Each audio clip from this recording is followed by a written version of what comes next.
Zhao Wuyou, the son of a treacherous minister, is regarded with respect as young chancellor throughout the court.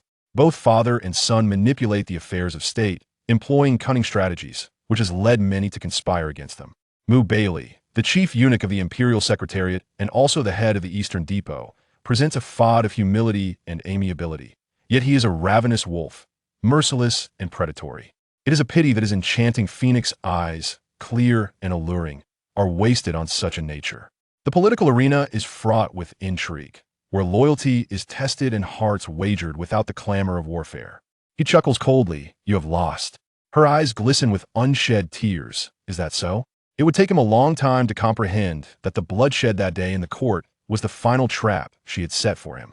Alas, he realized this too late. Will they meet again in another life? Perhaps they shall encounter each other in youth along the path of fate. In the 16th year of Chengde, spring arrives.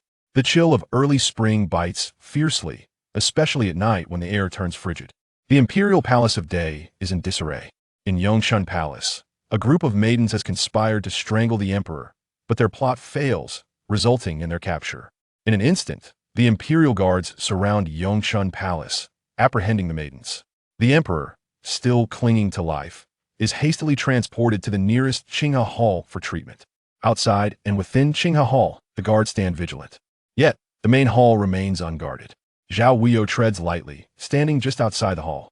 He overhears Empress Li say, since this occurred within Mingfei Palace, Mingfei must share in the punishment she cannot escape unscathed. A gentle voice responds, Your Majesty speaks rightly. Mingfei has maintained close ties with concubine Wang and consort Liu. Given Mingfei's treachery, they surely had a hand in this. Interrogate them thoroughly. Empress Li seems pleased with this response. Yes, Your Majesty, comes the reverent reply. Zhao Wuyou senses he has arrived at an opportune moment. Just as he intends to depart, he inadvertently steps back and collides with a nearby stone pillar, producing a dull thud. Who is outside? Empress Li's cold voice demands.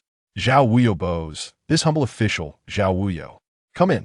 The Empress, being a distant cousin of Zhao Wuyou's mother, requires him to address her as aunt in private, establishing a delicate connection between the Zhao family and the Empress. Upon entering, Zhao Wuyou casts a fleeting glance at the figure draped in a deep purple robe, swiftly averting his gaze. Who else could be so audacious in the inner palace but that individual from the Eastern Depot? Greetings, Your Majesty. Zhao Wuyou offers a formal bow. The Empress, seated upon her high throne, glances at the departing figure. You may leave. The individual bows and departs with a subtle smile, directed at Zhao Wuyou. Zhao Wuyou slightly raises his eyelids, catching sight of the deep purple figure fading into the dim light of the palace. He redirects his attention, hearing the Empress inquire, I presume you are well aware of tonight's events? What is the Emperor's command? In response to Your Majesty, the Emperor's edict is one of extreme punishment. Zhao Wuyou reports truthfully. What do you believe should be my course of action, Zhao Wuyou? The Empress smiles coldly. Zhao Wuyou, being astute, recalls every word the Empress has uttered, fully understanding her intentions. Given the Zhao family's close ties to the Empress, he bows deeply.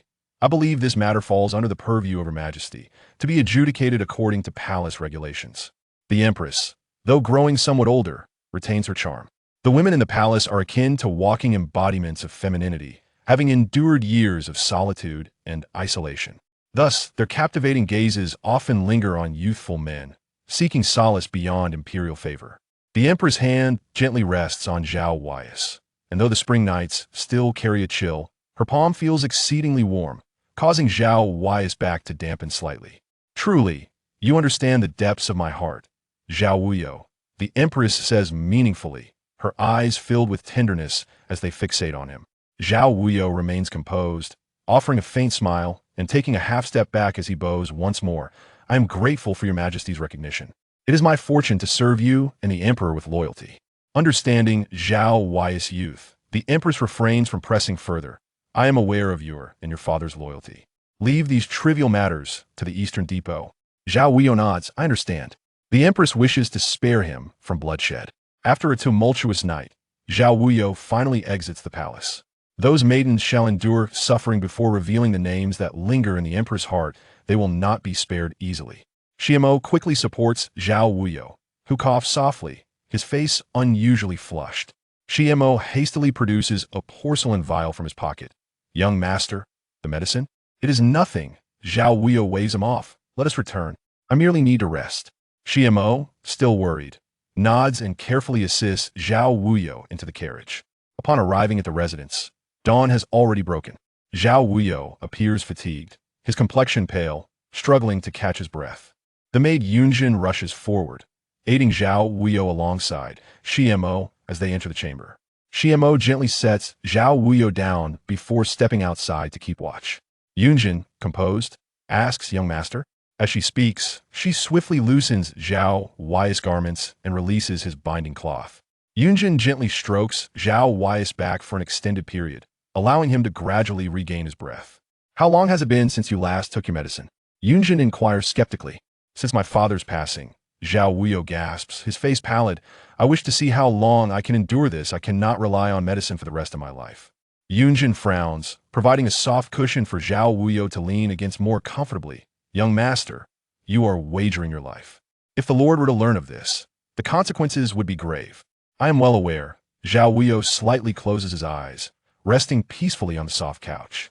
For over a decade, he has concealed his true identity, remaining indistinguishable from the shadows. Over time, even Zhao Wuyou has begun to believe he is a man. By around noon, Zhao Wuyou feels considerably more at ease.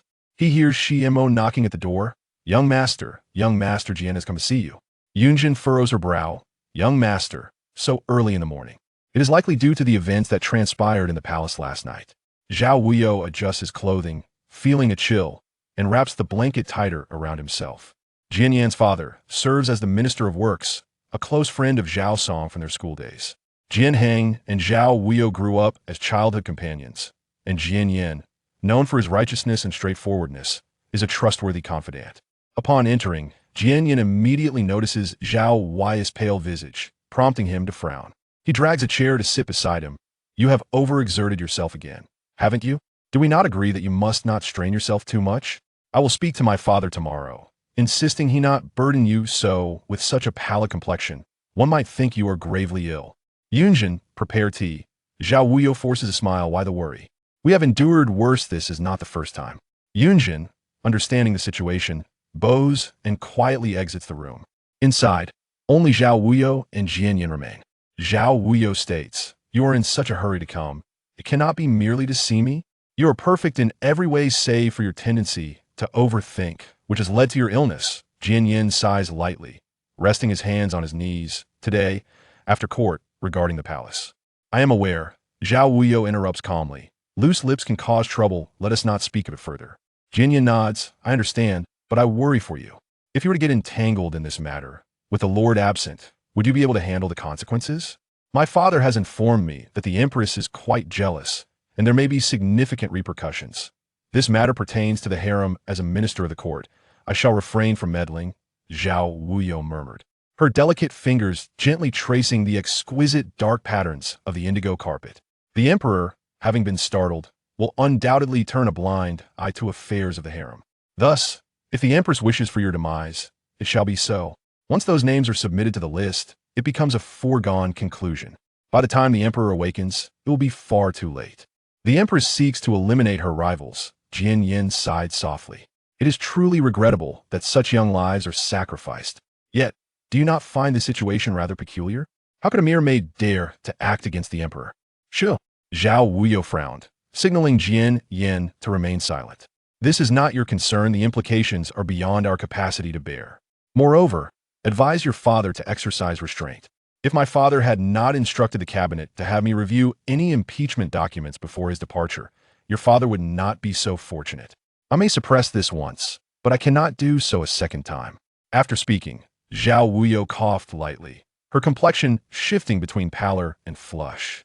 Jian Yan's gaze showed a hint of understanding, realizing the gravity of Zhao Wuyou's words. He stood there, his face slightly flushed, perhaps feeling embarrassed, and remained silent for a while. I shall not concern myself with those matters. Jian Yan suddenly rose and moved towards the exit. Take care of yourself. I merely came to check on you, fearing you might overexert yourself. Nothing more. I have but one friend, and that is you, Zhao Wuyou replied calmly. I wish to avoid any trouble for the Jian family and have no desire to engage in formalities with your father. You two have a more amicable rapport. Yin exhaled deeply. Thank you. With that, he took his leave, not glancing back. Yin Zheng entered, frowning slightly. Young master, is there news from the palace? Zhao Wuyou leaned against the cushion, rubbing her temples in discomfort. Yin Zheng approached, gently massaging Zhao Wuyou's temples. The maids have been sentenced to death by 1,000 cuts. Even Ming Fei and Wang Pin were not spared. It is said that the Eastern Depot personally captured them and delivered them to the execution ground without delay, swift and decisive. The phrase "without delay" indicated that the emperor had no time to save his beloved consort. The emperor, wounded and unable to speak, had lost a captivating beauty like Ming Fei. Zhao Wuyou sighed softly, yet she understood the situation all too well. The empress had acted with undue haste against her rival, committing a foolish error in the process. What kind of man is the emperor?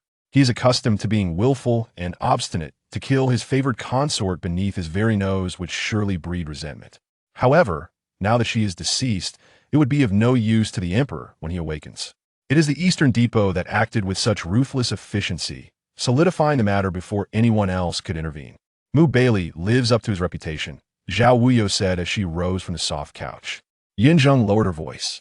It is rumored he has entered the embroidery chamber of Kuan-Ning Palace. Chapter 3. Today is your day of reckoning. Are you not afraid of the Eastern Depot spies overhearing you and having your tongue cut out? Zhao Wuyou straightened up as Yunjin swiftly approached to assist him with his attire. With a gentle smile, Yunjin remarked, "My lord, you seem reluctant.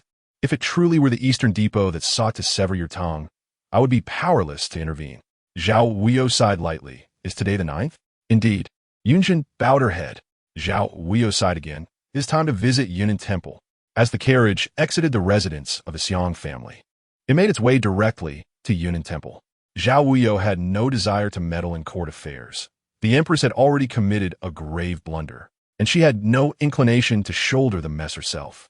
On the 9th of every month, she would pay a visit to Yunnan Temple. Located 10 miles west of the city amidst deep mountains and dense forests, her journey was always grand and ostentatious. She was not one to keep a low profile. Safety was paramount, especially now, with her father, Zhao Song, absent from the capital. She had to be exceedingly cautious of the factions that opposed her. The abbot of Yunnan Temple awaited her arrival at the entrance, bowing respectfully as he greeted her. "My lord, please," in front of a meditation hall. All present lowered their heads in reverence. Zhao Wuyou stepped inside to find a woman, clad in a grayish-white robe, rhythmically striking a wooden fish while reciting scriptures. The woman's fair complexion and white hair accentuated her delicate features, which, despite the passage of time, retained a hint of the beauty she must have possessed in her youth. Turning to Zhao Wuyou, she smiled gently, her face radiating warmth. "You have come? Greetings to mother." Zhao Wuyou knelt and bowed. "Is mother well?" This was Zhao Wuyou's mother, Yang Jinji, a lady of high rank in the court. "Come here." Yang Jinzi Bichgonet. Zhao Wuyou approached with a smile, nestling into her mother's embrace, affectionately calling out, "Mother." Regardless of the external pressures, returning to her mother's arms allowed her to feel cherished and delicate. Yang Jinzi smiled softly, a few wrinkles appearing on her kind face as she tenderly called her daughter by her childhood name. "Huan, what troubles you? Have you encountered something unpleasant?" "Mother is here to listen, to share your thoughts." "Mother," with father absent from court, the Xia family has begun to stir up trouble, targeting Jian Heng's father for impeachment. And it seems they are now setting their sights on the Zhao family.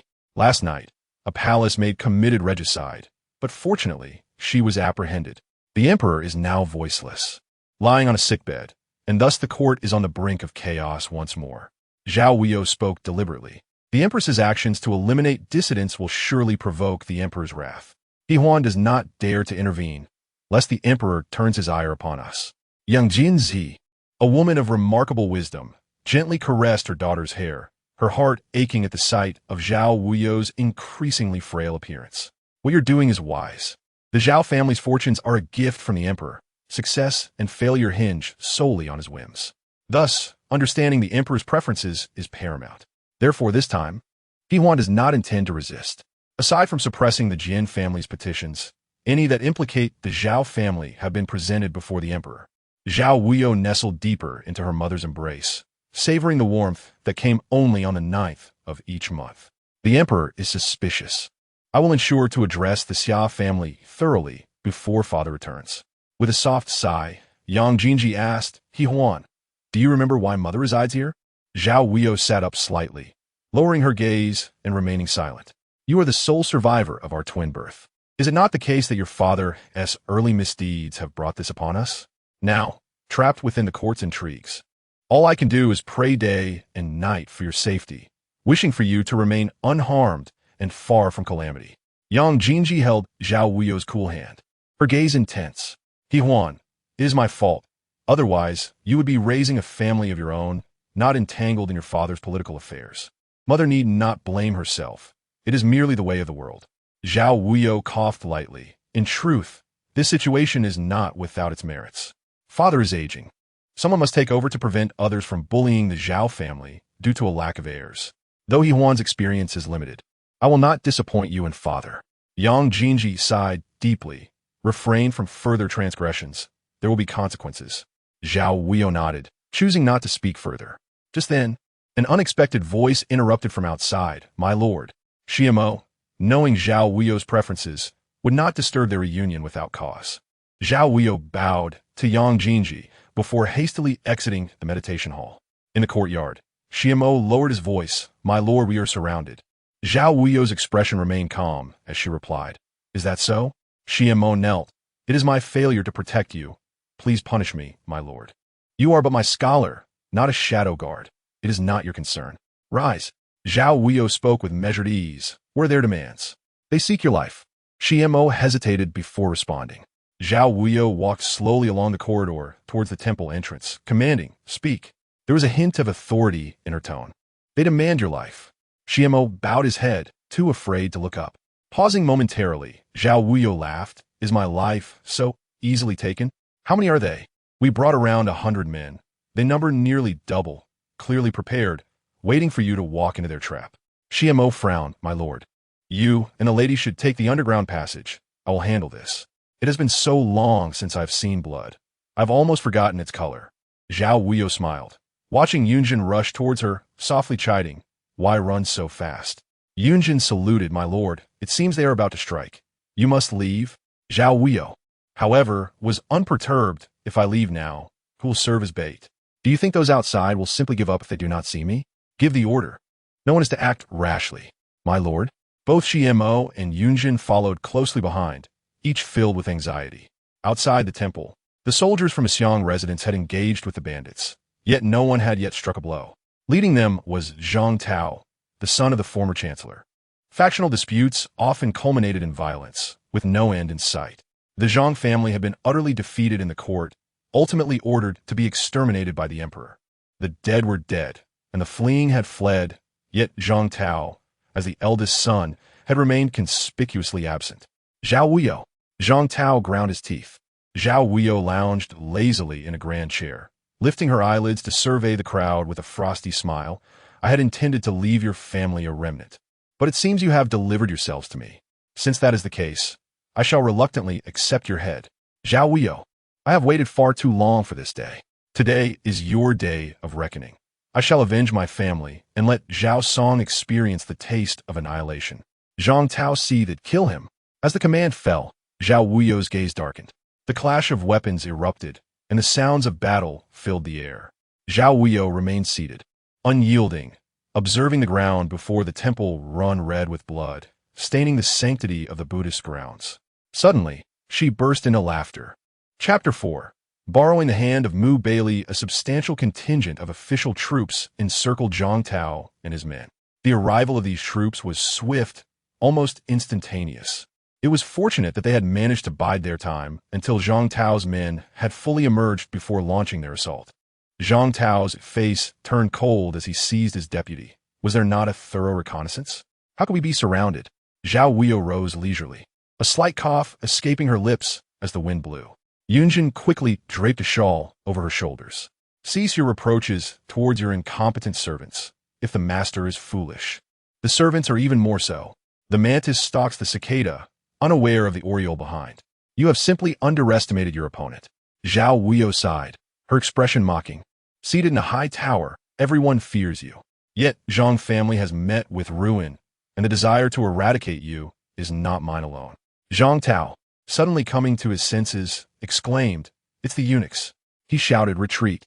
Zhao Wuyou descended the steps deliberately. "Did you not desire my life? Here it is." The rebel faction began to fight like cornered beasts, desperately attempting to break free, but they found themselves trapped by the layers of official troops. Now that I wish to depart, it is not so simple. Those who surrender will suffer no consequences, while those who resist will face dire repercussions. Zhao Wuyou's gaze was fierce, her voice sharp and cold. Having reached this point, it was evident that escape was futile. Many began to cast aside their armor and kneel in submission. Observing this, Zhang Tao attempted to flee, but was ultimately subdued and brought to the ground. He shouted in rage, "Zhao Wuyou, you vile thief! I will haunt you even as a ghost. The spirits of the Zhang family will come for you nightly. Just wait. We shall not let you go." Shimo's expression hardened. "You court death." Zhao Wuyou raised her hand, prompting Shimo to withdraw. Her embroidered black boots, adorned with cloud patterns, pressed firmly against Zhang Tao's face, exerting just enough force. "I fear not the living. Why should I fear the dead? If they're indeed ghosts, let them come to me. I can kill men and can certainly subdue spirits. I can ensure your kin perish once, and I can make it so they die again." The commander stepped forward. "My lady, what shall we do with these traitors?" Zhao Wuyou paused, glancing back at the plaque of Yinan Temple, her expression calm. "Send Lord Zhang to the Imperial prison. As for the rest, I do not retain the useless." With her words, she turned and boarded her carriage. The rebels began to panic, recalling the promise of no retribution. Yet, they forgot that Zhao Wuyou was no benevolent figure. She harbored a vengeful heart. She would not act with kindness nor show leniency. If they sought her death, how could she forgive them? Everyone privately referred to the Zhao family as traitors. Thus the words of a traitor were not to be trusted. Those who believed them were destined for misfortune. What, then, was this imperial prison? It was the East Bureau's dungeon, a veritable hell on earth. It was said that the horrifying punishments there could leave one wishing for death, yet unable to escape it. "Zhao Wuyou, may you find no peace." Zhang Tao's mouth was swiftly silenced, and he was dragged away. The Buddhist gate offers salvation to all beings. Yet it also subdues demons and vanquishes monsters, does it not? Why does he send people to the East Bureau, allowing them to take advantage? Yinjin inquired. From behind the curtain, Zhao Wuyou's low cough emerged, seemingly weak. Such murderous dealings were their forte. Yunjun smiled, fearing that her master had ulterior motives. The East Bureau was ruthless. Executing Zhang Tao would undoubtedly intimidate the remnants of the Zhang family and deter them from troubling the Zhao family. Zhao Wuyou had no desire to engage in a game of cat and mouse with these lowly figures. Let them settle accounts with the East Bureau. In the East Bureau, the chief eunuch Lu Goen bowed. Behind the screen, a figure draped in languid crimson-purple was barely visible. "What is the situation?" came a soft response, laced with languor and tenderness. Lu Goen spoke. "Zhao Wuyou has sent Zhang Tao to the Imperial prison. I wonder if the chief will accept him? Since the person is delivered, how could one refuse?" His words carried a hint of amusement. "Indeed." Lu Goen bowed. The commander Shun Yin entered hastily. "Chief, there has been an incident." Behind the screen, silence ensued for a long moment. Shun Yin continued. "The cabinet has impeached the commander of the Five Cities Garrison, Zhong Xian.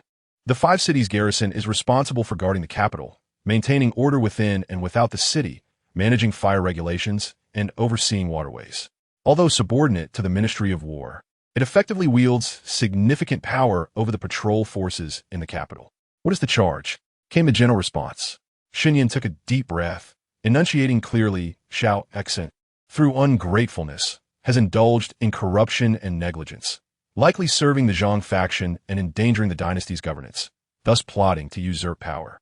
This is an act of factionalism and treachery, a grave threat to authority.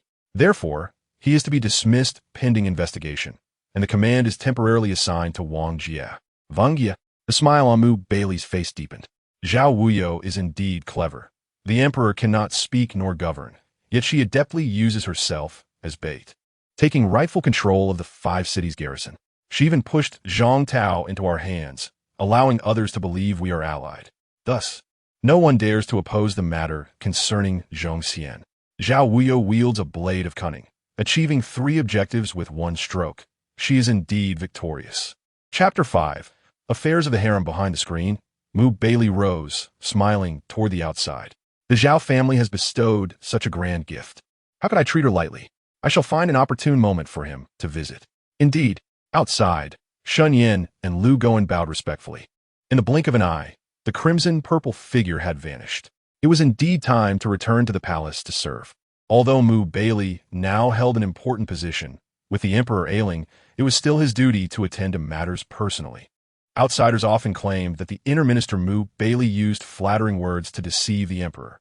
Since the world believed this, was it not expected for him to flatter the emperor at this moment? The emperor had relocated from Qinghe Palace to Yongshou Palace, and the recent palace upheaval had terrified him, prompting him to hide in the Western Garden and refuse to emerge. Although he could not speak, he had regained a slight consciousness and could consume some food. However, the emperor remained in a daze, alternating between sleep and wakefulness. The imperial physician stated that this state would persist for some time. When Baili entered, he deliberately slowed his pace. Standing before the dragon bed, he respectfully bowed, softly uttering, "This servant pays his respects to your majesty. May you live long and prosper." Regardless of how proud he appeared before outsiders, in the presence of the emperor, he always referred to himself as a servant, his demeanor cautious and humble, unchanged from his initial entrance into the palace. Recognizing Baili's voice, the emperor half opened his eyes, his pupils slightly shifting. Understanding the emperor's intent, Baili approached the bed. "Your Majesty, rest assured the East Bureau and the Genie Guard have apprehended all the criminals, and according to the law, none shall escape punishment. Please focus on your recovery. The court has many ministers, including Lord Zhao from the Ministry of Rights." The emperor remained silent, closing his eyes once more. Baili waited patiently, listening to the evenness of the emperor's breathing, confirming he had comfortably drifted back to sleep before respectfully exiting the chamber.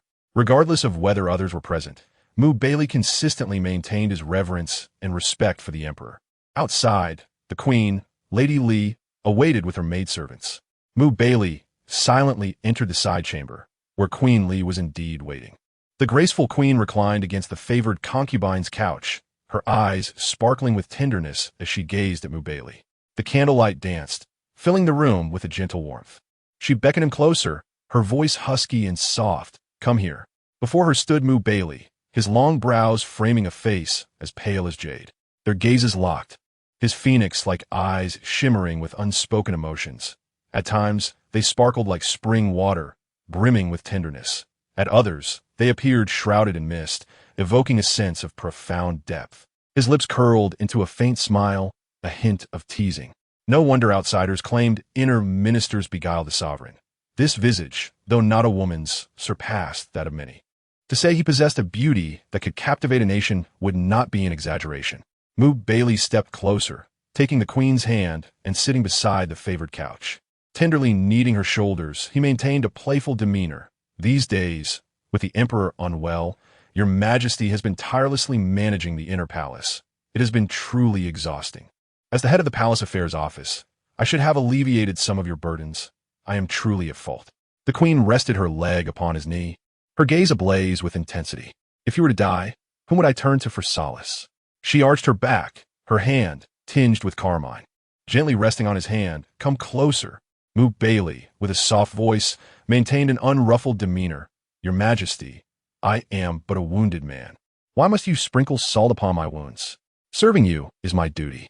However, the emperor is still unwell, causing unrest both within and outside the court. The servant's heart is in turmoil, filled with anxiety. The empress's expression stiffened, knowing that some matters should be approached with caution. With the emperor ill and Baili in control of both the Imperial Ceremonial Office and the Eastern Depot, provoking him would be detrimental to her. There is a fine line between playful teasing and inciting significant trouble. Despite this understanding, her actions did not cease. Suddenly, the empress let out a soft gasp. Her cheeks flushed with a rosy hue. Her lips were gently bitten, her voice alluring. Her gentle gaze swept over the empress, who had melted into a puddle before her. And Baili's thin lips curled slightly. As he lowered his gaze, a hint of sharpness flickered in his phoenix-like eyes, only to vanish when he looked up again, leaving behind a captivating gaze. Chapter 6. Hand Control. When Baili emerged, only Lu Goen awaited him outside. Some matters should remain hidden from prying eyes. Upon returning to the Imperial Ceremonial Office, a young eunuch hurriedly presented him with a handkerchief and fragrant ointment, infused with the dew of 100 flowers. As Baili rubbed the high-quality ointment, he nearly scraped the skin off his hands. In the flickering candlelight, Baili looked at his hands with a half-smile, the light in his eyes cooling slightly. "Sir, with the emperor ill and the empress holding sway over the harem, what do you think of Lu Goen presenting a silk handkerchief?" Baili wiped his hands, his demeanor unusually gentle, hoping to dispel the misfortune within the palace. Lu Goen took a deep breath. "A selection of beauties?" Baili casually tossed the handkerchief aside, lazily leaning against the concubine's platform. Lu Goen promptly bent forward, respectfully massaging Baili's legs. The candlelight flickered, casting shadows on his captivating face. With a finger pressed his brow, he spoke softly, "Spread the word." Lu Goen furrowed his brow and replied quietly, "Understood." Baili appeared somewhat fatigued. The next morning, Zhao Wuyou heard news of a beauty selection in the palace, causing her to ponder deeply. Currently, the harem was dominated by Empress Li. The emperor, lost in the pursuit of immortality and alchemy, had been persuaded by Zhao Wuyou to focus on self-cultivation and avoid succumbing to beauty. The fear was that the empress might lose power, resulting in an imbalance in the harem. It was unclear how Baili managed to convince the emperor to agree to the selection, especially given his inability to speak. Perhaps he had been confined for too long and could no longer endure the solitude. "Young master?" Yinjing noticed Zhao Wuyou clutching the Eastern Depot's invitation in silence, mistakenly believing she was apprehensive about the journey. The Eastern Depot was infamous for its sinister reputation, and given the young master's frail health, it would be wise not to go. "I sent a letter to Zhang Tao, and surely Baili will return the favor." Zhao Wuyou rose, adjusting her clothing as she headed outside. Yunjung hurriedly retrieved a shawl, saying, "Young master, it's chilly outside." Glancing at the splendid sunlight, Zhao Wuyou still felt an intense chill. Her pale lips bore a color that tugged at one's heart. Even wrapped in the shawl, her slender frame was evident. The Eastern Depot, with its imposing facade, was guarded by 2 dragons, featuring a gilded plaque inscribed with the emperor's own handwriting, acting in accordance with heaven, granted by imperial authority, signifying immense favor. Zhao Wuyou ascended the 100-layer stone steps, the wind tousling her hair, causing her sharp eyes to narrow slightly as she looked up. The guards of the Eastern Depot had long awaited her arrival. Their line formation would lead outsiders to believe she shared a deep connection with Baili, unaware of the underlying animosity that sought each other's lives. On a stone table lay white jade chess pieces, each round and evenly sized, said to be left by the late emperor and granted to Baili, a surprising sight for Zhao Wuyou. A smirk crept onto her lips as she regarded Baili, who approached with a graceful stride. She cleared her throat, instinctively tightening her shawl. "Bring me my fox fur." Baili sat opposite her, his handsome face radiating warmth. If not for his notorious methods, Zhao Wuyou might have been deceived by his seemingly harmless appearance. This man, with a visage like a blossoming peach, possessed a heart as ruthless as a blade, smiling outwardly while concealing his deadly intentions. The warm fox fur draped over Zhao Wuyou, yet her expression remained distant and aloof.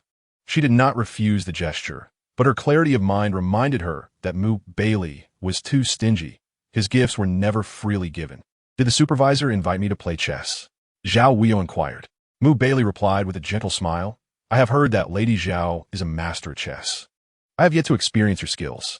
Shall we engage in a match today?" Zhao Wuyou cast him a sidelong glance, her fingers caressing the smooth jade pieces.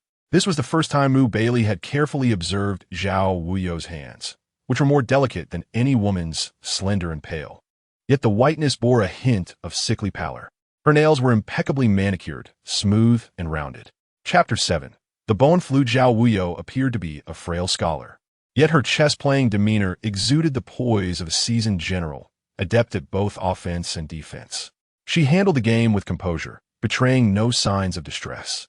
Although it was common knowledge that Baili, the commander of the Eastern Depot and the Imperial Ceremonial Office, was merciless in his dealings. Even seasoned warriors showed fear in his presence. Yet this seemingly frail scholar remained calm, earning newfound respect.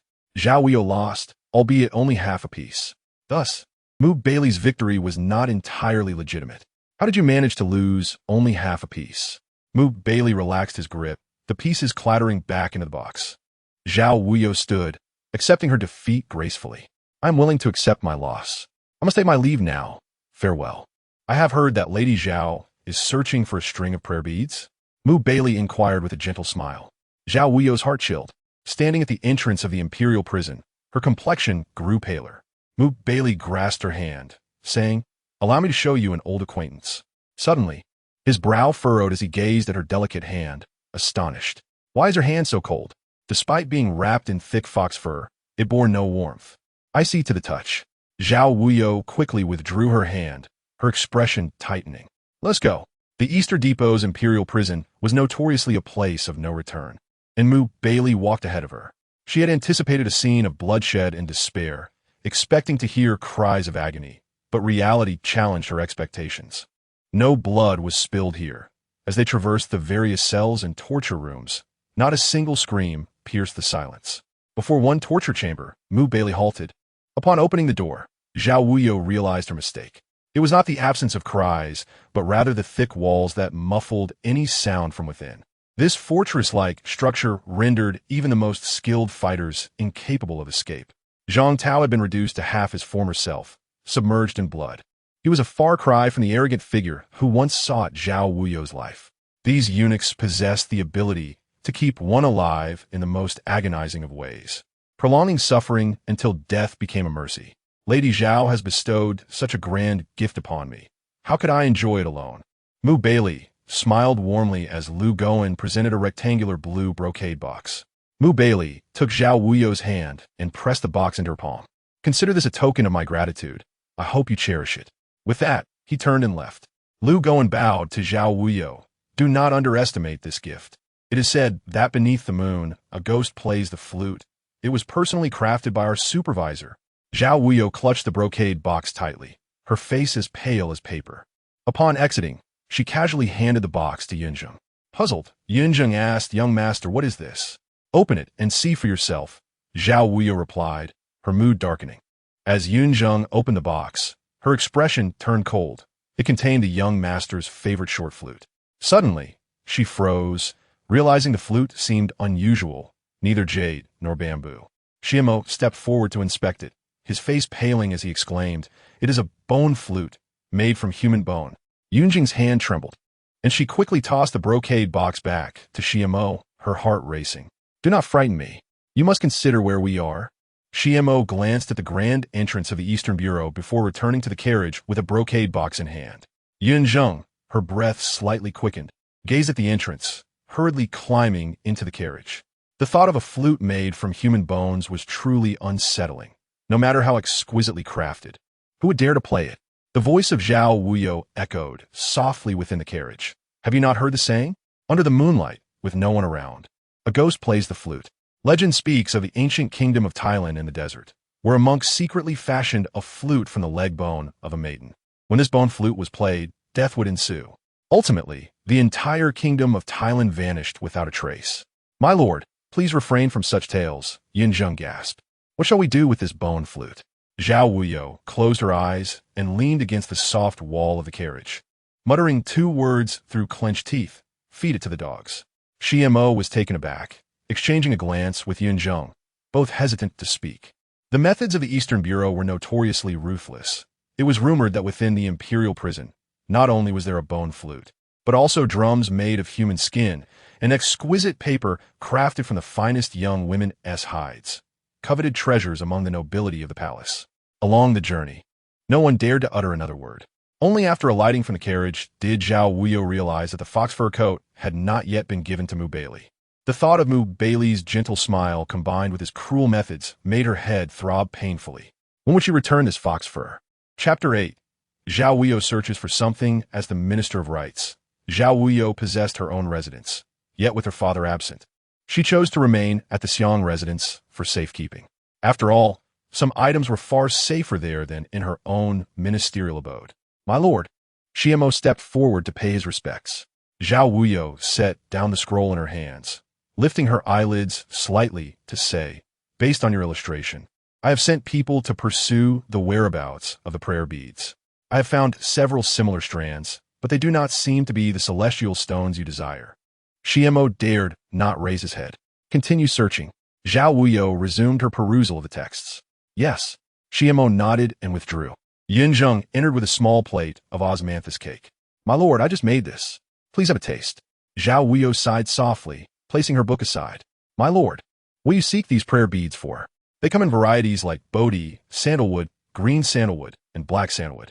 Why go through the trouble of seeking celestial stones? Is there a particular significance?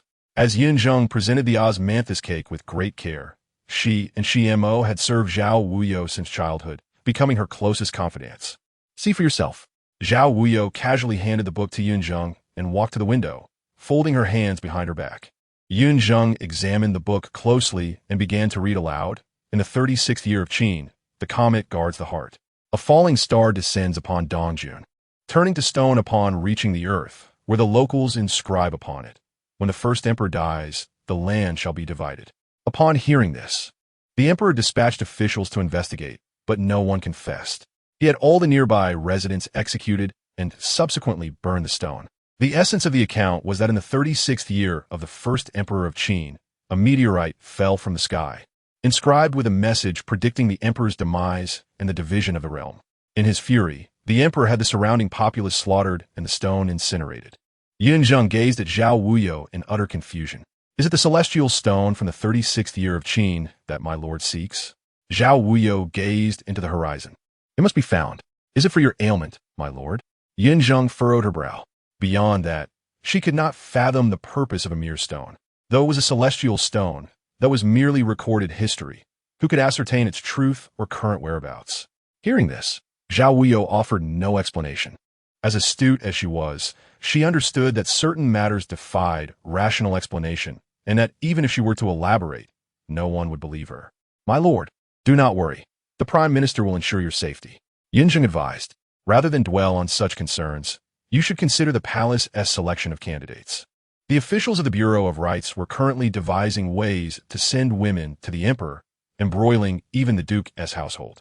Yunzheng took a bite of the osmanthus cake, feeling somewhat relieved. If I recall correctly, does Xiang Donglu not have 2 daughters? Zhao Wuyou, savoring the osmanthus cake, allowed a barely perceptible smile to grace her lips.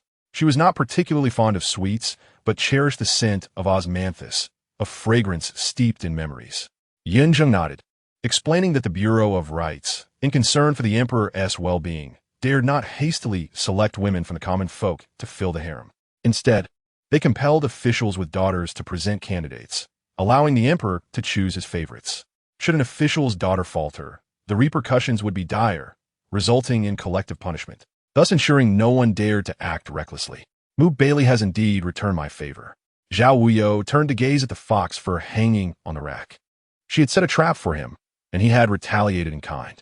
It appeared harmless, yet the repercussions could be dire. The duke's family, the Xia family, and the Zhao family were sworn enemies in the realm of politics. Should a daughter of the Xia family enter the harem, the position of the empress would be jeopardized. The emperor's proclivities were well known. Had she not navigated the political waters over the years, the emperor would have remained preoccupied with favored consorts like Ming Fei, leaving little room for a selection of candidates. Baili's maneuver had certainly caught Zhao Wuyou off guard. She had replaced the commander of the 5 cities' military command with her own man, while Baili had infiltrated the emperor's inner circle with her adversaries. The strategy of using a blade to kill from afar was far more ruthless than Zhao Wuyou had anticipated. Within and outside the palace, plans were being hastily arranged to send beauties to the emperor, ostensibly to bring him joy, but in reality, it was a calculated attempt to reshape the power dynamics within the harem. Thus, the following day, the empress could no longer sit idly by. She urgently sent word for Zhao Wuyou to visit the palace. Standing at the entrance, Zhao Wuyou suddenly turned to Yunzheng and instructed, bring the fox fur. My lord? Yunzheng was taken aback. I shall pay a visit to the Bureau of Rights and return the item, Zhao Wuyou replied expressionlessly. Having already received the bone flute, she could not afford to part with the fox fur. Baili was meticulous, and she did not wish to provoke the Eastern Bureau before her father's return. Of course, Zhao Wuyou could not openly seek the empress. She would have to enter the palace under the pretense of a respectful visit. As Zhao Wuyou stepped into the palace, Baili received news almost immediately. Chapter 9. Returning the fox fur to the Bureau of Rights, the emperor's health was gradually improving. By the time Zhao Wuyou arrived, he was able to sit up and whisper a few words. Reports indicated that the imperial physician had administered acupuncture the previous night, allowing the emperor to expel a clot of blood and regain his voice. I pay my respects to your majesty. Long live the emperor. Zhao Wuyou knelt on the ground, displaying utmost reverence. The emperor waved his hand, signaling her to rise, then beckoned her closer. There was a distinction between subjects and servants. While Baili approached with a bow, Zhao Wuyou merely needed to lower her head. As she approached the bedside, Zhao Wuyou performed a deep bow, stating, "Your Majesty, any discomfort you feel is due to my inadequate service. Please listen to my decree. Long live the emperor." No one dislikes having subordinates who are dutiful and perceptive, capable of reading the room and handling matters with finesse. The emperor took a deep breath, his complexion still pale. With a voice like a rusty bell, he addressed Zhao Wuyou. "I am unwell. I rely on you to manage the affairs of the previous court. The cabinet's proposals must not be neglected. You should collaborate closely with the Bureau of Rights. You are also expected to devote yourself to the selection of candidates." Even at this juncture, the emperor had not forgotten his personal desires, leaving Zhao Wuyou exasperated. Bowing, she maintained her composure, responding, "This humble servant shall comply with your majesty's wishes. Please rest assured." The emperor, of course, was reassured. With matters of state to neglect and beauties soon to enter the palace, he could hardly contain his delight. Upon exiting the royal chamber, Zhao Wuyou found herself met with eager faces awaiting her outside. Wordlessly, she proceeded to a side hall where the empress awaited her. However, the empress was not initially concerned with the affairs of men and women. Upon seeing Zhao Wuyou, she hurried forward, addressing her with urgency, "Minister Zhao." Even if the sky were to fall, Zhao Wuyou remained unflustered. She composedly returned the empress's greeting, saying, "This humble servant pays respects to your majesty. May you enjoy peace and longevity. Are you aware of the selection of candidates?" The empress inquired, visibly anxious, as the candidates to enter the palace were all young and beautiful. The empress had already been out of favor. Having finally seized the opportunity to eliminate Ming, Fei, and others, she had hoped to monopolize the emperor's affections, only to be met with this unexpected outcome. In this manner, everything previously done becomes a mere garment for others. "Your Highness wishes for me to advise the emperor?" Zhao Wuyou inquired. The empress pursed her lips, knowing that if those seductive creatures entered the palace, the emperor would surely not cast another glance in her direction. The emperor's health is frail. He cannot withstand the frivolities of such women. If his health were to be compromised, how could that be tolerated? I act solely in the emperor's best interest. Did your Highness not hear?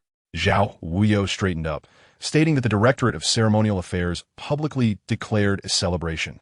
Moreover, the emperor's progeny is scant, and the empress has yet to bear a child. Do you not think selecting candidates for the harem is merely a matter of time? While your Highness is still youthful, seizing the opportunity is imperative. Opportunity? The empress paused, realizing that the absence of offspring was indeed urgent. Being in the inner palace without producing an heir is a grave concern for any concubine. Zhao Wuyou took a deep breath, asserting that young women are naturally suited for childbirth. Augmenting the emperor's lineage is only right. As the sovereign of the inner palace, your Highness embodies maternal virtue. Are not the children of the palace also yours? The empress stiffened, rendered momentarily speechless. Yet, Zhao Wuyou made it clear that this matter was beyond redemption. I have other matters to attend to. I shall take my leave. Zhao Wuyou bowed and departed the side chamber without a backward glance. The course of action was already decided. Whether to embark on this path lay in the hands of the empress herself. Although the Zhao family and the empress supported each other, when the time came, the empress need not insist on her own lineage. The allure of familial ties holds little weight for those who navigate the treacherous waters of court politics.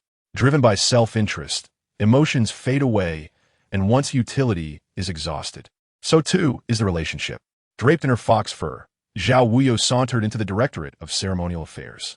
Everyone in the palace recognized her, so the attending eunuchs did not dare to impede her. They hurried off to report to Lu Gowen. At this hour, Baili was in his study, reviewing documents. Upon hearing Lu Gowen's report of Zhao Wuyou's arrival, his phoenix eyes narrowed slightly, the depth of his gaze darkening. Lu Gowen informed him that she came to return the fox fur. Return? Baili set down his pen, suspecting she had come to request something. Request what? Lu Gowen was puzzled. What could the Chancellor's residence lack? Surely, it was filled with countless treasures. Baili smiled knowingly, as if he understood her intentions. What exactly did Zhao Wuyou seek at the Directorate of Ceremonial Affairs? Chapter 10. Does the supervisor wish to keep me here? Zhao Wuyou awaited in the flower hall of the Directorate of Ceremonial Affairs, and Baili once again beheld those delicate, pale hands, growing increasingly fond of their beauty. Perhaps he should sever them and preserve them in the treasury. After the tea had been served, all attendants withdrew. Zhao Wuyou placed the fox fur on the table and glanced at Baili with a calm demeanor, expressing her gratitude for his previous kindness, now returning the original item. The supervisor may inspect it. Should there be any damage, Zhao shall compensate accordingly. Baili sipped his fragrant tea, smiling gently, saying, "Why must you be so formal? Lord Zhao, it seems this cold hand of yours may yet require my assistance. Perhaps I should help you sever it. What say you?" Zhao Wuyou remained unfazed, maintaining her initial composure. Though these hands may be of little use, they will suffice. There is no need for the supervisor to take such measures. Is Lord Zhao dissatisfied with the tea at the Directorate? Baili changed the subject. Aware of her own frailties, she seldom indulged in tea. Glancing lightly at the jade cup before her, Zhao Wuyou coughed twice. "I do not drink tea. Cold tea is harmful. Should I continue? It would be detrimental to my health." She understood that Baili was deliberately provoking her to speak. If that were the case, there was little more to say. Baili issued a subtle dismissal. In the presence of clarity, there was no need for veiled words, was there? Zhao Wuyou delicately toyed with the cup lid, her slender fingers gliding over its edge, producing a faint sound. With a knowing smile, Baili approached her, stating, "This matter should be addressed to Lord Zhao." Pausing momentarily, Zhao Wuyou raised her eyes, her brows slightly arched. Baili's gaze was deep, reflecting wisdom beyond his years, exuding a mature and capable demeanor. An adversary such as this, one would be wise not to underestimate. "I hear the supervisor has recently acquired quite a few Buddhist beads," Zhao Wuyou remarked, lowering her gaze, her pale face displaying only a faint smile. His fingers brushed against her hand, and Zhao Wuyou remained silent.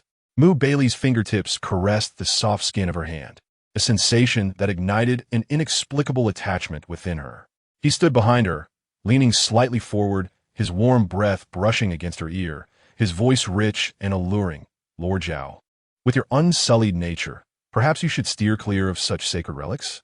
Zhao Wuyou suppressed her reaction, glancing at her hand enveloped in his palm, smiling coolly. "The supervisor has taken countless lives and yet remains untainted. What is there for me to fear? We are all of a kind, are we not?" Upon hearing this, Baili chuckled. He prided himself on his lethal prowess, yet no one had ever dared to speak so candidly before him. This Zhao Wuyou was indeed becoming increasingly audacious. His hands rested on her shoulders, applying a slight pressure downwards. Zhao Wuyou, sharp-minded and astute, felt the strain of her frail physique under his weight, the pain evident. Yet her stubbornness kept her silent and composed. "Is Lord Zhao indicating that we are allies? What belongs to me is also yours, Baili's voice lingered, sultry and enticing. He stood behind her, his expression hidden, leaving Zhao Wuyou unable to discern his true intentions.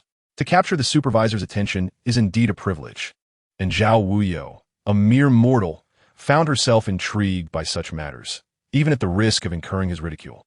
Taking a deep breath, Zhao Wuyou endeavored to maintain her composure, stating that the fox fur had been returned, and she had urgent matters to attend to at the Ministry of Rites. Thus she would take her leave. As she attempted to rise, Baili pressed her back down into her seat, rendering her immobile. "Does the supervisor wish to keep me here?" Zhao Wuyou was untroubled by any threat from Baili. This was the palace, and her status protected her from his whims. Yet, she could not fathom why he had previously drawn her here only to now withhold the subject without revealing his true motives. Why prolong her presence here when a new year had passed? Baili's hand grazed her neck, as if intending to throttle her.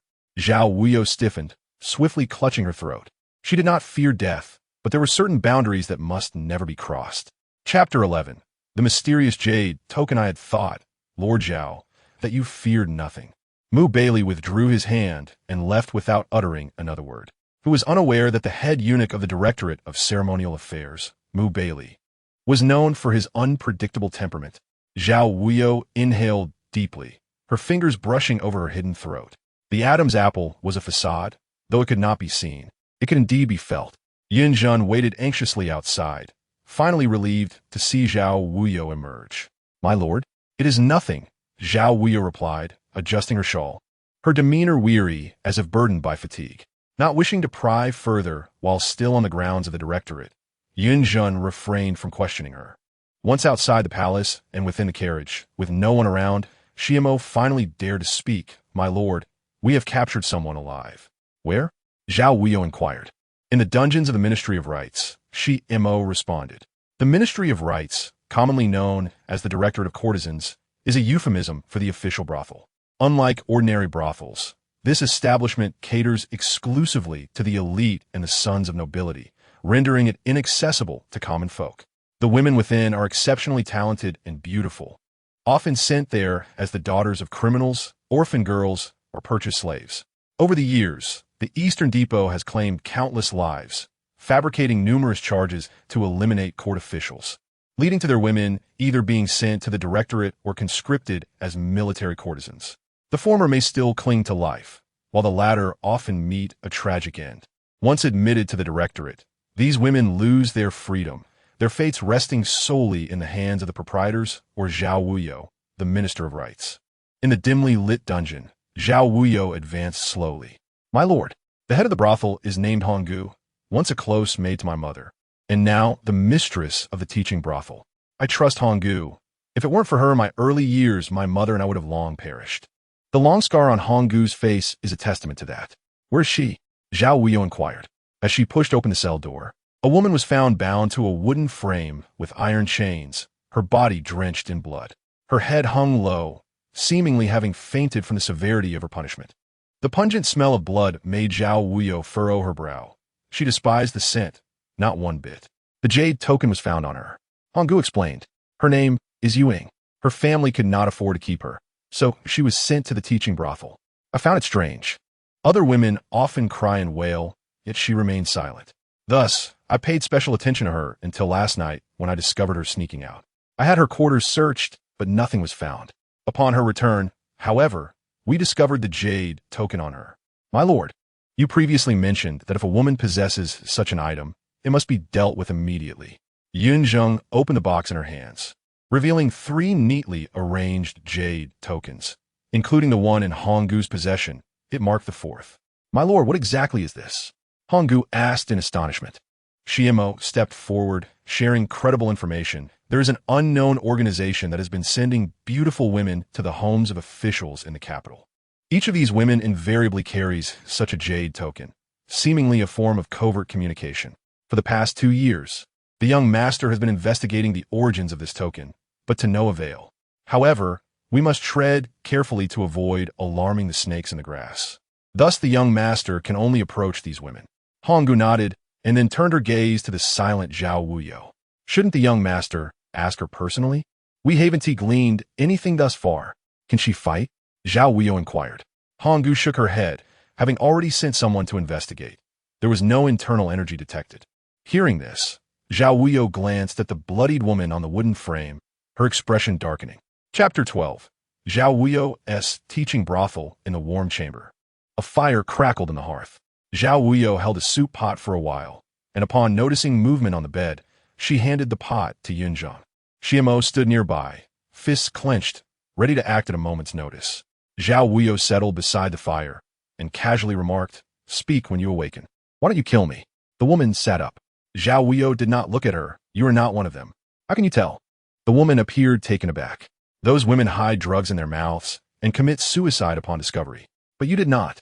Zhao Wuyou smiled coldly. "You have remained in the teaching brothel for half a year without revealing yourself, indicating a meticulous mind." The woman lowered her gaze, seemingly unwilling to be seen through so easily. "In recent days, rumors have spread both inside and outside the palace that the emperor is to select consorts. You have designs on this," Zhao Wuyou remarked nonchalantly. "As a woman of the teaching brothel, seeking to ascend the ranks is not surprising. However, you have forgotten your identity. With your status, you are unqualified to accompany the royal court. What if I tell you the origin of the jade token?" The woman gazed intently at her. Zhao Wuyou cleared her throat lightly, her fingers brushing her hair, exuding warmth and grace. Though she smiled like spring's gentle bloom, a hint of icy clarity gradually emerged in her glance. I despise being threatened. The woman suddenly knelt, her expression shifting dramatically. I came for revenge. Zhao Wuyou remained unmoved. The woman continued, my real name is Fu Ning. My father was once a third-grade justice official. In the 9th year of Qingde, he was framed by the Eastern Depot, accused of treason and conspiracy. The emperor despises treason most of all. My father had many students. In the Eastern Depot's Eunuch Baili orchestrated the downfall of my Fu family, leading to the execution of 10 clans. Do you not fear that I will turn you in, leaving you without a burial place? Zhao Wuyou's expression remained impassive, as if disinterested in the old tales. Yunzheng was startled. Fu Ning was a marked criminal, vastly different from a mere sinful woman. Harboring such a female could bring repercussions, for the Fu family had been condemned for treason and conspiracy. These charges, if placed upon anyone, could warrant 100 deaths. This event had made waves in the past. While the previous dynasty had executed 10 clans, only the Fu family had faced such a fate in the current one. Zhao Wuyou was aware. Having been taught by her father, she had reviewed major court cases within the last decade to ensure she was well informed. The incident was orchestrated entirely by the Eastern Depot, though Baili was not the one who executed it. At that time, he was still young, merely a scribe, and had not yet risen to power. 7 years had passed, and now he held both the Eastern Depot and the ceremonial office firmly in his grasp. Regardless of death, I wish to gamble. She lifted her head. I will give you an incense stick's time. Speak of what must be said.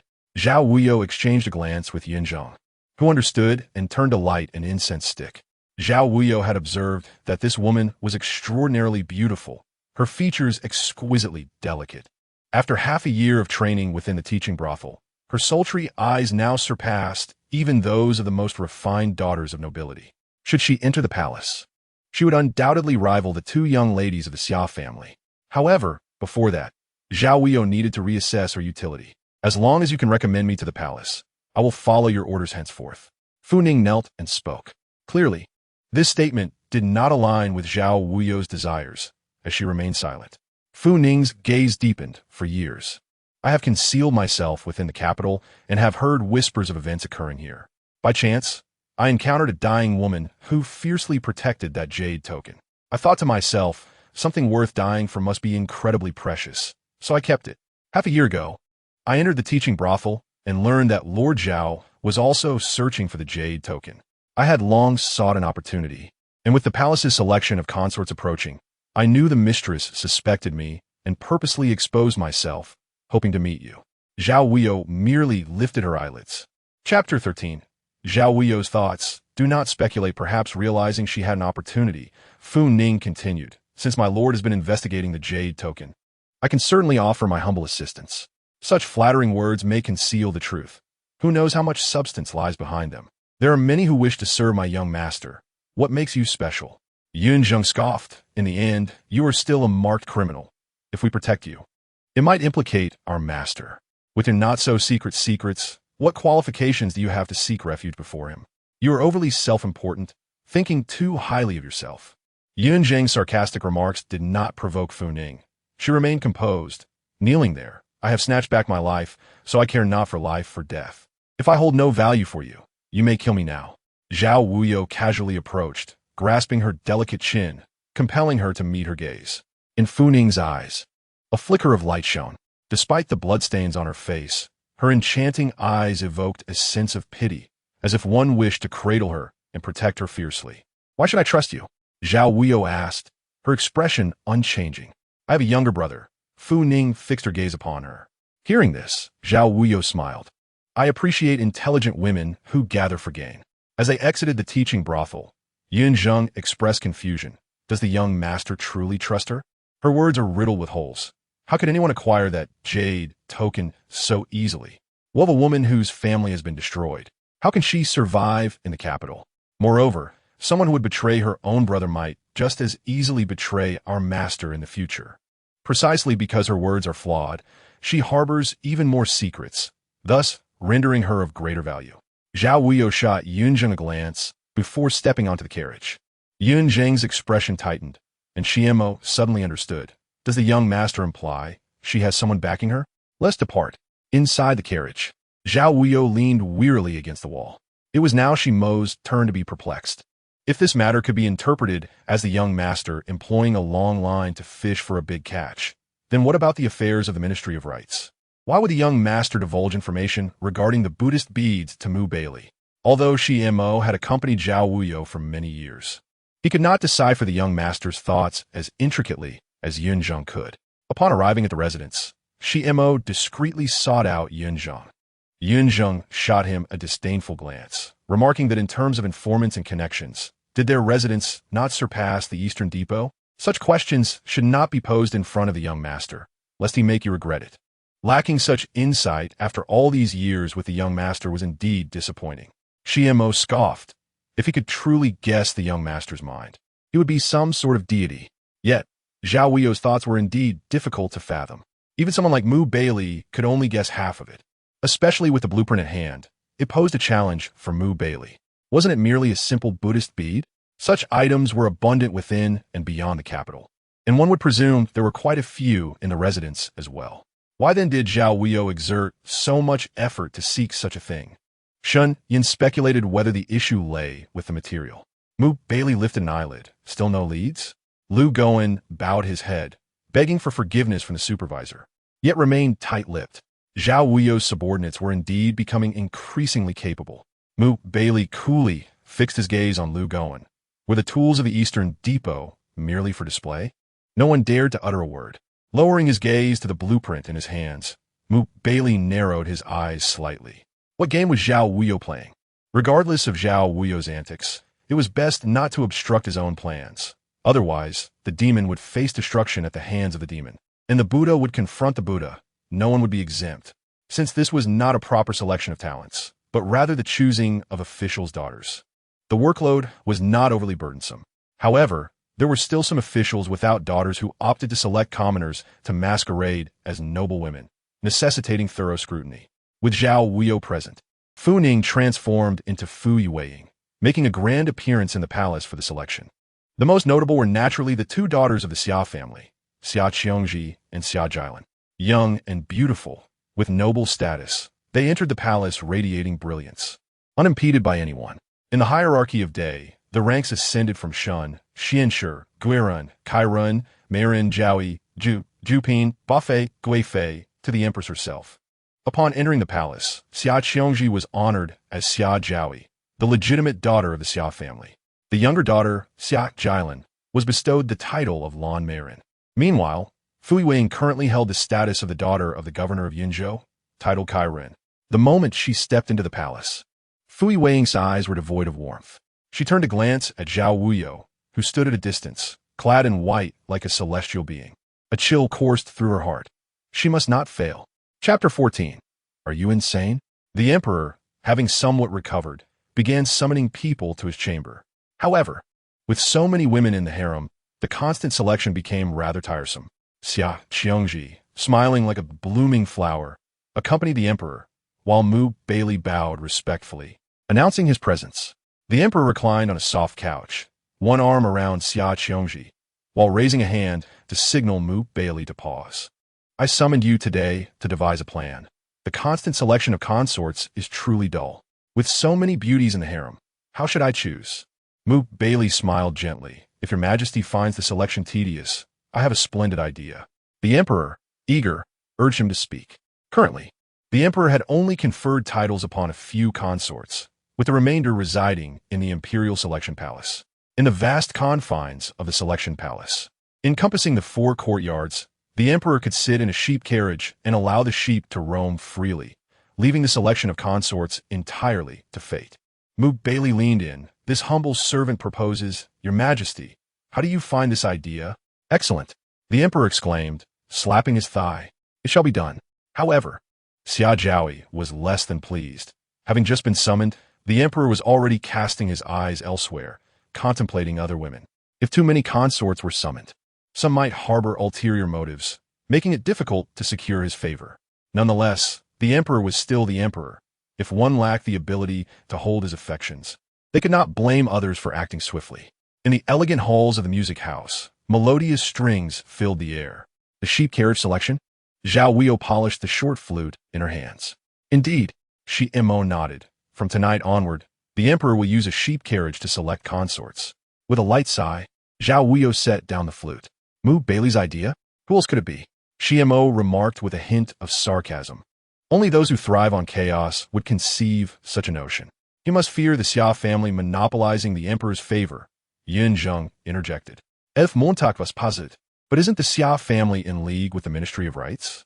Zhao Wuyou cast a sidelong glance at Shi Mo and extinguished the incense in the burner. Do you believe the Duke of Xia possesses such power to control the Ministry of Rites and the Eastern Depot? Baili is no fool.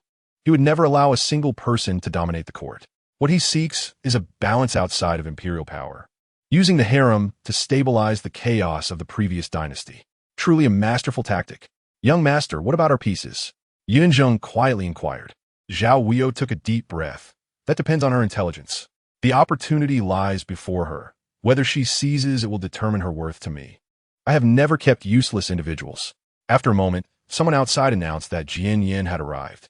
Yin Zheng and Shi Mo hurriedly retreated to wait outside. My father informed me that the cabinet's proposal was rejected. The emperor intends to use the funds meant for dredging the Yingxiu to construct the Furong Canal within the palace. Jian Yin wiped his sweat. Without funds from the Ministry of Works, the dredging is likely to be postponed.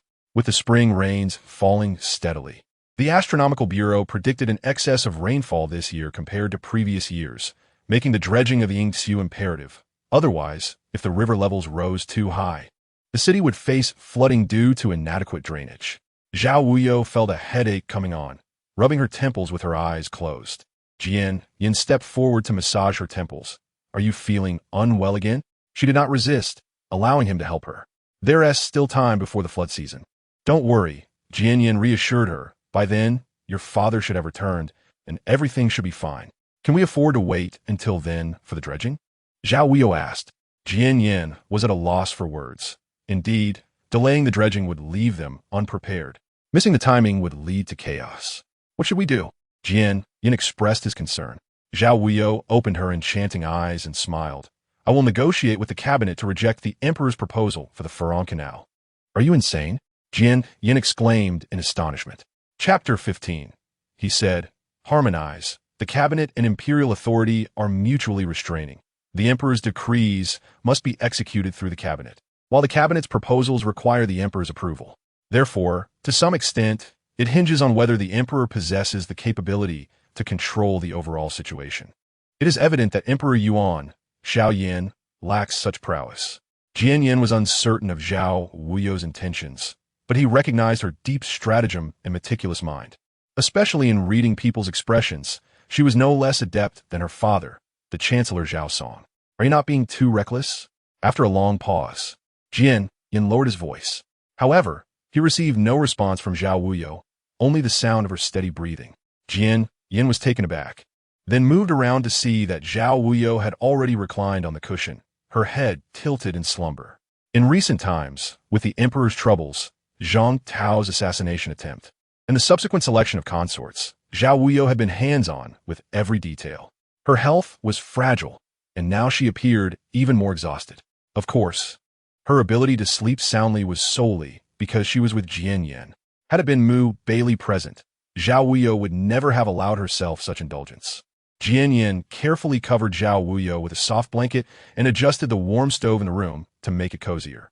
After completing these tasks, he sat beside the soft couch, watching the peacefully sleeping Zhao Wuyou. Wrapped in the blanket, she looked delicate and serene, a testament to the tranquility of time. Who could have imagined that such a frail woman would ascend to the court and wield immense power, with the ability to decide life and death? She has never shown mercy. Feeling something brush against her face, Zhao Wuyou abruptly opened her eyes, only to meet Jian Yan's somewhat flustered gaze. Jian Yan, with a hint of panic, stammered, I saw you sleeping so soundly, so? Sighing in relief, Zhao Wuyou replied, fortunately, it is you. Wuyou, you're too fatigued. Jian Yan hesitated before asking, have you considered what comes next? I cannot even get through today. What do you think I can contemplate for the future? Zhao Wuyou lifted the blanket and rose from the soft couch, inquiring, how long have I slept? Just a tea's worth of time, Jian Yan replied, gazing at her. If you could don the red gown again. Zhao Wuyou interrupted him. Do not speak of such things again. You promised me. This is a secret between us. Jian Yin nodded, tinged with disappointment. I will never reveal it. Wuyou, I shall return first. Do not act rashly. Although the emperor favors your Zhao family, a ruler is still a ruler. Serving him is akin to serving a tiger. Zhao Wuyou smiled. Rest assured. With a soft sigh, Jian Yin turned to look back at Zhao Wuyou as he reached the door. If only that day could truly arrive. She paused, her eyes dimming slightly. She had no siblings. It was rare to find such a good brother who cared for her future. Other than Jian Yin and her mother, no one had ever inquired about her future. In truth, Zhao Wuyou understood better than anyone that someone like her had no future. Never mind. If I do not think about it, I shall not have a headache. What is this Furong Canal? The Emperor Yuan, Xiao Yin, whimsically swayed by the persuasion of Xiang Zhaoi, wished to divert the spring from the imperial garden into the inner palace, so that he could one day sail through the harem. Beautiful as it may sound, it would be a waste of resources. In the past 2 years, the Eastern factory has been embroiled in conflict, while the emperor is solely focused on becoming an immortal. He has been fervently constructing Taoist temples among the people, promoting Taoism, which has led to increasing taxes and rising public discontent. This aside, the key issue lies in the abundance of corrupt officials in the court, where taxes collected are embezzled at every level. Now, with the national treasury depleted, the dredging of the Furong Canal and the Ing Canal must choose one. If the court continues to remain inactive, the river will swell in the future, leading to devastation among the populace, and they may find it hard to sustain itself. Zhao Wuyou is not a benevolent person, nor does she genuinely seek the welfare of the people. It is merely that her father had always instructed her that the greatest sin of an official is to be greedy. One may indulge in vanity and pursue immense power, but one must not touch gold and silver. Power is invisible, yet wealth can be deadly at the first glance. Thus, everyone curses the Zhao family as traitors, yet none dare to label them as corrupt officials. Rejecting the emperor's proposal regarding the Furong Canal, Zhao Wuyou knew precisely what it signified. In the Golden Wan Hall, the emperor's fury erupted, and the civil and military officials knelt on the ground, none daring to utter a word. Holding a jade tablet, Zhao Wuyou stepped forward and knelt at the center of the hall. Your Majesty, I have a petition. Chapter 16. Zhao Wuyou's self-inflicted hardship. The emperor's reprimand echoed through the Golden Wan Hall, while outside, the spring rain fell incessantly, chilling to the bone. Yun Zheng stood in the rain with an umbrella, anxiously pacing the palace path, her heart in turmoil.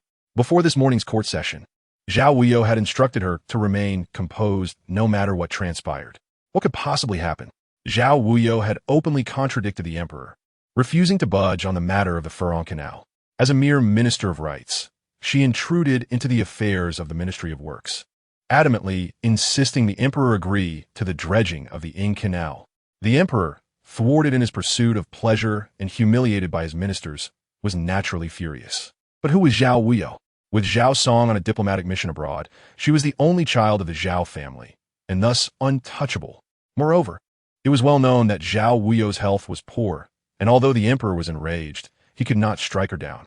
After considerable thought, he could only reprimand her in front of the gathered officials and punish her to kneel before the Wenyuan Pavilion, where she would remain until she received her punishment. In the rain, Zhao Wuyou knelt before the Wenyuan Pavilion, shivering. Yun Zheng, holding the umbrella, felt tears streaming down her cheeks. Why must you endure this? As for the Ministry of Works, let them handle their own affairs. Why must you entangle yourself? Zhao Wuyou remained silent. When the matter comes to light, it will not just be the Ministry of Works at stake, but her father, the Chancellor, who will bear the brunt of it. Those without foresight will encounter imminent troubles. A splash of water interrupted her thoughts as a pair of black boots adorned with golden silk embroidery appeared before her. A deep purple robe cascading in her line of sight. Without needing to guess, she knew exactly who had come to mock her. A smooth, gentle voice floated down from above, leaving one to believe he was a remarkably tender-hearted individual. Baili remarked, the spring rain chills to the bone. And you are so slight of stature, Lady Zhao. What will become of you if you catch a cold? With that, he sighed lightly, conveying a sense of pity. Zhao Wuyou wearily lifted her gaze, hearing the soft patter of rain against the umbrella surface. Her pale lips curled slightly. I am honored that the supervisor thinks of me. I shall certainly express my gratitude upon my return to the residence. Upon hearing this, Baili crouched down, his clear eyes fixed intently upon her. Lady Zhao, you are indeed intelligent. Why do you not adapt your approach? The Emperor is the heaven of day. Do you not fear that, should you puncture the heavens, they may fall and crush you? Zhao Wuyou raised her eyes defiantly, locking her gaze upon him, her tone gentle. But you are still here, are you not? The supervisor alone can support half the sky. Even if the heavens were to fall, they must first pass through you, would they not? After speaking, she cast a wistful glance at the relentless rain. What a pity. I wonder if the Emperor can still tour the harem in such weather. Perhaps the supervisor ought to consider how to assist the Emperor in his royal excursions. Suddenly, Baili reached out, startling Eunuch, who flinched. Fortunately, Baili did nothing more than gently brush the rain from her cheek with his fingertip. Such tenderness belied a hidden edge. Do not trouble yourself with this matter. Lady Zhao, I have prepared a pot of fragrant meat for you to enjoy upon your return to the residence. With that, Baili stood, glancing back with a cold expression. It seems the Emperor never granted permission for you to carry an umbrella. Lu Gowen's knife fell swiftly, and Yun Zhang's umbrella was cleaved in two. Luckily, she reacted quickly. Otherwise, her arm would have been severed. Watching the ruined umbrella fall into the rain, Yun Zhang felt both angry and frustrated, yet she had no recourse against Baili's men. As Baili led his entourage away, Yun Zhang swiftly removed her outer robe, using it as a makeshift umbrella to shield Zhao Wuyou. Can you still endure, my lord? Zhao Wuyou's brows furrowed slightly. Whether she could endure or not, she must. The Emperor had issued a decree. 3 hours, not a moment less. If it must be done, then so be it. Kneeling would not cost her an arm or a leg. At most, her knees would grow numb and hinder her mobility. So long as she could achieve her goal, what did she have to fear? Baili did not walk far, but instead fixed his deep gaze upon Zhao Wuyou kneeling in the rain. What do you suspect, supervisor? Lu Gowen inquired. Baili lowered his gaze, looking back at him. What kind of person do you believe Zhao Wuyou to be? Chapter 17. The Empress requests your presence. Lu Gowen pondered carefully. Who is Zhao Wuyou? The only child of Chancellor Zhao Song, exceptionally gifted and learned. Unfortunately, she has been frail and sickly since childhood. In her dealings, she has always been cautious, treading lightly before the Emperor, diligent and submissive. Baili snorted coldly and turned to leave. Lu Gowen suddenly understood. How could such a timid and cautious person dare to confront the Emperor? Taking a deep breath, he reflected on her frail appearance, realizing that every action she took was intentional. The more he thought about it, the more chilling it became. Following closely behind Baili, Lu Gowen asked, are you suspecting that Zhao Wuyou is using a feigned injury to suppress the Xia family? Xiang Zhaoi had the Emperor's favor, and in a moment of joy, the Emperor had even allowed Xia Donglu to join the cabinet. This was a heavy blow to the Zhao family's long-held control over the cabinet. With Zhao Song absent from the capital, Xia Donglu, feeling self-important, believed Zhao Wuyou to be nothing more than a mere child, utterly disregarding her. Baili smiled coolly, sensing that a splendid drama was yet to unfold. Lu Gowen inhaled sharply. But chief, the cabinet has dismissed the Emperor's proposal, which means it will instill a sense of threat from the cabinet within His Majesty. Wouldn't this be even more detrimental to the Zhao family? Zhao Wuyou's actions are akin to laying bare his heart to the Emperor, with imperial authority paramount. How could the Emperor permit the Zhao family to overshadow him? This was a test of Zhao Wuyou's ability to reverse the tide. As Baili continued onward, he considered, reverse the tide?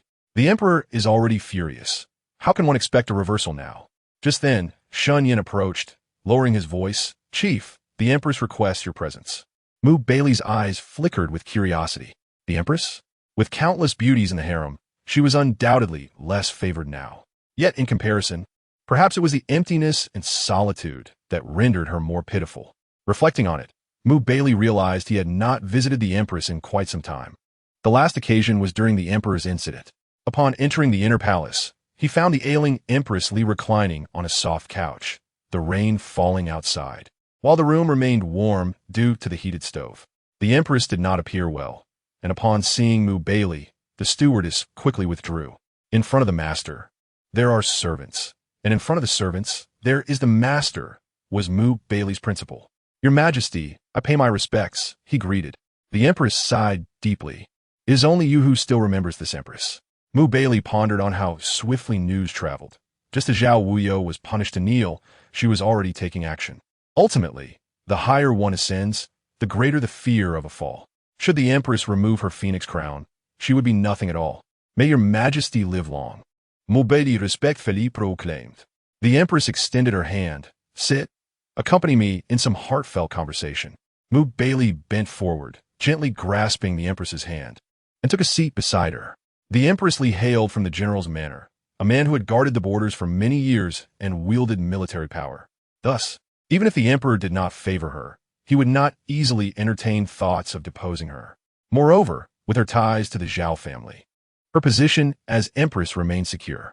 As Baili skillfully massaged the empress's neck, he was unparalleled in his technique. He had a tendency to either not partake in something at all or to excel at it. The empress found solace in his ministrations and grasped his hand.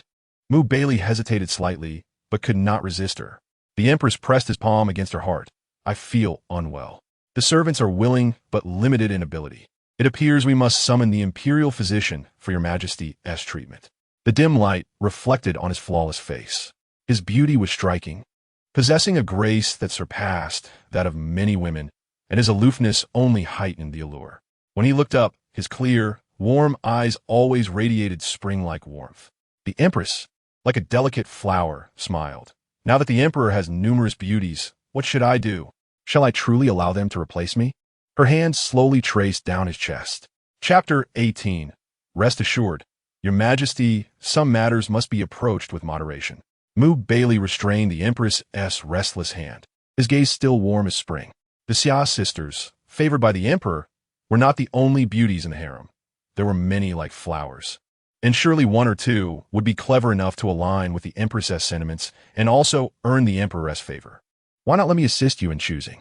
The empress reclined against Baili's lap. This rain vexes me and gives me a headache. Baili discreetly massaged her temples. Your Majesty need not worry. While the rain falls, it is not always a misfortune. I fear you labor day and night, risking your health in this rain. The empress closed her eyes, speaking gently. Baili understood her unspoken thoughts. She was subtly reminding him that Zhao Wuyou remained kneeling in the rain. To the empress, Baili was merely a source of comfort, while Zhao Wuyou was a tangible young man. In other words, if the empress truly could not endure, Zhao Wuyou held greater significance than his own long, slender fingers. Rest assured, Your Majesty, Baili replied, his words layered with meaning. The empress lifted her eyelids to regard him. With you here, I am naturally at ease. I shall diligently serve the empress. Baili smiled warmly. Exiting from Kuan-Ning Palace, Baili still presented himself impeccably, though his handsome visage lacked something essential.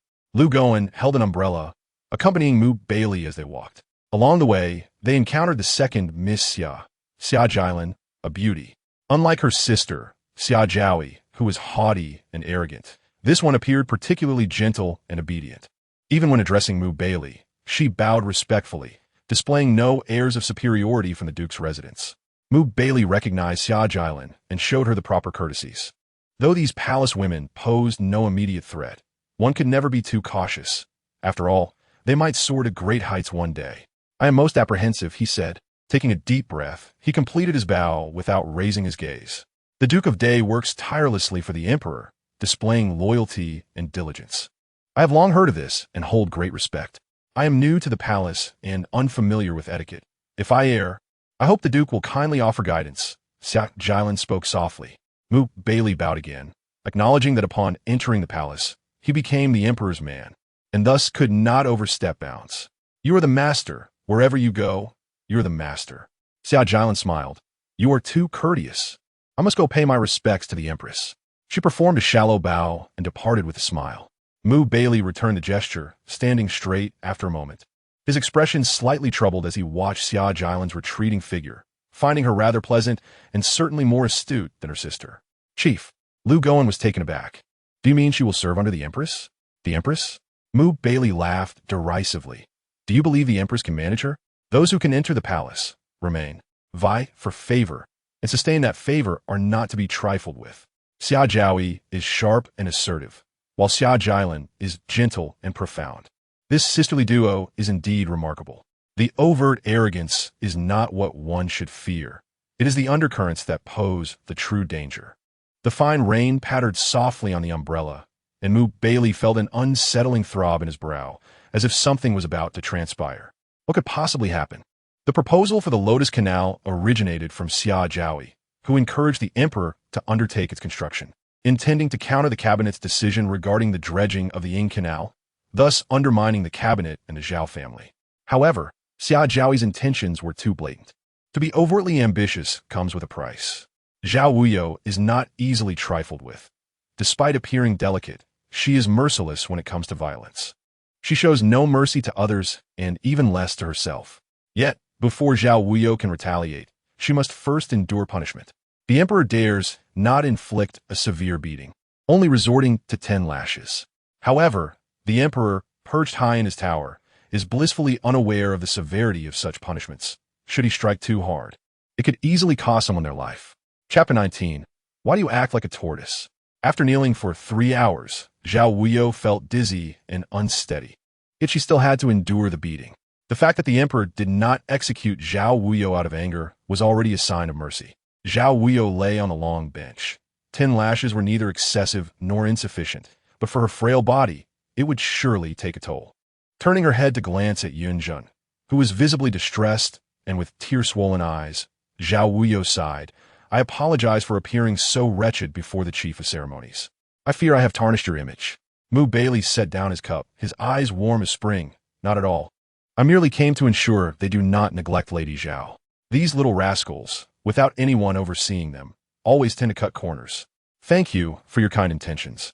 My lord, I stand by my words. I shall certainly pay a visit in the future." Zhao Wuyou's heart seethed with resentment.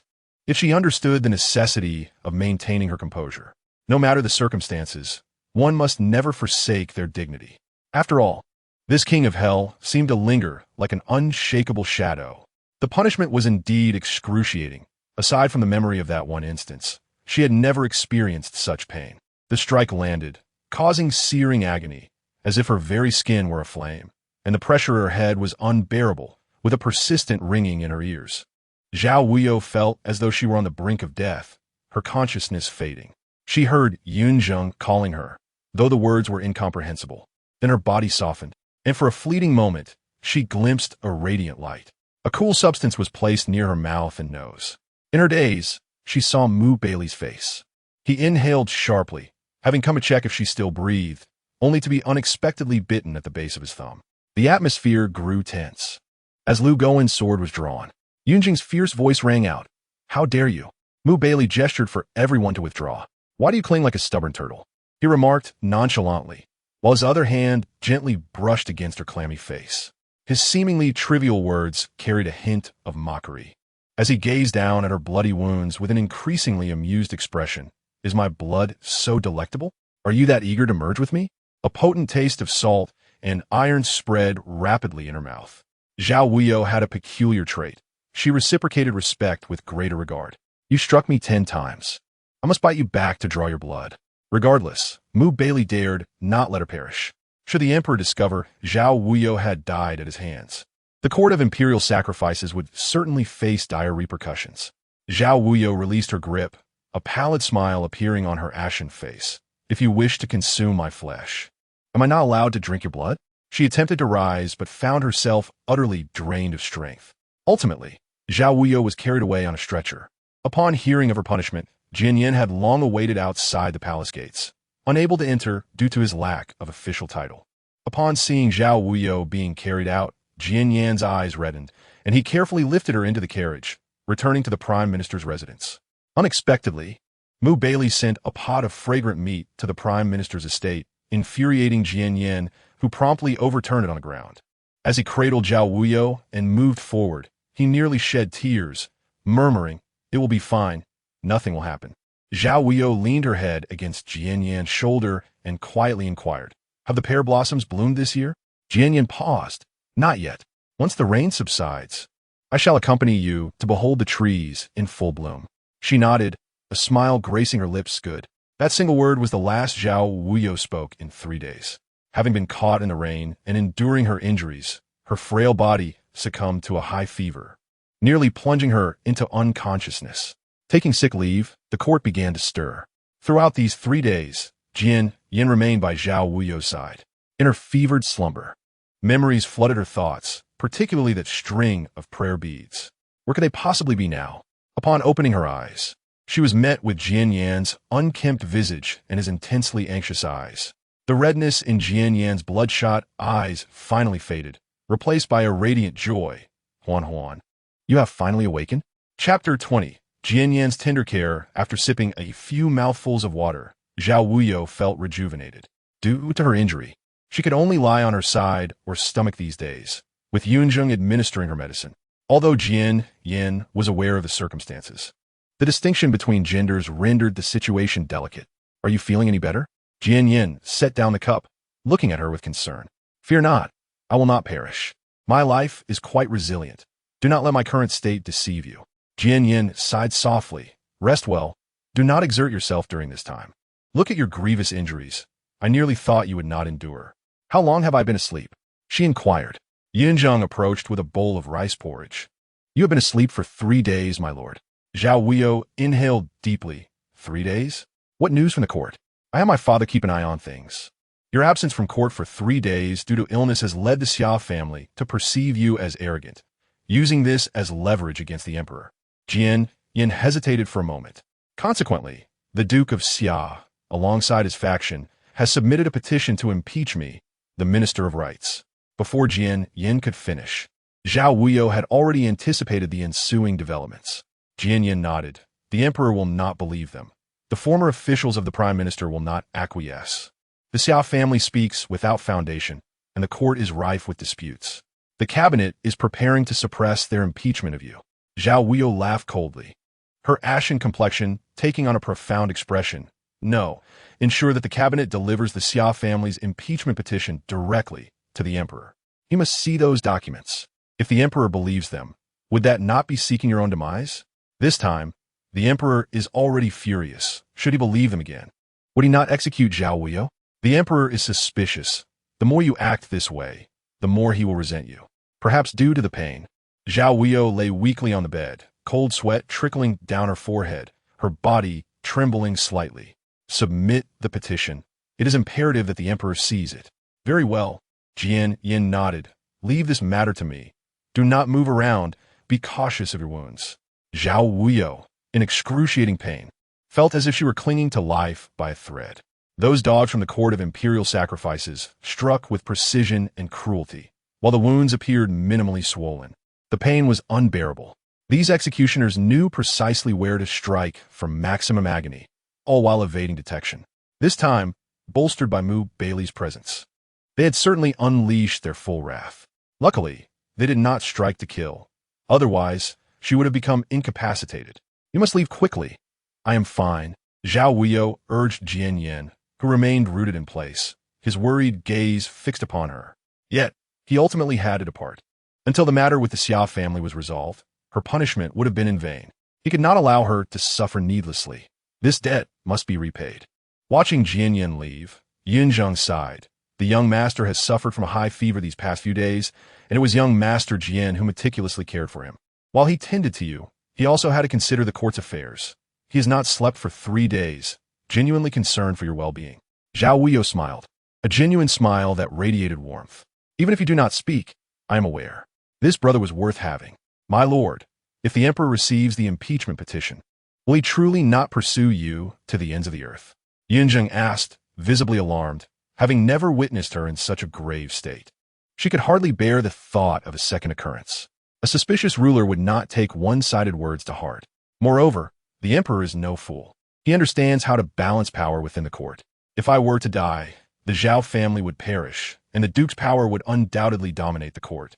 The emperor, lacking pieces to counterbalance his authority, would be thrown into a state of panic. Do you think the emperor would tolerate such a situation? Zhao Wuyou closed her eyes. The pain was excruciating, as if the cruel servants had struck too hard. Upon her recovery, she would be sure to exact vengeance on those foolish individuals. And of course, there was also that pot of fragrant meat from Baili, that spiteful little servant. Despite her faintness, good news had indeed emerged from the palace during her unconsciousness. Eunuch fed Zhao Wuyou porridge. Our pawn has taken effect. Zhao Wuyou raised her brow slightly. Eunuch continued. The royal procession is underway, and the bamboo salt has been laid out along the route. She is now the emperor's most cherished beauty, accompanying the king and serving at court. Chapter 21. The beautiful woman is poisonous. She is quite clever indeed. Zhao Wuyou scoffed mockingly. You could conceive such a scheme. However, gaining the emperor's bed does not guarantee capturing his heart. The emperor possesses a harem of thousands of exquisite beauties.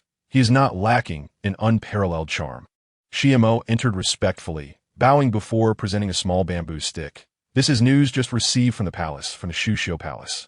Without needing further clarification, it was undoubtedly from Fu Yueying. The message bore only a few words. The emperor's grace is boundless. My lord? Even Yunjin cannot quite comprehend the true meaning behind this note. As it is her first attempt at conveying a message, she is wary of being discovered, thus speaking in vague terms. Zhao Wuyou takes a deep breath and instructs Yunjin to fetch paper and ink to respond to her. Yunjin nods affirmatively and wonders what to say. Long live the emperor. When the carrier pigeon returns, Fu Yueying is momentarily taken aback, likely unable to decipher the meaning. However, after a moment of contemplation, she grasps the intent. It is Zhao Wuyou, whose meticulous thoughts reveal that being beaten does not equate to defeat. The reply on this letter showcases a profound scheme. What does the young master mean by this? Elf Montauk in Kvilis. Zhao Wuyou sips some porridge and takes his medicine, feeling slight relief from the pain. I wish for her to serve the emperor well and capture his heart. Yunjin scoffs. Let us hope she understands. She certainly will. Zhao Wuyou sighs softly. Has the emperor remained with her these past few days? Yes. Yunjin affirms. She is favored even more than the sisters of the Xia family. After all, she hails from the Imperial Music Bureau. Such matters are hardly difficult for her. As long as the emperor does not grow weary of her, she possesses the ability to keep him enthralled. But how long can one serve the emperor with beauty alone? She is still far from truly capturing his heart. Zhao Wuyou contemplates attempting to rise, but is quickly overwhelmed by pain, ultimately deciding to remain in her position, albeit in an ungraceful manner, as it alleviates some discomfort. Following her beating, aside from Jian Yin, no one dares to visit Zhao Wuyou, each fearing the emperor's wrath. Yet the emperor, too, is vexed with Zhao Wuyou absent. The court is dominated by the Xia family, resulting in incessant discussions about the proposals for the Furon Canal and the dredging of the Ying Canal, which only serves to give the emperor a headache, prompting him to dismiss the court altogether. In such moments, he recalls Zhao Wuyou's worth. Baili, being merely a eunuch, lacks the adeptness in state affairs that Zhao Wuyou possesses. When the emperor visits Fu Yueying's palace, he finds her engaged in writing.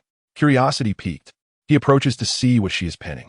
Fu Yueying greets him and, with a charming smile, pulls the emperor closer. My writing is poor. Why not let your majesty write instead? I have heard from Eunuch Ruan that your calligraphy is unparalleled in the realm. I have long admired it. Would your majesty be willing to put pen to paper? What shall I write? Flattered by the beautiful woman's praise, the emperor feels a swell of pride. Perhaps you could write my words. Fu Yueying presents a piece of paper on which she has inscribed. This heart remains unchanged, never to betray. I only wish for your heart to mirror mine. The emperor rolls up his sleeves and picks up the brush. Fu Yueying smiles gently as she grinds the ink, embodying a demeanor of warmth and submission. However, upon completing the phrase, the emperor furrows his brow, casting a meaningful glance at Fu Yueying. Your majesty writes splendidly.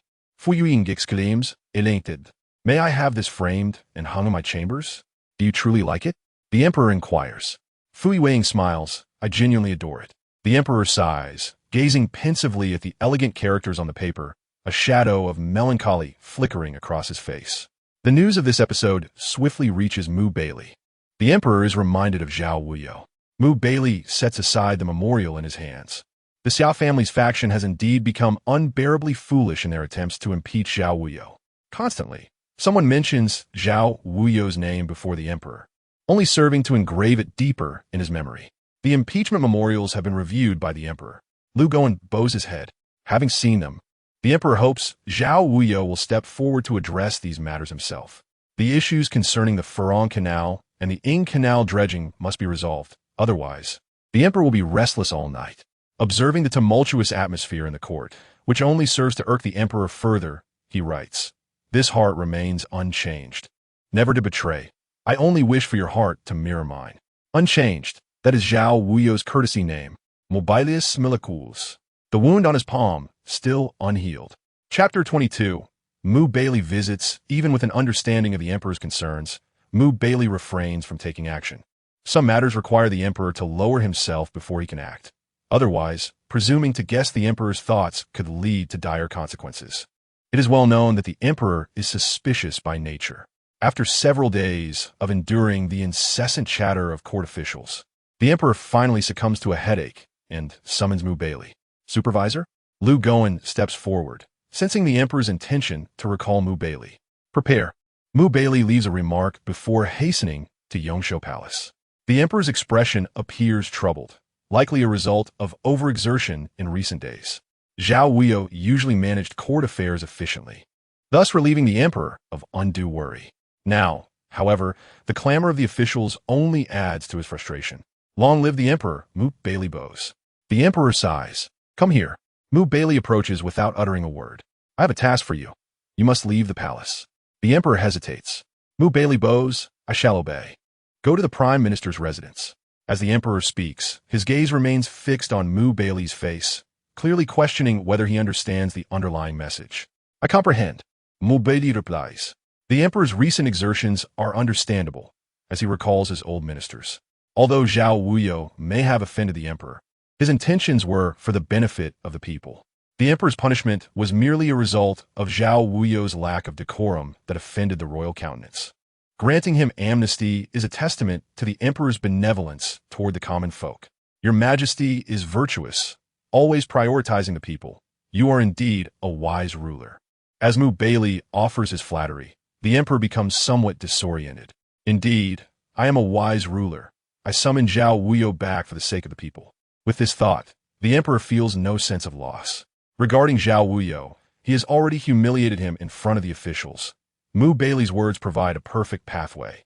I entrust this matter to you, but do not reveal that it is my intention. The emperor is sensitive, particularly concerning this issue. Even if he must relent, he cannot show weakness. After all, Zhao Wuyou is a subject, and he, the sovereign. Rest assured, I shall handle it meticulously. Mu Baili bows. The emperor nods. I trust you with this matter. I feel assured. If I accomplish this task well, I shall reward you handsomely. Thank you, Your Majesty. I dare not seek a reward for serving you. I shall take my leave now. Mu Baili's respectful demeanor pleases the emperor, regardless of Mu Baili's power. He will always be a servant before the emperor. Upon exiting Yongsho Palace, Mu Baili gazes at the splendid weather, lightly touching the scar on his palm. Today's sunshine is truly splendid, perfect for an outing. After resting for so many days, Zhao Wuyou's injuries should have healed significantly. However, Mu Baili seems to have overestimated Zhao Wuyou's recovery abilities.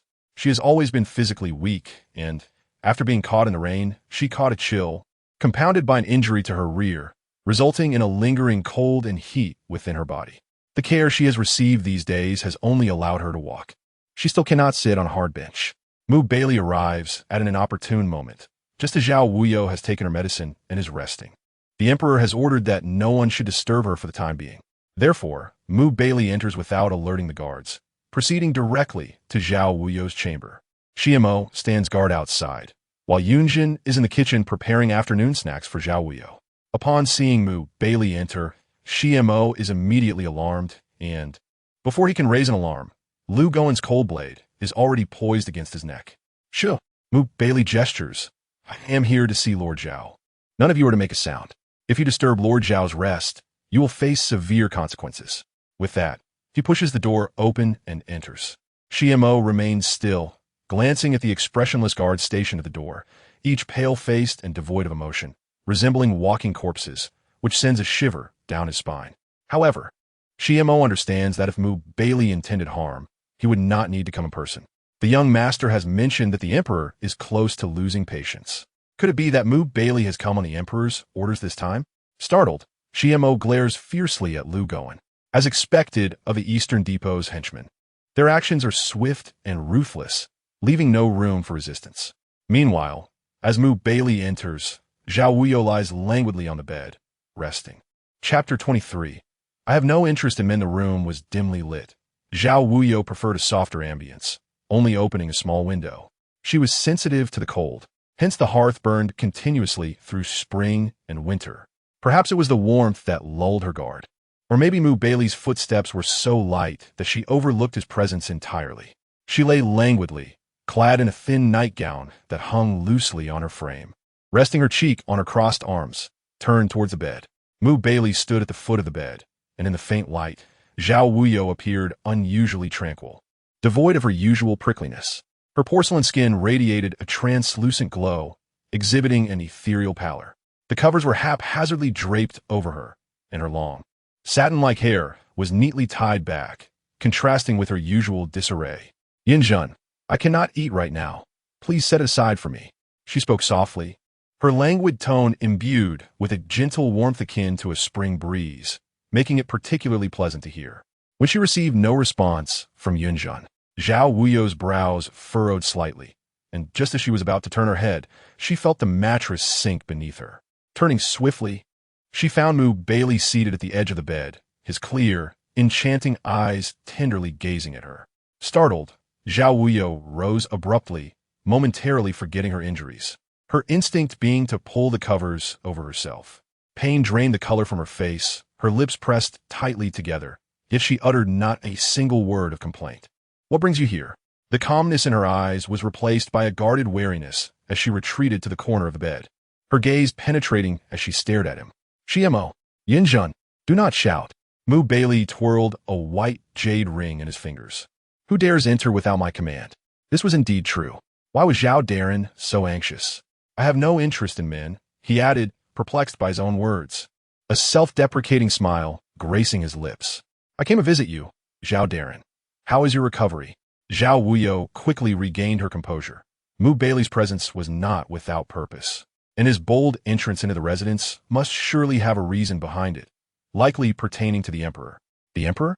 Zhao Wuyou inhaled deeply, striving to steady her fluctuating emotions. A serene smile graced her pale face. "Thank you, supervisor, for thinking of me at such a time. It is indeed my fortune. However, I am currently injured and unable to assist much."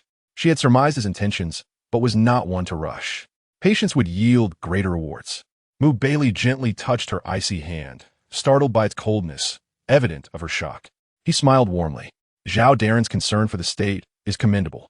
You are a pillar of great talent for day. Although the Emperor may be upset, he is ultimately a wise ruler who does not truly wish for your demise.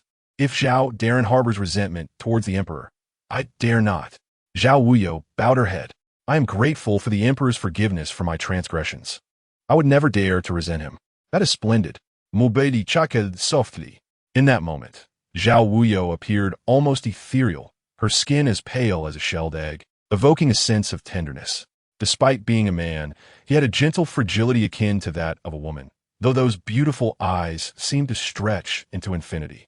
They were kindred spirits, forever shrouded in mystery regarding their innermost thoughts. Zhao Wuyou lowered her gaze to her hand, pondering how she had never noticed Mu Baili's clumsiness before. It seemed to have intensified, manifesting itself without regard for the occasion. She withdrew her hand, maintaining her composure. "What brings you here, supervisor?" Mu Baili's expression was enigmatic, his phoenix eyes narrowing slightly. Chapter 24. Zhao Darren turned red. "Are you not planning to accompany me to the palace, Zhao Darren?" Mu Baili inquired. Zhao Wuyou was well aware that the Emperor awaited her to provide him with an opportunity to save face. This was not the moment to hesitate. Yet, in Mu Baili's presence, she had to maintain her initial calm demeanor. "The Emperor seeks to repair the Hibiscus Canal. I fear my illness may hinder that endeavor. Your loyalty to the Emperor and concern for the people truly move me," Mu Baili sighed. "But have you considered that such steadfastness might ultimately burden you?" "I can withstand the Emperor's wrath. I have anticipated this day," Zhao Wuyou replied, her lips pressed together, her long lashes casting shadows over her eyes. Unwilling to meet Mu Baili's gaze, his captivating eyes could easily ensnare the heart, and though she remained composed, she was not impervious to emotional turmoil. Being human meant possessing a heart. Thus, she would not place herself in peril lightly. Some mistakes were irreversible. For instance, this dangerous serpent before her. His smile and gentleness were deceptive. One must never take them at face value. "The Emperor has already consented," Mu Baili stated. "Zhao Darren, please accompany me. The Emperor remains the Emperor.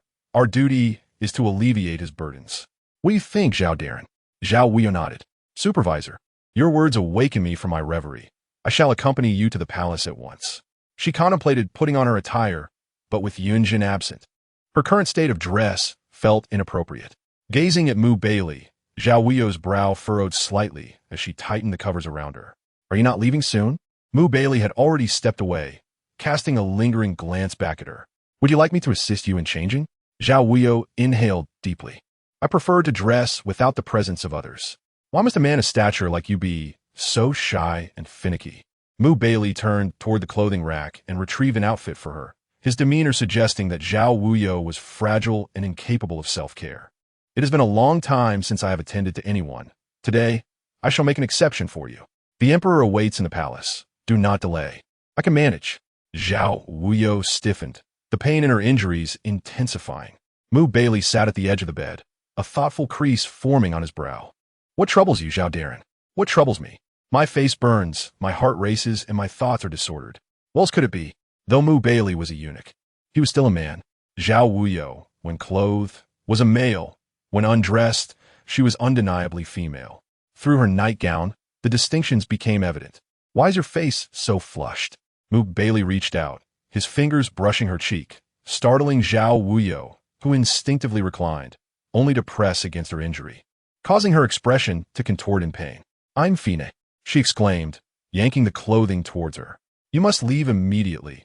I dislike changing with someone else present, especially a stranger. Her voice was laced with irritation, and beads of cold sweat trickled down her forehead from the discomfort. Observing her distress, Mu Baili chuckled softly, saying nothing further as he gathered his robes and exited.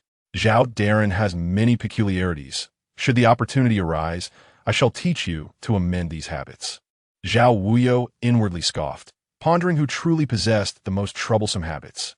Moving silently, intruding upon others' quarters as if it were uninhabited, and his clumsiness, either touching her hand or her face, all while speaking in a tone most peculiar.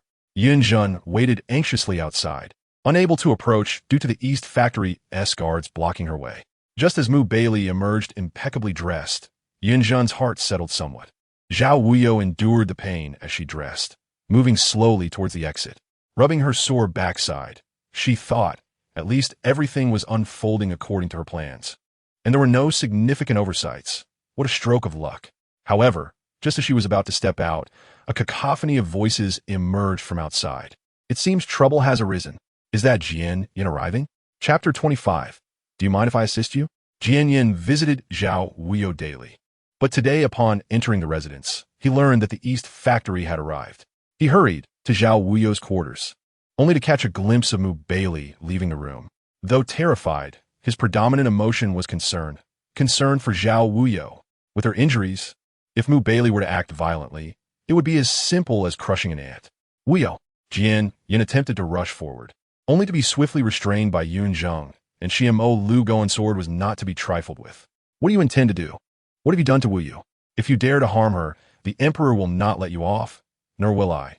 Jian Yin clenched his fists, his gaze fixed intensely on the door behind Mu Baili, anxiety coursing through him more than for a blood relative. Who are you? Mu Baili casually toyed with his jade ring. In the blink of an eye, he had Jian Yin by the throat. A mere hint of pressure would snap it. No. Both Yun Zheng and Xiamo cried out in alarm. My father is Jian Weizhong, the Minister of Works. Jian Yan's complexion turned ashen, showing no sign of submission. Even if you kill me, I will still say it. Do not harm Wuyou. Whoever dares to touch her, I will haunt them even in death. Mu Baili chuckled, releasing his grip, and Jian Yin crumpled to the ground like a lifeless doll. A frail scholar was no match for Mu Baili. Before you attempt to save someone, consider your own capabilities. Do not risk your life for another. Mu Baili waved his sleeve and turned, just in time to meet Zhao Wuyou's icy gaze. She suppressed her pain and hurried towards Jian Yin. Xiamo and Yun Zheng were quicker, swiftly helping him up. Are you all right? Zhao Wuyou asked softly, furrowing her brow at Jian Yan's bruised neck. Does it hurt? Jian Yin shook his head, grasping Zhao Wuyou's cold hand with anxiety etched on his face. What about you? Did he lay a hand on you? This is the Prime Minister's residence. How could anything happen to me? Zhao Wuyou withdrew her hand and turned to Mu Baili. Are you planning to stay for dinner? The Emperor is waiting. Mu Baili smiled coldly. casting a knowing glance at Zhao Wuyou and Jian Yin, surprised by the Minister of Work's son's spirit. It seems there are matters I must contemplate carefully. You should go back, Zhao Wuyou said to Jian Yin with a faint smile. I still need to enter the palace. Jian Yin opened his mouth, words on the tip of his tongue, but ultimately said nothing. Her safety was all that mattered. With this thought, he followed closely behind, ensuring he watched her board the carriage before he felt at ease. Zhao Wuyou walked towards the gate with Baili, beads of sweat glistening on her forehead, appearing somewhat fatigued. Her delicate, pale face was increasingly heart-wrenching. Baili stepped into the carriage first, and Zhao Wuyou followed, stepping onto a stool. She reached for the carriage to steady herself. With her injuries, mounting was not as effortless as before. Jian Yin hurried forward to assist her, but someone else beat him to it. Zhao Wuyou looked up in surprise to find Baili half squatting in the carriage, his warm gaze glimmering like sunlight. He smiled at her, holding her icy hand. Zhao Darin, would you mind if I lend you my support? Zhao Wuyou glanced at Jian Yin, then forced a smile at Baili. Thank you, supervisor. She then climbed into the carriage, letting out a sigh of relief. She had expected the carriage's interior to be uncomfortable, but Baili, it seemed, had a keen eye for detail. All the seats were lined with thick velvet cushions. Zhao Wuyou was momentarily taken aback, gazing up at Baili, momentarily forgetting that he still held her hand. His touch was cool, delicate, and smooth, indeed, quite pleasant. Chapter 26. Zhao Darin, please do not take this to heart. Zhao Wuyou snapped back to reality, promptly withdrawing her hand and sitting quietly beside him, silent. Baili turned to look at her, noting her gauntness and weariness. She indeed resembled a fragile being. Yet, for reasons unknown, no matter where she found herself, her innate composure commanded respect. Perhaps her father, Zhao Song, had taught her well. Zhao Wuyou was typically reticent, yet when it came to action, she was decisive and efficient, never meandering. What was most unnerving was the unpredictable heart concealed beneath her frail exterior. Baili had sparred with Zhao Song enough to have some grasp of him, but with the unusually quiet Zhao Wuyou, he felt an unprecedented unease. Her thoughts were inscrutable. On the surface, everything seemed calm, yet beneath the surface, turmoil surged. Zhao Darin and the son of the Minister of Works appeared to share a close bond, Baili remarked. Inside the lavishly adorned carriage, the decor was of the highest caliber. Despite occasional bumps outside, the interior remained serene, indicating superior shock absorption compared to the Prime Minister's carriage. Zhao Wuyou pursed her lips. Are you envious or jealous, supervisor? Do you have such a friend who shares such life-and-death ties? That is not for you to concern yourself with, Baili replied. Before he could speak further, Zhao Wuyou continued, I know you have many lives at your disposal. Be it the Eastern Depot or the Bureau of Rights, there are plenty willing to serve you. However, those who can treat you sincerely are likely few and far between. Baili raised an eyebrow, a smirk playing on his lips. Zhao Darin seems to value emotions greatly. If one lacks emotion, how are they any different from livestock? What do you think, supervisor? Zhao Wuyou retorted sharply. Baili had experienced Zhao Wuyou's sharp tongue and was taken aback by her increasing boldness. In the next moment, he suddenly sat beside her, slightly turning to gaze at her. Is Zhao Darin's affection for the son of the Minister of Works to differentiate herself from livestock? Your words suggest that I have an intimate relationship with Jian Yin. Zhao Wuyou shot him an icy glance. Regardless, she did not wish to involve Jian Yin. Matters of the court were fraught with peril. Zhao Wuyou understood this well, so having Jian Yin as a friend was something she wished to retain. Is it not so? Baili countered with a smile. You think too much. Zhao Wuyou inhaled deeply, contemplating that it was time to act. Suddenly, sharp whinnies of horses pierced the air, followed by Lu Gowen's commanding shout. Who goes there? Instantly, commotion erupted outside, accompanied by the clashing of weapons. Just as Zhao Wuyou prepared to rise, Baili grasped her wrist. What are you in such a rush for, Zhao Darin? The outside may be lively, but we still need to hurry into the palace. Are you not afraid that they will not allow me to enter the palace? Zhao Wuyou inquired.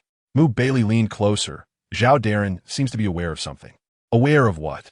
She retorted coldly, staring at the mesmerizing face so close to hers. If you lean in any closer, someone might think you are about to kiss me. If that rumor spreads, you may find your reputation at stake. Baili was taken aback momentarily before chuckling. What a flirt, Zhao Darin. You are truly worthy of your position, overseeing the Bureau of Rights and the Directorate of Education. My reputation is of little concern.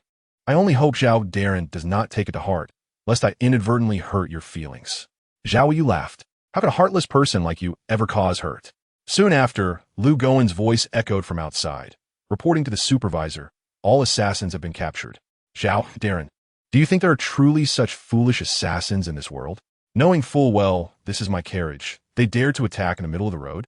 Baili whispered in her ear, his warm breath brushing against her temple. Was this perhaps a splendid play you arranged for me? Zhao, Darren? Zhao Wuyou smiled, mimicking his posture, and whispered back, if I say yes, will you kill me? To have robbed your carriage, would that not be a crime deserving of death? Baili chuckled, their eyes locking for a moment, each understanding the other. Others should indeed perish. I find delight in clever individuals, such as you, Zhao, Darren. Chapter 27. The Dual Facets of Baili. Supervisor? Lu Gowen inquired from outside. What shall be done with the captured assassins? Baili spoke with an eerie calm, his eyes devoid of warmth. Kill them. Zhao Wuyu's lashes fluttered as she cast him a wary glance. A sudden realization washed over her. He seemed to believe her earlier words, truly thinking those men were her doing, thus opting for extermination. Do you really believe me? Zhao Wuyou inquired coldly.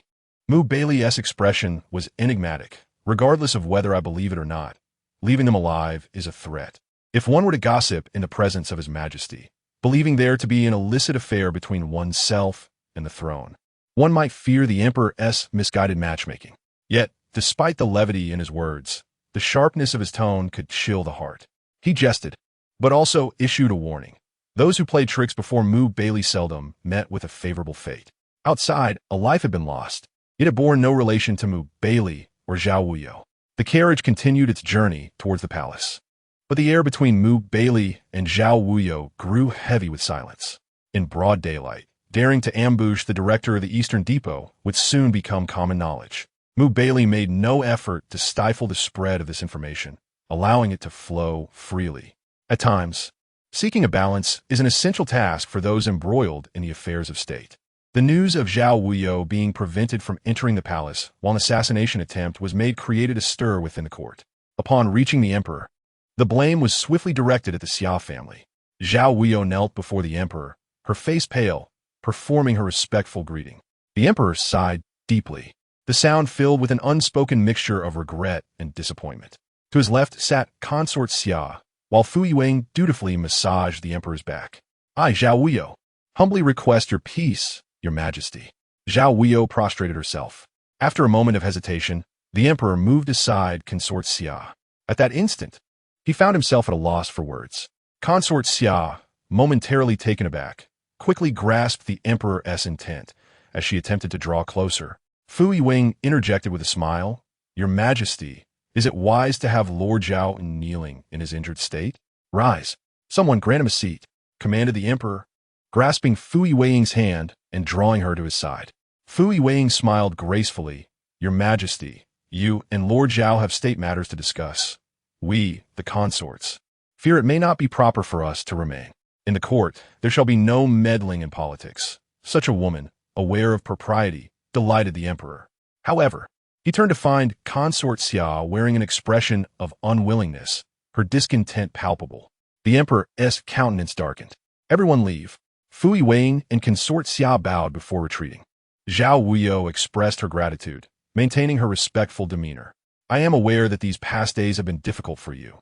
I have come to realize that as the sovereign, I must prioritize the realm. The repairs to the Hibiscus Canal can wait, but the dredging of the Ing Canal is urgent. For your earnest counsel, you have suffered unjustly. It is I who failed to recognize your good intentions. The emperor rose, entrusting this matter to Zhao Wuyou, granting her special privileges to act as she deemed fit. While the emperor agreed to the dredging of the Ing Canal, he never once admitted to being in the wrong. An emperor is an emperor. How could he err? Zhao Wuyou bowed, promising not to disappoint his expectations. As for this assassination attempt, I will ensure the Eastern Depot conducts a thorough investigation. I shall not allow such scoundrels to harm my loyal ministers. The emperor's anger flared. Thank you for your grace, Your Majesty. Zhao Wuyou knelt. Long live the emperor. The emperor clasped his hands behind his back, feeling a weight lift. Matters of the court still rely on you, my loyal minister. I shall dedicate myself fully, even unto death. Zhao Wuyou bowed her head. Who does not wish to hear sweet words? As Zhao Wuyou departed, the emperor cast a glance at Baili. Was it the Duke's residence that deliberately obstructed Zhao Wuyou's entrance to the palace? Baili bowed deeply. I am but a humble servant. Those assassins were desperate men, and I could not capture any alive. Thus I cannot ascertain who sought to harm Lord Zhao. Fortunately, my presence ensured his safety. There is no doubt that someone intended to strike at Lord Zhao. The emperor frowned. Whoever dared to target Zhao Wuyou must be from the Duke's residence. Did they take me for a fool?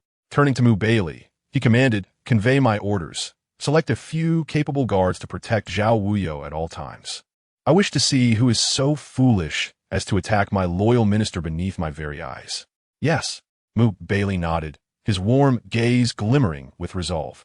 The emperor's command was clear. His protectors would accompany Zhao Wuyou, a prudent measure indeed.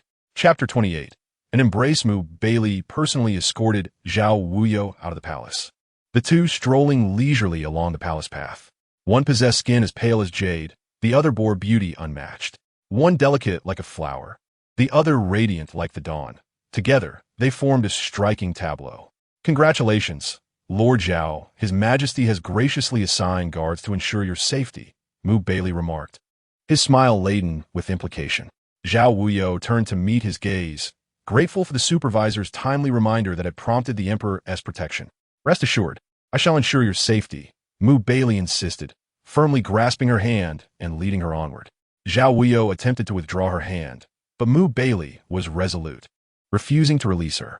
In the gaze of the onlookers, none dared to meet their eyes or speak a word. She could not allow herself to explode in anger then and there, struggling instead to keep pace with him. For a fleeting moment, Zhao Wuyou felt as though she were being led like a young bride, her frustration simmering beneath the surface.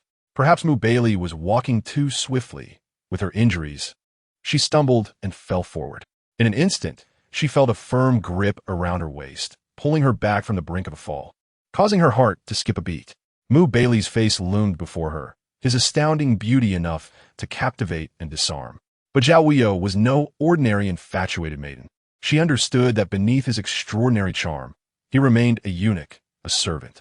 Instinctively, she pressed her hand against his chest, pushing him away. Baili, unfazed, had merely acted to prevent her fall, yet her push inadvertently reddened her cheeks. A delicate blush blossomed on her previously pale face, radiant as the dawn. Seizing the moment, Zhao Wuyou withdrew her hand and, in a huff, turned to leave. Baili remained, his alluring phoenix eyes narrowing slightly. Have I angered you? In earlier days, with Zhao Song present, Baili had seldom engaged with Zhao Wuyou, thus he was not well acquainted with her temperament. Yet in recent days, he had discerned that no matter the circumstances, Zhao Wuyou maintained her composure. He had yet to witness her in a state of anger, nor had he seen her cheeks flushed. Lord Zhao appears rather peculiar, Lu Gowen remarked, clutching his cold sword. Peculiar in what way? Baili cast him a sidelong glance. Lu Gowen swallowed hard. Do you think Lord Zhao might truly have a penchant for the same sex? Baili's expression tightened at the thought. A man so delicate, entangled with the son of the Minister of Works? Was there more to their connection than met the eye? So that is why I embraced her. Was that the cause of her blush? Baili pondered, gazing at his palm as if the sensation of her touch lingered there. Cool and unforgettable. A penchant for the same sex? Such a remarkable individual could indeed fall prey to such a tendency. Zhao Wuyou stormed away, her injuries throbbing with each step. She had endured much, but Baili's audacity was intolerable. One day, she would see his hand severed. Unbelievable. Outside, Yun Zheng and Shi Mo awaited, surrounded by several guards cloaked in brocade. These were likely the servants Baili had dispatched, ostensibly for protection, but in truth for surveillance.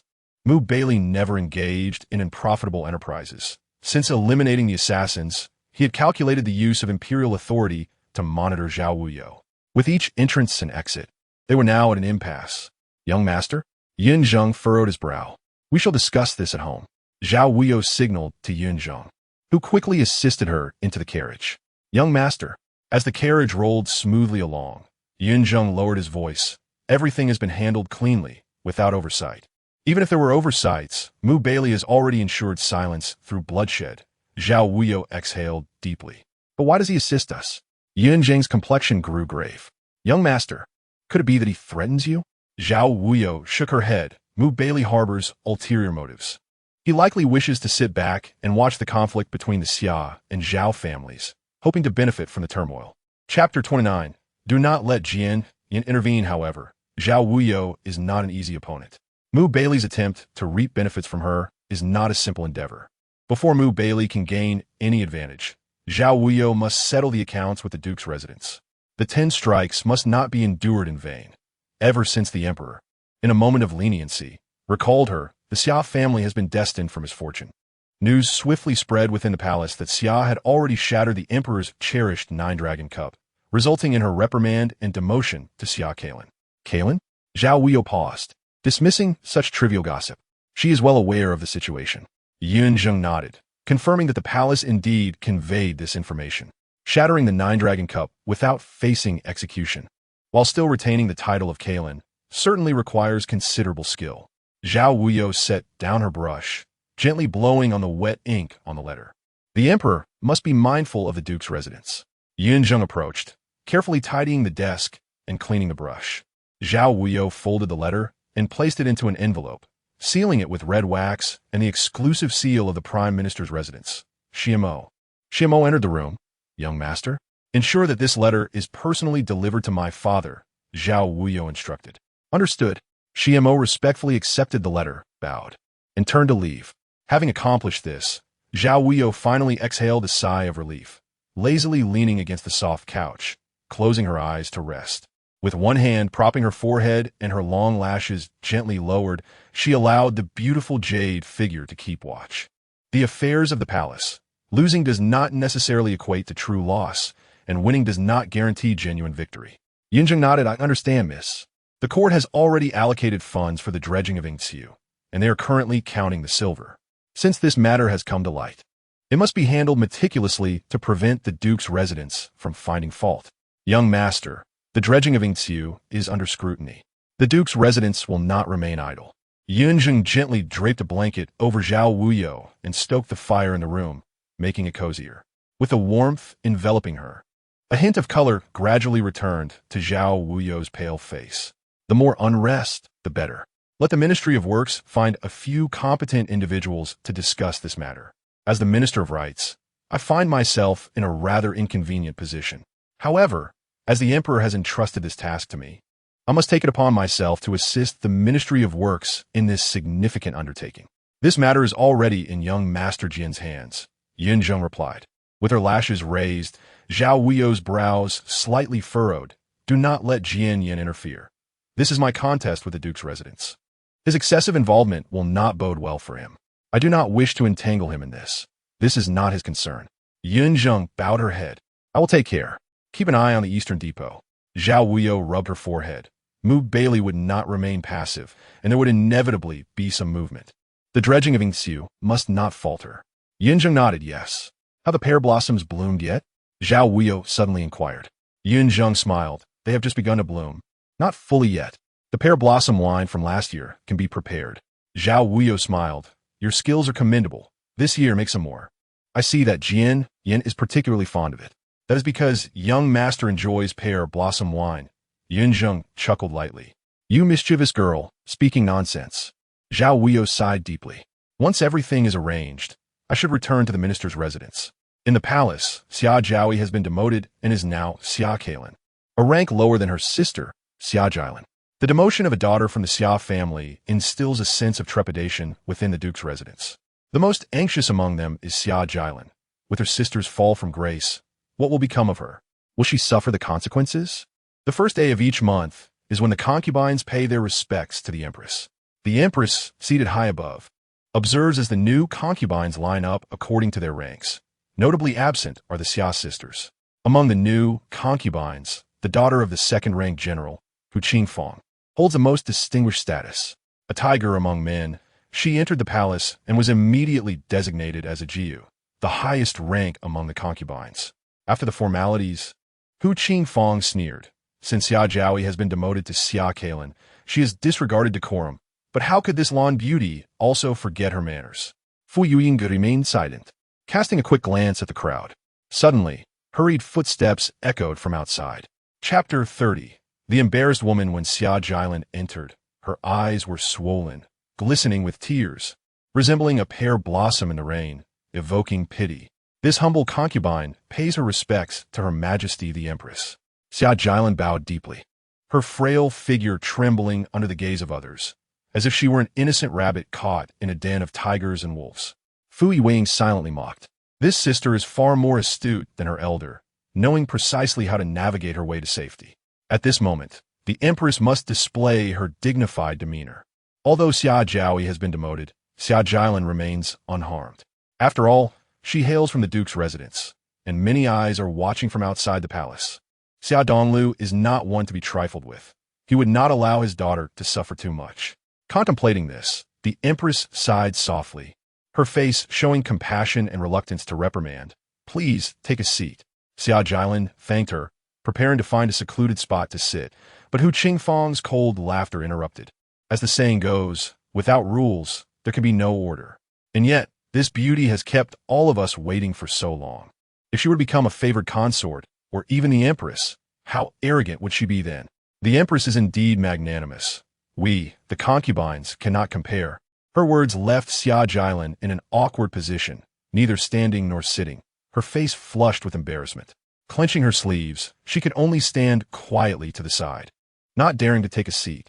The Empress remained silent, as some individuals indeed require a lesson in humility. Reflecting on the once arrogant Xia Jiaoyi, now facing demotion, the judgment of others is deemed just. As conversation flowed, the ladies remarked that the peach blossoms outside the palace bloomed late this year, yet their hues were exceptionally vibrant. Such discussions were but fleeting, and soon several hours had passed. As the ladies prepared to depart, Xia Jilin's legs had long grown weak. When she attempted to bow, her legs buckled, and she fell heavily to the ground, prompting a chorus of laughter from the crowd.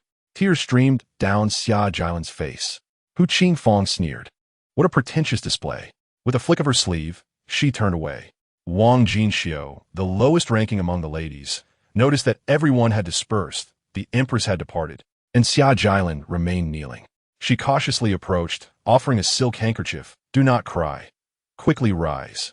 With the help of her maid, Bai Chan, she assisted Xia Jilin to her feet. Trembling, Xia Jilin whispered her gratitude. "Thank you." Wang Jinxiu smiled shyly. "My rank is lower than yours. I dare not accept your thanks." After saying this, she bowed to Xia Jilin. "Please take care. I shall take my leave." Xia Jilin nodded, watching Wang Jinxiu depart.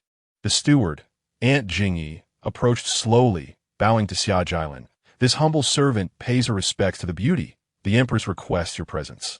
"The Empress?" Xia Jilin instinctively tightened her grip on the handkerchief, her clear eyes reflecting a hint of fear and apprehension. "Please follow me." Jingyi inclined her head and led Xia Jilin to the side hall. From a distance, Fu Yiwei stood, observing everything quietly.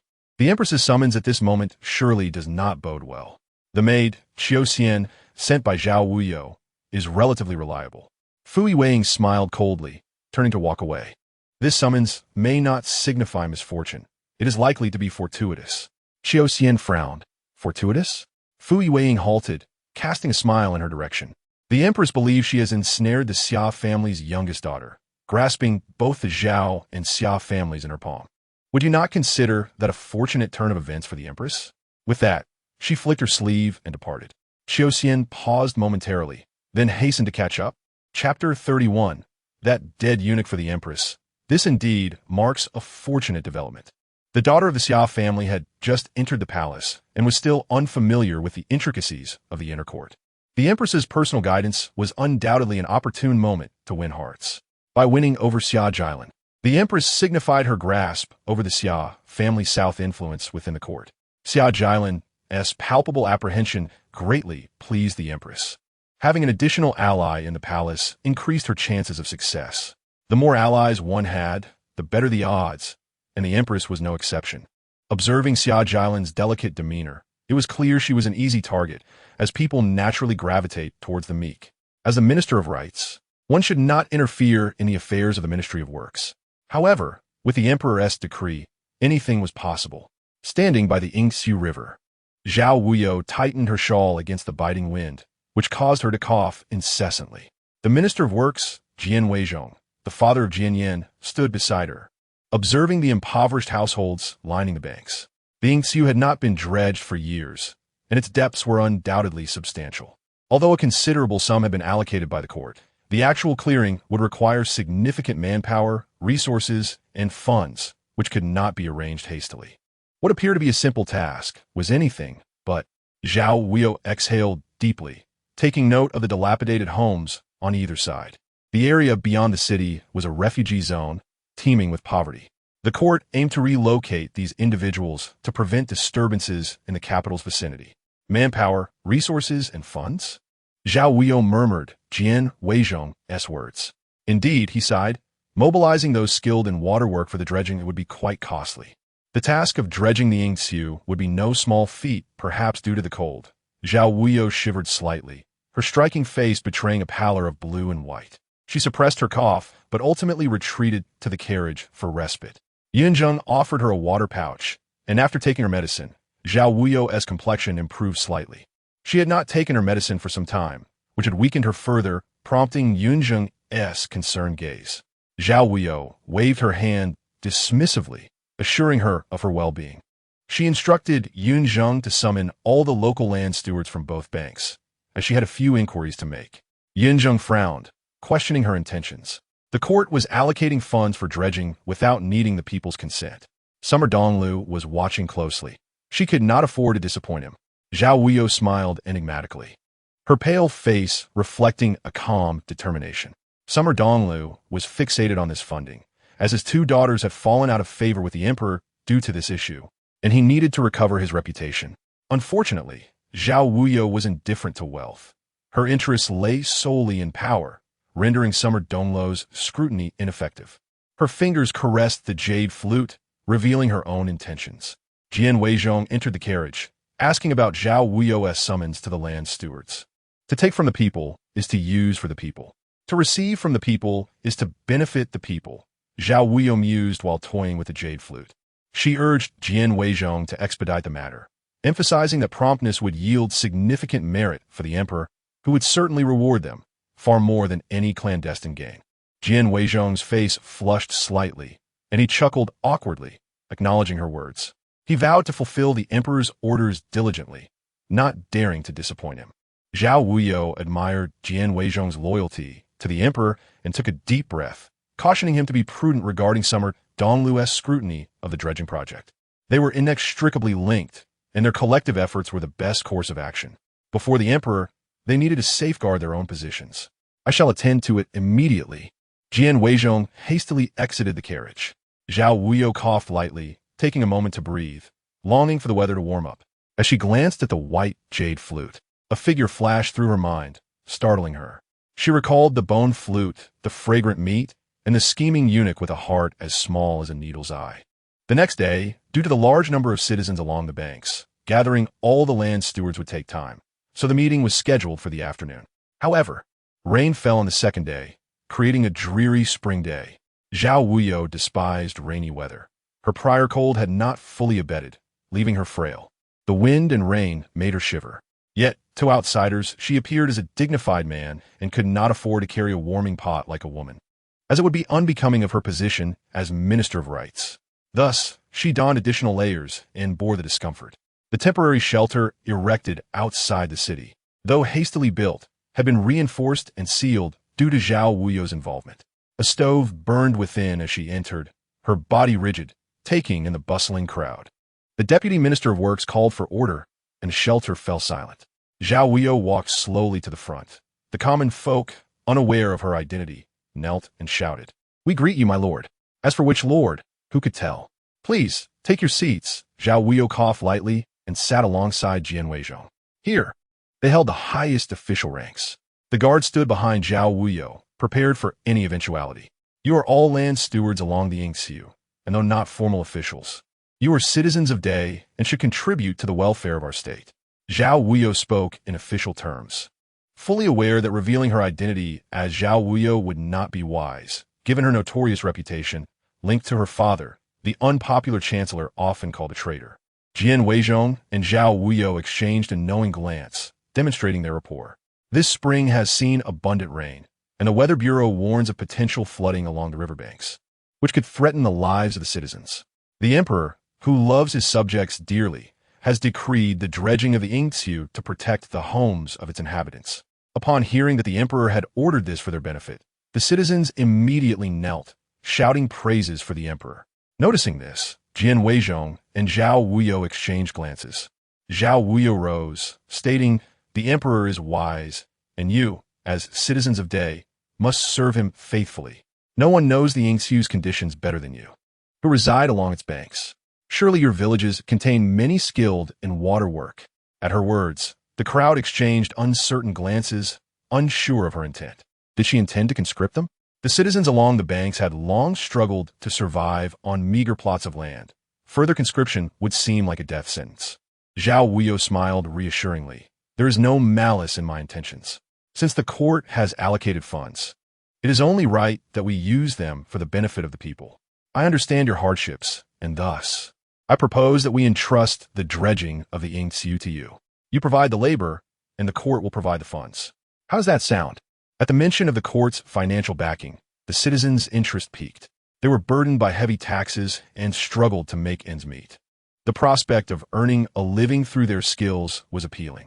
Zhao Wuyou continued to guide them, assuring them that the court would not shortchange them or delay payments. "I guarantee, in the name of the Ministry of Works, that the funds will be delivered promptly. I hope you will spread the word, encouraging skilled men to serve for the sake of the nation. This dredging will also benefit countless families, ensuring that when the tide rises, your homes will not be submerged. What do you all think?" The assurance of funds without delays, coupled with the promise of safeguarding their homes from flooding, was undeniably advantageous for the citizens. The court was providing financial support, making it difficult to argue against. Zhao Wuyou smiled. "I will ensure that your wages are doubled according to market rates, paid daily without delay. If one were to break their word, anyone could go to the authorities to lodge a complaint, and if I fall short even by a fraction, I shall repay tenfold. Today I declare this. What do you all think?" Jian Weizhong was momentarily taken aback. Indeed, Zhao Wuyou's actions were a risk-free venture. The court provides the funds, and the rest becomes the concern of the common people. Chapter 33. In the eyes, either she's sure or I'm mucus. Zhao Wuyou's calculations were astute, prompting even Jian Weizhong to reflect on the relentless progression of time. Zhao Wuyou's thoughts were profoundly intricate, eluding any attempt at comprehension. If it were anyone else, one would seize such a lucrative opportunity without hesitation. Yet Zhao Wuyou, Jian Weizhong, could not fathom her current thoughts. Despite Xia Donglu having sent someone to monitor the court's funds, with Zhao Wuyou's intelligence, it would not be difficult for her to deceive everyone. Yet, she chose not to do so, opting instead to relinquish the opportunity. Was she truly intimidated by Xia Donglu? One by one, the officials returned to their villages to tally the population, and once the list was compiled, the dredging work could commence. Outside, the rain fell incessantly, the drizzling spring rain causing a sense of unease. The Ministry of Works had numerous urgent matters to attend to, prompting Jian Weizhong to leave the makeshift shelter. Zhao Wuyou sighed softly. The shelter was warm, yet she truly despised the rain. Xiamo entered, drawing back the curtain. "Young master, someone from the Duke's residence has arrived." Zhao Wuyou furrowed her brow. The Duke's residence?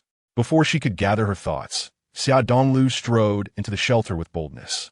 Having served alongside the late emperor in military campaigns, Xia Donglu had risen through the ranks and was granted the title of Duke as a token of appreciation for his loyalty. However, everyone understood that this supposed gratitude was merely a precaution, as the late emperor feared that Xia Donglu would pose a threat to the new emperor's authority after his passing. Stripping him of military power while bestowing an empty title was the late emperor's true intent.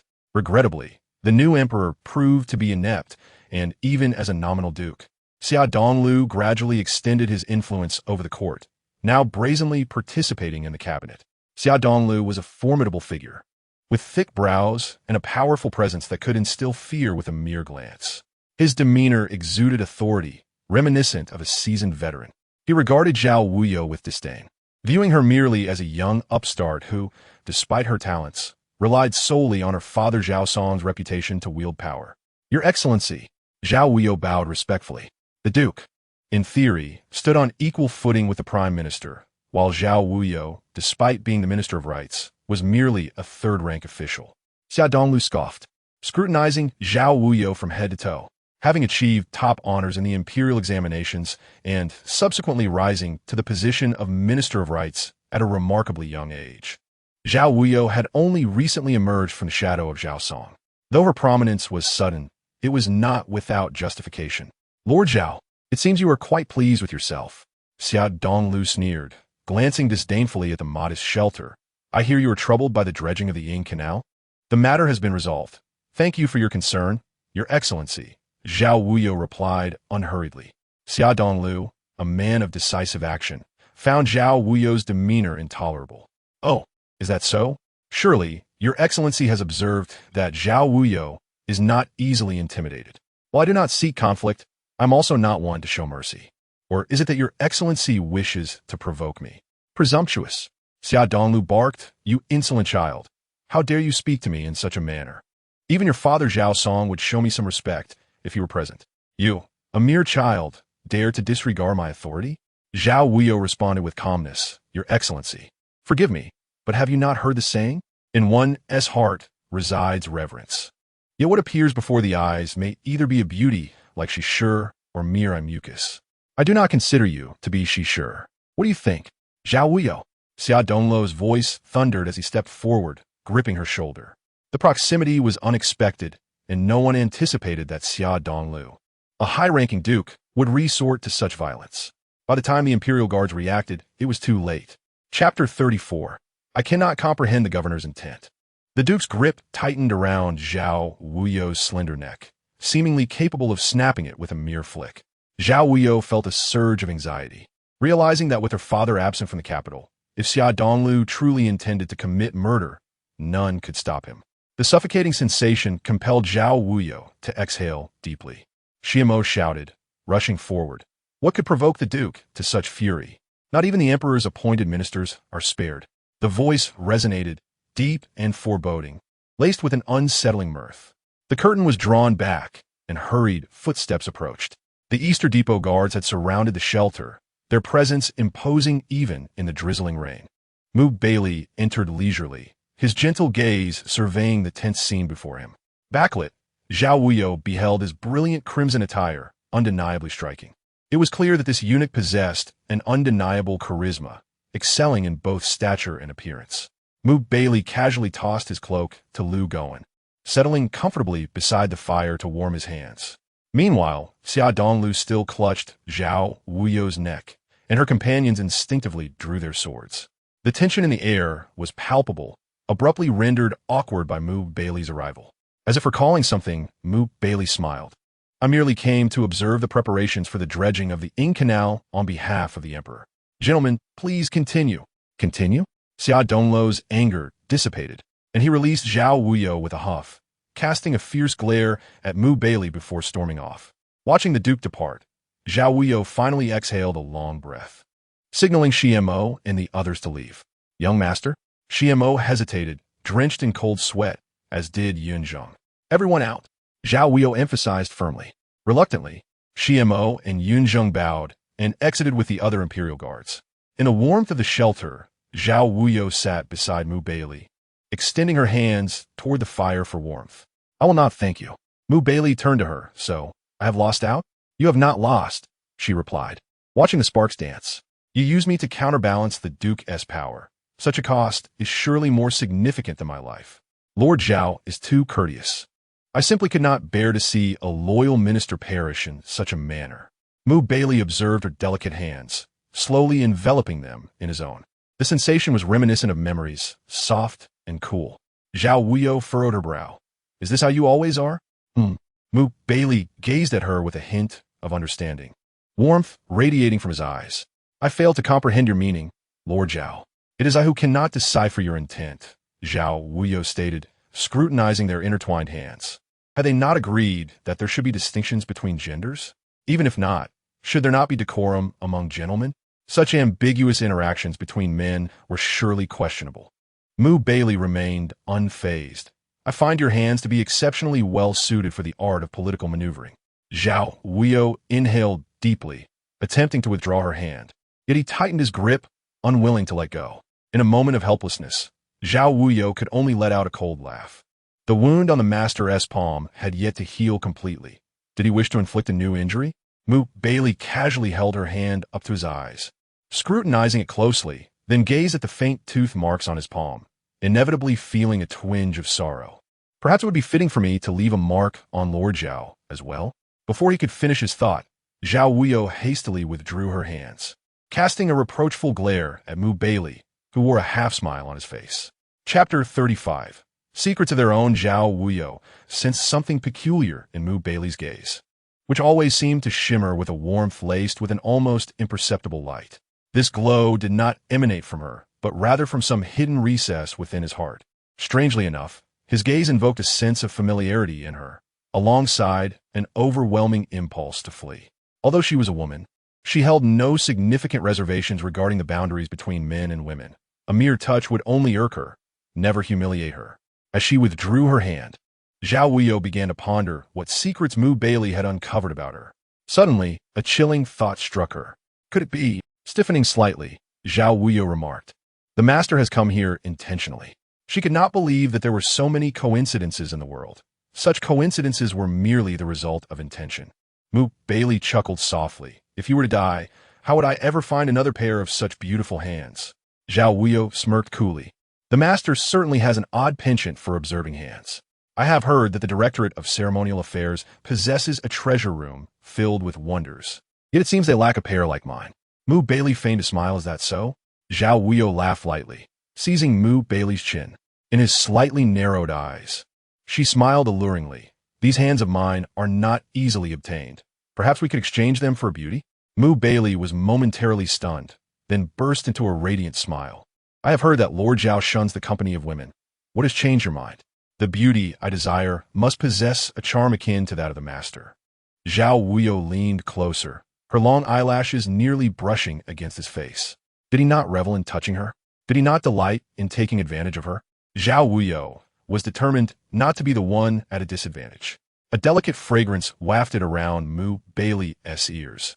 How about borrowing a beauty for a night? With that, Zhao Wuyou laughed heartily, slowly rising to leave. She believed that at this moment, Baili's heart was in turmoil. For so many years, as the head of the Directorate of Ceremonial Affairs and the East Factory's commander, even the Empress would not dare to tease him in such a manner. Yet, Zhao Wuyou had completely shifted the mood, leaving Baili genuinely dumbfounded. As Zhao Wuyou exited the workshop, Shimo hurriedly approached. "Is everything well, young master?" Yunzheng examined Zhao Wuyou carefully, relieved to find her unharmed, and exhaled a sigh of relief. "Young master, it's chilly on this rainy day. We should return to the residence promptly. Let us go." Zhao Wuyou entered the carriage. Until the carriage departed, Baili remained inside, silent. Lu Gowen, worried, stood outside, bowing. "Master, are you all right?" Baili sauntered out of the workshop slowly, not uttering a word. His expression was somewhat strange, an indescribable feeling clouding his features. With a sullen face and downcast eyes, he ignored everyone around him. Such expressions were rare from the typically composed Baili. Lu Gowen was perplexed, wondering what Zhao Wuyou had said to their master to provoke such a response. Baili remained silent as he returned to his residence in the capital. Even as a eunuch, any capable one had a place of their own outside the palace, though they could not live like ordinary individuals. They still harbored a yearning for a normal life. The butterfly garden, shrouded in shadows, lay in a secluded corner of the capital, ancient trees towering and exuding an air of undeniable chill. Lu Gowen quietly followed Baili, who entered an archway, instinctively waiting outside. This was a forbidden area of the butterfly garden, a sanctuary for Baili. Lu Gowen was unaware of what lay within. He only knew that Baili would often spend a night there before emerging. This time, however, it appeared somewhat different. Yet, he could not pinpoint what was amiss. What had the master discovered about Zhao Wuyou? Or was he plotting something anew? Before the bronze mirror, Zhao Wuyou stood without warmth, coldly regarding her pale reflection. Taking a deep breath, she slowly loosened her belt and shed her outer garments. Chapter 36. The ominous birthmark in the mirror, her smooth and delicate back gradually revealed itself. Zhao Wuyou's gaze turned icy as she fixed her eyes on the oddly shaped birthmark at the base of her neck. Although it was called a birthmark, it hardly resembled one. What sort of birthmark glimmered with a bluish hue? Yunzheng furrowed her brow nearby, noting that the mark seemed to be growing larger. "Young master, do you wish to remove it?" Is it even possible? Zhao Wuyou inhaled deeply. Yunzheng shook her head. I do not know. I despise this thing. Zhao Wuyou suddenly felt uncertain, pondering whether Baili had seen her birthmark that day, which might explain the peculiar look in his eyes over these past days. She hoped she was merely being paranoid, hoping Baili had not noticed anything at all. Yet, she had an unsettling feeling that this mark would eventually bring her misfortune. Some things cannot be extracted from the body, yet others may be eliminated if they lie on the surface. Find a doctor and see if they can excise this flesh. Zhao Wuyou narrowed her dangerous eyes. Yunzheng's eyes widened. Young master, is it not too cruel to remove flesh? Perhaps we should consider another method? Zhao Wuyou paused. Another method? That could work. Since the flesh could not be excised, then let us destroy this ominous thing. A red-hot iron pressed against it would suffice. Back when her father was at home, Zhao Wuyou had not dared to jest about her birthmark. Now that he was away, it was the perfect opportunity to rid herself of it. Who could boast that their birthmark was gradually enlarging, changing shape, and radiating an eerie blue? Zhao Wuyou was one who preferred to prepare for the worst. Hence, she would not permit herself any possibility of falling into a crisis. Yunzheng gazed at the heated iron piece, trembling uncontrollably. Young master, perhaps we should reconsider. Your body has only just recovered. Another injury might be unbearable. Kulme. Zhao Wuyou lay on the soft couch, her gaze sharp, biting her lower lip. Yunzheng approached hesitantly. Young master, please endure. Zhao Wuyou bit down on a towel, shutting her eyes tightly. If the heated iron touched her skin, it would surely emit a piercing, sizzling sound, accompanied by the scent of roasting flesh. Yet, strangely, Zhao Wuyou felt no pain whatsoever. Yunzheng, what are you hesitating for? Zhao Wuyou removed the towel, her tone slightly displeased. Yunzheng looked at the iron piece in her hand, now no longer glowing red. Young master, do you not feel pain? Zhao Wuyou's heart raced, her delicate brows knitting together. The maid has already taken action. Yet, Yunzheng trembled slightly. Your mark seems impervious to fire and water. It appears this method may not work. Upon hearing this, Zhao Wuyou quickly rose and rushed to the mirror. She turned her face, staring at the intact blue mark at the base of her neck with a pale expression. This mark had accompanied her for over a decade. She had watched it grow from a mere dot to an expanding oval. Over the years, it had changed shape annually, its color shifting from dark to an eerie blue. The transformations filled her with an indescribable dread. It was the only thing she feared in this life. The mark remained unscathed, unaffected even by the scorching heat. Was she truly destined to have her flesh excised? In the end, Zhao Wuyou hesitated. If the mark were indeed impervious, even excising flesh might not prevent it from returning. As long as she lived, this mark would not vanish. She felt an ominous premonition, sensing that her life would inevitably be entwined with this mark. It was a matter of either her demise or its. Weakly collapsing onto a chair, Zhao Wuyou rubbed her temples. Find a craftsman to create a fine leather cover for me to conceal this. Why has the young master suddenly recalled this item after all this time? Yunzheng does not comprehend. Over the years, the young master has never placed importance on this mark. What has prompted this change today? Unexplainably, Yunzheng perceives a hint of anxiety in the young master. Is it because of Baili? Chapter 37. The pear blossoms of the Ministry of Rites are as white as snow. This mark, it seems, will never fade away. In the end, Zhao Wuyou has exhausted all her energy and cannot be bothered to dwell on it any longer. She is preoccupied with the dredging of Ingxiu and truly lacks the capacity to attend to this mark. Having lived with this mark for so many years, she has grown indifferent to it. Once the dredging is completed, she can address it then. As a minister appointed by the emperor, Zhao Wuyou cannot afford to be negligent. The dredging project must commence with utmost speed, and Zhao Wuyou must oversee it closely. Although some matters do not require her direct involvement, it is imperative to demonstrate her accomplishments to the emperor. Appearances must be maintained with utmost propriety. Everything proceeds in an orderly manner, yet due to her frail health, Zhao Wuyou, as the Minister of Works, must personally supervise the operations.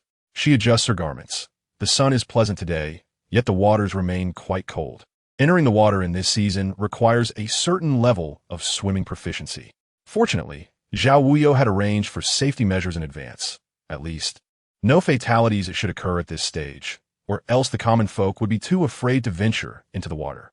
Wages must be settled daily to ensure the laborers remain motivated to work. Ever since that day, Xia Donglu has not reappeared.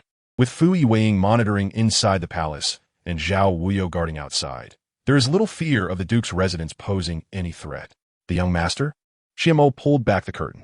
Zhao Wuyou lightly coughed twice as she dismounted the carriage. It has been quite a while since her last return. Looking up, she finds herself back at her Ministry of Rites. The vast ministry is rather empty. The buildings in the front courtyard were constructed according to official specifications. Yet the rear courtyard has been left as a large grove, with pear trees planted therein. In the spring, the pear blossoms bloom in clusters, attracting bees and butterflies, creating a lively scene. In the center of the pear orchard stands the listening wind pavilion, leaning against the railing, listening to the wind, and laughing at the pear blossoms that surpass snow. Standing on the spacious platform of the listening wind pavilion, gazing down at the expanse of white, Zhao Wuyou smiles. Yunjung has already retrieved the pear blossom wine from the cellar. The young master will arrive shortly, so let him sit for a while, lest he tire himself. Zhao Wuyou remarked that in a couple of days, when the wind blows the pear blossoms away, the moonlit flower viewing will be even more enchanting. She raises her gaze to Yunjung, her eyes sparkling, instructing her to select the finest pear blossoms that are yet to bloom. Rest assured, young master, Yunjung smiles. The young master has always favored pear blossom wine, crisp and sweet with a lingering elegance. This much Yunjung understands. Zhao Wuyou enters the elegant chamber, seated by the window, her eyes drawn to the well-tended pear orchard below, her mood indeed lifted. Only here can she lay down her burdens and indulge in a moment of tranquility. Jianyan enters with a smile. At last, you remember me. How could I forget you? Zhao Wuyou replies warmly. One cannot forget the son of the minister, can they? Yunjung opens the wine jar and fills 2 cups, then steps outside to exchange a glance with Xiamo, standing guard below to ensure the two are undisturbed in their reunion. Matters concerning the masters should not be overheard by servants, hence one must maintain discretion. The pear blossoms have blossomed even more beautifully in recent days, filling the garden with fragrance. Yin remarks, your ministry's pear blossoms are surely the finest in the entire capital. You flatter me. These blossoms are locked away behind high walls, and only their fragrance reaches the outside. Who knows how beautiful they truly are? Zhao Wuyou sips the sweet pear blossom wine, its smoothness intermingled with crispness, leaving a fragrant aftertaste. Jianyan tastes the pear blossom wine and gazes at Zhao Wuyou with the utmost tenderness. Yunjing's craftsmanship is indeed remarkable. This year's pear blossoms surpass those of previous years. I can only imagine how exquisite next year's pear blossom wine will be. Zhao Wuyou turns her gaze towards the pear blossoms outside the window. Their captivating white is indeed the most delightful sight. She adores the sea of pear blossoms and the sensation of countless trees in full bloom. Observing Zhao Wuyou smile, the stiffness of court politics fades away, and Yin feels warmth enveloping his heart. When Zhao Wuyou smiles, she captures his heart entirely, making him willingly plunge into the depths of devotion. After several rounds of wine, they descend from the pavilion and stroll through the pear orchard. The blossoms, more brilliant than snow, reflect on her slightly flushed cheeks after drinking, making her appear exceptionally graceful. The two recline lazily beneath a pear tree. The wind stirs the blossoms, occasionally causing them to fall like snowflakes dancing in the air. When Jianyan turns to look at her, he finds her eyes gently closed, drifting into slumber. With a soft chuckle, he removes his outer garment and tenderly drapes it over her. Chapter 38. Zhao Wuyou's Nightmare. Zhao Wuyou has truly succumbed to intoxication. Her tolerance for alcohol is usually commendable, yet recently her health has faltered, leaving her weary and frail. Jianyan sits beside her, gazing affectionately at the sleeping Zhao Wuyou. How many delicate women marry and settle into domestic life by her age? Yet she bears the weight of the nation and the glory of her lineage. How could she find time to live for herself? Such a woman elicits profound sympathy. He genuinely cares for her. Even envisioning that if one day she could reclaim her womanhood, he would hasten to seek her father's consent to marry her. This has been his lifelong wish, the most beautiful hope of his existence. As the wind scatters the pear blossoms, their subtle fragrance lingers in the air. It would be well to rest in the afternoon. However, Zhao Wuyou remains asleep until sunset. Perhaps buoyed by the effects of the wine, she longs for a peaceful night's rest. These days, she seldom sleeps soundly. Jian gently lifts Zhao Wuyou and carries her back to the listening wind pavilion. In his embrace, Zhao Wuyou emits a soft murmur, instinctively turning her face towards him. He treasures such moments, relishing her quiet closeness. For a fleeting instant, he wishes the staircase to be endless. Even if it were to tire him, he would wish to descend forever. Zhao Wuyou is light, her petite frame not burdensome in his arms. Yet her body is remarkably soft, resembling a comforting doll. She feels cool against him, while warmth fills his heart. As dusk descends and the wind grows chill, Yunzheng cautiously closes the window and bows to Jian, "Young master, you should return first to avoid worrying the minister. We will keep watch here. You need not fret." Jian hesitates to leave. Zhao Wuyou sleeps soundly on the bed, her long lashes casting shadows in the dim light. The woman in her dreams still furrows her brow, as if her innermost thoughts cannot be quelled even in slumber. Her burdens are heavy, as always. Sitting on the edge of the bed, he cannot bear to disturb her dreams. He knows she struggles to sleep, and such deep rest is rare for her. Taking a deep breath, Jian rises. The sky has darkened, and it is indeed time to depart. Shimo has already loaded a jar of pear blossom wine onto the carriage. "Young master, take care," he says. Jian boards the carriage, pondering that if she awakens. "You need not worry. I will inform the young master," Shimo replies, bowing respectfully. Jian sighs softly, casting a lingering glance at the gate of the ministry before ultimately departing. The pear blossom wine is her treasure, and he is the only one she desires to share with. Reflecting on this, he feels a profound sense of joy. As night envelopes the world, Zhao Wuyou experiences a long dream. In her dream, there exists a road that she walks endlessly, no matter how far she goes. It seems she can never reach the end. She begins to feel panic, calling out desperately, but no one is there to lend her aid. In this dark realm, her fear reaches its zenith, and she feels an overwhelming sense of isolation. "Brother." She clutches the blanket tightly, her lips trembling as she mutters, "Brother, don't leave me. I will wait for you at the orphanage. You must come back for me. Brother, please don't go, don't abandon me." Is there truly no other son in the Prime Minister's residence? Has Zhao Wuyou always been the sole child? Where then does this brother come from? At the edge of her bed, Baili slightly squints his sharp eyes. Moreover, what is this orphanage? Some unknown organization? Brother? Baili furrowed his brow, pondering the multitude of secrets concealed within the Prime Minister's residence. Before he could delve deeper into his thoughts, Zhao Wuyou's eyes flew open in terror as she abruptly sat up.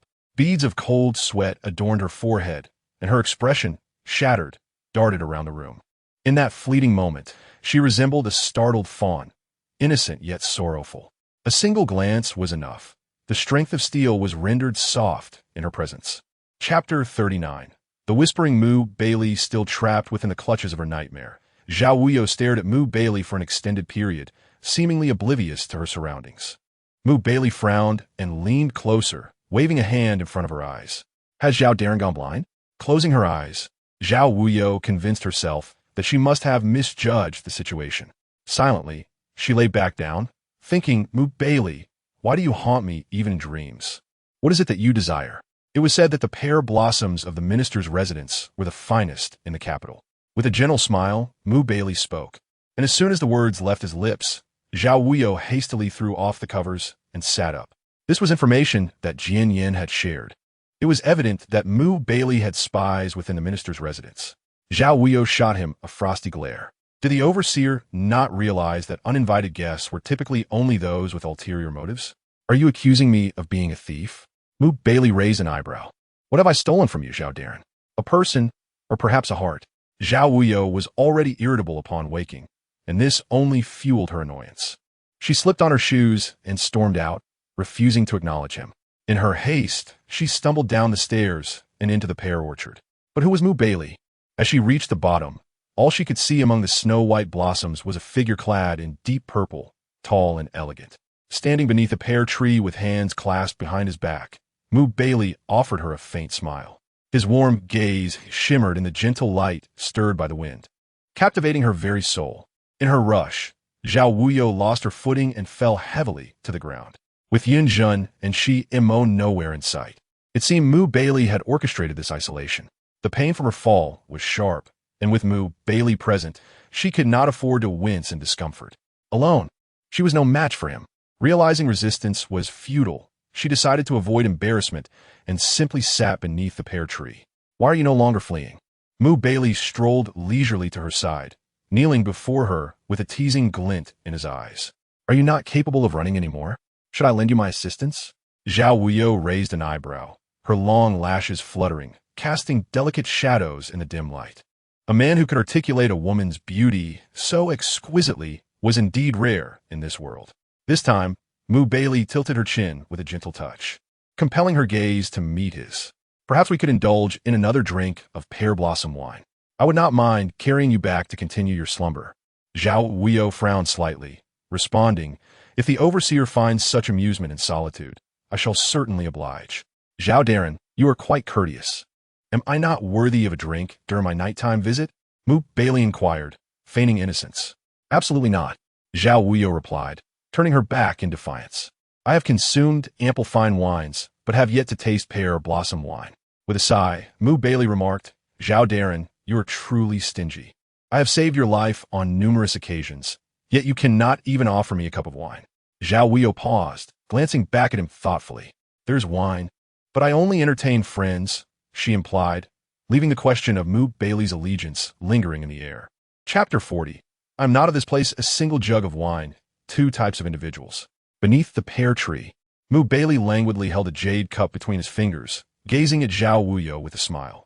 Having recovered from her earlier fluster, she no longer displayed the same defiance.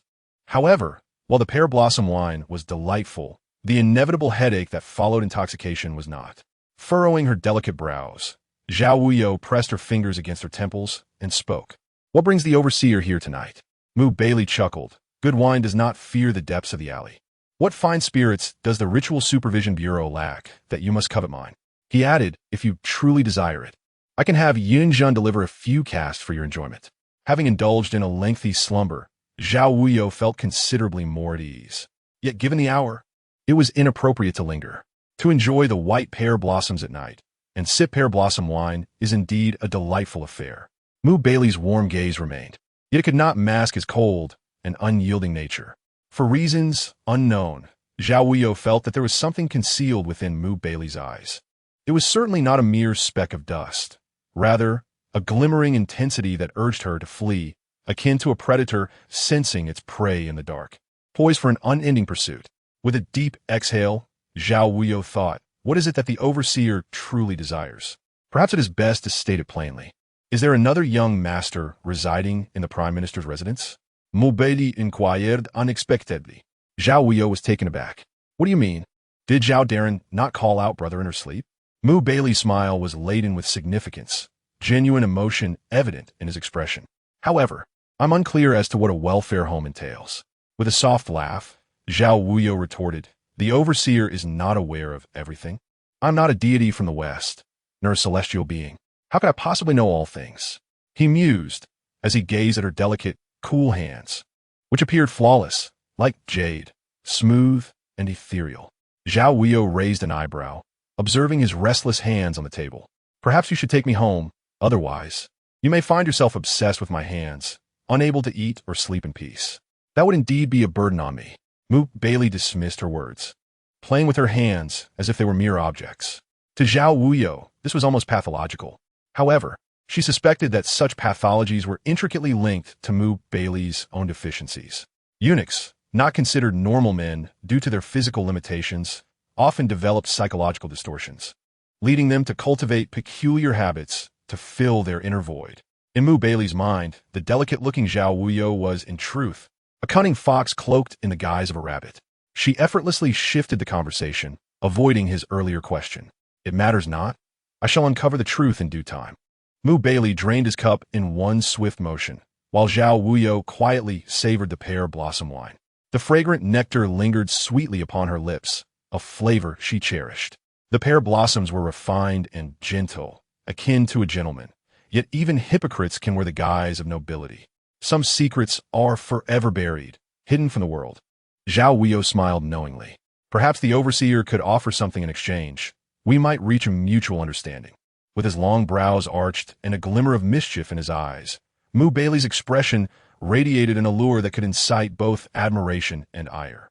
Do you believe the secrets you hold are of sufficient weight to barter for my prayer beads? Zhao Wuyou gradually rose, mimicking his earlier demeanor, standing just behind him. Her slender, pale hands gently pressed against his shoulders, applying a soft pressure. Well, my life, then. Chapter 41. I do not belong here, Mu Bailey chuckled. Zhao Darren, I would not dare accept your life. Otherwise, when the Prime Minister returns, the earth itself may tremble. Zhao Wuyou laughed lightly, indeed. Who could blame me for being the sole heir of the Prime Minister's estate? After she spoke, a soft sigh escaped her lips, revealing a person who appeared to be serene and composed in all endeavors. Yet within that sigh, there seemed to linger something else. Upon hearing this, Mu Bailey suddenly rose, his tall figure casting a shadow over her. In that moment, the delicate and fragile Zhao Wuyou found herself enveloped in his world, though it was merely a small space he occupied. Startled, Zhao Wuyou looked up at Mu Bailey. In that fleeting exchange of glances, her heart fluttered momentarily. His gaze was imbued with warmth, while hers radiated a chill. Both harbored undisclosed intentions, neither embodying the essence of purity, thus rendering them incapable of being the virtuous ones. Zhao Wuyou was the first to avert her eyes. Does the commander have a family? Loved ones? Mu Bailey furrowed his brow in silence. Do you know what it feels like to have a home that one cannot return to? She inquired. He replied with a cool smile. Are you attempting to sway me with emotion, Lady Zhao? I do not belong here, nor do I have any affection for it, Zhao Wuyou asserted. I mean it, Mu Bailey. I truly desire those prayer beads. So you concoct stories to soften my heart? He teased. Zhao Wuyou lowered her head with a smile. Indeed. How else could I elicit your compassion? Given my earnest efforts, might you show some leniency? It seemed she was determined to acquire those beads. Mu Bailey, intrigued, wondered what sort of prayer beads could incite such longing within her. Very well, he replied, a knowing smile gracing his lips. Tomorrow afternoon, come to the East Factory. Thank you, Commander, Zhao Wuyou exclaimed, her face alight with joy. Yet, her delight did not reflect genuine happiness. Mu Bailey was keen to unravel the true nature of Zhao Wuyou.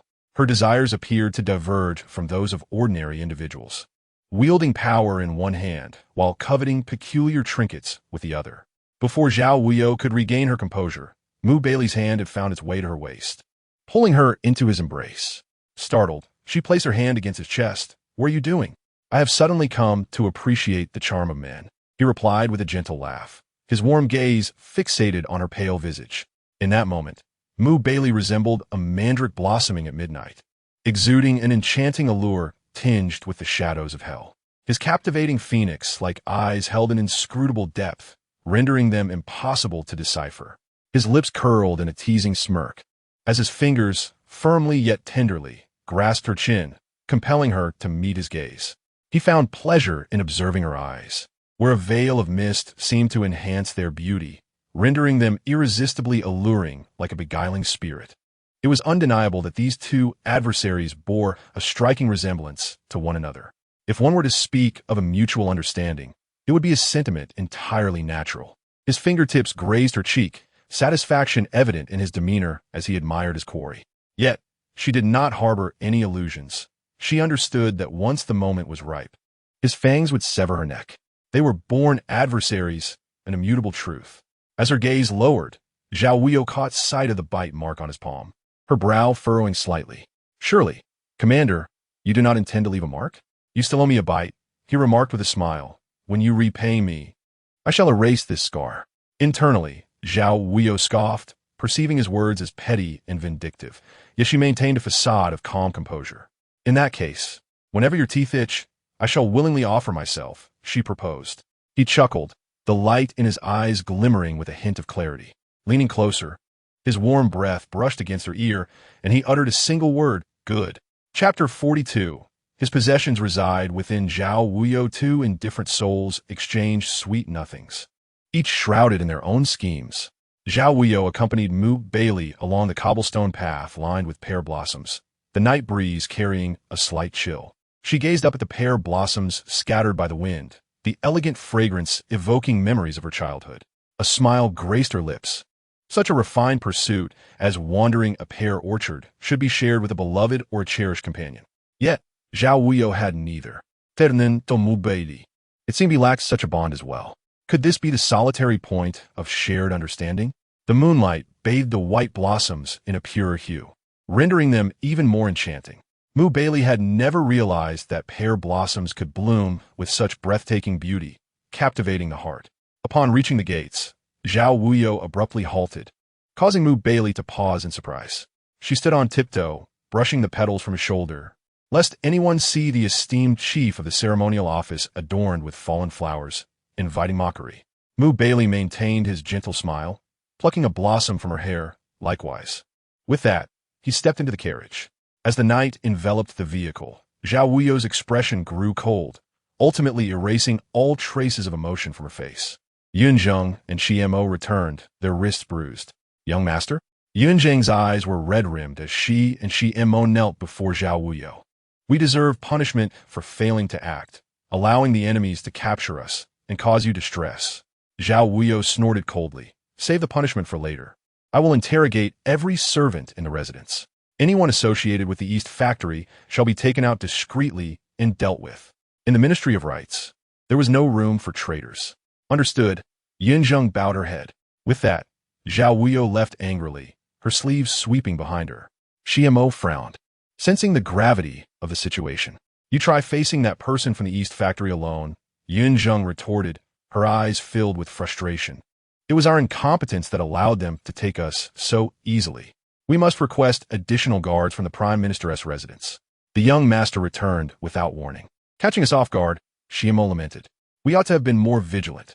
Now it has come to this. Yunzheng pursued, concerned for the young master's health, fearing that further distress could harm him.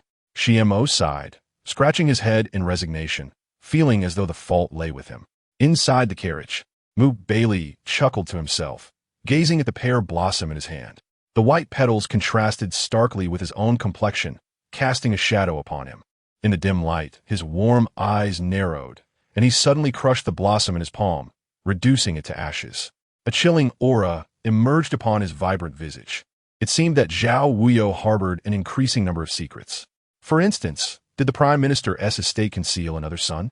Furthermore, what was the true nature of the orphanage? The words spoken in dreams may not all be truthful, but they certainly could not be fabricated out of thin air. Moreover, with a slight closing of his eyes, he felt compelled to uncover the truth. Was Zhao Wuyou merely a pawn raised by Zhao Song? Or was she genuinely a scion of the Zhao family? How could she bear that mark? Logically, such a mark should not appear on a member of the Zhao family. What could be the explanation? In that moment, Baili found himself without answers. After many years, some matters were indeed beyond trace. Those who should have perished had vanished from the mortal realm, leaving him unable to uncover the truth. However, with that mark, at least one certainty emerged. The object he had sought for so long was undeniably intertwined with Zhao Wuyou. Yet, even if it resided within her, it did not guarantee that he could reclaim it. Chapter 43. He approached her from a radiant existence within the Ministry of Rights. A significant portion of personnel had been replaced overnight. Anyone even slightly suspicious had been nearly eradicated. Zhao Wuyou was always decisive and unyielding in her actions, never one to show mercy. Upon receiving the news, Baili's eyes remained as warm as spring, merely uttering, "This is indeed Zhao Wuyou, the son trained by Zhao Song." Without a ruthless heart, one could not be Zhao Wuyou. "Have you prepared everything?" Baili inquired. Lu Goen nodded. Shun Xinhu has already begun handling matters. You could trust his diligence. Cautious by nature, Shun Yin was someone Baili could undoubtedly rely upon. The items were prepared, and Baili was eager to discern Zhao Wuyou's intentions. What tricks could Zhao Wuyou possibly have up her sleeve? A string of prayer beads? A simple strand of beads. Yet what mysteries could it conceal? Who was the brother Zhao Wuyou referred to? Baili prided himself on having a network of informants across the land, his senses finely attuned. Yet he remained utterly oblivious to the peculiarities surrounding Zhao Wuyou. Wasn't that rather strange? Perhaps it was time for the Eastern Depot to undergo a thorough reorganization. The Ministry of Rights does not harbor traitors, nor does the Eastern Depot tolerate incompetence. The following day, Zhao Wuyou indeed made her way to the Eastern Depot. It was her second visit, yet her purpose was entirely different. This time, she came for herself. The atmosphere of the Eastern Depot remained unchanged, and Zhao Wuyou ventured in alone, with Yun Jun and Shi Mo awaiting her outside. Ascending the stone steps, Zhao Wuyou gazed at the ascending azure stones, her beautiful eyes narrowing slightly. Upon entering, she was led by Lu Goen to the treasure chamber, where Mu Baili awaited her. As she stepped inside, the door behind her closed tightly. The treasure chamber was not a place for candles, as some items should never see the light of fire.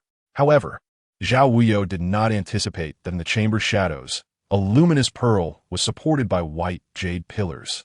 The darker the surroundings, the more brilliant the pearl shone, illuminating the chamber as if it were day. Mu Baili stood beneath the radiant pearl, having drawn back the curtain that concealed it, allowing its brilliance to illuminate everything. In that soft light, he was a most captivating presence. Clad in a deep purple robe, he dazzled her eyes. He smiled at her, a gentle warmth emanating from his enchanting gaze. Yet, she was acutely aware that he was no deity destined to save the masses. Rather, he was a devil, seducing all with his beguiling visage. He approached her from the blinding light, regarding her with an enigmatic smile, suggesting she should express her desires, as he would delight in fulfilling them. Zhao Wuyou averted her gaze, unwilling to meet his warm eyes. This eunuch was dangerous, particularly with those eyes, which seemed laced with poison. The most painful wounds are those inflicted by gentle blades, and the most toxic are those that lead to entrapment. Fortunately, she was not an ordinary woman. She was Zhao Wuyou. On a refined desk lay an array of neatly arranged brocade boxes, each containing exquisite and luxurious prayer beads. With her elongated, jade-like fingers, she delicately opened each box. The light in her eyes remained as tranquil as a still pond, devoid of any emotion. Regrettably, even after opening the final box, her expression remained unchanged. None of these were what she desired. Mu Baili discerned that these items did not meet her expectations. Although he had instructed Shun Yin to gather prayer beads that closely resembled those in her designs, it was evident that the materials were incorrect. The design could be observed, but the material remained a mystery. What kind of beads did Zhao Wuyou truly seek? Yet, her thoughts were not easily deciphered. With a smile, Zhao Wuyou picked up a string of Bodhi beads, wondering if the leader could part with them. "Is this the string you desire?" Mu Baili replied with a faint smile. Their gazes met, separated by layers of mist. This was a particularly beautiful string of star and moon Bodhi beads, the seeds having taken on a jade-like quality, glistening with translucent radiance. Zhao Wuyou furrowed her brows, covering the exquisite brocade box, holding it gracefully in her palm. "Are you unwilling to part with it?" "What do I have to be unwilling about?" He glanced at the brocade box in her hand, adding, "What I truly dread is that once Zhao Wuyou obtains what she desires, she will no longer visit me." Zhao Wuyou smiled lightly. "But if I were to commit an offense, would I not still have to come to the Eastern Depot for punishment? You will have ample opportunities to oversee your subordinates and ensure they do not cut corners." It seemed Zhao Wuyou's previous injuries had fully healed. Mu Baili looked down at her, observing the light in her eyes. His smile was captivating, radiating warmth that could easily ensnare one's soul. Zhao Wuyou tightened her grip on the brocade box, turning to exit. "Thank you for your generosity." Mu Baili did not impede her, watching as Zhao Wuyou walked calmly to the chamber door. She knocked, eager to leave, yet this was Mu Baili's domain. How could she possibly escape? With a soft sigh, Zhao Wuyou glanced back at him. "Are you hoping to keep me for dinner?" "It is merely that I long for Zhao Wuyou's pear blossom wine," he replied, casting a glance around the expansive chamber, where exquisitely crafted jade figurines were prominently displayed. Zhao Wuyou forced herself to ignore those grotesque things, lest they disturb her composure. It was not murder. A mere glance at those items was more unsettling than gazing upon a corpse. The chamber felt ominously cold, as if something were trying to penetrate her clothing, raising goosebumps across her skin. "I hear Zhao Wuyou is quite skilled at painting," Mu Baili remarked, producing a scroll from his hand. She knew his treasures were not easily obtained. Unrolling the blank canvas, he stated, "My chamber lacks nothing but a." Zhao Wuyou frowned, her expression darkening, instinctively tightening her grip on the brocade box. Standing before the table, she caressed the sheet of paper, which felt as smooth as a young girl's skin, delicate to the touch. The sensation was indescribable. Taking a deep breath, she lifted her gaze to meet Mu Baili's teasing smile. "Human skin paper?" Mu Baili's fingers lingered affectionately over the paper. "Zhao Wuyou indeed possesses great knowledge. This is fine human skin paper, worth more than gold. What would you like me to paint for you?" Zhao Wuyou inquired. Mu Baili produced an item from his side and tossed it to Zhao Wuyou. She stiffened. You. Please, Zhao Wuyou. Mu Baili's expression was one of mockery, his gaze warm. Yin Jun was unaware of the circumstances her master faced. She only noted that Zhao Wuyou appeared somewhat flustered upon her exit. Yin Jun exchanged a glance with Shi Mo, neither daring to inquire further. Zhao Wuyou hurried away, abandoning her usual grace and poise. Lu Guan bowed, leader. Zhao Wuyou has departed. Mu Baili leisurely rolled up the scroll, while Shun Yin respectfully held the painting box. Mu Baili remarked casually, the emperor has recently been in low spirits. This masterpiece should bring him some joy. It seems Zhao Wuyou left in quite a huff, Lu Guan observed. Indeed? Mu Baili chuckled. Isn't he the one who prides himself on being a gentleman? A gentleman should remain composed. Why is he so agitated? The Minister of Rites, overseeing the court of music, has certainly encountered such matters before. Lu Guan replied, I fear Zhao Wuyou, being of frail constitution, may not have had much experience. Mu Baili paused, contemplating Zhao Wuyou's recent behavior, which indeed resembled that of a novice. How intriguing. Perhaps tomorrow, he would arrange for her to indulge in some worldly pleasures. That would surely be entertaining. With a flick of his sleeve, he commanded, take these items to the palace. On the way home, Zhao Wuyou remained silent, unable to fathom how Mu Baili, that insufferable eunuch, could be so shameless. This was not a mere request for repayment. It was an affront to her dignity. As a minister of rites, how could he compel her to paint lewd images? What would become of her reputation? Yet, Zhao Wuyou was pragmatic, given the circumstances. She had no choice but to comply. She had chosen a few items, only to find Mu Baili had outmaneuvered her, leaving her in a vulnerable position. What surprised her further was that Mu Baili had delivered the items to the emperor, rendering her powerless to reclaim them. Mu Baili was indeed formidable. He would never allow himself to suffer even a minor loss.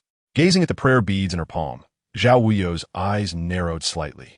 Logically, now that her designs were in Mu Baili's hands, he should be unable to uncover the secrets behind the beads and would be compelled to present them to her, forcing her to speak. However, although those beads were precious, they were not what she sought. Thus, she concluded that Mu Baili likely did not possess what she truly desired. Tomorrow was the day she would visit Yunan Temple. Recalling this matter, Zhao Wuyou's eyes suddenly grew cold, gripping the jade token tightly. She let out a couple of sardonic laughs. Let me see what tricks you still have up your sleeve. The emperor had his harem of 3,000, and since the suspension of court sessions, the ministers had long grown accustomed to his foolishness. Thus, whether the emperor attended court or not had little bearing on them. In urgent matters, Zhao Wuyou was there to manage affairs behind the scenes, while the minor issues were delegated to Xia Donglu of the cabinet. Consequently, the emperor only perceived Xia Donglu's control over the cabinet, oblivious to Zhao Wuyou's influence lurking in the shadows. Despite the wisdom that comes with age, Xia Donglu was still aging, unaware that new waves rise behind the old. At dawn, Zhao Wuyou took her prayer beads to Yunan Temple. Such a fine gift was better suited for her devout mother. Zhao Wuyou placed no faith in the divine, relying solely on herself. Looking up at the temple's plaque, she recalled that it was here that Zhang Tao had been captured last month. Strangely, despite her prolonged investigation, she had found no trace of Zhang Tao's accomplices, indicating she was up against a formidable adversary. Entering the meditation room, Zhao Wuyou silently settled onto the meditation cushion and respectfully placed the brocade box beside her mother. After reciting her scriptures, Yang Jin turned to her, observing, "You appear much improved." The pear blossoms in the minister's residence were in full bloom. Zhao Wuyou opened the brocade box, saying, "Mother, this item is not suitable for me. I believe it is better left by your side." Yang Jin gazed at the prayer beads within the box, shaking her head with a smile. "It is the sincerity of the heart, not the material worth that counts." "Huan, you still do not understand." She rose and wrapped the beads around Zhao Wuyou's wrist, explaining that each of the 108 beads held its own significance. "Huan, too much of anything leads to the end of fate. What you may not comprehend now will become clear as you navigate through life's experiences. Some obsessions are karmic burdens, while others are fateful connections." Zhao Wuyou truly did not grasp the teachings of Buddhism. She understood statecraft and how to manipulate human emotions, yet she could not achieve a state of simplicity and detachment. "Mother?" She lowered her gaze at the prayer beads. "This does not suit me." With blood on her hands, she feared even the Buddha would not accept her. Perhaps it was better to forsake the Buddhist path entirely. Yang Jin grasped her daughter's hand, a hint of sorrow crossing her kind face. Huan. Though fate is hard to defy, human effort still plays a role. If only you could depart. Can I still leave now? I cannot. She smiled at her mother. Today, I will stay by your side. Yang Jin nodded, and Zhao Wuyou supported her as they slowly exited the meditation room. The spring air was fragrant, marking the best time of the year. Blossoms filled the trees, gently falling, silent and unspoken. The year you were born, the pear blossoms bloomed the most beautifully. Yang Jin gazed at the white blossoms, reminiscent of that year as seen. Once Yang Jin grew tired, Zhao Wuyou escorted her back to her quarters.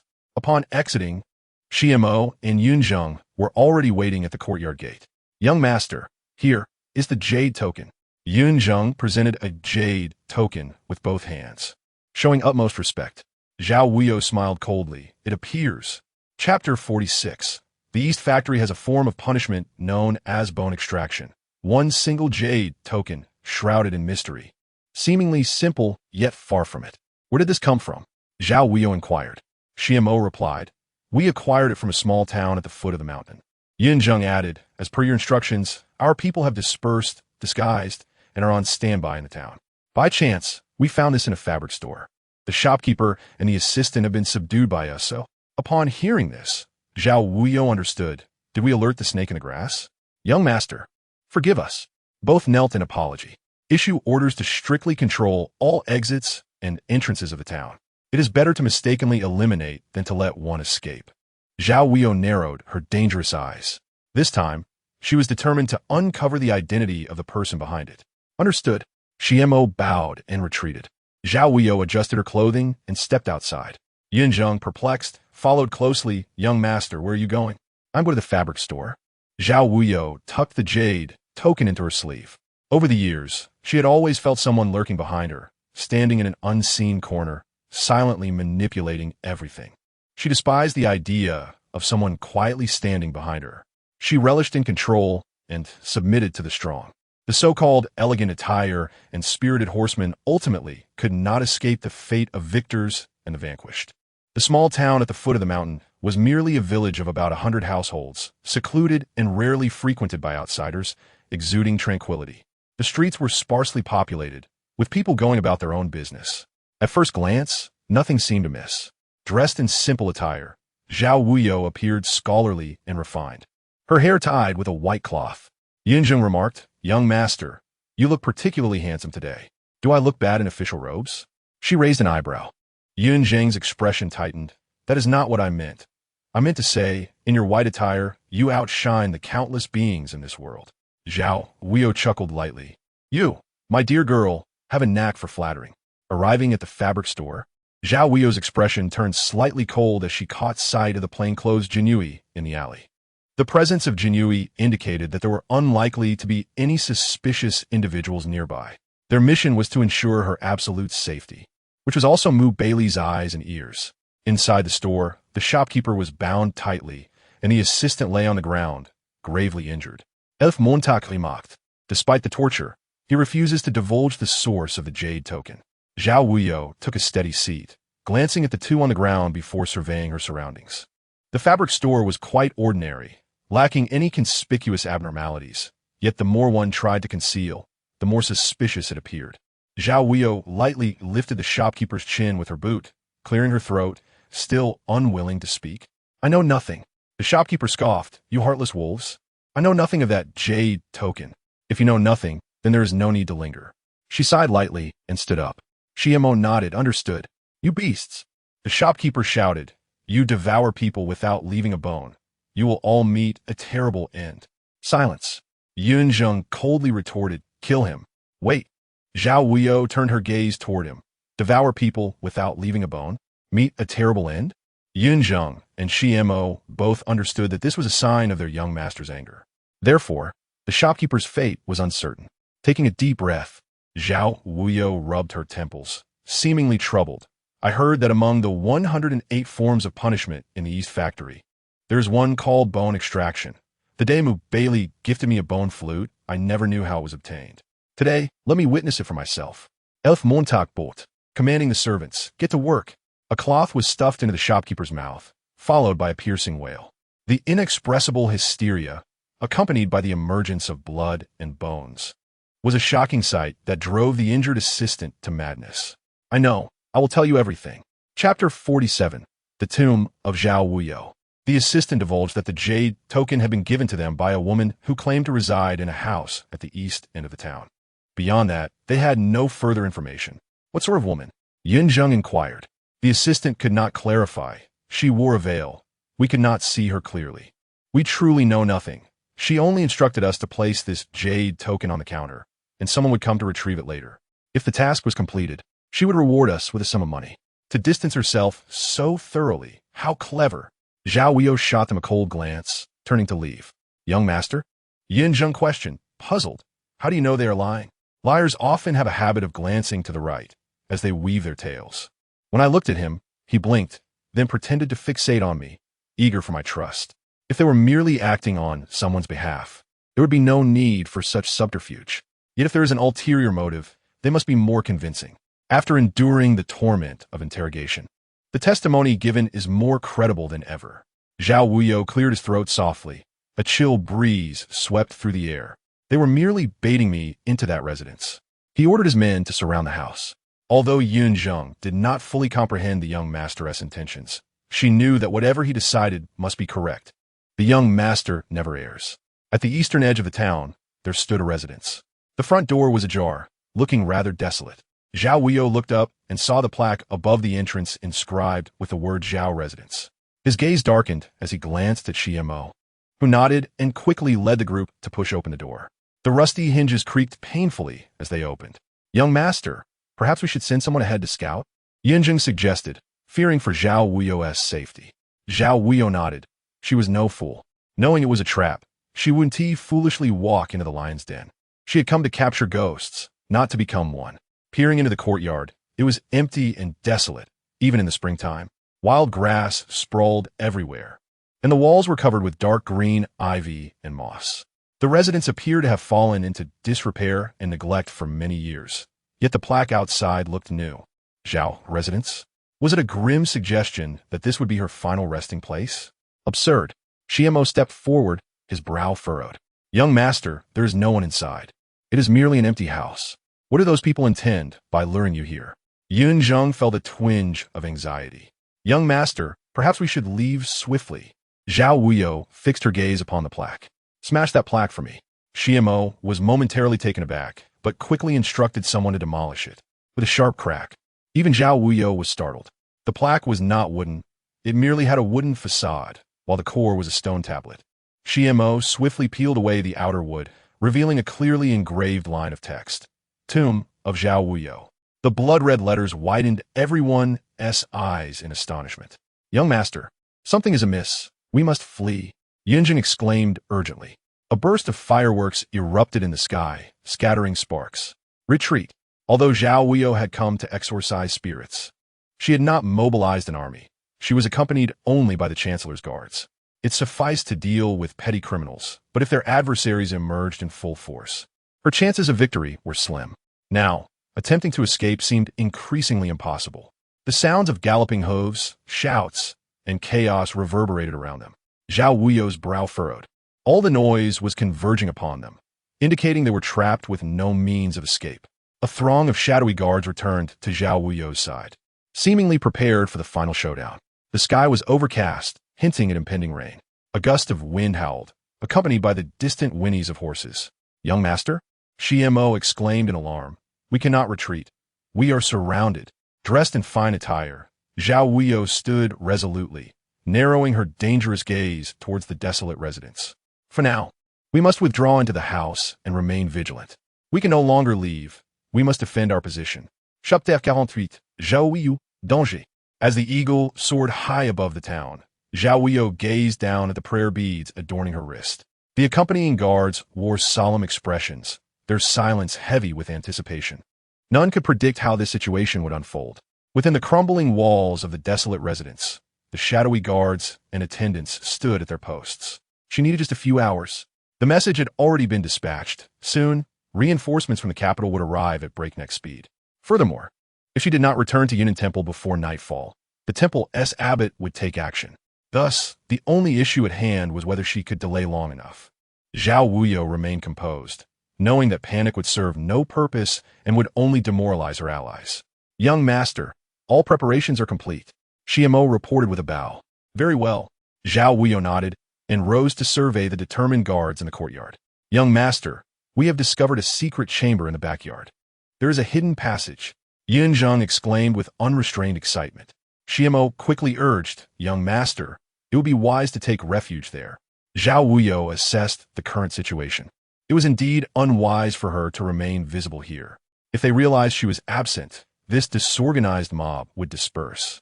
Given the circumstances, the strength of these individuals exceeded her expectations. Even if she wished to unearth the puppeteer behind this, haste would be futile. The dim cellar exuded an unsettling chill. Zhao Wuyou coughed repeatedly. The cold was overwhelming, and her body struggled to endure it.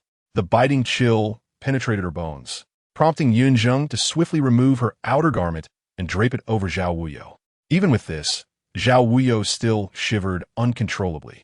Descending the steps, Zhao Wuyou surveyed her surroundings, her fingertips lightly tracing the stone walls, worn by time.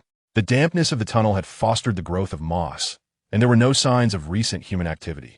Continuing deeper, she found a rudimentary stone chamber. Young master, we can take shelter here. If they cannot locate you, they will eventually disperse, Yunzheng suggested, igniting a candle on the stone altar. Zhao Wuyou frowned, a sense of unease creeping in as she scanned the dim stone chamber. Outside, the sounds of battle erupted. Yunzheng quickly sealed the stone door. The guards are holding their ground outside. Young master, the fighting has begun. Just wait. Zhao Wuyou fixed her gaze on the candle. As long as they could delay the attackers, she believed they would be safe. Before leaving the city, she had taken every precaution. Once the eagles soared into the sky, the troops from the 5-city military command would surely emerge. This was a plan she had meticulously crafted to lure the enemy out. Though the stakes were high, her father would not have entrusted her with the cabinet if she lacked such courage. To serve the young master is our fortune, Yunzheng said, lips pressed together as she bowed. If anything happens to either of you, I shall ensure you receive a proper burial, Zhao Wuyou replied coolly. Thank you, young master.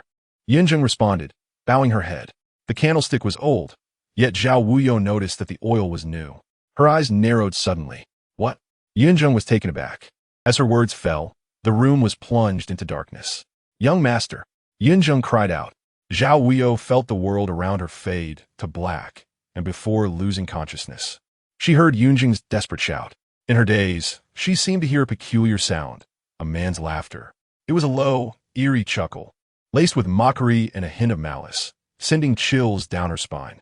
This laughter would haunt Zhao Wuyou as a midnight nightmare in the years to come.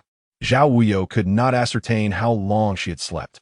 Upon waking, she found herself abandoned in the depths of a remote forest. She quickly assessed her condition. No wounds, no abnormalities. What had transpired? Why was she here? And where was the owner of that laugh? This cat-and-mouse game. Do you not find amusing? Now I am here. If you have the ability, kill me, Zhao Wuyou scoffed, surveying her surroundings. The withered leaves rustled, yet she saw no one. A voice echoed from the misty distance, but she found it intriguing. Her heart raced as she pushed herself forward through the fog, calling out, Show yourself. Chapter 49. He goes to rescue people. In the mist, there was no one. Zhao Wuyou suddenly realized a more pressing issue. She was lost. The dense forest concealed her path, with thorns and brambles obstructing her way. Sharp thorns grazed her skin, leaving trails of blood on her once luminous hands. Yunzheng? Xiamo? Is anyone there? She called out, but it felt as if she was miles away from the town. Where is this place? Moreover, how had he managed to throw her here, right under everyone's noses?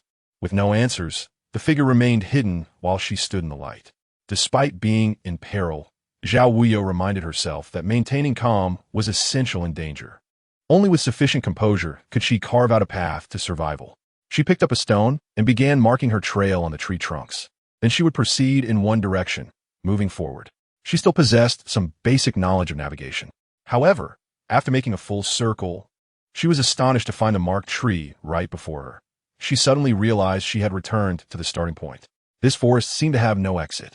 She breathed slightly hurriedly as she surveyed her surroundings. Could this possibly be the fabled lost forest? Yet the truth was that after all these years, free Kuningyunan Temple She had never heard of any lost forest near the capital. Where indeed was this place? The five cities' military commissioner had received news from the Hawks and immediately dispatched troops from the city. The sound of galloping hooves shattered the tranquility of Kyoto as they surged forth. Commander Wang Jie personally led the charge, venturing out of the city to quell the rebellion. The common folk could only witness the mass exodus of soldiers without understanding the reasons behind it. The news soon reached the Eastern Depot, making its way to Mu Baili's ears. Yin Temple? Mu Baili narrowed his gaze, fixating on the ink brush in his hand. Was it Zhang Tao's treachery? Unlikely. Xin Yin remarked that this situation seemed entirely different from the last. Lu Guoan, puzzled, inquired what the difference was. Was it not simply about killing, aiming to bring Zhao Wuyou to his demise? After a pause, Lu Guoan added that this time, Commander Wang Jie of the Five Cities Military Commissioner had taken to the field personally, indicating the gravity of the matter. Were the men of the Eastern Depot merely idle? Mu Baili set down the ink brush, uninterested in marking anything red, finding the sight of those incompetent officials dangling precariously by their necks quite irksome. The two knelt in submission, begging for the Lord's forgiveness. Such a significant event had occurred without a whisper of warning. What purpose did it serve to harbor those who were blind to the truth? They might as well be fed to the dogs. Mu Baili flicked his sleeve and strode toward the door. The two hurriedly followed, their faces pale. My lord, Zhao Wuyou is cunning. Shun Yin interjected before Lu Guoan could speak further, swiftly pulling Lu Guoan aside to signal him to silence. Mu Baili halted, and Shun Yin bowed. If something were to befall Zhao Wuyou, it would be difficult to explain to the emperor. Our intelligence network spans the realm, yet failing to anticipate this is unacceptable. With the five cities' military commissioner out of the city, our inaction might lead to the Zhao faction bringing their grievances before the emperor, which would undoubtedly implicate the Eastern Depot. This was precisely the sentiment Mu Baili wished to hear. Noticing Mu Baili's silence, Shun Yin lowered his voice. My lord, should the Eastern Depot dispatch someone to Yin and Temple immediately? They must send someone, but Mu Baili's eyes gleamed with determination. He would go himself. Clad in a dark robe and adorned with a golden belt, his face, painted in rich hues, bore an expression as grave as water. His eternally warm gaze radiated a captivating clarity. Cloaked and mounted, he raised an arm, daring anyone to oppose him. In terms of martial prowess, none could rival him. In terms of intellect, who could match his cunning? With a mask in place, Mu Baili commanded, and the Eastern Depot's cavalry surged forth, raising clouds of dust in their wake. Chapter 50. The eerie secret chamber. Initially, Yang Jinji chose Yunnan Temple for its seclusion, nestled deep within the mountains. Moreover, it was not far from the capital, allowing her daughter the opportunity for visits should she wish. Yet now, it seemed that all tranquility had been shattered in a single night. Zhao Wuyou was in peril. The small Yun and temple bustled in chaos as Yang Jinji stood at the entrance to her meditation room, her eyes trembling as they fixated on the pear blossoms in the courtyard. The beads in her hands spun rapidly, her inner turmoil and anxiety etched across her face. The inhabitants of the temple were acutely aware that should anything happen to Zhao Wuyou, they too would face dire consequences. Zhao Song had but one son. The maid, Hui Ling, stepped forward. Madam, any news? Yang Jinzi hastily inquired. The troops from the five cities military commissioner had already mobilized, surrounding the entire town. Yu Ling sighed softly. Madam, do not worry. The young master is destined for survival. Yang Jinji lowered her gaze, a pear blossom falling at her feet. This child was unfortunate. Some burdens should not fall upon her. After a moment, Yang Jinji took a deep breath. I know He Huan will not die. Her fate is not yet fulfilled, and heaven will not forsake her. But the trials she faces are indeed a torment. Madam, it is both calamity and destiny. Hui Ling whispered. Yang Jinji nodded. At present, there was nothing she could do but await news from below the mountain. She longed to venture out, yet she had sworn an oath never to step beyond Yun and Temple's threshold, lest the beads in her hand spun frenetically, betraying her inner unrest. In the town below, the troops of the five cities military commissioner had completely encircled it, though they had arrived somewhat late. Blood had stained the ground along the way, and slaughter persisted everywhere. Commander Wang Jie personally led the troops, heading straight for the desolate estate, where the fighting was most fierce. Shimo had sustained an arrow wound to his arm, though it was not life-threatening. The courtyard was littered with corpses, both sides suffering losses. They could only hold the front line to secure a glimmer of hope for the rear. Yet, no one anticipated the outcome would be so disappointing. Yun Zheng, leading the Imperial Guards, frantically searched the entire secret chamber. Meanwhile, the 5 cities' military commissioner's forces thoroughly combed the town, but Zhao Wuyou, a living person, had vanished before Yun Zheng's very eyes in the blink of an eye. Where is he? Elf Montag Gospet Yun Zheng's list. Were you not supposed to protect the young master? Yun Zheng's face was tear-streaked, bewildered. I don't know. I truly don't know. The young master was speaking at that moment. He remarked that the lamp was old, yet the oil was new. The light suddenly extinguished, and by the time I retrieved a fire starter to relight the lamp, the young master had vanished. We searched every passage and secret chamber, finding no trace of him. It was as if he had disappeared into thin air. Wang Jie surveyed the secret chamber, which was small and easily scanned. There was nothing amiss, only a stone table, a few stone benches, and a lamp on the table. Apart from that, there seemed to be no suspicious areas. Since this is a desolate estate, how can this table be so clean? Wang Jie squinted his dangerous eyes. The table was spotless. Xiemo, bloodied and disheveled, spoke. Commander, if this proves futile, shall we not break through here? We must dig 3 feet into the earth to ascertain the young master's whereabouts. This seemed a plausible course of action. It also carried risks.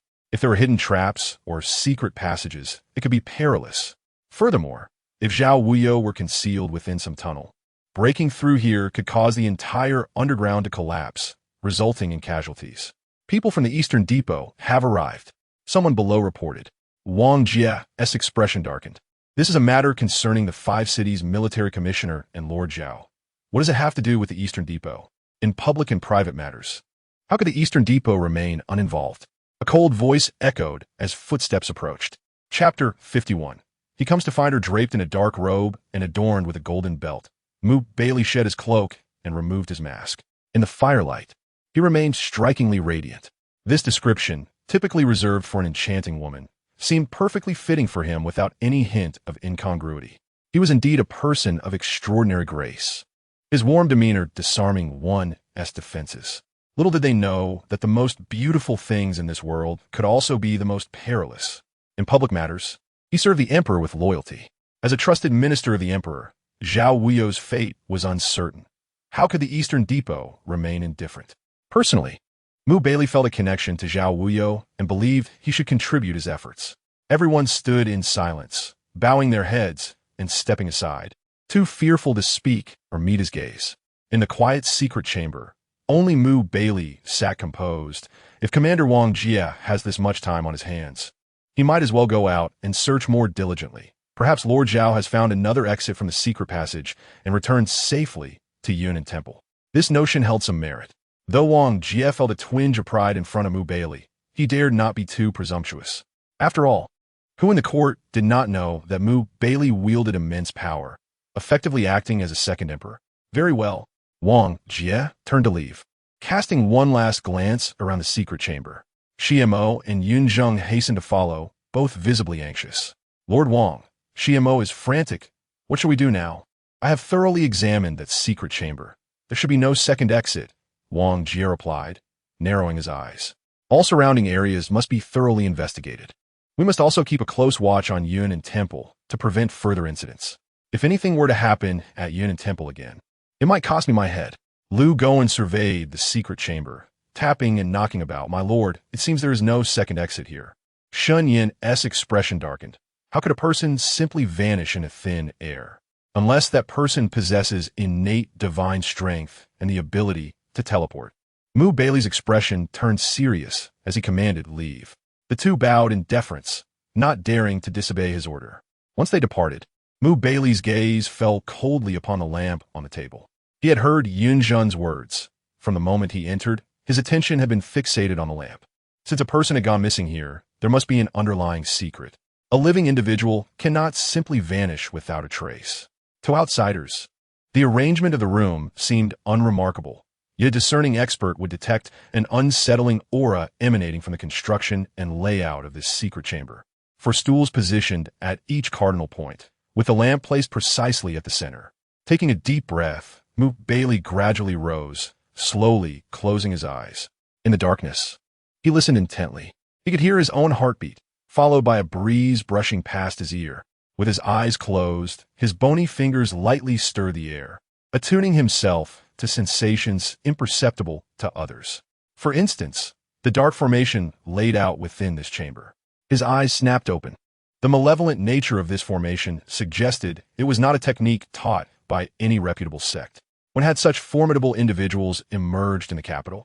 This formation was so peculiar that even he felt uncertain about it. Could it be that Zhao Wuyou was ensnared within this formation? Concentrating his energy, Baili knew he had to locate the exit. Otherwise, recklessly entering would be tantamount to courting death.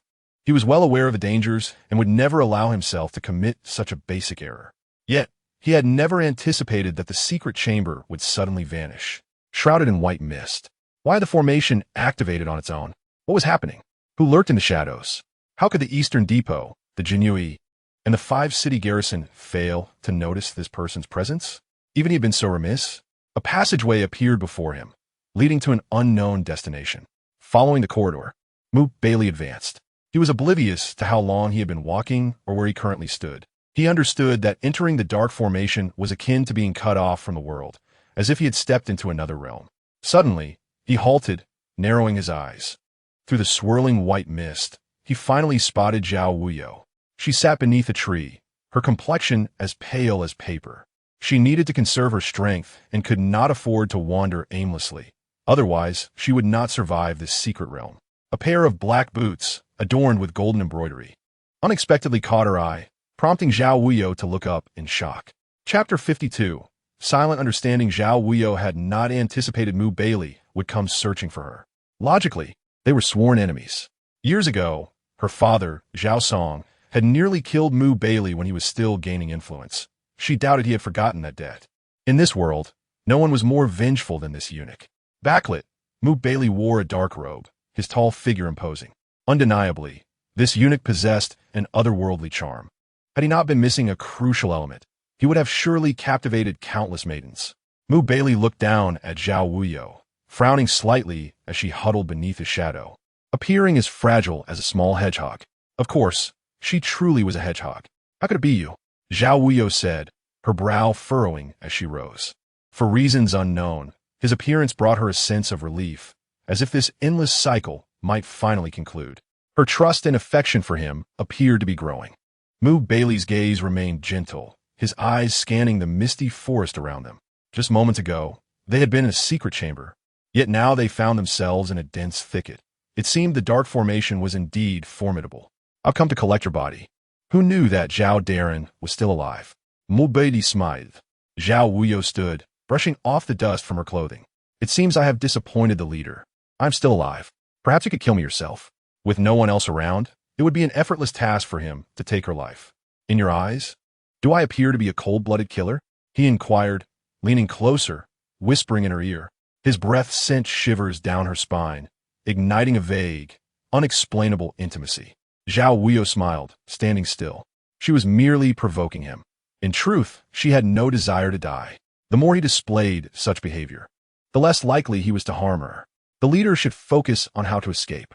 Zhao Wuyou had not seen from which direction he had arrived and remained perplexed. However, the mist seemed to thicken, and she sensed something amiss. Gazing intently at Baili, she noticed his eyes narrowing slightly, as if he had sensed something. "Let's go." Baili grasped her hand. The chill of her delicate, boneless fingers confirmed her as his favorite. His warm palm enveloped hers perfectly, their fingers intertwining just right. His grip was neither too tight nor too loose, holding her firmly yet gently. She found herself unable to pull away, compelled to follow his lead. Baili walked briskly, but Zhao Wuyou, frail as she was, struggled to keep up. After inhaling a few breaths of mist, she began to cough and staggered. "Why, you're walking too fast. I can't keep up." At that moment, the composed demeanor Zhao Wuyou usually exhibited had vanished. Baili turned to glance at her, though he appeared masculine. His lips were rosy and teeth pearly white, exuding an exquisite charm. She gasped for breath, clearly in distress. Baili, despite his warm gaze, was merely a facade to deceive. He never showed pity. His expression grew serious as he said, If you do not wish to die here, Zhao Darren, it is best to keep up. Zhao Wuyou, panting, forcefully withdrew her hand and trembled as she retrieved a vial of medicine from her sleeve. She could no longer endure. She needed to take her medication. She was acutely aware of her condition. While she could act willfully outside, it was no longer an option now. However, just as she pulled out the vial, her hand trembled and it fell to the ground. Baili reacted swiftly, his hand sealing the vial before it shattered. "What is this? Give me the medicine," she demanded. Her innate weaknesses had compelled her to rely on medication for years. Otherwise, she would have long since collapsed. She was too frail to overexert herself. "What kind of medicine is this?" Baili inquired, scrutinizing her. Suddenly, Zhao Wuyou's vision darkened, and she fainted. "Zhao Wuyou!" Baili exclaimed, momentarily stunned as he caught her slender waist, pulling her into his embrace. In that instant, as he held Zhao Wuyou, Baili furrowed his brow. This man was increasingly losing his masculinity, not only with his delicate touch, but also with his soft, almost boneless form. Carrying her horizontally, she felt weightless in his arms. He recalled a report from that day, mentioning Jian Yin and Zhao Wuyou in an embrace. Now, it seemed Jian Yin must have relished the sensation. Holding her felt akin to cradling soft silk. Aside from the Empress, Baili had scarcely held any woman. Most of those he had touched were now dead. Zhao Wuyou nestled against him, her face as pale as paper. He looked down at her, catching a glimpse of her drooping eyelashes, long and curled, casting a mottled shadow that trembled in the gentle breeze. Upon awakening, feeling a chill, Zhao Wuyou quickly sat up. "Where am I?" she exclaimed, bewildered as she surveyed her surroundings. It was a dimly lit cave. Zhao Wuyou lay upon a large stone, and Baili was nowhere to be found. The only companions she had were the flickering firelight and the vial of medicine beside the stone. Taking a deep breath, Zhao Wuyou clutched the vial tightly, contemplating quickly before stowing it back in her sleeve and heading towards the cave entrance.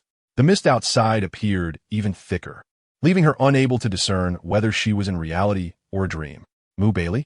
she called out, with her delicate brows slightly furrowed. She discovered something else in her sleeve. With no one responding, could it be that Baili had abandoned her, deeming her a burden? Biting her lip, Zhao Wuyou felt her strength returning, likely due to the medicine Baili had given her.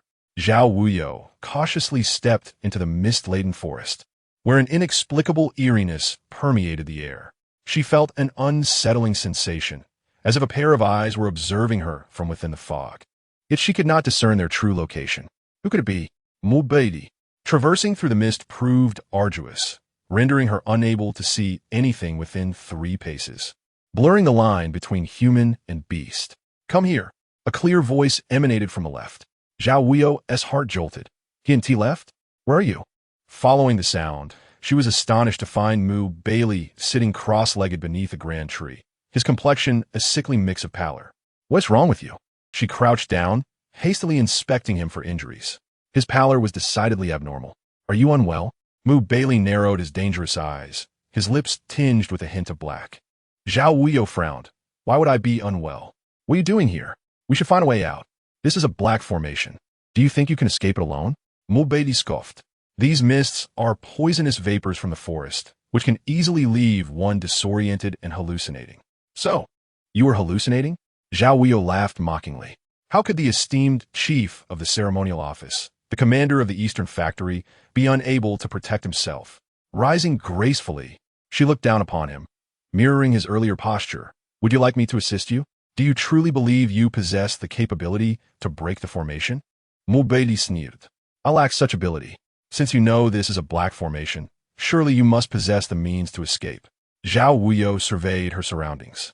"I know nothing of military formations or black and white arrays, but I am aware that your life is currently in my hands." Indeed, observing Baili's current state, it was evident he had succumbed to the poisonous miasma, and the toxin had already taken effect. "Your ability to read the room is truly commendable," Baili said, propping himself against the tree as he gazed gently at Zhao Wuyou. "However, before you threaten me, have you considered that if I wish to kill you, it would be effortless at any moment?" As his words fell, his hand had already found its way to her shoulder blade. The excruciating pain caused Zhao Wuyou's complexion to pale, yet she refrained from uttering a sound, her cold gaze fixed upon Baili. "Is the commander wishing for us to perish together?" What is wrong with dying alongside you, Zhao Darren? Mu Baili scoffed coldly. I fear you will not have your wish fulfilled. I'm not ready to die yet. The short blade was already pressed against Mu Baili's heart, suggesting that the commander was destined to lose. Is that so? Mu Baili suddenly clasped her wrist, forcefully pulling her into his embrace. The blade turned, poised to pierce her body. He held her tightly, crimson blood cascading onto the ground. Stop! A fierce shout echoed as figures in black began to descend from the treetops. Mu Baili's gaze darkened, and with a whisper, he commanded, "Hold on tight." Upon uttering these words, he leaped into action, exuding an aura of lethal intent. This was Zhao Wuyou's first encounter with Mu Baili taking a life. The black-clad figures were torn apart as if they were mere paper, limbs and bodies scattered everywhere. One arm wrapped around her waist while the other stirred the winds. The pungent scent of blood quickly enveloped them, tainting the white mist with a subtle crimson hue. Eastgate break. Mu Baili surged forward, and Zhao Wuyou's eyes widened. All she could see was the blinding white mist, obscuring her vision. The only sensation she could grasp was the warmth radiating from Mu Baili, the strength of his hand resting on her waist. As the mist dissipated, they finally found solid ground beneath their feet. The weight in her heart lifted. Where's this place? Zhao Wuyou was taken aback. It appeared to be a valley, filled with towering ancient trees that blocked out all sunlight, creating an atmosphere of darkness that chilled her to the bone. Mu Baili's complexion was pale, his lips darkened, and as he lowered his gaze towards her, his eyes seemed somewhat vacant. The sounds of footsteps approaching from behind made it evident they were being pursued. However, Zhao Wuyou, lacking martial prowess, could only rely on Mu Baili. I am of use to them. They won't kill me, Zhao Wuyou sighed softly. You can leave first. The two sat back to back beneath a tree, struggling to catch their breath. You should have said that sooner. Mu Baili closed his eyes, his face a canvas of dark hues, revealing no emotions, except for the abnormal darkness staining his lips. He had been poisoned, afflicted by the miasma. Zhao Wuyou was unaware of the nature of this poison, but given that even a formidable figure like Mu Baili had succumbed, its potency must be formidable. Lacking knowledge of medicinal arts, she was unable to concoct an antidote for him. You handed me the dagger. Didn't you foresee this? Zhao Wuyou was not one to suffer in silence. From a moment she discovered the dagger and devised a plan with Mu Baili, she had surmised his intentions. She had survived within the Black Formation because they had never intended to kill her. Otherwise, she would not have waited so long for Mu Baili. Mu Baili had also seen through this, deliberately engaging in this act to draw out their enemies and identify an escape route. Hearing this, Mu Baili turned to her. I should have killed you then. Otherwise, you wouldn't be such a burden now. She chuckled. Isn't a bit too late to regret now? The commander and I work so harmoniously together. Could it be that we share a deep understanding? It appears I should have fulfilled my promise sooner. Borrowing beauty for a night. Mu Baili laughed, though the meaning eluded him. Are you all right? Zhao Wuyou inquired. Mu Baili remained silent, seemingly losing consciousness. Mu Baili. She gently nudged him, yet he lay still on the ground, unresponsive. Panic surged within Zhao Wuyou. She relied on him to return safely. If Mu Baili were to die, her chances of escape would plummet. Hey, Mu Baili, don't sleep. Hey. Zhao Wuyou slapped his cheek, but he showed no sign of movement, despair creeping into her heart. Raising her head, she noticed the black-clad figures encircling them. A dungeon. When Mu Baili opened his eyes, he beheld Zhao Wuyou. Her face filled with resentment as she shook the shackles in her hands, attentively tending to the wound on his palm. She had torn a piece from her clothing, her movements gentle and cautious. He had grasped the dagger, sparing her from injury. The blood that had bewitched their foes was his own. One shackle bound his left hand to her right, tying their fates together. You're awake? Zhao Wuyou gazed at him helplessly. Can you unlock this? It's quite heavy. Mu Baili's lips were dark, his voice weak. What do you think? Zhao Wuyou pondered. Indeed, he was in no condition to assist. He appeared to tremble, cold sweat trickling down his forehead. Where's this? He asked. A dungeon. I was also knocked unconscious by them. Zhao Wuyou had awakened to this predicament. Yet, she could not fathom why the adept Mu Baili had succumbed to poison while she remained unharmed. She was not endowed with an immunity to toxins. Logically, her frail constitution should have made her more susceptible. Could it be that Mu Baili was feigning? Feigning? Zhao Wuyou silently removed her outer garment and draped it over Mu Baili. If you are to die, remember to speak before you go. What do you intend? He asked with closed eyes. Nothing much. After you die, I'll sever your hand, lest it become a burden.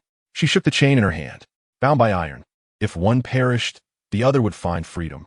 Mu Baili nodded. Though Zhao Darren is a scholar, she possesses a ruthless heart. In the presence of the commander, Wuyou is but a fraction of fraction. Zhao Wuyou's palm gently rested on his forehead, warm to the touch. He furrowed his brow at her.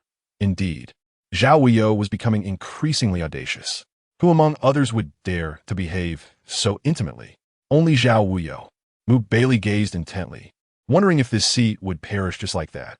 In the desolate dungeon, if the governor were to die, what would become of me in my solitude? Moreover, if they were to employ torture, would I bear the brunt alone? I fear my frail body might not withstand it. Yet with the governor alive, he could shield me somewhat. Zhao Wuyou chuckled, thinking that the governor's role had indeed become quite significant. Mu Baili smiled lightly. So it seems I am rather important to Zhao Darren. Not just important, you are exceedingly so. Upon hearing the commotion outside, Zhao Wuyou immediately furrowed her brows. The dungeon door swung open, and several women entered, their demeanor ominous, uttering a single command. Take them away. To where? To the torture chamber, of course. Scanning the room filled with instruments of torture, Zhao Wuyou remarked, compared to the Imperial prison, this seems rather lacking, quite dull indeed. Silence. The leading woman, dressed in black with a veil obscuring her face, glared with icy eyes, clearly the leader of these women. Zhao Wuyou smiled and inquired, May I ask, dear lady, do we share a grudge from the past? No grudge, she replied. Zhao Wuyou pressed on, what of recent grievances? None, she answered coldly. Then it is indeed peculiar. I have never encountered you nor offended you. So why this treatment? Zhao Wuyou shook the heavy iron chain in her hand, which had already left bloody scratches on her wrist. The woman smiled chillingly. Is it necessary to have a reason to rid the world of pests? If that were the case, I would have slain you on the battlefield.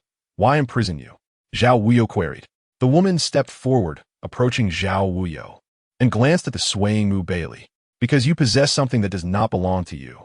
What I possess does not belong to you. Does it belong to you? Zhao Wuyou seemed to recall something. Who exactly are you? Have you heard of the Wuji Palace? The woman coldly laughed. Zhao Wuyou, being in court, knew little of the matters of the martial world. She truly had not heard of the Wuji Palace. What is the Wuji Palace? She did not understand, but Mu Baili beside her did. Realizing this, Zhao Wuyou turned to him. Although Mu Baili's gaze was unfocused, his consciousness remained clear. In a natural motion, he grasped her delicate hand, the icy sensation providing him comfort. Does the Wuji Palace dare to meddle in court affairs? Do they seek death? Oomph. The woman scoffed. The Eastern Depot indiscriminately slaughters innocents, committing countless crimes. Mu Baili, do you not find it odd that we have spared your life instead of ending it? I would like to hear more. Mu Baili tightened his grip slightly on Zhao Wuyou's cold hand. Zhao Wuyou was momentarily taken aback. This fellow had indeed developed a habit of grasping her hand at every turn. A glance around revealed the women studying them with peculiar expressions. Indeed, one was a eunuch, and the other a treacherous minister. The sight of two men holding hands was undoubtedly odd. Mu Baili, stop pretending to be foolish. Keeping you alive is merely a means to extract what we seek from Zhao Darren. The woman narrowed her dangerous eyes. If you wish to live and desire the antidote to the poison, it is best to comply with our demands. Zhao Darren, it seems my life is as valuable as yours. Mu Baili quipped at this moment, though he had grown weary of the repeated exchanges. What does the governor wish to hear? Zhao Wuyou smiled. What I wish to hear is simply what Zhao Darren is thinking. Mu Baili's gaze sharpened slightly.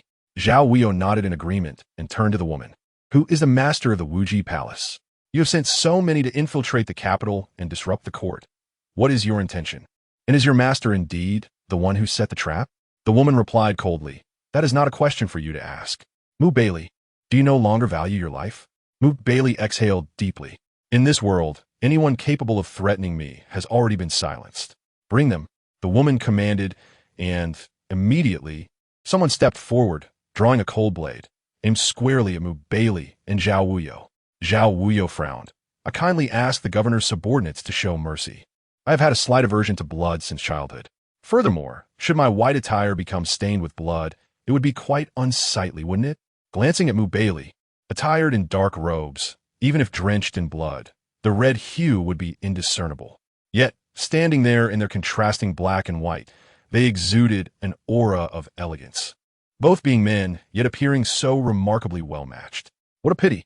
Suddenly, a woman rushed in, exclaiming, "Deputy Commander, we are surrounded by the Eastern Depot." What? The woman, regarded as the deputy commander, was horrified and then fixed a fierce gaze upon Mu Baili. Mu Baili's face, once pallid, gradually regained color. His lips, dark as ink, now curled into a strange smile, returning to their previous pale state. Zhao Wuyou was taken aback. She knew that Mu Baili, this stubborn eunuch, was not so easily poisoned. He had convincingly feigned it. Fortunately, she had maintained her unwavering belief and had not exposed him. This obstinate eunuch was indeed one to bear grudges, very petty. Retreat. The woman gritted her teeth. Too late. Mu Baili chakel leisurely. Suddenly, a sound echoed as the iron chain snapped, and Zhao Wuyou looked down at her now free hand. Such sturdy chains had broken so easily. This was her first encounter with such profound inner strength, rendering even robust chains seemingly fragile. Outside, the sounds of battle erupted, and within the torture chamber, limbs lay severed, blood flowing profusely. The stench of blood lingered thickly in the air. Mu Baili cast a cold gaze upon the woman. Now with no escape. Where's the Wuji Palace? Where's your master now? I must know who covets what belongs to me. The woman's hand trembled around the sword. I would rather die than tell you. Mu Baili, you wretched eunuch. Zhao Wuyou thought to herself. As a eunuch, he must detest being reminded of his condition. It was acceptable to call Mu Baili a beast or a monster, but this woman was reckless enough to insult him as a eunuch. She felt a pang of sympathy. The woman was doomed. Before Zhao Wuyou could fully comprehend Mu Baili's movements, the woman had already collapsed, one arm twisted off, blood gushing forth as she writhed in agony on the ground. The horrific wails made Zhao Wuyou shudder. Mu Baili remained composed, and when he turned to Zhao Wuyou, his gaze was still tender enough to draw tears. Zhao Wuyou mused that this enchanting figure was indeed not to be trifled with. If she did not remain vigilant, she might not even know how she met her demise. In a confrontation of experts, it was a matter of who could maintain their composure longer. Cao Deng. Having entered the imperial prison, I presume such scenes do not frighten you? Mu Baili asked softly, as if the earlier incident had nothing to do with him.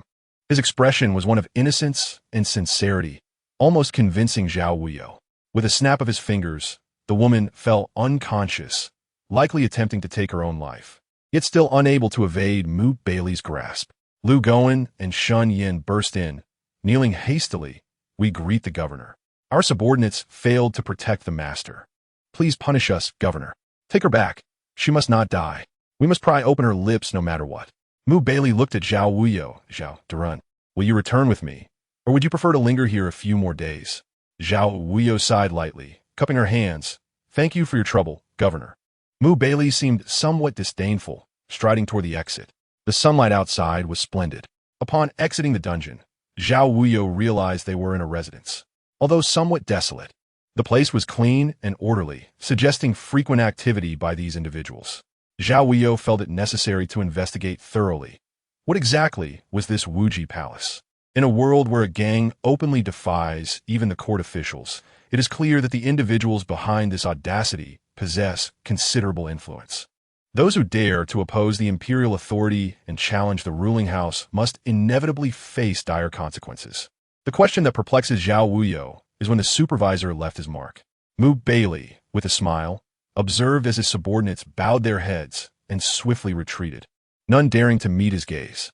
Each step he took toward her, marked by his golden python-patterned boots, resonated with authority until he halted before her.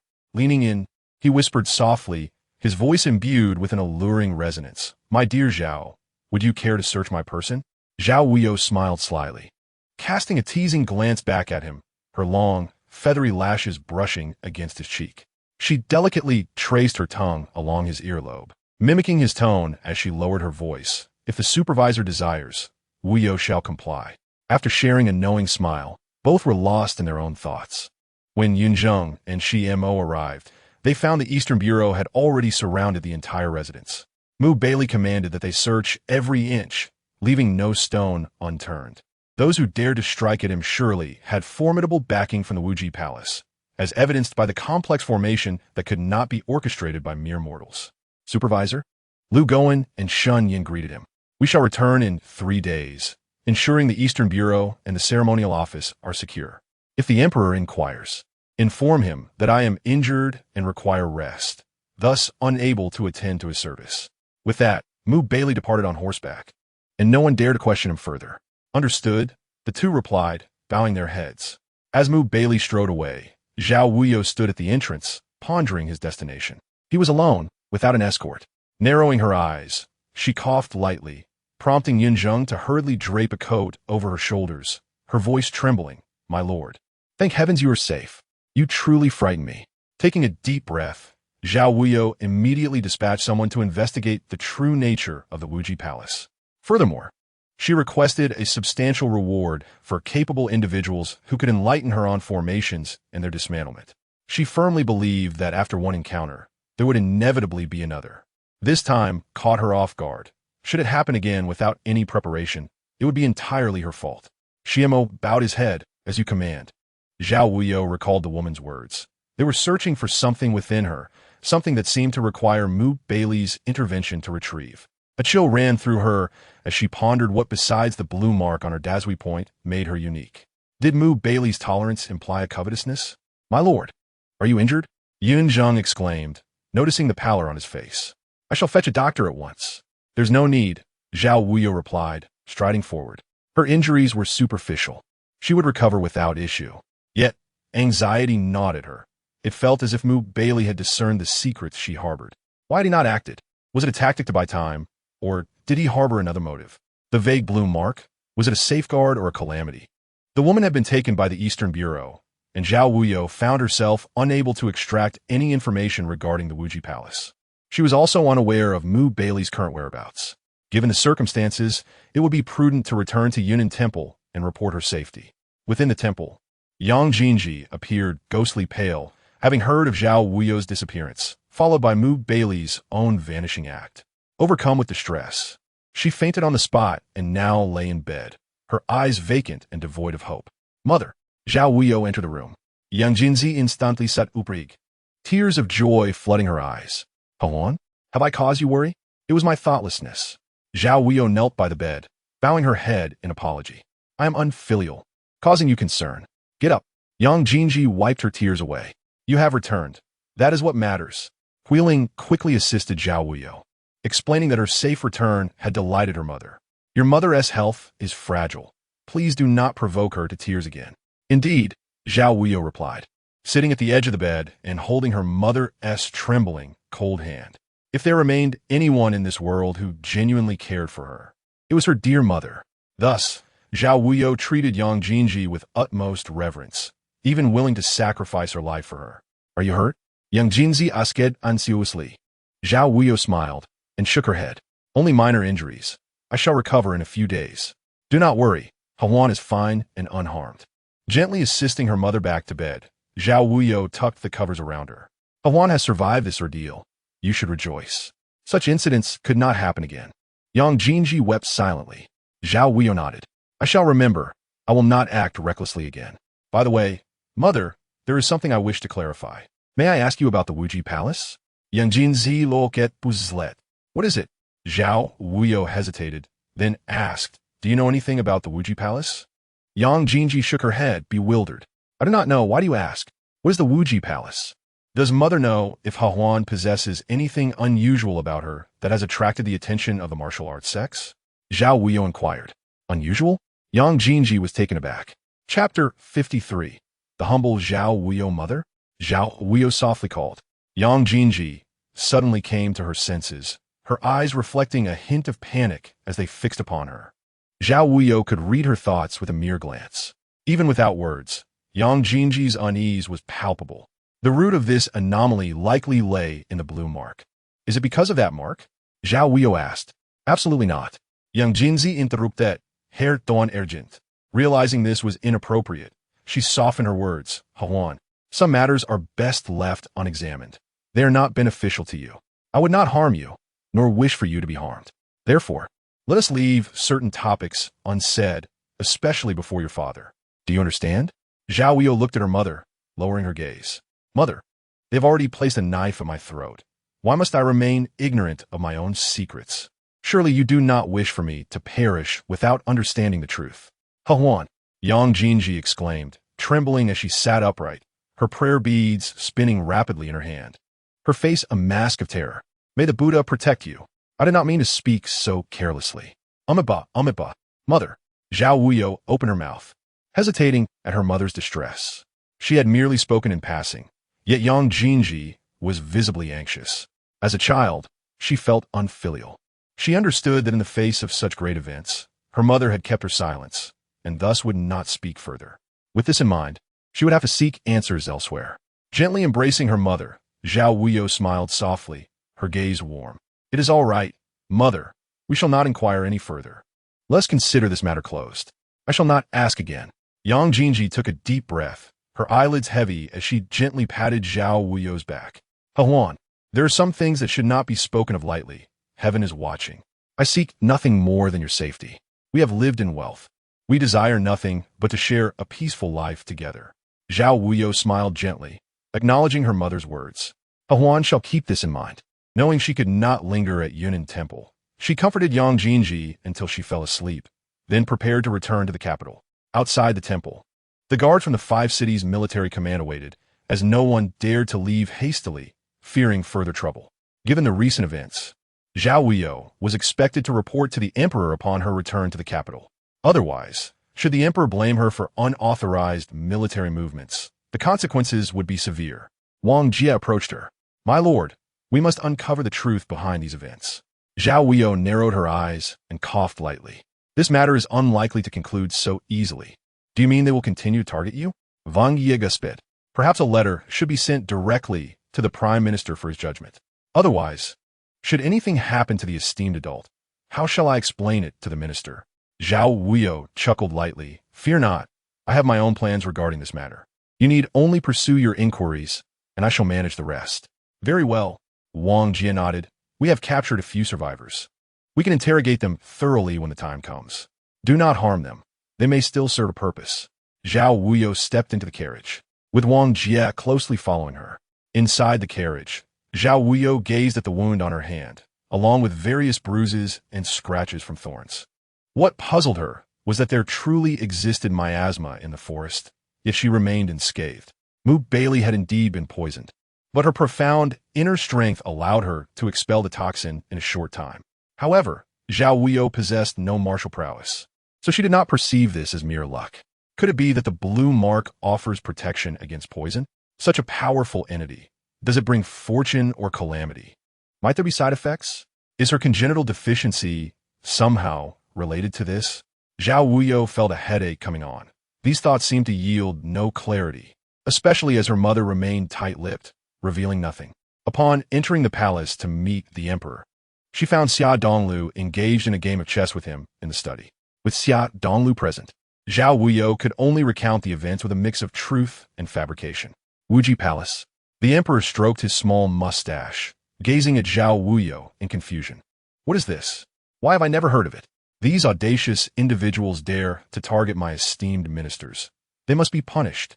Zhao Wuyou knelt on the ground, expressing that had it not been for Commander Wang and the Eastern Depot's timely arrival, she feared the outcome would have been dire. Xia Donglu, holding a chess piece, glanced at Zhao Wuyou with a cold smirk. Your Majesty, in my humble opinion, Zhao Wuyou is a person of great fortune, favored by the emperor. Surely heaven is watching over her. The 5 cities' military command acted without imperial orders, much like those rascals from the Eastern Depot, increasingly disregarding the rules. Rise.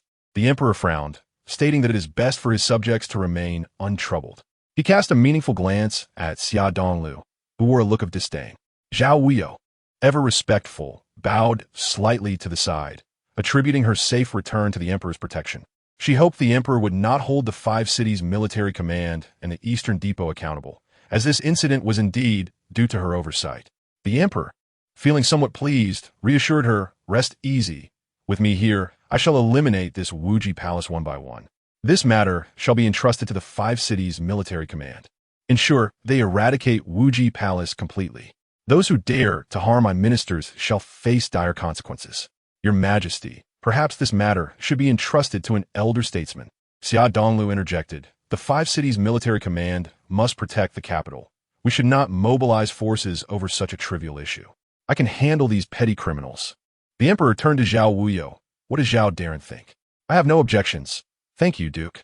Zhao Wuyou paused intentionally as she spoke. Xia Donglu scoffed. It is merely a Wuji palace. Your Majesty, chasing shadows is the least reliable course. He continued. Today, Zhao Darren claims it is Wuji Palace. Tomorrow, it may well be Wuyou Palace. Am I wrong? He laughed heartily. Your Majesty, your chess skills are exquisite. I am in awe. Zhao Wuyou took a deep breath, maintaining a humble demeanor. What the Duke says is indeed correct. It is my oversight. Your Majesty, burdened by state affairs, I should not trouble you with such inconsequential matters. I deserve to be punished. With that, she knelt before the Emperor, bowing her head in silence. In contrast to Xia Donglu's arrogance, Zhao Wuyou exuded utmost humility and gentleness. The more she behaved in this manner, the more Xia Donglu looked down upon her, perceiving her as a hypocritical scholar. Yet, the obstinate emperor favored flattery and agreement. As the saying goes, to overcome rigidity with flexibility is to achieve harmony. The emperor, having placed down his chess piece with a hint of displeasure, chose not to continue the game. Xia Donglu stood to take his leave. Duke Xia, you may depart. I have matters to discuss with Zhao Darren. The emperor rose and walked out. Your Majesty? Xia Donglu was taken aback. The emperor squinted at him, and, as Xia Donglu's words lingered on the tip of his tongue, he glanced at Zhao Wuyou and bowed before departing. I am apprehensive, Zhao Wuyou mused, knowing the emperor's intentions all too well. However, as the emperor did not voice them, one must feign ignorance. After all, the emperor ought to be the wisest person in the realm. The emperor walked ahead, with Zhao Wuyou following closely. I require a straightforward answer. Does Wuji Palace truly exist? Or is it merely a fabrication by Zhao Darren to invoke fear of the Duke's residence? The emperor's directness left Zhao Wuyou visibly shaken. She immediately bowed and replied, I would not dare deceive your Majesty. Wuji Palace does indeed exist. However, this matter may not necessarily involve the Duke's residence. I implore your Majesty to discern wisely. On what basis do you assert this? The emperor interjected, aware of the enmity between the Zhao and Xia families. Although he refrained from involving himself in court affairs, he was not blind. He understood that his pursuit of balance in the court meant allowing both parties to hold equal power, and he was well aware of the intricacies involved. Zhao Wuyou responded respectfully, Your Majesty, the Duke is fiercely loyal to the court. Alongside me, he serves the Emperor diligently. Even if there are occasional disagreements in handling state matters, it merely reflects differing perspectives. It does not undermine the Duke's fidelity to the court. He would never act against me, and I stake my life on this assurance. He has held a blade to your throat more than once. And you still dare to vouch for your life? The Emperor scoffed, Foolish. Navi, a woman's compassion. Zhao Wuyou sighed softly. Your Majesty, I harbor no grand ambitions. I merely wish for peace and tranquility in the realm. As a mere scholar, I am not versed in the Duke's formidable prowess. I lack the experience he possesses. She began to cough, her face turning pale and flushed. I am but a fragile being, willing to serve the Emperor and the court, sacrificing myself without hesitation. The Emperor exhaled deeply. You possess many admirable qualities, yet you fail to advocate for yourself, consistently yielding to others. You nearly lost your life this time. How can I seek retribution for you? The Emperor had certainly noticed Zhao Wuyou's hesitation. I am grateful for your Majesty's benevolence. I am already content. Zhao Wuyou maintained her humble posture. Enough, enough. Let Xia Donglu take care of this. Let him proceed as he wishes. Should there be a next time, I shall not be so lenient. The Emperor's tone was grave. You may return and rest. Your complexion grows increasingly concerning. With the Chancellor absent, you cannot afford to encounter any more issues, for you are the sole heir. Thank you, your Majesty. Zhao Wuyou covered her mouth, coughing continuously. The Emperor waved his sleeve and departed, with the eunuch Zaidizi hastily following. After walking a short distance, the Emperor paused, contemplating as he glanced back at Zhao Wuyou's retreating figure. Zaidizi, do you believe this matter is connected to the Duke's residence? Zaidizi replied with trepidation. In response to your Majesty, I dare not speak presumptuously.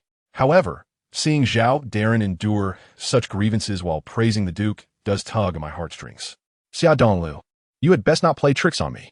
The Emperor muttered to himself, inwardly convinced that this incident was likely tied to the Duke's residence. He had never heard of Wuji Palace, yet Zhao Wuyou, having experienced such events, treated it so lightly, as if she had no desire to escalate the matter. This indicated that Zhao Wuyou was acutely aware of who sought to bring about her demise. Surely, only the Duke's residence could invoke such trepidation in her. Your Majesty? Zayadizi suggested. Zhao Darren's health has always been precarious. This time, she may have sustained significant damage. I notice she still bears wounds, and if anything were to happen, it would not bode well. Send a few valuable items to Zhao Wuyou as a gesture of comfort, the Emperor commanded, striding towards Shuxiu Palace. It is worth noting that within Shuxiu Palace, concubine Fu currently enjoys the Emperor's favor. Chapter 54. Zhao Wuyou's brother. As Zhao Wuyou returned to the minister's residence, the Emperor's reward followed closely behind her entrance. Zhao Wuyou possessed a unique trait in the presence of the Emperor, regardless of what the Emperor bestowed upon her. She accepted it with unbridled joy, never exhibiting any form of dissatisfaction. The one delivering the gifts was the palace attendant, Xiao Detzi, the Emperor's most sycophantic follower. Congratulations, Master Zhao, on your safe return. This humble servant pays his respects. Xiao Detzi was known for his cleverness. Zhao Wuyou smiled, reaching for a nearby golden gourd and placing it in his hands, mindful of her service before the Emperor. Xiao Detzi's eyes sparkled with delight as he knelt, weighing the heavy gourd, overwhelmed with excitement. Zhao Wuyou was always courteous towards such attendants, leading to an unspoken notion within the palace that delivering edicts to the minister's residence was a lucrative task. Thank you, Master Zhao. Xiao Detzi beamed. Zhao Wuyou lightly chuckled. Let us express our gratitude to the Emperor instead. The Emperor, acknowledging Zhao Wuyou's merits, was also aware of the injustices she had faced. However, Zhao Wuyou's humble demeanor left him at a loss for how to assist her. The Duke had been acting with impunity before the Emperor for quite some time, and Xiao Detzi reassured her, do not take it to heart, Master Zhao. The Emperor is powerless in this matter. Upon returning to the palace, I hope you can speak a few kind words for me in front of the Emperor, Zhao Wuyou replied. As a loyal subject of the Dai dynasty, I pledge my unwavering loyalty. Indeed, indeed. Xiao Detzi bowed deeply. Zhao Wuyou smiled warmly, watching him depart, her gaze gradually turning colder. Yinjing approached, Master, clearing her throat. Zhao Wuyou's expression was far from pleasant. The recent turmoil had taken a toll on her health. Weary, she leaned against the railing, squinting at the glaring sunlight. Nothing particularly noteworthy has occurred during my absence. Has it? Nothing at all. Yinjing shook her head. Xiamo hurried in. Master, young Master Jian has arrived. Zhao Wuyou nodded, signaling for them to withdraw. Yin rushed forward. Huan? He swiftly approached, bending down to inspect Zhao Wuyou. Are you injured? How severe is it? Who dared to harm you? I'm fine, just a bit tired. Zhao Wuyou replied with a calm smile. See, I'm perfectly well.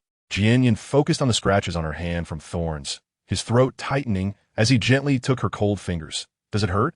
Zhao Wuyou shook her head. Not at all. It's just a minor scrape. Nothing serious. Yin produced a delicate box from his sleeve. This white jade snow balm was a fortunate find. It aids in healing and soothing wounds, and it is perfect for you. Such a fine gift. Why would you give it to me? Zhao Wuyou protested. It's merely a small injury, not on my face. You should keep it for future needs. Yin insisted, pushing into her hands. I wish to. Zhao Wuyou chuckled. You are soon to be married. Why do you still act like a child? At the mention of marriage, Yan's expression darkened. Zhao Wuyou lowered her gaze, tightly clutching the brocade box. Yin, it is impossible for everything in life to go as we wish. Huan. Yin opened his mouth, but some words remained unspoken. Suddenly, he lifted Zhao Wuyou into his arms. I will carry you back to Tingfeng Tower. I can walk myself. Zhao Wuyou was startled. Do not move. Yin whispered, if you still consider me a friend, do not refuse my goodwill. It's not that I wish to decline your kindness. I fear it may delay you. Zhao Wuyou replied helplessly. Do you know what people are saying now? I have no intention of marrying, but you, after all, must settle down. Will you bear the burden of being rumored to be with me and waste your life? Yin smiled bitterly. If it is a mistake, then so be it. In a world devoid of understanding, solitude is preferable to a family or marriage. Zhao Wuyou furrowed her brows, remaining silent. True friends are hard to come by. Looking up at the pear blossoms, he carried her beneath the tree, her hair and shoulders dusted with white petals. The fragrance of the blossoms was delightful. In the shadowy world, a rancid odor lingered. Hell should indeed resemble hell. Exuding a shiying, inumanoha. Master. A woman's voice echoed softly, carrying the master's message via a carrier pigeon. What news? Someone asked quietly, their tone icy enough to send shivers down the spine. The master says that the young master has made a misstep in the game. He has encountered a rival. The woman murmured. The man chuckled, his laughter eerie and cold. In the palace of Wuji, tasks must be executed flawlessly. I did not anticipate Baili would break the formation. He concealed himself too well, leading to my failure. However, this is the last time. Next time, I shall ensure they have no chance to escape. And how should we reply to the master? The woman inquired. In the darkness, the man exhaled deeply. You tell him that despite a minor setback, everything remains under my control. He can rest assured, I will not disappoint him. Understood. The woman nodded. Zhao Wuyou, do you not consider yourself clever? Let us see who will ultimately prevail. A piercing laughter lingered in the vast hall, chilling the air. The darkness concealed unspeakable truths. Just as he believed, as long as Zhao Wuyou lived, he would never see the light of day, forever hiding in shadows, accompanied by gloom and decay. Zhao Wuyou. The weather has been splendid these past few days, and the dredging of the Yangtze River is proceeding smoothly under the watchful eye of the Ministry of Works, with no mistakes occurring. In the study, Yunzheng hurriedly entered. Master. Zhao Wuyou was engrossed in drafting an official document regarding the river's dredging, needing to periodically report to keep records. Her meticulous nature prevented her from allowing even the slightest error. What brings such urgency? Zhao Wuyou sighed lightly. The Eastern Depot has returned, Yunzheng replied, biting her lip. They say there is news that requires your personal attention. What news? Zhao Wuyou recalled the last lesson vividly and wished to avoid drawing any more spring-themed illustrations for Baili. It seems the deputy has revealed some locations of the branches, and the Eastern Depot has successfully eliminated those branches, capturing many accomplices, Yunzheng recounted thoughtfully. However, the specifics remain unclear. They only mentioned it involves confidential matters and requested your presence. Zhao Wuyou set down her brush, furrowing her brows in contemplation. This indeed posed a temptation. However, Baili was known for his unpredictable tactics, leaving Zhao Wuyou uncertain of his true intentions. Capturing individuals and extracting confessions was straightforward. Why summon her? Master? Yunzheng called softly. Perhaps I should find an excuse to decline this invitation. We could say you are unwell and need to recuperate. Are you not afraid he will come looking for you? Zhao Wuyou stood, preparing her carriage. I will go. But, Yunzheng frowned. Your complexion was poor after the last visit to the Eastern Depot. What if it worsens this time? What does it matter? Zhao Wuyou coughed lightly. Yunzheng fetched a shawl, carefully assisting Zhao Wuyou in dressing. Have you brought your medicine? I have been unwell these past few days, so I must carry it with me, Zhao Wuyou confirmed. It was manageable before, but after the recent upheaval, my body can no longer endure it, so I must adhere to my medication schedule. After a few light coughs, Zhao Wuyou proceeded to the Eastern Depot. Standing at the entrance, she sighed. What has happened these days? I have visited the Eastern Depot more frequently than my own residence. Rubbing her temples in frustration, Zhao Wuyou walked inside, somewhat distracted.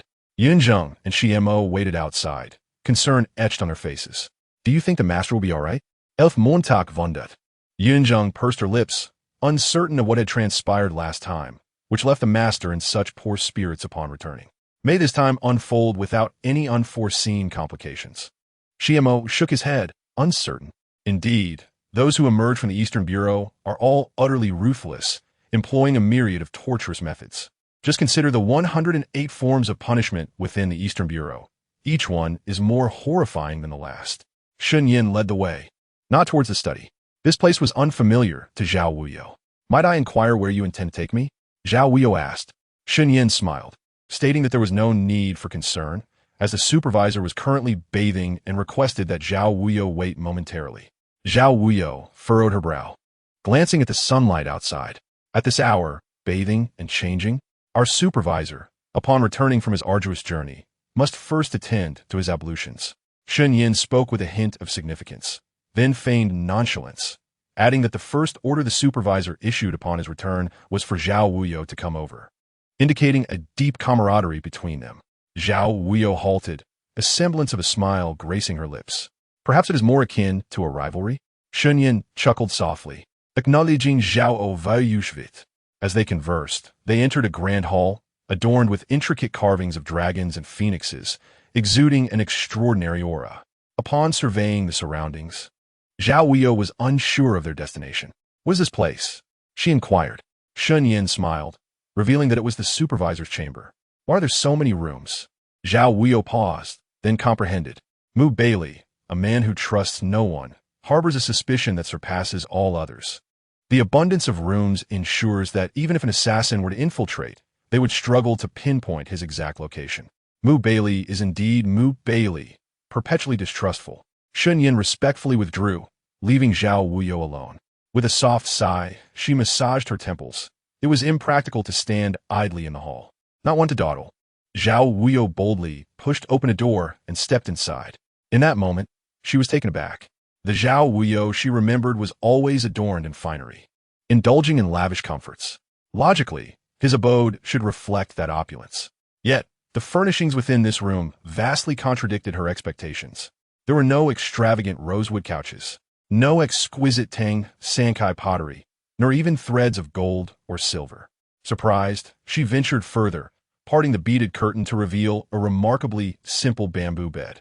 The green bamboo, while unadorned, exuded a certain elegance amidst its simplicity. Pushing open the window, she observed a splendid view. The crabapple trees had yet to blossom, but buds were already forming. By late spring or early summer, the crabapple flowers would bloom brilliantly, creating a stunning spectacle. Leaning against the window, Zhao Wuyou suddenly found Baili to be less dull than she had initially perceived. Perhaps every individual possesses dual facets. What one sees may not be the complete truth. Baili was one such example, and so was she. "How does your listening wind tower compare?" A soft, magnetic voice drifted from behind. Zhao Wuyou turned, her pupils narrowing slightly upon seeing Baili. Having shed his dark robe, he remained the charming head of the Office of Rites, his intricately painted visage obscuring any true semblance. Yet the warmth in his eyes was undeniably genuine. With a captivating gaze, every smile and frown radiated tenderness. His warm gaze gently settled upon Zhao Wuyou. He wore a loosely fitting crimson robe, its hems tied with a purple ribbon. Baili smiled lightly and approached her, apologizing for keeping Zhao Darren waiting. Though he claimed it was a long wait, who could discern whether it was intentional or accidental? Zhao Wuyou returned his smile, meeting his gaze with candor, surprised by the supervisor's simplicity, which she admired. "Is that so?" Baili's gaze drifted past Zhao Wuyou, landing softly on the crabapple trees outside. Regrettably, this place lacks the pear blossoms that Zhao Darren favors. The pear trees are coarse. They cannot compare to the delicate beauty of these crabapples. Zhao Wuyou took a deep breath, unwilling to prolong the conversation. "Might I inquire as to the purpose of your invitation, supervisor?" A smile lingered on Baili's lips as he remarked on Zhao Darren's apparent impatience. Given their bond, why was she so distant? It is no wonder people say that the most indifferent figure is the white-clad gentleman, a sentiment not lost on her. Zhao Wuyou frowned, questioning whether he expected her to drink with him to solidify their friendship. Why not? Baili took her hand, enveloping her cool palm within his warm grasp once more. Zhao Wuyou's heart raced, wishing to withdraw, yet his grip possessed an irresistible pull, rendering her powerless to escape. With a touch of exasperation, she realized this flaw of his had resurfaced. Unbeknownst to her, her delicate hands had captivated even the most merciless of souls. Baili led her to the adjacent room, pushing open the door, leaving Zhao Wuyou momentarily speechless. A mere wall separated them, yet this chamber was a realm of opulence. The fragrance of spices lingered, and beneath her feet lay a Persian carpet that silenced her steps. The lavish rosewood couch and exquisite Sioux embroidery adorned the space, while curtains of pearls, perfectly round and lustrous, completed the picture of extravagance. The vast room bore no trace of the previous simplicity. The pear blossom wine filled delicate jade cups, releasing a subtle fragrance. As they sat across from one another, Zhao Wuyou was perplexed. "Did you not say you sought me for a matter of importance? Is it merely to share a drink?" Baili, let us speak candidly. She sipped the pear blossom wine, perhaps too hastily, resulting in a slight cough. Baili maintained his gentle smile, patiently awaiting her words. This man was perpetually so miserly with his speech. You saved me, and I am grateful. But how shall I express my gratitude? Baili inquired. Zhao Wuyou hesitated, asking what he wished of her. Provided it does not violate ethics or harm the Zhao family's interests, I shall comply. What if I seek your life instead? Baili sipped the pear blossom wine. Zhao Wuyou scoffed lightly, expressing her regret, for her life does not belong to him. We both know that even in your absence, I would not perish. Your presence merely provides me with an escape. It cannot be deemed a life-saving grace. The Zhao family is astute and calculating, leaving no room for error. Thus, Zhao Wuyou's assertion was not mere rhetoric. Baili nodded, acknowledging her foresight. It appears Zhao Darren has already contemplated this. I, on the other hand, mistakenly believed we shared a bond akin to life and death, but perhaps we were merely fleeting acquaintances. In human relations, one must seek a connection. The bond between the supervisor and myself remains tenuous, best cultivated gradually. Zhao Wuyou set down her cup. The subtle fragrance of pear blossoms lingering on her lips was truly delightful. Rising, she clasped her fists, declaring that she had drunk and reminisced. And now must take her leave. Do you not wish to know the secrets of the Wujigong? Baili's gaze deepened. Zhao Wuyou stepped towards the exit, asserting that had the supervisor possessed sincerity, he would have spoken sooner. Upon her departure, Baili did not pursue her. With a slight frown, Zhao Wuyou observed Lu Guowen and Shun Yin outside, their heads bowed in silence. She paused, sighed softly, then turned back into the room, seating herself with a face of grievance. Why do you not leave? He inquired, still sipping elegantly. Zhao Wuyou regarded him intently, questioning why he did not retain her. Baili paused, responding as if Zhao Darren suggested they shared a secret affection. Whether or not there is affection, countless eyes are upon us. Can you silence the whispers of the world? Zhao Wuyou lowered her gaze, urging him to speak. Baili extended his hand, palm slightly open. She understood his meaning. He had long coveted her hands, always seeking to gain an advantage. A eunuch remains a eunuch, desiring more than the average person. Zhao Wuyou slowly placed her hand in his, allowing him to hold and toy with it. Is this sufficient? Zhao Darren's grievance resembles that of a farmer's young wife. Baili teased, amusement dancing in his eyes. He led her outside, where they were unnoticed, and within the Eastern Bureau, they felt invincible. However, this time, Baili did not hasten his pace. Instead, he slowed down, allowing her to keep up steadily. He led her to the prison, a place rife with malice, where Zhao Wuyou found herself for the second time. She vaguely understood that he had brought her to meet the vice commander.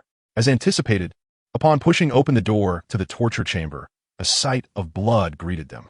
The woman had previously lost an arm to Baili, leaving her half dead, now clinging to life by a thread.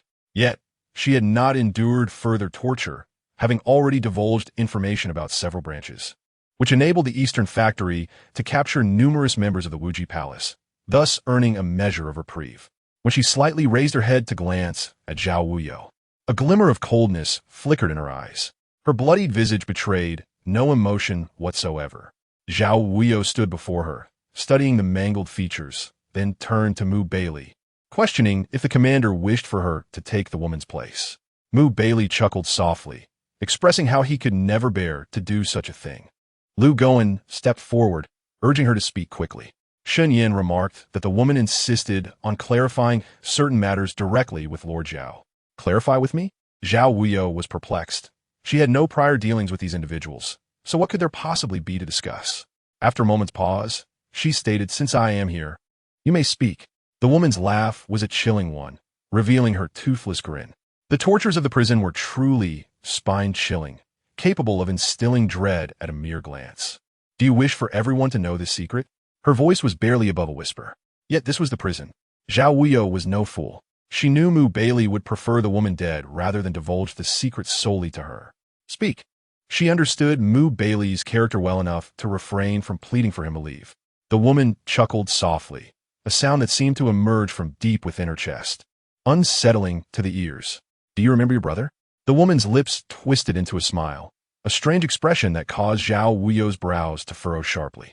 Shaking off Baili's grasp, Zhao Wuyou stepped forward rapidly, seizing the woman's bloodied garment. What did you say? Do you remember? The woman laughed coldly, sending chills down Zhao Wuyou's spine. Zhao Wuyou remained silent, her eyes reddening slightly, fixating intently on the woman before her. Clarify your words. Under the pear tree, it is either your death or mine. As the words fell, the woman's head suddenly drooped. Lu Guan hastily approached, checking her pulse, his expression darkening as he looked at Baili. Commander, she is dead. You must clarify your words. Clarify. Zhao Wuyou's teeth were clenched in fury. If the message remained unclear, she must not die. Speak, brother. Baili's brow furrowed. Did the Zhao family truly have a second son? Seeing Zhao Wuyou's expression, it appeared to be true. Lord Zhao, Baili grasped her wrist. She is dead. Zhao Wuyou glared at him with fierce determination, but gradually, the light in her eyes dimmed, returning to an initial calmness. Dead? She released her grip, as if exhaling a breath of relief. Had she mentioned anything before? Not a word. Shunyan bowed his head. Do you truly have a brother? Baili narrowed his eyes at her. This seemed unrelated to the Eastern factory. If the commander was genuinely interested, he could inquire with her father. Surely her father would know the intricacies of this matter and provide a satisfactory answer. Zhao Wuyou turned to leave. Once outside the prison, standing in the vast training ground, her heart felt heavy, her gaze somber. Could he still be alive? Truly alive? How could that be? If he were indeed alive, why would her parents have turned a blind eye? Even if there were a remote possibility he was alive, why had he not returned? Why remain lost and wandering? This seemed implausible. Did her father know of this? Wuji Palace. Turning around, she found Baili standing beneath the eaves, a beguiling smile playing at the corners of his eyes. She was uncertain of his intentions, but she was aware that her objective had been achieved. Anger still lingered on her face, and after casting him a glance, she departed without a backward glance. Watching Zhao Wuyou's retreating figure, Baili let out a cold laugh, pondering what had truly transpired back then. Shunyan stepped forward. I have investigated. The Prime Minister's wife traveled to the capital to reunite with the Prime Minister while pregnant. Unexpectedly, they encountered bandits along the way, resulting in injury, and she gave birth to a pair of twins during the ordeal. Due to severe injuries, the eldest son perished, leaving the younger one, who is now the esteemed Lord Zhao. Encountering bandits along the way, Lu Guan frowned, recalling tales of the Prime Minister's unwavering affection for his wife. How could she have traveled to the capital without proper protection? Perhaps there was some, Shunyan mused. After all, this incident occurred over a decade ago. At that time, the Prime Minister was not yet in his position, so few knew of it. Furthermore, the Prime Minister later deliberately erased the traces, claiming it was for his son's sake, to spare him from shadows. The truth of the matter, however, is known only to the Prime Minister and his wife. Baili remained silent, listening intently. Back then, under the pear tree, it was either your death or mine. What did those words truly signify? Perhaps even Zhao Wuyou herself did not know. Yun Zheng and Shi Mo waited anxiously, finally spotting Zhao Wuyou emerging from within and rushed to greet her. Young master, are you all right? Yun Zheng asked with concern. Zhao Wuyou's complexion appeared pale. Having rushed, she began to cough incessantly. Return. Yes. Yun Zheng hurriedly assisted Zhao Wuyou into the carriage, fetching a water pouch to bring inside. Young master, water. In the next instant, Zhao Wuyou abruptly tossed the water pouch out of the carriage.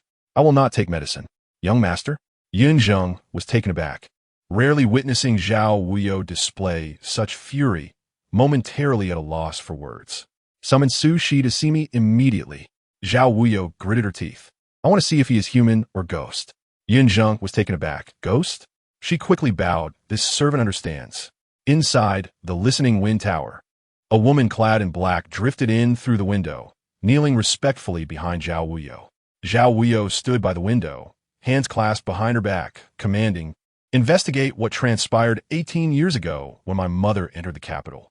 What identities did those bandits possess? And is that child still alive? Suonfe, her face veiled in sheer fabric, seemed momentarily stunned. Does young master mean to say that the eldest son is not dead? Today, members of Wuji Palace have mentioned him. Zhao Wuyou's tone was somber, her thoughts seemingly drifting to distant memories. Since childhood, I have always felt that a pair of eyes were watching me from behind. Suonfe, do you know this feeling? The terror and indignation of being spied upon and relentlessly pursued. This servant understands. Sushi nodded, but added, however, young master, if the eldest son truly lives, what then? Zhao Wuyou took a deep breath, her fingertips lightly tracing the window frame, gazing out at the sea of pear blossoms, and softly uttered, kill him. If he truly returned, given her father's cold nature, he would undoubtedly seek to replace Zhao Wuyou. One must be selfish to survive. Sometimes, kindness cannot resolve issues. Especially now, as a woman, she faced peril at every turn. Many sought her demise, and her compassion would ultimately prove insufficient. All her kindness and pity were merely tools for her to strive to live. Once she found the Buddha beads, she would no longer have to endure this torment. Sushi nodded, never doubting Zhao Wuyou's decisions. This servant will investigate immediately. Sushi, Zhao Wuyou called softly. Should we not hesitate a moment longer? Sushi turned back to look at her, understanding Zhao Wuyou's concerns. After all, in Yunnan Temple resided the person Zhao Wuyou cherished most. So eliminating the eldest son would not invoke her sorrow or guilt. All her apprehensions stemmed from Yang Jinji. No need. Zhao Wuyou lowered her gaze. Sushi sighed softly, then leaped out the window. It is easy to take a life in this world, yet to ensure one lives is the most arduous task. In the Imperial Palace, where beauty appears to flourish, danger lurks beneath the surface. Fu Yueying kneels there, receiving the title of Jiyu bestowed upon her by the Empress. For she carries the Emperor's child, a dragon seed. Among the numerous newly promoted concubines, she is the first to bear such a blessing, provoking not admiration but rather seething envy from many. The Empress approaches gently, lifting Fu Yueying to her feet, advising her to nurture her pregnancy well and to refrain from kneeling any longer. She then casts her gaze over the assembly, reminding the younger sisters that they ought to learn from Fu Jiyu how to serve the emperor faithfully and perpetuate the royal lineage. The concubines fall to their knees in unison, proclaiming their adherence to the empress's decree and offering their congratulations to Fu Jiyu. Fu Yueying smiles gracefully, expressing her gratitude to her sisters, humbly attributing her fortune to her own merit. While some harbor disdain and jealousy, there is little they can do about her pregnancy. As Fu Yueying departs, the crowd disperses, leaving only Xia Jilin behind, who stands apprehensively, her head bowed, afraid to meet the Empress's displeased gaze. Jilin, how do you compare to Fu Jiyu? The Empress inquires. Xia Jilin bites her lip, recognizing Fu Jiyu's radiant beauty and the Emperor's affection for her, which far surpasses her own. The Empress scoffs, questioning her noble lineage. You hail from a prestigious family, the house of a duke, she continues. Xia Jilin sighs, lamenting that her sister has offended the Emperor, who now harbors resentment toward her, leaving Jilin powerless to change her fate. She kneels, pleading for the Empress's forgiveness. The Empress's expression softens slightly as she helps Jilin to her feet. You are too kind-hearted, my dear. In this palace, if you do not compete, others will surely do so. You may not wish to harm others, but how can you be unaware that you have become a thorn in someone else's side? The Empress gently pats Jilin's hand. Your lineage is your greatest weapon.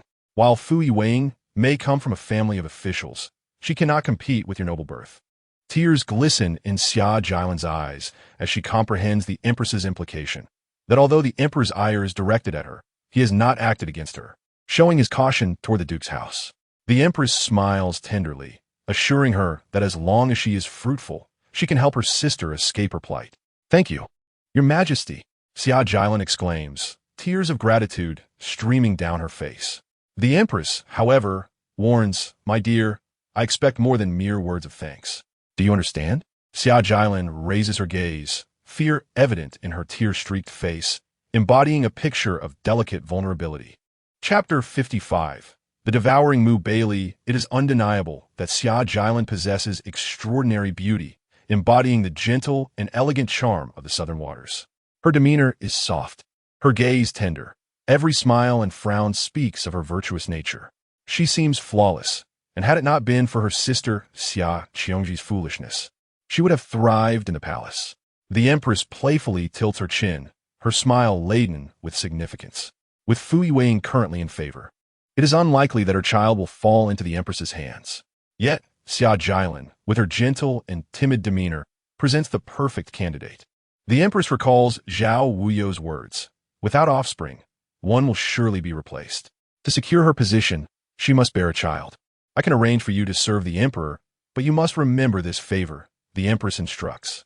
The attendant Jingyi bows, informing her that the emperor has been frequenting the theater, captivated by the sound of the pipa. But Fu Yuwang is not skilled at playing the pipa, the empress muses. Xia Jilin lowers her head, confessing, I can play the pipa. The empress coolly responds, it depends on your ability to retain the emperor's favor, to conceive his child, and to secure your sister's release. With that, she departs, leaving Xia Jilin overwhelmed with gratitude. While Xia Qiongji excels at the zither, Xia Jilin is proficient at the pipa. It seems even fate is assisting Xia Jilin. The emperor reclines on a soft couch, with Fu Yuwang attending to him, when Xia Jilin appears on stage. Her pipa partially obscured by her modesty. Fu Yuwang senses trouble brewing. Sure enough, Xia Jilin's performance captivates the emperor, who summons her to his side. Xia Jilin, exquisite as jade, maintains a demure demeanor, igniting the emperor's desire further. His affection for beautiful women is undeniable, and with such a delicate beauty before him, he cannot resist. As he embraces Xia Jilin, Fu Yuwang feigns graciousness, congratulating the emperor on discovering such a talented gem. I am unwell. I must take my leave, she states. You know what I adore about you? The emperor beams. It is your intelligence. You may go. He dismisses her. As Fu Yuwang departs, she glances back to see the emperor enthralled with Xia Jilin, who displays an alluring mix of shyness and coyness. Once outside the theater, Fu Yuwang halts, letting out a soft sigh. She had anticipated this move from the Xia sisters. My lady? Qiu Xian inquires. This must be the empress's doing. The theater is a crucial area of the palace. Without the emperor's consent, who would dare to enter? Only the emperor and the head of the harem hold such power. Fu Yuwang nods, placing a hand on her abdomen. As she walks through the long palace corridor, she maintains her composure, showing no signs of distress. In the harem, pregnancy is both cherished and feared. It signifies an inability to serve the emperor, and those who cannot fulfill that duty risk being forgotten, replaced by others. Fu Yuwang anticipated this day, thus she does not resent Xia Jilin's emergence. However, she remains puzzled by the empress's motivations. What advantage does the empress gain from the rise of the Xia family? Xia Qiongji is arrogant, and while Xia Jilin appears gentle, her lineage cannot be underestimated. The empress may inadvertently harm herself. Fu Yuwang lowers her gaze. My lady, that Jilin. Qiu Xian begins. Let her be. She is merely a tool for someone else's use. Once she loses her value, she will be nothing. Fu Yuwang sighs softly. Yet, she too is a tool for others. However, she seeks to capture the emperor's favor and ascend to greatness, ensuring that the entire Eastern Bureau pays the price for her rise. For now, she must avoid direct confrontation with the Eastern Bureau and refrain from meddling in court politics. The palace is teeming with Baili's informants, so she must bide her time, appearing as an innocuous concubine. Every action she takes is a step toward gaining favor. As she walks, a figure suddenly darts from a side path, startling Fu Yuwang. Qiu Xian erupts in anger. Who lacks the common courtesy to watch where they are going? Do they not see that this is Jieyu? At that moment, a frail maid collapses before Fu Yuwang, pleading, Your Grace, spare me. I did not mean to. Not intentional. Perhaps it was deliberate. Do you not realize that Our Lady is with child? How dare you be so reckless? Qiu Xian seethes. Such insolence must be punished. Hearing of the impending punishment, the maid frantically cries, Your Grace, I truly did not mean it. Explain yourself, and if your reasoning is satisfactory, I may forgive you. Fu Yuwang replies. Having endured enough hardship herself, newly favored, she does not wish to be labeled as arrogant. I am a maid named Kai Yun from Lady Wang's quarters. When Lady Wang's cough worsened, I hurried to the Imperial Hospital to fetch medicine, but Kai Yun wiped her tears, lamenting that her mistress was out of favor. And the hospital staff informed me that, before she could finish, Fu Yuwang had already grasped the essence of the situation. In this palace, where human feelings fluctuate like the seasons, one can only expect such harsh realities. Rise. Fu Yuwang furrowed her brow, realizing that solitary efforts in the palace were futile. Unity, even if forged through mutual exploitation, was often necessary. Thank you, Your Highness. Kai Yun expressed her gratitude. Send someone to the Imperial Hospital to summon Dr. Li on my behalf. To assist in treating Lady Wang, Fu Yuwang commanded. Qiu Xian bowed her head. I understand, Your Highness, and dispatched a young eunuch to the hospital. Where is Lady Wang now? Fu Yuwang inquired. She is gravely ill and currently resting in her chamber, Kai Yun replied. never expecting that the seemingly exalted Jiyu would exhibit such tenderness. Feeling a warmth within her, she felt emboldened to speak. My mistress has been coughing for over half a month, and lately there have been traces of blood in her cough, yet no one has attended to her. Fu Yiwing followed Kaiyun towards the Shuxiu Palace. Though she had moved to Lianhua Palace after her elevation, many women still lingered in Shuxiu Palace, waiting in vain for favor. The atmosphere there was one of cold indifference, where those of low rank and unprivileged status often lived in despair. In that place, cries for help went unheard. For those unable to wait any longer, a more dire path lay ahead, to share a meal with a eunuch, thereby severing ties with the imperial court and living on as a mere maid, escaping the interminable wait. Yet, such eunuchs must possess the emperor's favor. Not all have the power to offer this option. However, the cruelty of eunuchs could be merciless, and for a woman, such a choice would mark the end of her life as she knew it.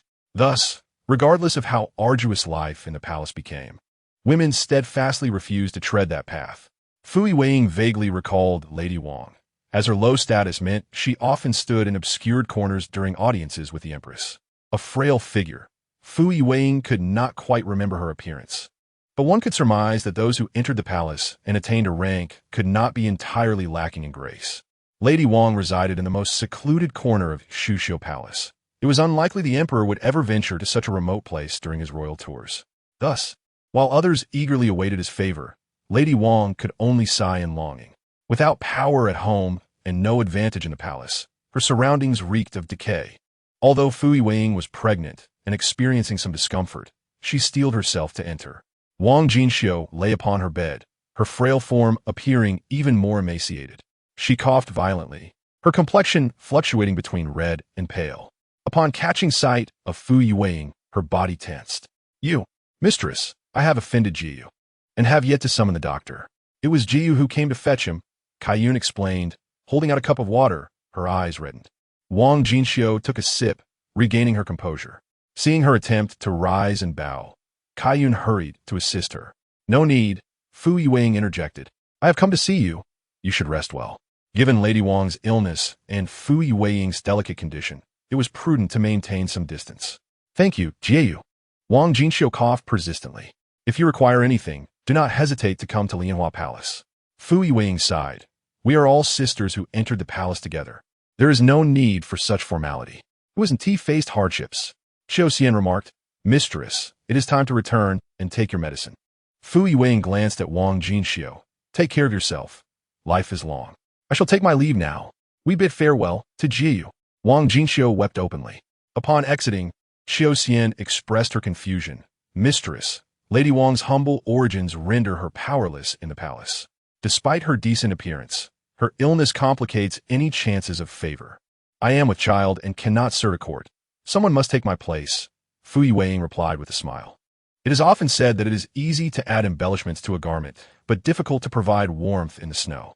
Some things can linger in memory for a lifetime, while others may incite lasting hatred. Xiao Xian chuckled. "Your words ring true." Privately, Fu Yiwing instructed Xiao Xian to find a cleaner place for Wang Jinxiu under the pretense of nursing her back to health, to avoid drawing the emperor's ire. "Be discreet. There is no need to attract trouble at this moment." Fu Yiwing took a deep breath. "Understood. Rest assured, mistress." Xiao Xian recognized the importance of subtlety, which is why Zhao Wuyou had arranged for her to assist Fu Yiwing. Fu Yiwing had observed Wang Jinxiu closely. Though she lacked the enchanting allure of others, her fresh, unadorned beauty was appealing. The emperor, accustomed to delicacies, might find wild game a refreshing change. People often crave novelty. Yet, for now, Wang Jinxiu remained compliant. Her future was uncertain.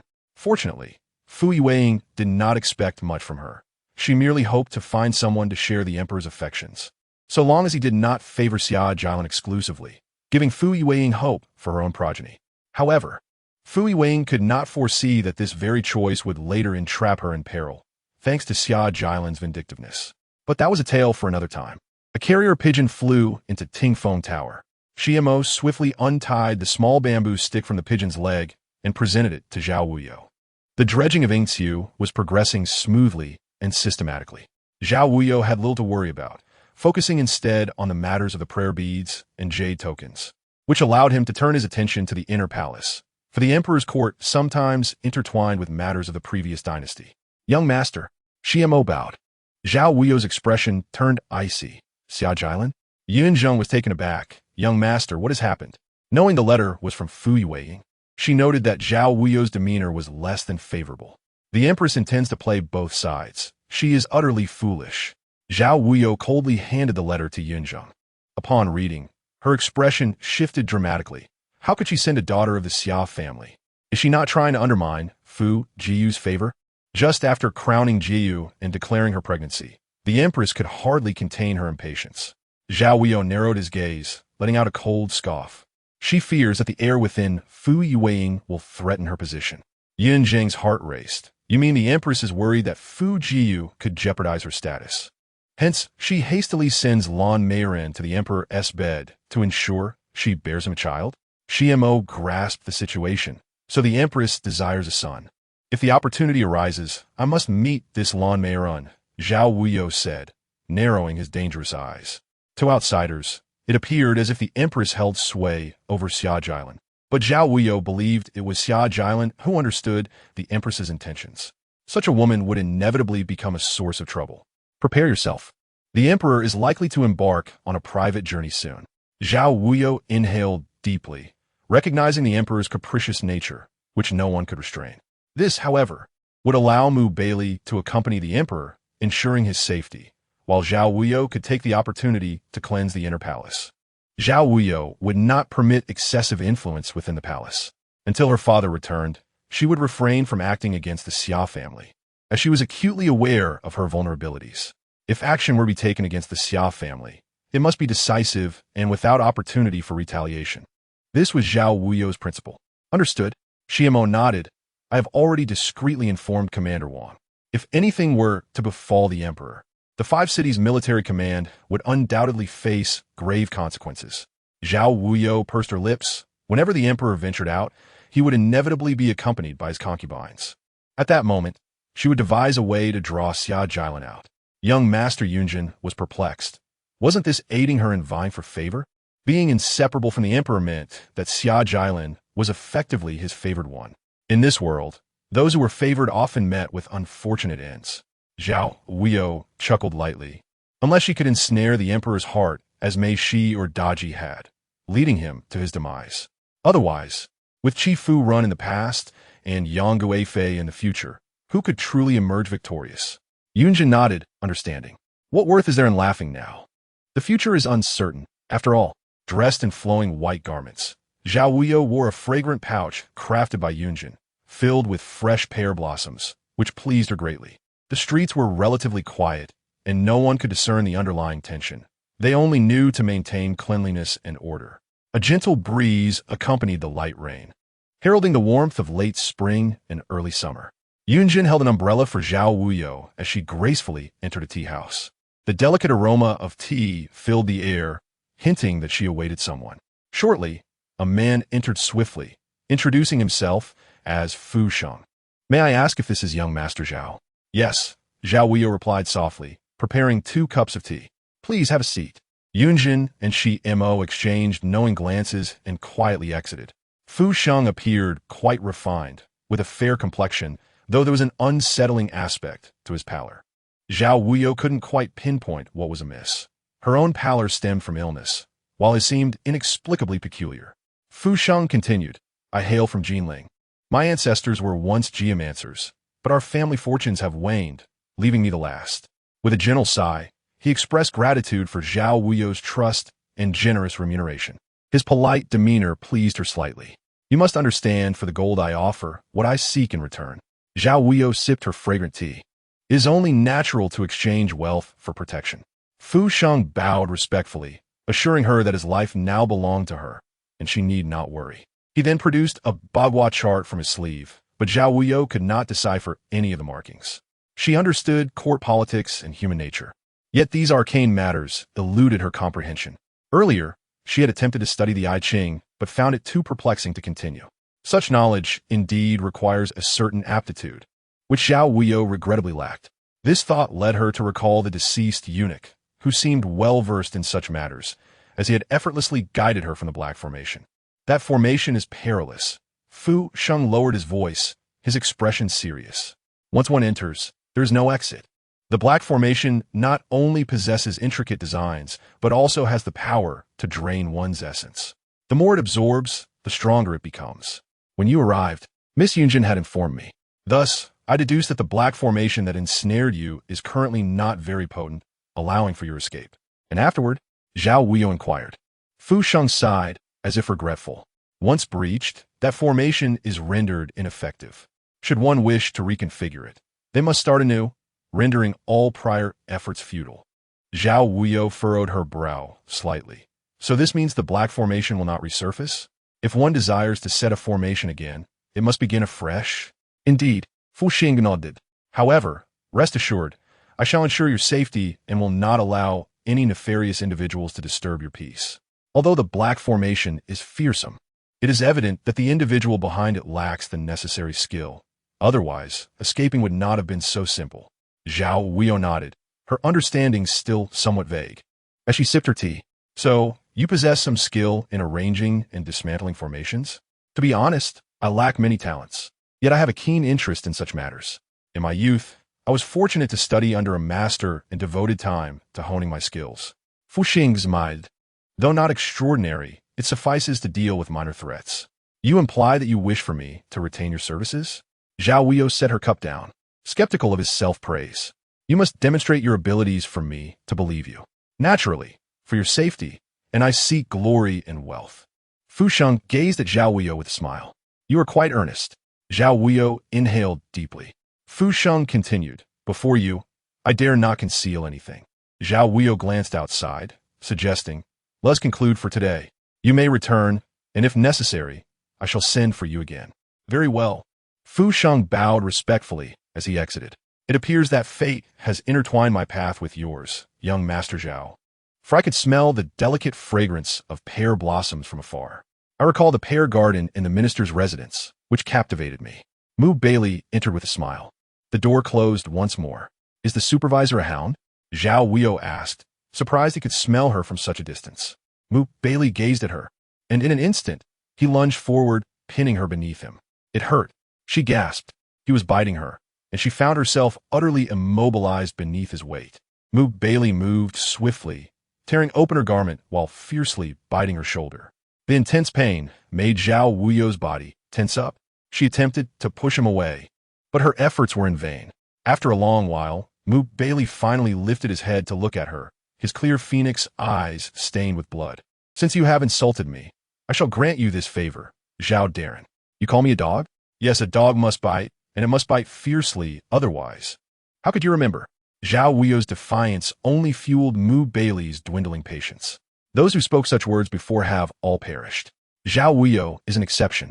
With crimson eyes, Zhao Wuyou maintained a smile, though the supervisor's actions had been quite instructive.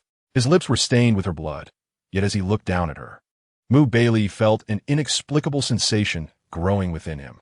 This delicate man possessed a sharp tongue, always ready to retort. Due to the pain, Zhao Wuyou's complexion paled further, her enchanting eyes glistening with unshed tears, sparkling with allure. Baili thought himself mad. He found the sight of a man shedding tears to be an exquisite thing, especially Zhao Wuyou's. She bore a resilience that surpassed that of women, yet remained unpretentious. Her eyes reflected tenacity, while her body betrayed her vulnerability. When Baili leaned down to kiss her, Zhao Wuyou felt her mind erupt like firecrackers. In that moment, colors burst forth, red, black, white, and purple, every hue imaginable. The taste of her own blood filled her mouth, rich and salty, mingling with the heat of his tongue as he enveloped her icy essence. The faint aroma of tea lingered between their lips, now taking on a sweetness that was utterly intoxicating. Her lips were soft, as if aged for centuries, leaving a lingering sweetness that was utterly irresistible. Zhao Wuyou felt as if Baili had lost his senses, and soon she felt herself spiraling into madness. He was a eunuch, and she was a woman masquerading as a man. What then did this all mean? Had he been her will, or had she been his? As she stared in bewilderment at Baili, who was rising, a smirk of mockery danced across his vividly painted face, revealing that Zhao Darren was indeed a novice. Zhao Wuyou suddenly regained her senses, her pale face flushing as if her capillaries had burst. "Mu Baili, what are you doing?" She quickly wiped the blood from her lips. Her shoulder throbbed with sharp pain. His bite had been merciless, reminiscent of a hound's instinct to gnaw on bones. She adjusted her clothing. Fortunately, the weather allowed her to wear layers, and though the blood still flowed, it did not seep through her garments. His only purpose was to confirm whether she was a maiden. Mu Baili now knew for certain that Zhao Wuyou had never experienced the affairs of men and women. Otherwise, she would not be so inexperienced. Does this mean that Yin has never kissed her? Mu Baili stared at her in slight astonishment, wondering why she suddenly thought of Yin. Zhao Wuyou quickly rose to her feet, eager to distance herself from this lunatic. However, she had come to realize one crucial truth. In the eyes of a eunuch, there may well be no distinction between men and women.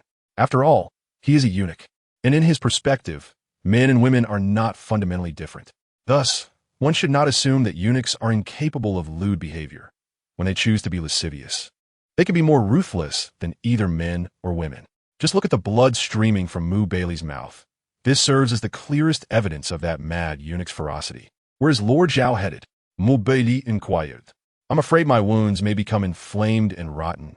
I should find a doctor to examine them properly," Zhao Wuyou retorted coldly. Mu Baili placed a small porcelain vial on the table, saying, "Here, take this." "Are you trying to poison me?" Zhao Wuyou questioned. "You still owe me a life. Poisoning you wouldn't be unjust." Mu Baili rose, mocking her as he observed her slightly swollen lips, which were already full and now appeared even more pronounced. Zhao Wuyou exhaled deeply, feeling a sharp pain in her shoulder as she did so. Mu Baili shoved the porcelain vial into her hand, insisting, "Remove the scar from your hand." He regarded the scratches on her hand with distaste. Although the wounds had healed over the days, they left behind faint scars. Her hands, once delicate and fair, now bore minor imperfections, and he could not abide such flaws, especially on her hands. "Does this concern the supervisor?" Zhao Wuyou narrowed her eyes. "Perhaps I can ascertain the connection." He stepped forward. Zhao Wuyou instinctively took a step back, tightening her grip on the vial. "The supervisor is truly capricious. If it is a gesture of goodwill, I will accept it. However, I have matters to attend to, so I bid you farewell." She turned to leave, thinking that had it been anyone other than Mu Baili, she would have ensured his demise. Watching Zhao Wuyou hastily depart, Mu Baili's smile turned cold. "Supervisor?" Shunyan entered and bowed. "Lord Zhao has left. Have you uncovered the truth?" Mu Baili leisurely wiped away the blood at the corner of his mouth. Shunyan bowed his head. "Those in the know are either dead or missing. The only ones who might have insight are Chancellor Zhao and his wife. I have discovered that Lord Zhao is investigating the events of that year himself, indicating he is also in the dark." Mu Baili's expression darkened slightly. "Zhao Wuyou is investigating her origins?" He scoffed softly. "It is likely that she is searching for that so-called brother. Yet, regardless of what Zhao Wuyou seeks, some matters must be approached with preemptive strength. Continue the investigation." Mu Baili took a deep breath. "Since she wishes to extend a favor to me, I shall ensure she is not disappointed." "Understood." Shunyan nodded. Outside, a light rain fell as Zhao Wuyou, clad in white, bore a few bloodstains on her shoulder. Yin Zheng, sharp-eyed, froze in shock. "Young master, are you injured? Was it the supervisor? Have you lost your mind?" Zhao Wuyou reprimanded. Yin Zheng lowered his gaze in silence. "What does Mu Baili truly mean?" Zhao Wuyou pursed her lips. "Is there any news from the commander? We have interrogated those captured, but Elf Montag hesitated. They refused to divulge anything. Death is nothing. The most torturous punishment in the Imperial prison is not death, but a fate worse than death. The Wuqing military division should learn to extract the essence from such matters." Zhao Wuyou gently rubbed the excruciating pain in her shoulder. "Send a pot of fragrant meat to the East Factory, thanking the supervisor for saving my life and bestowing medicine upon me." Perhaps it was a matter of encountering a nemesis. Zhao Wuyou, who had remained composed her entire life, found herself inexplicably losing control in the presence of Mu Baili, always concluding in her own exasperation. In her heart, Zhao Wuyou mused, "This is an ailment that must be treated. Make proper arrangements for my affairs. I will visit the Wuqing military division." Zhao Wuyou glanced at Shimo. Shimo nodded, understanding her intent. Since they were traveling incognito, there was no need to enter through the main gate. They would take a detour through a side entrance. The emperor disapproved of his ministers engaging in too much private exchange, and Zhao Wuyou was well aware of the emperor's preferences, thus she chose to exercise caution. Upon hearing of Zhao Wuyou's arrival, Wang Jie hurriedly welcomed her and led her into the study. "Thank you for your hard work, Commander. These matters must be expedited. The emperor is keeping a close watch, and not a single official is idle." Wang Jie understood Zhao Wuyou's intentions. Wang Jie bowed, "I understand. And this matter is already being addressed urgently." He had initially planned to visit the Ministry of Personnel as he hesitated, glancing at Yunzhong. "Speak freely. There is no need for pretense," Zhao Wuyou replied nonchalantly. Wang Jie nodded respectfully, retrieving a box from the desk drawer. Upon opening it, he revealed a round bead that emitted an eerie luster in the dim light. "What is this?" Zhao Wuyou furrowed her brow. "This was found at a branch of the Wuji Palace. I did not dare to report it to the court, so I took it upon myself to keep it. I allow you to examine it, Lord Zhao." Wang Jie presented it to her. Zhao Wuyou cradled the box in her palm, gripping the bead tightly. Her heart suddenly tightened. "This is it." Chapter 56. Zhao Wuyou's beauty scheme. Were there any who recognized these within the Wuji Palace? Zhao Wuyou clenched the bead in her hand. Noticing her unusual expression, Wang Jie quickly added, "I did not dare to inquire further upon obtaining this. I simply kept it. I am unsure if they are aware of its existence." Zhao Wuyou took a deep breath. "Are there still people alive at that branch?" "Yes," Wang Jie responded. "There are 2 women remaining. Take me to see them." Zhao Wuyou placed the bead back in the brocade box, then reconsidered. "May I take this with me?" Wang Jie nodded. "I have not reported it. You may handle it as you see fit. The Wuqing military division is still unaware of its existence, so there should be no issues." "Excellent." Zhao Wuyou handed it to Yunzhong, who swiftly concealed it in his sleeve. In the main hall, 2 women were brought forth from the prison, shackled and restrained, appearing before Zhao Wuyou. Each bore heavy iron balls on their ankles, and to prevent any sudden attacks, Wang Jie had ensured they were also bound.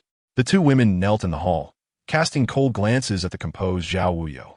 All bystanders were dismissed, leaving only Wang Jie and Yunzhong present to guard against any sudden moves from the women. One woman was gaunt, while the other appeared somewhat dazed, her gaze drifting as she regarded Zhao Wuyou. "Who are you?" the slender woman asked through clenched teeth. "That is a question I should pose to you," Zhao Wuyou replied, having just sipped tea, which left her stomach feeling quite chilly, prompting a slight cough. She was not suited for tea, but could not resist. The woman scoffed. "I've said all I needed to. What else do you wish to know?" "You are Han Yin of the Fuzhou branch, aren't you?" Zhao Wuyou stated. "Is this a rhetorical question?" Han Yin retorted coldly. "Just say what you want. There's no need for circumlocution. I ask you, where's your branch leader?" Zhao Wuyou pressed. "Don't say I don't know. Even if I did, I wouldn't tell you." Han Yin sneered. "You are all dogs of the court. How can a person associate with dogs?" Zhao Wuyou calmly stepped forward and leaned down to scrutinize Han Yin. She was indeed beautiful, though marred by blood. "What are you staring at?" Han Yin scoffed. Zhao Wuyou grasped her delicate chin, lamenting, "What a pity such a striking beauty reduced to this state, rolling in the filth of blood. What is wrong with seeking wealth and prosperity? I can give you anything you desire." Han Yin laughed softly. "The tranquility that should have belonged to you, you squander on violence. Is it worth it?" Her voice was low, imbued with an alluring gentleness. Han Yin faltered. Having endured the crudeness and brutality of the Wuqing military division, she did not expect such a gentle demeanor from a court official. Raising her gaze, she found Zhao Wuyou smiling, her eyes soft, her words filled with regret and sighs. The graceful maiden, unversed in the world, became an object of turmoil at a mere glance. Zhao Wuyou whispered softly in her ear, "Fear not, I shall not harm you. I merely wish to uncover the origins of that object. A girl as radiant as you ought to live in splendor, not be ensnared by decaying earth." A faint aroma of tea wafted from Zhao Wuyou, mingling with the delicate fragrance of pear blossoms, entirely unlike the men Han Yin had encountered before, who exuded either the stench of copper or the rigid tone of officials. Those were the most exquisite hands Han Yin had ever seen, and certainly not hands meant for killing. Such hands seemed destined only to wield a pen, to discuss the past and the present. With a gentle sigh, Zhao Wuyou remarked, "If you are unwilling to speak, I shall not compel you." Turning to Wang Jie, he spoke in a soft tone, "Might the commander grant me a favor, allowing her to accompany me?" Wang Jie was taken aback. "Lord Zhao, she was once a death row inmate. It would not be an issue for her to follow you. However, She is a member of the Wujigong, given their previous actions against you. Do you not fear she might turn against you? Zhao Wuyou gazed at her. Will you truly harm me? Han Yin hesitated. She had not participated in the battle in the town, and her knowledge of Wujigong's dealings with Zhao Wuyou was merely hearsay. Look at me, would you? Zhao Wuyou grasped her chin, compelling her to meet his gaze. The Ministry of Rites still lacks a mistress. He smiled meaningfully. Han Yin was astonished. What are you saying? Is my meaning not clear enough? Zhao Wuyou inhaled deeply. I have taken a liking to you, and thus wish to bring you home. I wonder, will you consent? Are you not afraid I will kill you? Anlin's bro furuba coldly. If I could take you back, I certainly possess methods to keep you in check, Zhao Wuyou replied, glancing at the woman beside Han Yin. I have heard she is your sister. Both of you sacrificed everything for Wujigong. Yet what did you gain in return? Because the sisters refused to yield. The soldiers of the 5 cities military division resorted to sinister tactics.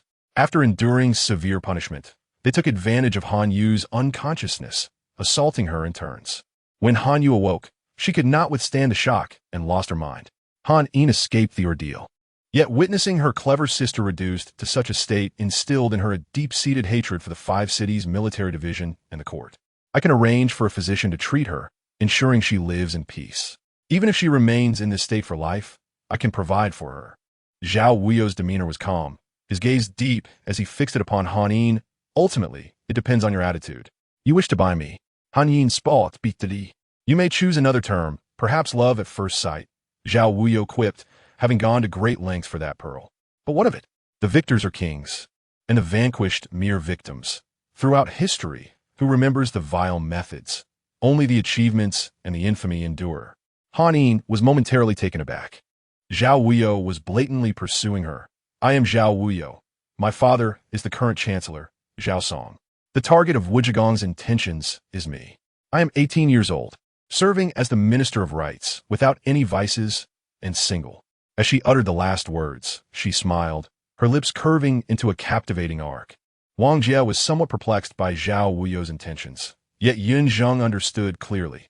The young master was employing a strategy to charm her.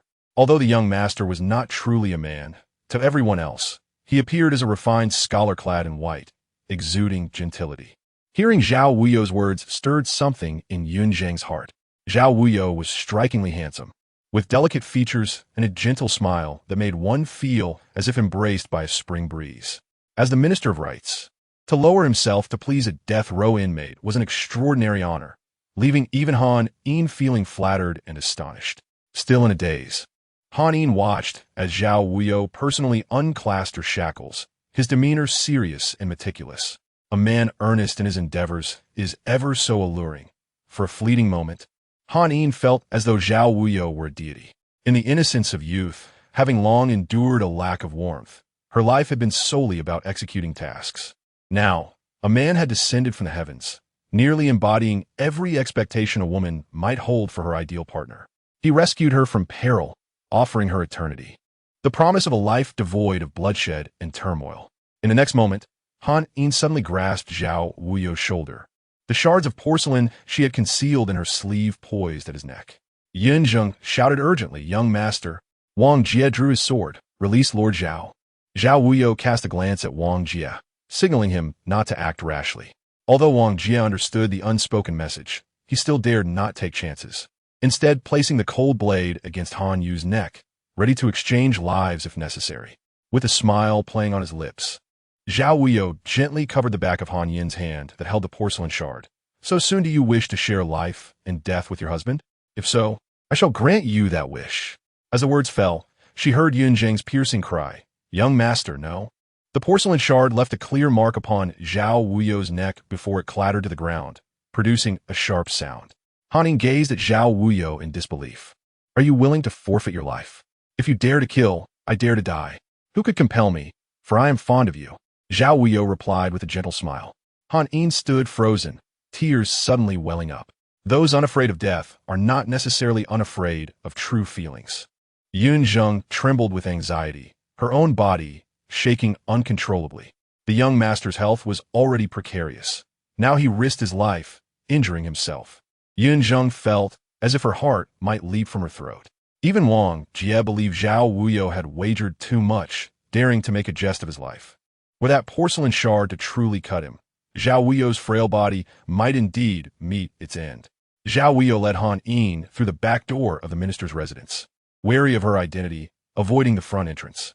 Observing the wariness in her eyes, Zhao Wuyou smiled faintly, though his expression was pale as he began to cough incessantly. His cough was so painful it stirred compassion in others, and his body trembled uncontrollably. Han Yin stood beside him, her expression filled with confusion. I am constitutionally weak. Zhao Wuyou's voice trembled as he finally regained his composure. The physician said, I must take medication continually, as my days may be numbered. So you need not worry. Once I am gone, you shall regain your freedom. I promise you, I will not allow anyone harm you. Han Yin remained silent, uncertain of her own feelings. Yet she simply wished to follow him, perhaps drawn by the scent that lingered around Zhao Wuyou, enchanted by the beautiful promises he offered. Those hopes were what she had long desired but never attained. Yin Zheng, let them go to the South Garden. It is a secluded place, free from disturbances for their recuperation. Zhao Wuyou continued to cough, and Xianmo stepped forward, concerned. Young master, you should return to your room to rest. Yin Zheng, anxious, added, your health is paramount. I will handle these matters appropriately. Zhao Wuyou waved his hand. It is nothing. I am fine. His face was alternating shades of pale and green due to the coughing. We can walk ourselves, Han Yin finally spoke up. Yin Zheng granted a maid to lead the sisters away. As she watched Han Yin depart, Zhao Wuyou slightly straightened his posture, exhaling a long breath. Young master, the medicine? Yin Zheng reminded him. Zhao Wuyou smiled gently. It was merely an act. Did you truly believe it? Yin Zheng paused, following Zhao Wuyou back to his room. Is this too reckless? She queried as she removed Zhao Wuyou's outer garments, swiftly retrieving a medicine box to tend to the wound on his neck. Zhao Wuyou felt intense pain in his shoulder, blood staining his clothes, and as they clung to him, removing them was akin to tearing them off. The wound began to bleed anew, and Yin Zheng's eyes widened. Young master? Fetch a mirror. Zhao Wuyou's delicate brows furrowed. She was eager to see how vicious Baili, that wretched eunuch, had been. To her shock, the sight revealed a ghastly deep bite mark on his pale shoulder. Yin Zheng's eyes turned red. Young master, the wound is too deep. It may leave a scar. As she applied the medicine, Zhao Wuyou inhaled sharply, and Yin Zheng's tears fell. Chapter 57. Falling out with the queen, what are you crying for? Zhao Wuyou adjusted his clothing. I'm not dead. Yin Zheng wiped her tears. Ever since encountering those ruffians from Dongshang, my lord has been injured all over. Perhaps they're my nemesis, Zhao Wuyou quipped. Indeed, they might truly be my bane. Little did he know, his words would come back to haunt him, and he would ultimately face a calamity. As for the girl Han Yin, how shall my lord deal with her? Must he really take care of her for a lifetime? Yin Zheng returned to the matter at hand, beginning to tidy up the blood-stained cotton and bandages on the table. A lifetime? Zhao Wuyou chuckled. When did you become so naive? Do you really think I would care for her forever? Since the pearl came from her branch, she must know something, like contact methods. Or perhaps she will secretly inform others from her branch to come to her rescue. Yin Zheng was taken aback. So what does my lord mean? Isn't it simple between a man and a woman? What do you think a man should do to keep a woman? Zhao Wuyou asked. Yin Zheng frowned. Could it be that you truly intend to marry her? She came with me for two reasons. One, to escape, and two, do you think your master possesses such skills? Zhao Wuyou smiled. Upon hearing this, Yin Zheng scrutinized Zhao Wuyou closely.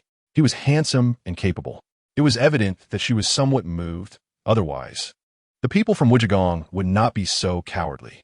She should have killed him long ago, taking someone down with her before her demise. Did you not see the vermilion mark on her arm? Zhao Wuyou stood up, gently moving his arm, but the pain in his shoulder was still severe, forcing him to give up. The people of Wujigong had dealt with women for years and rarely encountered a man so frivolous. She was not afraid of death, but she might fear the infatuation of a man. Women, after all, desire nothing more than a mouth and a heart. I can provide her with both. Yin Zheng began to make the bed. My lord thinks things through thoroughly.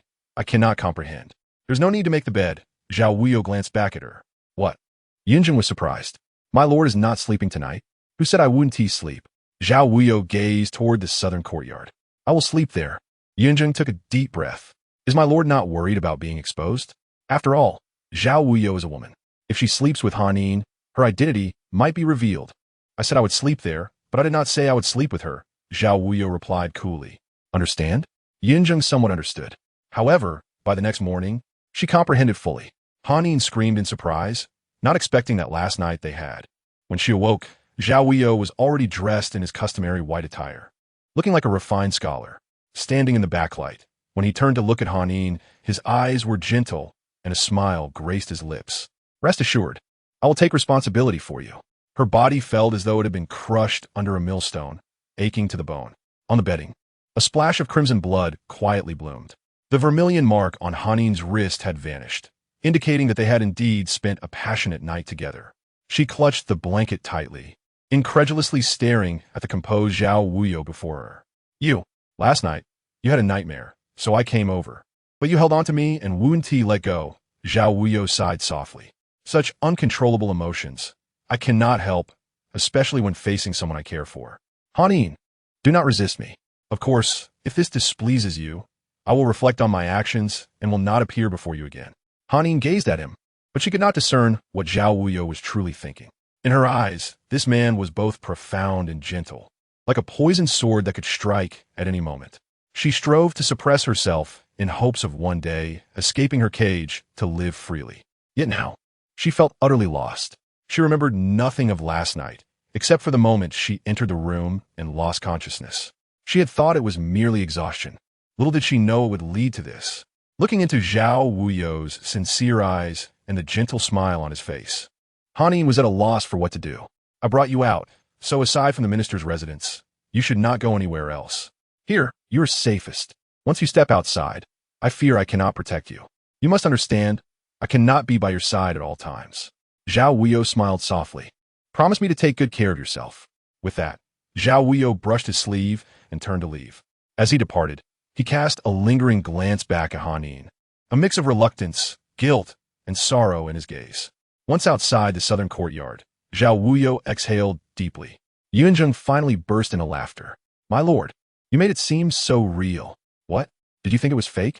Zhao Wuyou retorted. Yunzheng shook her head. Even I almost believed it. Then do you think she believes it? Zhao Wuyou inquired.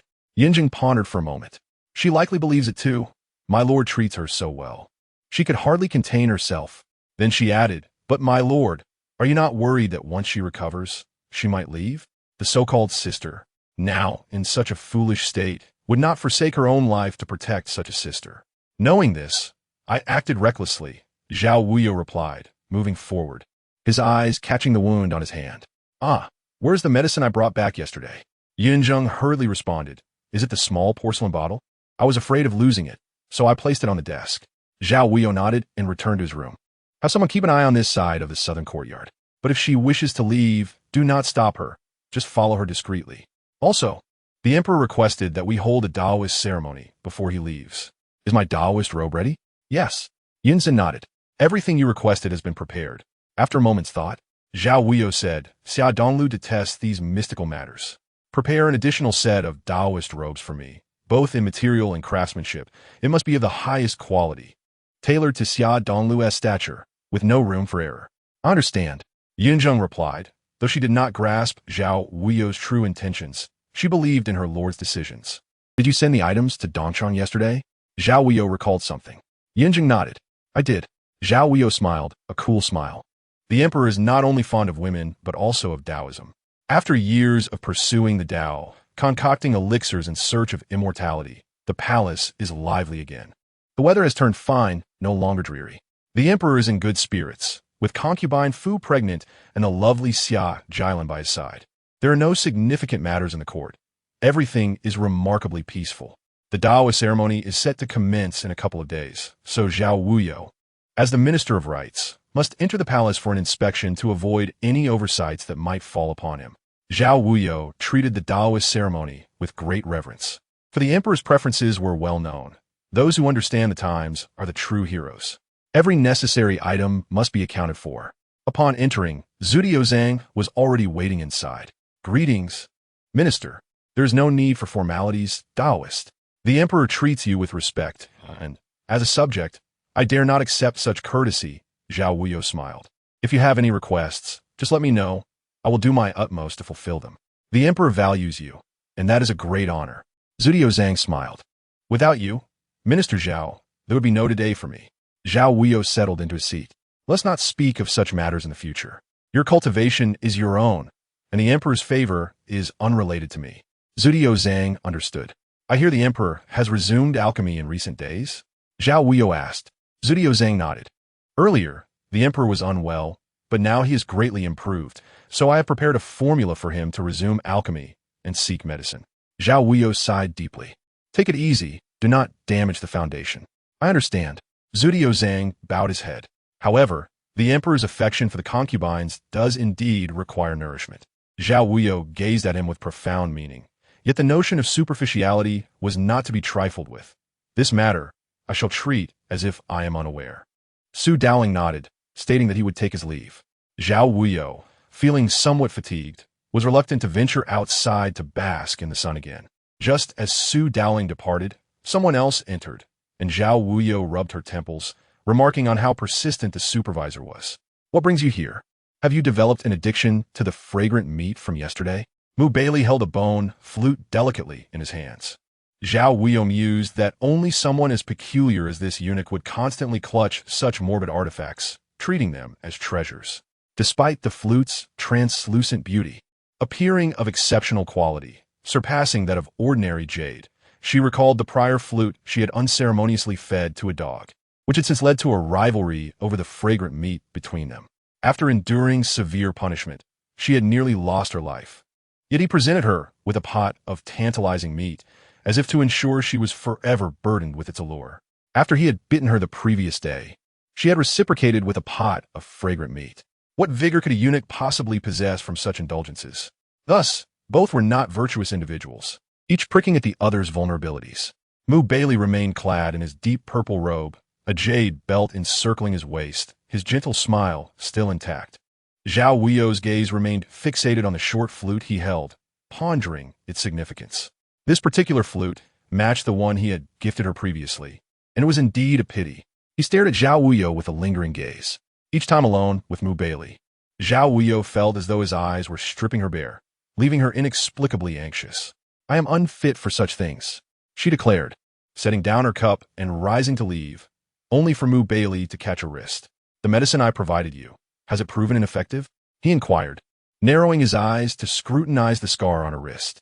Zhao Wuyou, unable to cry out, feared that if anyone outside were to witness their entanglement, they might misconstrue it as something scandalous. She attempted to withdraw her hand, but he held on firmly. She understood that she could not outmatch him. After all, being subjected to such advances was not a rare occurrence for her, so she relented. This is my hand. What concern is it of yours? Zhao Wuyou pressed her lips together, hoping the supervisor would comprehend the inappropriateness of their tugging. Suddenly, Baili stood, startling Zhao Wuyou, causing her to retreat 2 steps, her body stiffening slightly. He mused that perhaps she was recalling that day's events, and found amusement in the thought.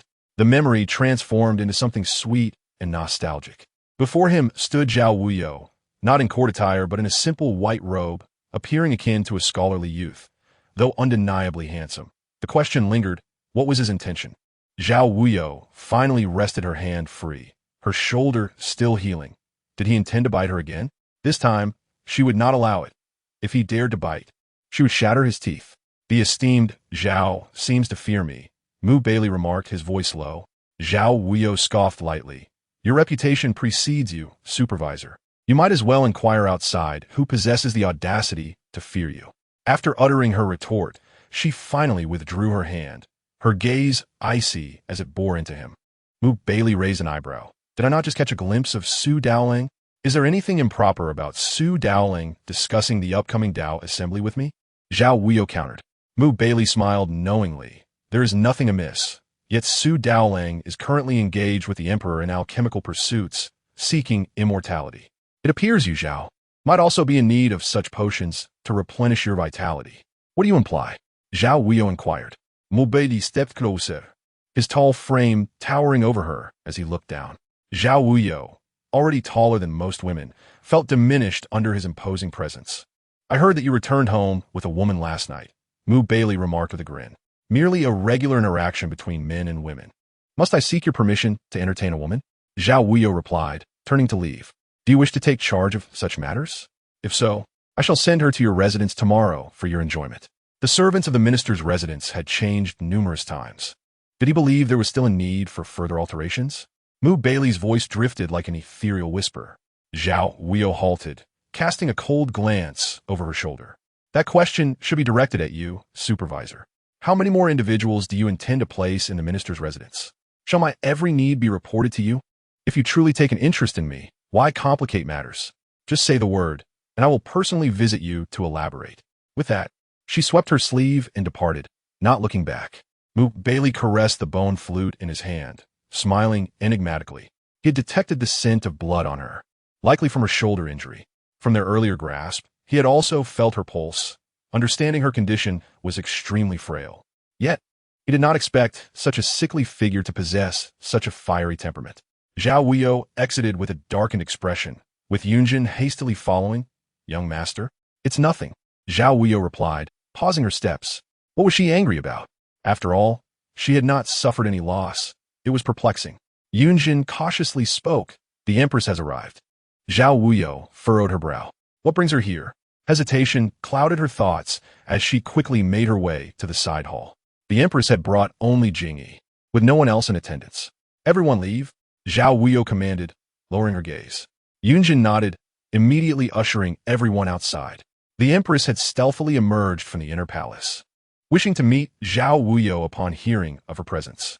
Zhao Wuyou lifted the curtain and stepped into the hall, where the empress reclined on a soft couch, idly toying with the tassels at her waist. The woman, still exuding charm, cast a glance at the young man in white, her eyes shimmering with affection, as if seduction coursed through her very being. Your humble servant pays respects to her majesty. Zhao Wuyou bowed. The empress raised her delicate hand. Come here. Zhao Wuyou was not naive. She understood all too well the implications of such a summons. The empress, now out of favor and lonely in the palace, was aware of the ambiguous connection between Baili and herself. However, as a eunuch, Baili was unlikely to act inappropriately. Yet, in the empress's eyes, Zhao Wuyou was a fresh face, a true man, handsome, composed, humble, and courteous. Taking a deep breath, Zhao Wuyou stepped forward to stand before the couch. What does Her Majesty wish to convey? Must there be a specific reason to seek you out? The empress asked. Zhao Wuyou forced a smile. Your Majesty is unaware. I am currently tasked by the emperor to manage the Dao assembly, and the dredging of Yingxiu remains unfinished. I truly cannot afford to be distracted. Your esteemed position as a paragon of the inner palace warrants my utmost respect, and I dare not intrude without cause. Such grandiloquence implies you find me aged. The empress retorted with a scoff, grasping Zhao Wuyou's hand. Zhao Wuyou found it disheartening that everyone seemed so enamored with her hands, both Baili and the empress alike. Yet, she regarded both figures as dangerous, particularly the empress. Observing the glint in her eyes, Zhao Wuyou inhaled deeply and bowed. I do not presume. I am here to serve the emperor and the court, and I dare not harbor ulterior motives. If Her Majesty has any directives, please have Jingyi inform me, and I shall exert all efforts to comply. The Dao assembly remains unresolved. I must take my leave. Are you so eager to depart? The empress's tone turned frosty as she suddenly pulled Zhao Wuyou closer. Zhao Wuyou stumbled, kneeling before the couch. The impact against her knee caused her expression to harden. The empress seemed startled. Zhao Wuyou, typically composed and gentle, now bore an intense gaze. A guilty conscience often reveals itself, and the empress hastily released her grip, straightening slightly. Exhaling softly, Zhao Wuyou relaxed her expression, maintaining a demeanor of respect, devoid of the earlier sharpness and chill. Your Majesty is the foremost of the 6 palaces. If you wish to command them and hold sway over court affairs, it ultimately depends on your own capabilities. As a humble minister, I can only serve the emperor to the best of my abilities. Beyond that, I fear I am powerless. Zhao Wuyou, the empress grew anxious. Even you know that I have fallen from favor. What can I rely on to compete or seize anything? In an instant, Zhao Wuyou grasped her delicate chin, her gaze cold and penetrating. Your Majesty's words are rather hurtful. I have long stated that, as the sovereign of the harem, you ought to select heirs for the Eastern Palace. Do you take me for a fool? You chose Siaj Island, and now you wish to straddle 2 boats? Is there such fortune in this world? I have not held it against you, so why must you take it so seriously? With that, Zhao Wuyou snorted disdainfully and released her grip. It was evident that she was angered. The Empress's expression tightened. When Xia Qiongji was punished by the Emperor, it was Xia Jilin who was favored. Was it Xia Jilin's merits or the backing of the Duke's mansion that appealed to the Empress? Who was Zhao Wuyou? Would she not be slapping her own face by playing tricks on her? The Empress inhaled deeply, straightening her posture. Xia Jilin is but a soft persimmon. Naturally, I will choose the easiest target. Among the women of the harem, who is not a cunning lamp, I am also left with no choice. The Empress sought to rely on the Zhao family, yet feared their indifference. Thus she turned to the Xia family, believing the Duke's mansion could provide her with protection. Do you truly believe that if Xia Jilin bears a child, it will be bestowed upon you? Zhao Wuyou's words struck home. As Empress, I can certainly make it happen. Yet her tone wavered. Empress? Zhao Wuyou laughed coldly. A fallen Empress, how much weight do you carry? Do you not know? The reason the Emperor has not deposed you is due to General Li's merits at the frontier. He fears leaving himself open to criticism and thus retains you. The Empress smiled bitterly, and what of that? I am still the Empress. Foolish and ignorant. Zhao Wuyou waved her sleeve and turned to leave. Zhao Wuyou. The Empress called out sharply, you claim I am foolish. Do you think I wish to vie for Chancellor Fu's child? What do I have to contend with? Aside from someone as gentle as Xia Jilin, who else could I manipulate? Zhao Wuyou glanced back, her eyes narrowing dangerously. Women in the depths of the palace are solitary and pitiful. Without imperial favor, there is no future. The Empress had long lost sight of her future. Hence her frantic attempts to place her hopes on other women, resulting in them being sent to her husband's dragon bed. A soft blade can also kill. The Empress must take care of herself. Zhao Wuyou softened her tone. The Zhao family will not neglect you, but you must respect yourself. Some things may not seem fatal now, yet remember, water can wear away stone, and a rope can saw through wood. It is only a matter of time. The Empress wept, collapsing weakly onto the soft couch. I am enduring great hardship. Zhao Wuyou took a deep breath. No one has it easy, especially those who wish to emerge victorious in the end. Take care of yourself, Your Majesty. I take my leave. Once Zhao Wuyou exited, Jingyi hurried in. Your Majesty? Zhao Wuyou. The Empress gritted her teeth. Had it not been for my family's elevation, how could the Zhao family possess their current standing? Now, they wish to kick me aside? Oof. If you are unkind, do not blame me for being ungrateful. Jingyi was taken aback. The Empress gathered her composure and slowly rose to leave. It matters not, since he wishes to turn against me and blames me for straddling two boats. He shall learn what the cost is. Jingyi frowned. Cost. Yunjin noticed that Zhao Wuyou's expression had worsened upon her exit. Young master? She rushed forward to assist. Zhao Wuyou gasped for breath, suppressing a cough. She was well aware of the Empress's intentions, but always avoided them. After all, she was not truly a man. And even if she were, she would not entangle herself with the Empress. To place a green hat on the Emperor would be akin to pulling teeth from tiger. It was a death wish. After a bout of coughing, Zhao Wuyou finally regained her composure and looked weakly at Yunjin. I am fine, young master. Yunjin's eyes brimmed with tears. Let me assist you to rest. Zhao Wuyou nodded. Everything here is nearly arranged. Tomorrow is the Dao meeting. Let us return to the residence. Yunjin nodded, swiftly leading Zhao Wuyou out of the palace. However, as they exited, Jian Yin was already waiting at the palace gate. Upon seeing Zhao Wuyou, he hurried forward. Why do you look so pale? Yunjin hesitated to explain that her young master had been upset by both Baili and the Empress, so she simply said, young master has been overly fatigued lately. Hence, she appears unwell. What brings you here? Zhao Wuyou asked as she climbed into the carriage, and Jian Yin followed suit. I went to the Ministry of Rites, but the servants said you entered the palace, so I thought I would wait for you here. Jian Yin sighed lightly, covering Zhao Wuyou with a small blanket. You seem unwell. Is there something you require? You are in this condition. It is best to let it go, Jian Yin said, lowering his gaze. Speak. Zhao Wuyou smiled. I have been like this for quite some time.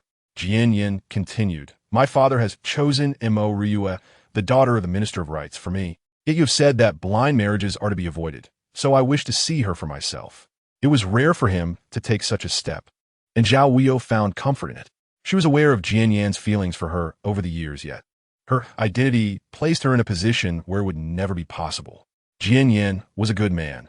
She did not wish to delay him. Hearing Jian Yan's intentions, Zhao Wuyou readily agreed. When? Tomorrow afternoon, at Banjiang Tower. Are you free? Jian Yan inquired. Zhao Wuyou pondered, I can make time. Jian Yan's face lit up with joy. Then it is settled. Indeed, Zhao Wuyou nodded. The two chatted amiably as the carriage returned to the Ministry of Rites.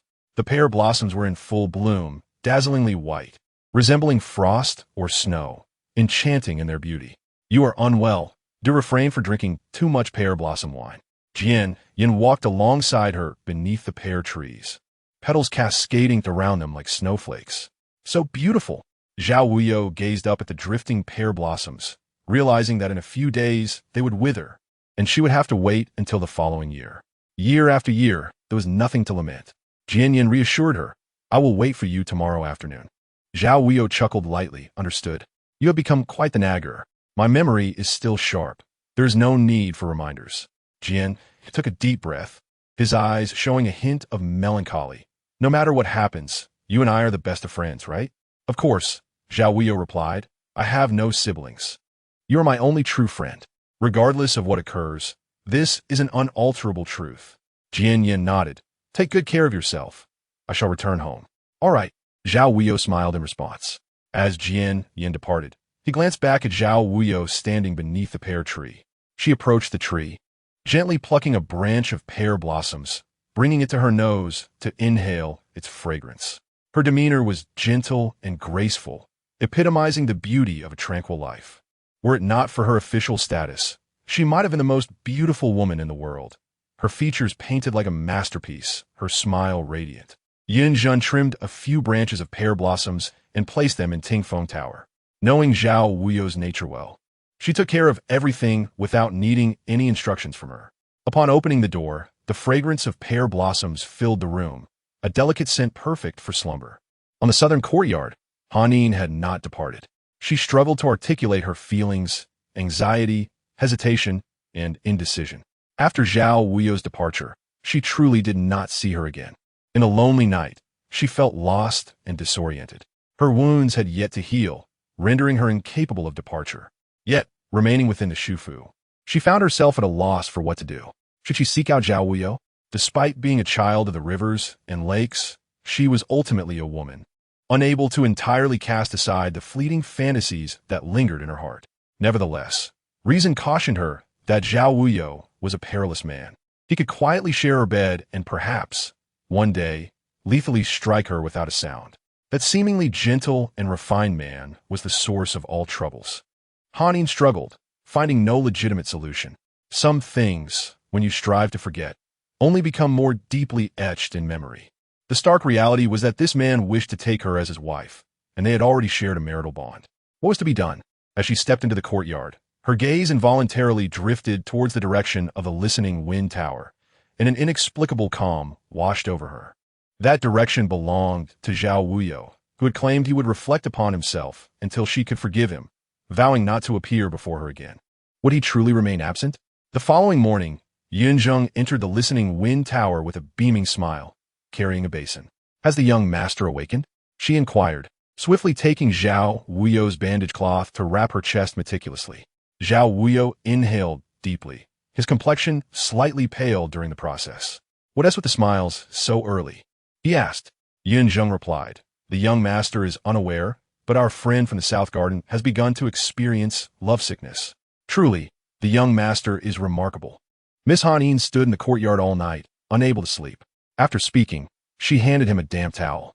Zhao Wuyou chuckled. Are you suggesting she has developed feelings? Not at all. Yunzheng laughed. A graceful maiden, a gentleman's perfect match. Now, it's a dashing gentleman, and the maiden longs for him, yearning yet unable to obtain him, tossing and turning in distress. Upon hearing this, Zhao Wuyou's spirits lifted. You clever girl, always with your witty tongue. But it is indeed the young master's prowess that has captured the heart of that young lady. If left for a few more days, she will likely come running to you, seeking relief from her lovesickness. Teased Yunzheng. As Zhao Wuyou sat there, Yunzheng styled his hair into an elegant updo. Adorned with a white jade crown and hairpin, he appeared as a striking scholar. Zhao Wuyou stood and twirled, asking, what do you think? Yunzheng gave him a thumbs up. You look exquisite. Exhaling deeply, Zhao Wuyou resolved to give Han in a few days, for some matters required the test of time. Distance breeds beauty. Having been intimately acquainted, A period of separation would allow Han Yin to grapple with her tangled emotions. Zhao Wuyou busied himself that morning with matters concerning the Dao Association and hurried to the Riverside Pavilion by noon. However, he did not anticipate the considerable surprise awaiting him there. The Riverside Pavilion, once bustling with patrons, was eerily quiet that day. As Zhao Wuyou entered, he found the attendants and the shopkeeper absent, the place echoing only with the sound of the fierce river wind, heightening his vigilance. He glanced back at Yun Zheng and Shi Mo standing at the entrance, signaling them to proceed with caution. He was determined to ascertain whether the troublesome individuals had begun to stir again. Jinyan? Zhao Wuyou called out. Yin stood on the second floor, smiling down at him. Wuyou, I'm here. Zhao Wuyou surveyed the surroundings. Noticing Yin appeared untroubled, which relieved his anxiety. Rest assured, today I have reserved the entire Riverside Pavilion. Everyone here has been sent away, Yin assured him.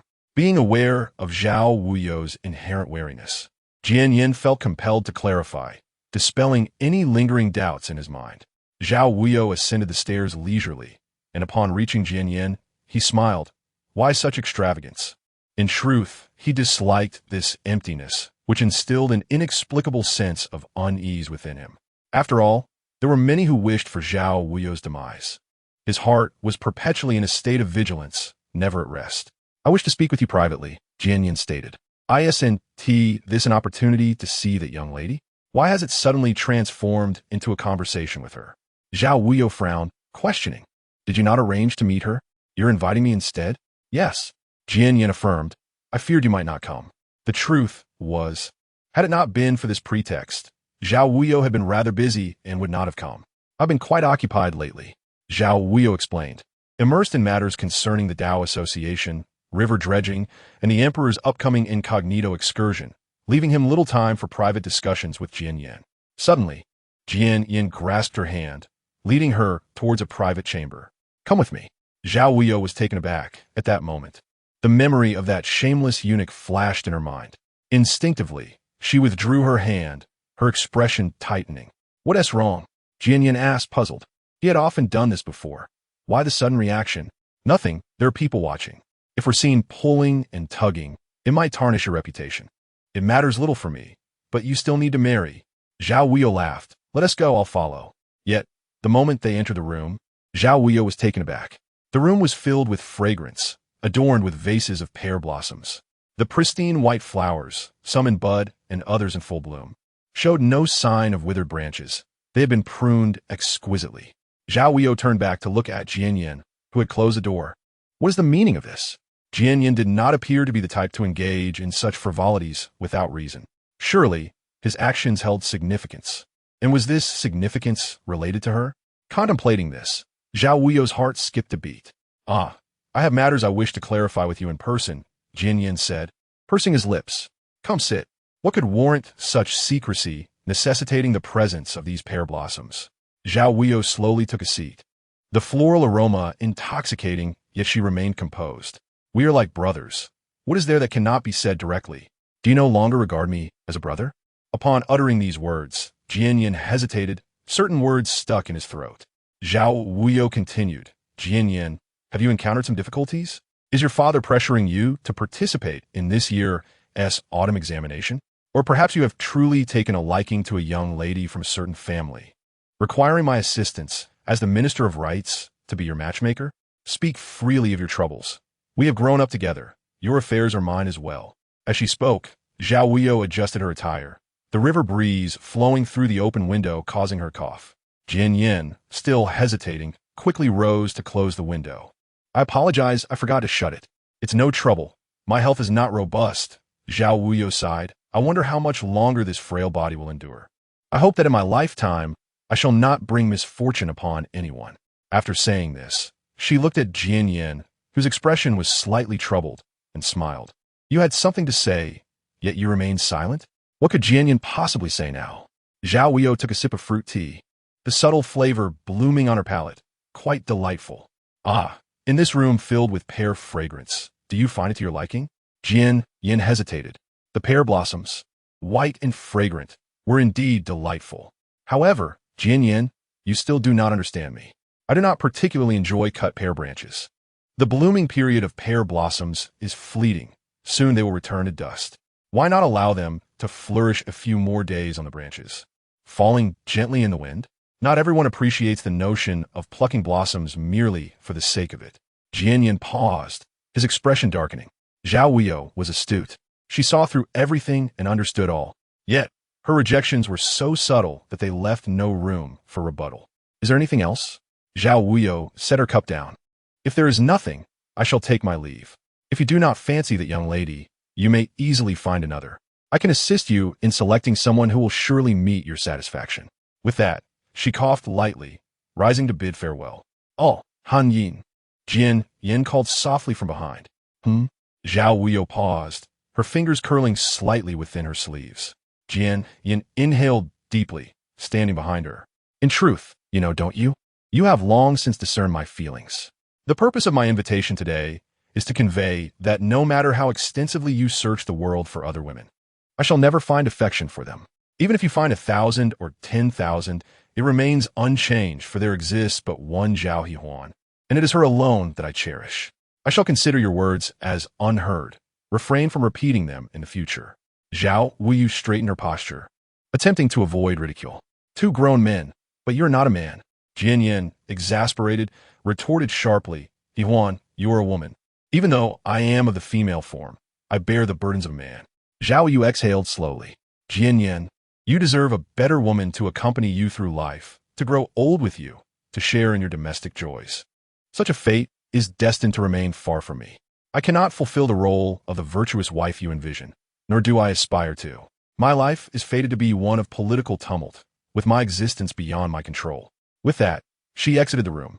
Hihuan, Jian Yin pursued her, grasping her wrist and drawing her into his embrace. Zhao Wuyou closed her eyes tightly, a pang of sorrow in her heart. Jian Yin, we do not walk the same path. Our ways are incompatible. Let this be the last time. You may disregard your life, but I still fear death. Her words were delivered with a chilling detachment, devoid of any emotion. Pushing Jian Yin away, her gaze was frostily unyielding. Jian Yin, cease these childish antics. They do not suit either of us. If you truly care, then build a family and abandon these futile thoughts. There are many in this world who seek to live freely, yet not all possess your fortune. As she watched Zhao Wuyu's retreating figure, Jian Yin felt his eyes welling with unshed tears. I simply adore you, he murmured softly, with no reply from her. He understood that she would never respond to him again in this lifetime. She offered no one the chance for pity, for she was aloof and self-sufficient, impervious to the compassion of others. She was solitary yet proud, cold on the outside yet warm within. Her defenses stemmed from a heart that cared little. Such a woman evokes a deep sense of sympathy, yet she requires no one's compassion. Only those who are equally ruthless towards themselves can navigate this cannibalistic world unscathed. She had never been afforded the luxury of choice, and thus she would not entertain alternatives now. Taking a deep breath, Zhao Wuyou ascended into her carriage. Yinzhen, sensing her master's distress, dared not speak further as she urged the carriage onward. Jian Yin slumped helplessly to the ground, his meticulously laid plans rendered futile before they could even unfold. The jade pendant he had intended to gift her remained unbestowed, for she had already rejected him and departed. The room still bore the faint fragrance of pear blossoms, a poignant reminder of her absence, yet the one deserving of his concern walked away without a backward glance. Returning to the elegant chamber, Jian Yin shattered every vase in sight, the pear branches strewn across the floor. The fragrance lingered, yet chaos reigned. He was consumed by madness, unable to find an outlet for his frustration. All he desired was for her to relinquish everything and follow him. He longed to reveal to her that no matter how far they roamed, there existed a place where they could find solace together. Inside the carriage, Zhao Wuyou sat immobile, her thoughts tumultuous, her eyelids fluttering shut. A person of her stature, with her identity, was fated to be unworthy of love. Even her friendship with Jian Yin required utmost caution to prevent gossip that could harm him. Yet he failed to comprehend, inching closer, offering fragments of his heart. She observed and committed it to memory, yet felt utterly powerless. She could command the heavens and wield life and death, yet could not master the restless heart of a youthful admirer. Upon alighting from the carriage, Zhao Wuyou lingered before the minister's residence for an eternity, her feet refusing to cross the threshold. Young master? Yinzhen called softly. Zhao Wuyou averted her gaze. Yinzhen, have you ever loved someone? Yinzhen hesitated, lowering her head in silence. Do you know what it feels like to love someone? Zhao Wuyou pressed on. Yinzhen pursed her lips. Perhaps it is the willingness to accompany her through life and death, to live and die for her without hesitation. Zhao Wuyou let out a bitter laugh. Have you loved? The servant has always followed the young master. I have never experienced such things. Yinzhen replied, her cheeks flushing with shyness. Please do not mock me. Young master, I shall speak no more. Very well, let it be. Zhao Wuyou entered. For tomorrow, she must visit the palace. The wound on her shoulder still throbbed, likely aggravated by Jian Yan's tugging. This cursed eunuch's tongue was probably venomous, causing her injury to fester. In truth, Baili was not faring much better. Seated in his study, staring at the wound on his palm for an extended period. His hands were his pride, yet to protect Zhao Wuyou, he had used them to grip the blade, resulting in a deep gash. Blood was his only means of breaking the formation. It was both a painful strategy and a desperate measure. Zhao Wuyu's keen eyes could pierce through deception. If he did not act convincingly, she would see through him.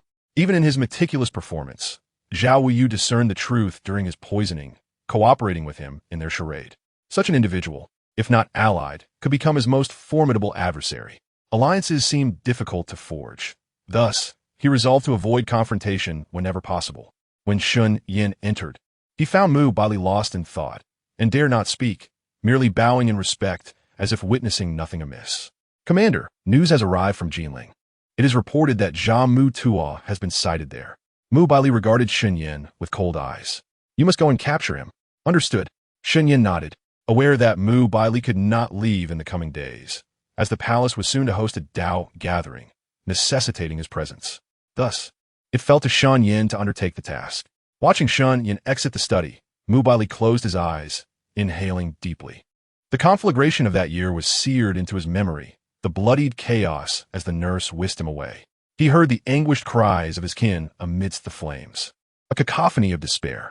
The fire lit half the sky, and he screamed for his mother, yet she was lost to him. Had it not been for the breach of the city gates, would his entire clan have perished so tragically? In his youth, he could only cling to life.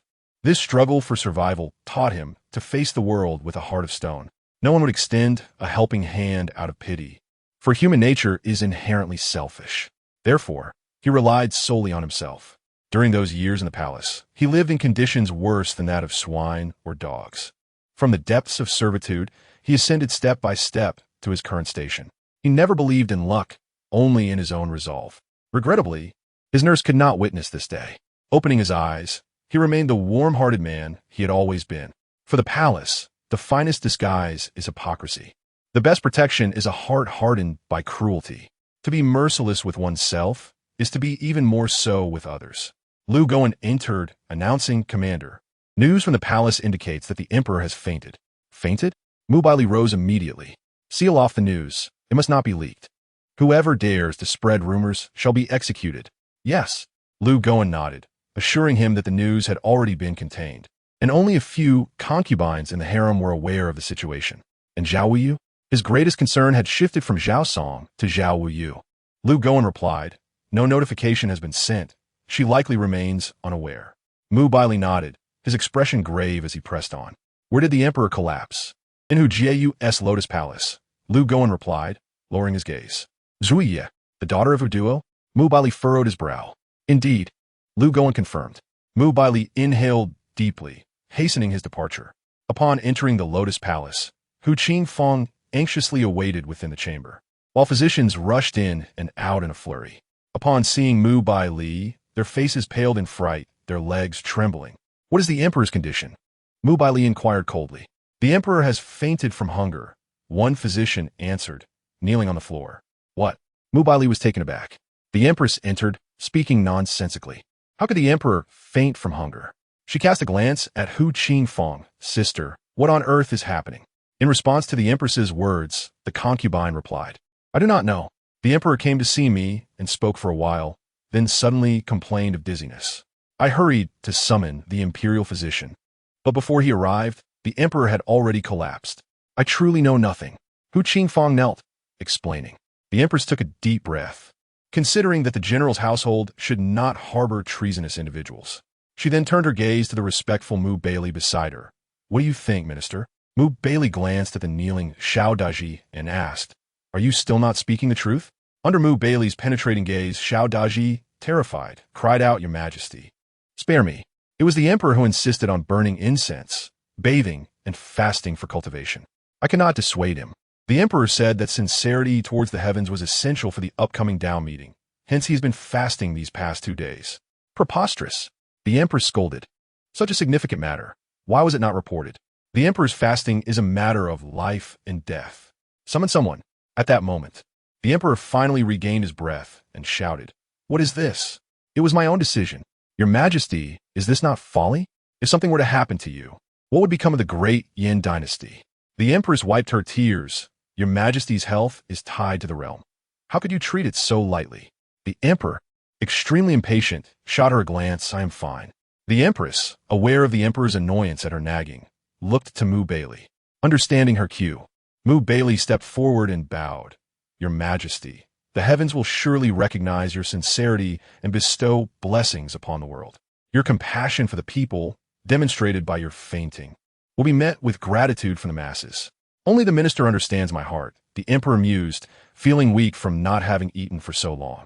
Your Majesty, sincerity brings divine favor. The heavens have already seen your earnestness. If you continue fasting, you may not withstand it by tomorrow's Tao meeting, and then the heavens might justly blame you, resulting in more loss than gain. Your Majesty, the Tao meeting is of utmost importance, Mu Baili emphasized. It is not merely about blame. The emperor contemplated, realizing that in his current state, he might not be able to rise by tomorrow. What would happen to the Tao meeting? He had initially fasted for it. Would that not render all efforts futile? Your servant has arranged for kanji for you. You have fasted too long. Begin with soft food to avoid straining your stomach. Mu Baili continued to offer gentle guidance. Very well, the emperor sighed. It has only been a short while. Why can I not endure it? The emperor lamented. Am I truly growing old? The empress internally scoffed. As the years pass, one would think he is still young. If I continue fasting a few more days, I could be crowned Empress Dowager. However, she did not truly wish to become Empress Dowager now, for she had no offspring. Even if she were to attain that title in the future, it would only be nominal. It would be better to endure a bit longer, waiting for the news of Lan Marin's pregnancy before wishing for the emperor to hasten his journey to the afterlife. The emperor remained resting, too weak to move, and with Hu Qingfang attending to him, there was no immediate cause for concern. Hu Qingfang, perhaps due to her upbringing as the daughter of a general, possessed a certain pride, unlike the other women in the palace who might cause trouble. Her manner was straightforward and reliable. Mu Baili, ever attentive, displayed warmth and humility before the emperor, ensuring his every need was met, which consistently pleased the emperor. Once these matters were settled, the emperor finally fell asleep, and Mu Baili quietly exited the Lotus Palace. As the empress walked ahead, Mu Baili followed closely. Upon arriving at Kuining Palace, the empress rubbed her sore shoulders. The recent warm weather had left her feeling unwell, her shoulders aching as if they might crumble. She removed her outer robe, and Jingyi quickly led everyone else out. Mu Baili approached leisurely, lifting the empress into his arms and placing her on the soft couch. The empress's legs were elegantly draped over his lap, her enchanting figure reclining on the couch, her beautiful eyes half closed, shimmering in the candlelight. Your Majesty has worked tirelessly day and night for the harem, naturally feeling sore. Allow me to ease your muscles. You will soon feel better. His distinctly articulated hands glided up her legs slowly. With her inner garment slightly askew, the empress breathed shallowly. You truly understand my heart. Minister, what have you been occupied with these days? I thought you had forgotten me and found new amusements, the empress teased. Mu Baili remained composed, his phoenix-like eyes clear and gentle. Your Majesty, I have been busy ensuring the preparations for the Tao meeting are thorough. You should know how much the emperor values this occasion.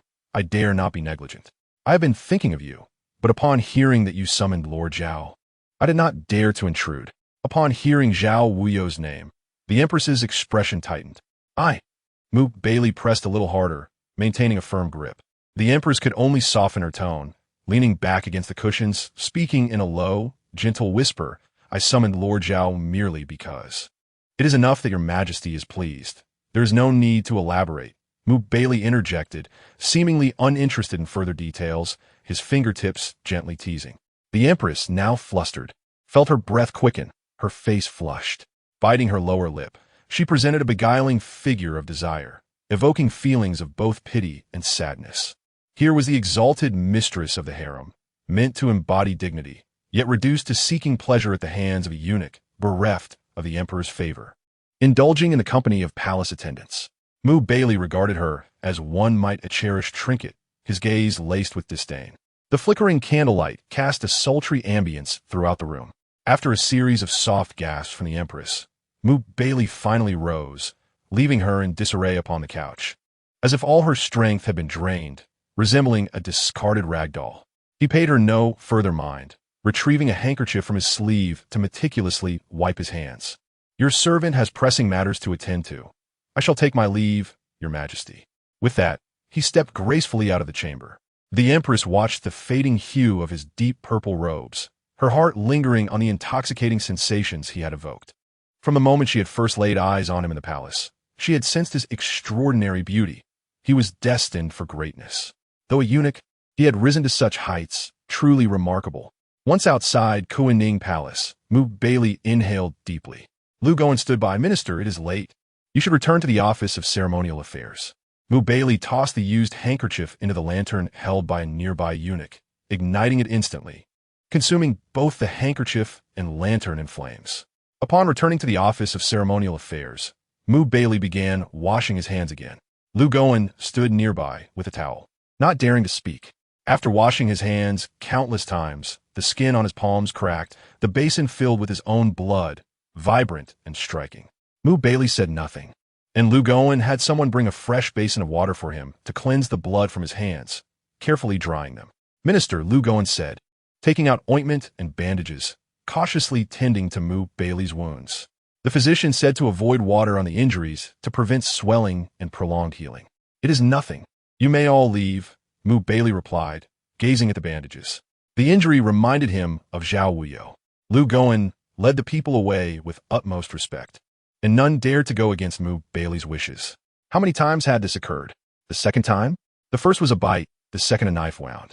Thinking of Zhao Wuyou, who must be sleeping soundly in Tingfeng Tower, surrounded by blossoming pear trees, their petals falling gracefully upon the windowsill, filling the room with their fragrance. Baili felt an unsettling restlessness.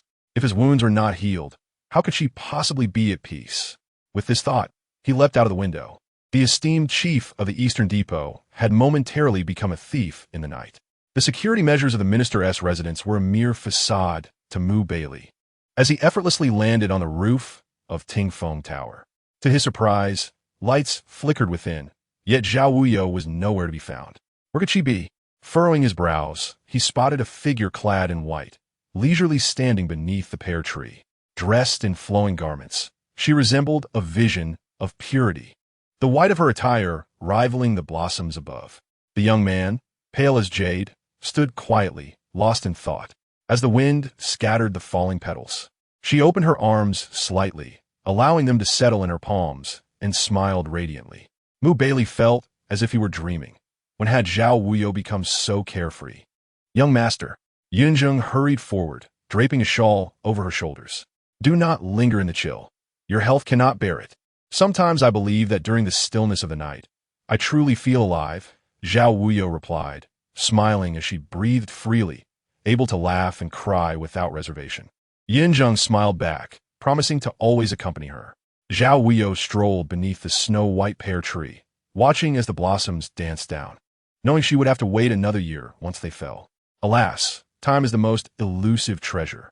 The new brew has been buried for the year. "You shall enjoy a cup next year," Yunjung said as she accompanied Zhao Wuyou back to her room. "You may leave," Zhao Wuyou instructed. "There is no need for service." Yunjung bowed and exited swiftly. Inside the bathing chamber, steam enveloped the air, warm as spring. Preferring solitude while bathing, Zhao Wuyou had trained Yunjung well, who had ensured no one remained nearby. Tingfeng Tower was a forbidden area of the minister's residence. Without Zhao Wuyou's permission, no one was allowed to approach. She shed her shawl and outer garments, revealing a delicate white undergarment that accentuated her slender figure. Barefoot, she walked across the wooden floor, the soft sound of her steps echoing in the quiet night, creating a gentle rhythm. Dipping her hand into the water, she found it perfectly warm. Baili had arrived outside, stirring a breeze as he entered, scattering pear blossoms across the floor. Through the screen, he caught sight of a young woman reclining in the bath, her high nose and slightly upturned lips illuminated by the candlelight. As he drew closer, he could even discern her lashes. She reclined back, seemingly relishing the relaxing moment. Suddenly, Zhao Wuyou sat upright, hastily pulling a garment over herself. Her movements were swift, and by the time Baili entered, she was already dressed. Standing in the bathtub, her long robe barely concealed her, revealing her porcelain legs. The water shimmered, her gaze intense, breath quickening. Baili, Zhao Wuyou exclaimed, her face a flurry of crimson and pale hues. How did you get in here? Yinzheng, someone, are you trying to let everyone know that I've caught you bathing? Baili taunted. Zhao Wuyou bit her lip, her hands, now soaked, appeared even more delicate. Crossing her arms defensively, she demanded leave. Get out. Why the fuss, Zhao Darren? I, too, have served the emperor during baths countless times. What's there to be shy about? Baili disculped, dies me sink had embarrassment. You're just a little more experienced, that's all, he continued, though he noted she lacked certain attributes, which only added to her awkwardness. Thankfully, his gaze did not linger on her upper body. Even eunuchs understood boundaries. Get out, now, Zhao Wuyou insisted, her composure fraying. Despite her indifference to the separation of genders, an intrusion during bathing was enough to send anyone into a frenzy. Baili remained unperturbed, reaching for a dry towel. Shall I assist you, Zhao Darren? At that moment, Zhao Wuyou submerged herself in the water, leaving only her head above the surface.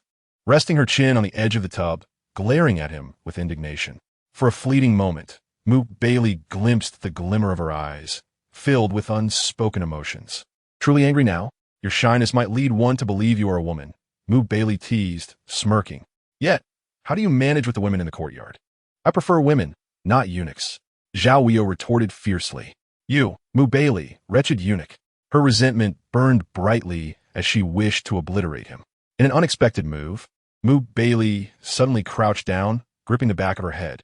In that moment, Zhao Wuyou's mind went blank. If the last incident had ignited fireworks, this one felt like a dye shop bursting open. The proximity was intoxicating, the candlelight casting her skin in a translucent glow. The window's chime echoed solitude, enveloping the room in silence. Their lips met, and Zhao Wuyou trembled, uncertain of how to react. The thin fabric of her garment clung to her, making it impossible to push him away. Not only was she lacking the strength, but she also lacked the courage. Resolving to confront the situation, she decided to embrace it instead of cowering before him, lest he grow bolder. In a bold move, Zhao Wuyou cupped his face, her actions clumsily betraying her inexperience. Their tongues danced, responding to each other as warmth, and she, ever clever, quickly learned to mimic him, savoring the kiss as if it were a delicacy. Who dares touch the lips of the Eastern Depot chief?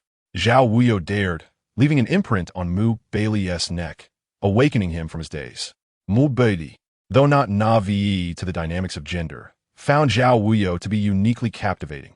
Her softness and delicate demeanor ignited a protectiveness within him. He had not anticipated her to take the lead. As their eyes locked, Baili was momentarily entranced by the droplets of water glistening on her lashes, refracting a spectrum of colors. She wore a defiant expression, prepared to fight to the bitter end. How is that, Chief? Zhao Wuyou teased, licking her swollen lips.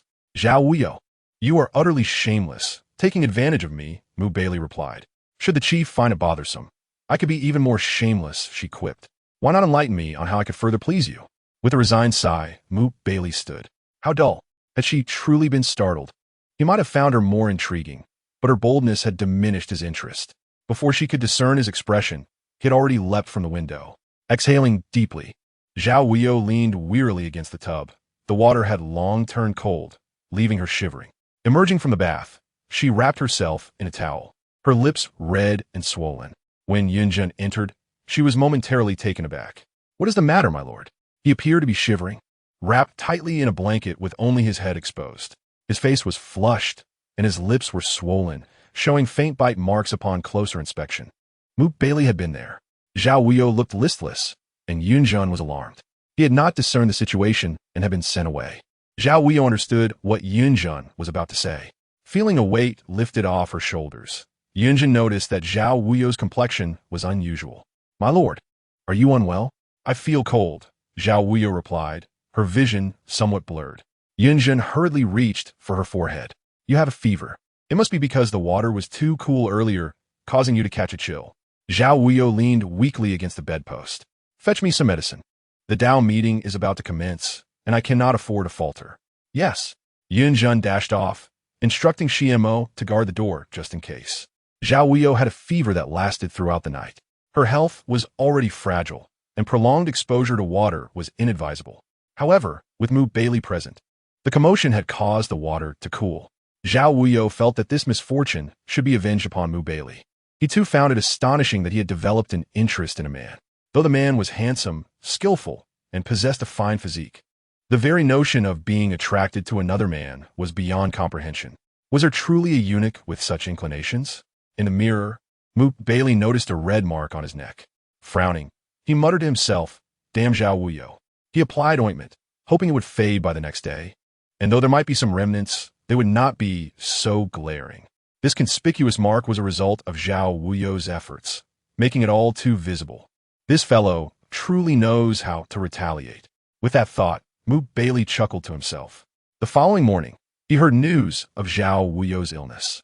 Lu Goen inquired and confirmed that she had indeed fallen ill and had a fever through the night. Baili looked in the mirror again. The mark on his neck had faded considerably, though it was still somewhat noticeable upon close inspection. As the Dao meeting was about to begin, he adjusted his clothing and left his room.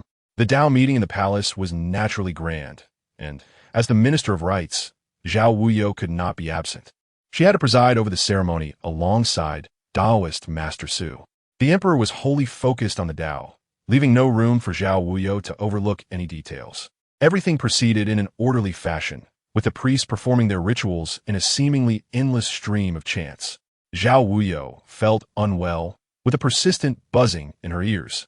As the ceremony commenced, following the established procedures, she felt on the verge of collapse. Yunjun and Shimo did not have the privilege to accompany her in such a setting. Thus Zhao Wuyou had to manage alone. When the priests began to encircle the emperor for the rites, Zhao Wuyou seized the opportunity to slip away to a nearby corridor. As her vision swayed, she instinctively reached for something to steady herself, grasping something soft and warm. Turning her head, she found herself clutching Baili's chest. Startled, she quickly withdrew her hand as if shocked, blinking rapidly. "I'm sorry, I didn't mean to." Baili narrowed his eyes at her. Stepping closer and leaning in to whisper, "It seems that Lady Zhao has taken quite an interest in me, always seeking to take advantage." Zhao Wuyou raised an eyebrow, tilting her head at a sharp angle that made her neck ache. "You are indeed quite petty, holding on to this slight for so long. If it truly bothers you, I could help you with a back rub tonight." With that, she turned to leave. Watching her retreat, Baili chuckled softly. The emperor sat with a solemn expression, as still as if in deep meditation. Whatever Master Su instructed, the emperor complied without question. Taoism reveres the three purities, and their golden effigies adorned the altar, filling the hall with fragrant incense. The civil and military officials waited outside, all clad in Taoist robes. Only the representative from the Xia family stood apart, disdain etched upon his face, dressed in extravagant finery amidst the sea of Taoist garb. Zhao Wuyou had anticipated this, ensuring Yunjun prepared a set of Taoist robes to bring into the palace. Accepting the attire from a servant, she cleared her throat and stepped into the gathering. Bowing respectfully, she addressed, "Your Grace." Xia Donglu held a deep disdain for such superstitions. In his days of warfare, alongside the late emperor, he relied on blood and wisdom, never needing these clay deities for protection. If they had any efficacy, countless lives would not have been lost on the battlefield. "Is there something you require, Lady Zhao?" he inquired coldly. Zhao Wuyou respectfully offered the robes, stating, "I anticipated that your grace might not have prepared any, thus I arranged a set in advance." The emperor is still within, engaged in purification and meditation. Should he see you in this state, it may cause him displeasure. I kindly urge your grace to consider the greater good and don the Taoist robes." Xia Donglu scoffed. when I was out conquering lands for the late emperor. You were still in the shadows. Now you dare to instruct me? Zhao Wuyou, unfazed, replied, Your Grace, you are mistaken. The circumstances of ruling and acquiring a kingdom differ vastly. Moreover, you have stated that those were the times of the late emperor. The current emperor is not the same, and it would be inappropriate to compare them. Nonsense, Xia Donglu retorted, striking Zhao Wuyou across the face. The blow was solid, causing her to faint, her illness exacerbating the impact. A metallic taste filled her mouth, and her vision blurred. Observing the scene, some officials began to murmur disapproval of Xia Donglu's recklessness, openly questioning the propriety of striking a minister, especially one of Zhao Wuyou's rank. Blood trickled from her lips as she struggled to maintain consciousness. To faint now was perilous, particularly with Yun Zhen and Shi Mo absent. She anticipated that her words would provoke Xia Donglu, but she had not foreseen his audacity to strike her in public, revealing just how far his arrogance had grown. This was the outcome Zhao Wuyou had sought, a lesson in yielding. To gain something one must first give. Indulgence can sometimes become the sharpest weapon. Without lifting a finger, he had effectively sealed his own fate. The emperor has arrived, a voice announced from outside. The emperor entered with a stern expression, followed closely by Baili in his crimson robe. Upon spotting Zhao Wuyou collapsed on the ground and Xia Donglu's domineering demeanor. Even a fool could discern the unfolding drama. More critically, a Taoist robe lay discarded on the floor, while Xia Donglu remained unrobed. This blatant disregard crossed the emperor's threshold of tolerance. You may harm a minister, and I shall pretend not to see, for it does not affect me. But your refusal to wear the Taoist robe, I witnessed with my own eyes. Chapter 60. My woman deserves to be willful despite Xia Donglu's arrogance. The presence of the civil and military officials served as a reminder of their respective roles. All present knelt, proclaiming, Long live the emperor! Long life! Only then did Xia Donglu come to his senses, hastily kneeling and greeting. Your servant pays respects to the emperor. Long life! What transpired here? The emperor thundered, clearly enraged. Zhao Wuyou struggled to rise from the ground. The fall had caused her exquisite jade crown to tumble, leaving her hair in disarray. Were it not for the visible Adam's apple, one might easily mistake her for a woman at this moment. The emperor glanced over. Observing Zhao Wuyou's pale cheeks swollen to an alarming degree, blood trickling from the corner of her lips. Xia Donglu, you are outrageous, the emperor bellowed. Zhao Wuyou, once radiant in her youthful beauty, had always brought joy to the emperor's heart. It was a delight to be in the presence of such a striking young man. Moreover, Zhao Wuyou had earned the emperor's favor with her meticulous arrangements for the Taoist conference. But now, gazing at the injuries on her face, the emperor felt a deep-seated resentment towards Xia Donglu. Xia Donglu had become increasingly brazen. Despite sharing the same court, Zhao Wuyou was humble and courteous, while Xia Donglu was arrogant and dismissive. In their stark contrast, the emperor found himself inclined toward Zhao Wuyou. Your Majesty, forgive me. It was Zhao Wuyou who spoke insolently first. I merely struck too hard. Xia Donglu knelt, attempting to shift the blame onto Zhao Wuyou. Zhao Wuyou bowed her head, her voice trembling slightly as she addressed the emperor. Your Majesty, I only wish for the Duke to don his Taoist robe, so as not to hinder your important practices. Yet, the Duke refused the robe and insisted on comparing Your Majesty to the late emperor, discussing battlefield tactics as if they were matters of the Tao. It was this that compelled me to speak out of turn. She bowed her head again. I deserve punishment. Upon hearing this, the emperor's face darkened further at Xia Donglu's continued disparagement of the Duke's merits. You wretched fool, the emperor exclaimed, attempting to kick Xia Donglu, who narrowly evaded the blow, causing the emperor to stumble. Fortunately, Baili reacted swiftly, supporting the emperor and sparing him from embarrassment before the officials. This incident marked a significant misstep for Xia Donglu. The emperor was nearly beside himself with rage. Gritting his teeth, You dare evade? Xia Donglu, how dare you? He commanded. Take him away and give him a sound beating. Turning to assist Zhao Wuyou, he added, My dear minister, you have endured much, indeed. You are one of my most trusted advisors. Zhao Wuyou bowed deeply, expressing her gratitude for the emperor's mercy. Quickly, take Lord Zhao to tend his wounds. The emperor gazed helplessly at the injuries marring Zhao Wuyou's face. She felt unwell, swaying slightly as she walked, and the servants rushed to support her. Upon exiting the grand hall, Yunjung awaited in the side chamber. Upon seeing Zhao Wuyou's swollen visage, she was momentarily stunned. Young master? Tears welled in Yunjing's eyes. Who did this? Xia Donglu. Zhao Wuyou managed a feeble smile. I very ugly? Yunjung wept. You are not ugly. It is just that it pains me to see you like this. It must hurt terribly. It did not hurt at the time. Perhaps I was numb from the shock. But now it is starting to ache. Zhao Wuyou replied with a smile as the servants brought ice. Yunjung seemed a bit upset. You are in pain? And they bring ice? Go fetch some hot eggs instead, you useless bunch. Her voice quivered with emotion. The eggs arrived, and Yunjung peeled one, wrapping in cloth to gently massage Zhao Wuyou's face. Do not cry. It is not as if the blows landed on you, Zhao Wuyou teased lightly. If it had been on me, I would not have cried. But seeing you hurt makes me feel awful. Yunjung choked, carefully rolling the egg. If I press too hard and hurt you, please tell me, and I shall be gentler. It is of no consequence. Zhao Wuyou responded with serene indifference. Xia Donglu was not faring much better. A mere Taoist robe and a slap had incited the emperor's wrath, leading to Xia Donglu's disgrace before the officials. In the eyes of all present, he could not deny his actions. Henceforth, the officials would understand that the Xia family had fallen from favor with the emperor. The Xia family's once glorious reputation and the duke's esteemed status had been self-sabotaged.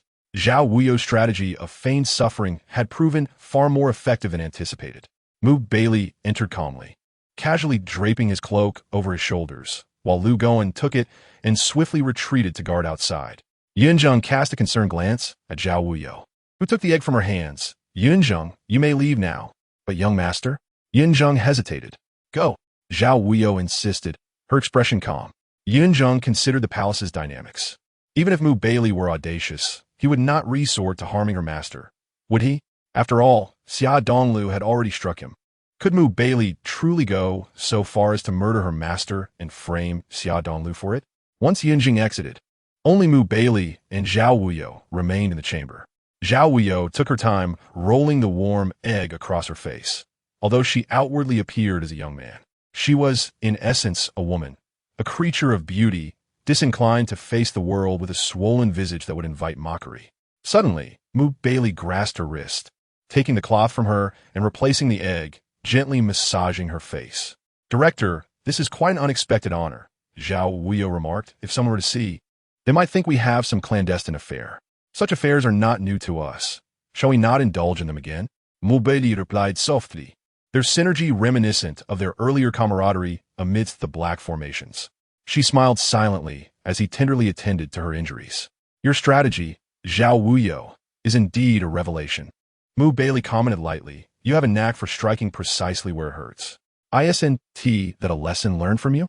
Zhao Wuyou chuckled. Baili inhaled deeply. There are still the Xia sisters in the palace. Do you believe we can eradicate them entirely? Which of your eyes sees me seeking their complete eradication? This time, I have not intentionally targeted the Xia family. In plain view, I was merely performing my duties. Zhao Wuyou asserted, her gaze unwavering. Xia Donglu struck me, and the emperor punished Xia Donglu. In all aspects, I am the one at a disadvantage. Director, let us not confuse the issue. I harbor no intentions against the Xia family. If there are none, then so be it. Baili suddenly seized her delicate chin, compelling her to meet his gaze, noting her swelling had worsened. Who knows if it will subside by tomorrow? He paused, reaching a hand to check her forehead. She realized she was beginning to run a fever again. Yet she did not expect Baili to show any compassion. They were ultimately adversaries of equal standing.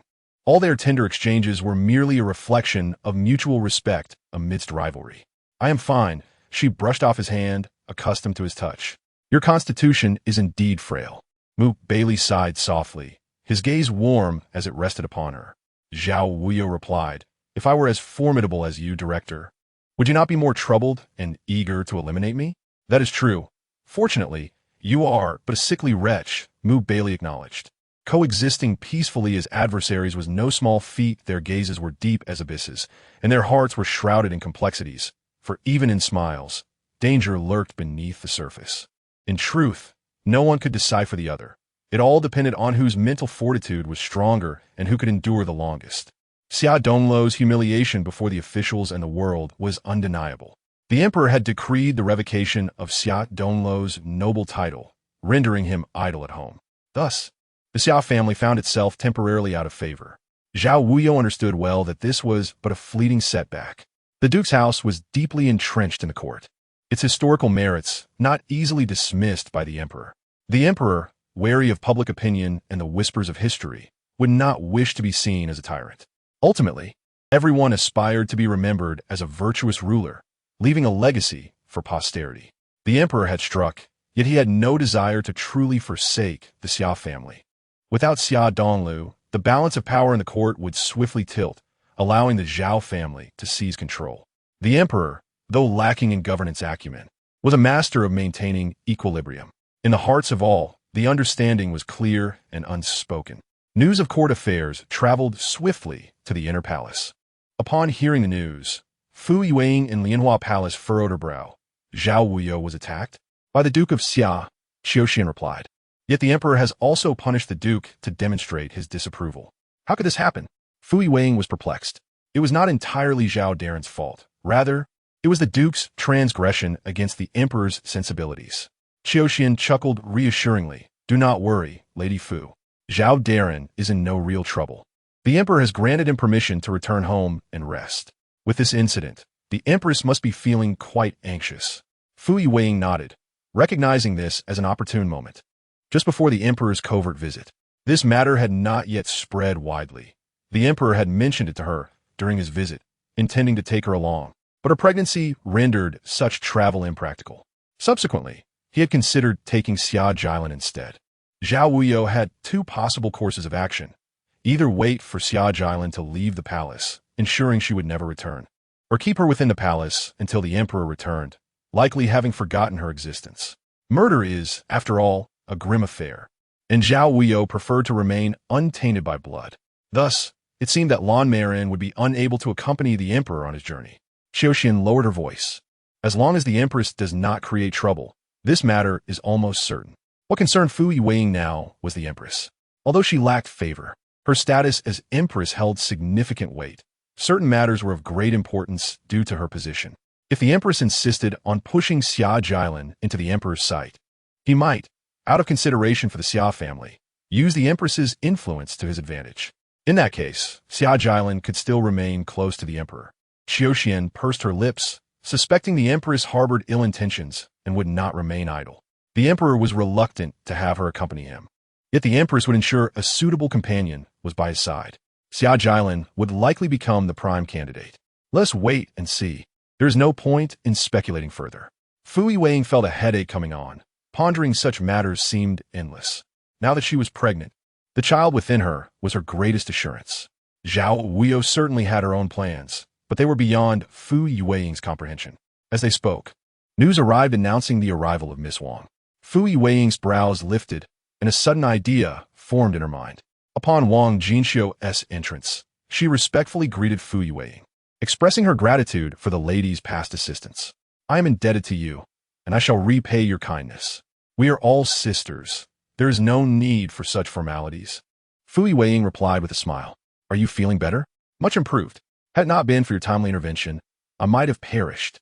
At this, Wang Jinxiu's eyes glistened with tears, presenting a delicate demeanor. Hailing from the south, she possessed a gentle and graceful appearance, reminiscent of a quaint Jiangnan town, when silent. She was a picturesque sight, serene and calming. Glad to hear it. Fu Yueying smiled. In this palace, our encounters are serendipitous. There is no need for such restraint. This space is devoid of outsiders. Let us speak from the heart. You are truly virtuous, my lady, Wang Jinxiu replied, hesitating to call herself a servant. We are both subjects of the Emperor. There is no need for such distinctions, Fu Yueying gently countered. Wang Jinxiu smiled shyly. You are a noble lady, while I am but a lowly maiden. Though we serve the Emperor, the hierarchy remains, and I dare not overstep, lest I invite disaster. Your caution is commendable, yet opportunities are often unpredictable. Today you are a maiden, but who knows when you might ascend to greatness? Fu Yueying remarked with deeper meaning. Wang Jinxiu bowed her head. I dare not hope. Upon entering the palace, what is there to fear? Fu Yueying laughed. One must look forward. Do you wish to return to the Shuxiu Palace, waiting in the shadows for death? In this palace, countless eyes are watching, all eager for the Emperor's favor. If you do not strive, Others will push you toward a bleak fate. Wang Jinxiu's gaze flickered. What do you mean, my lady? I merely wish to convey a truth. The harem is a battlefield for women. Your innocence does not guarantee others will not harm you. Fu Yuwei sighed. Have you encountered difficulties? Wang Jinxiu inquired softly. If I can assist, I would be glad to. Fu Yuwei shook her head.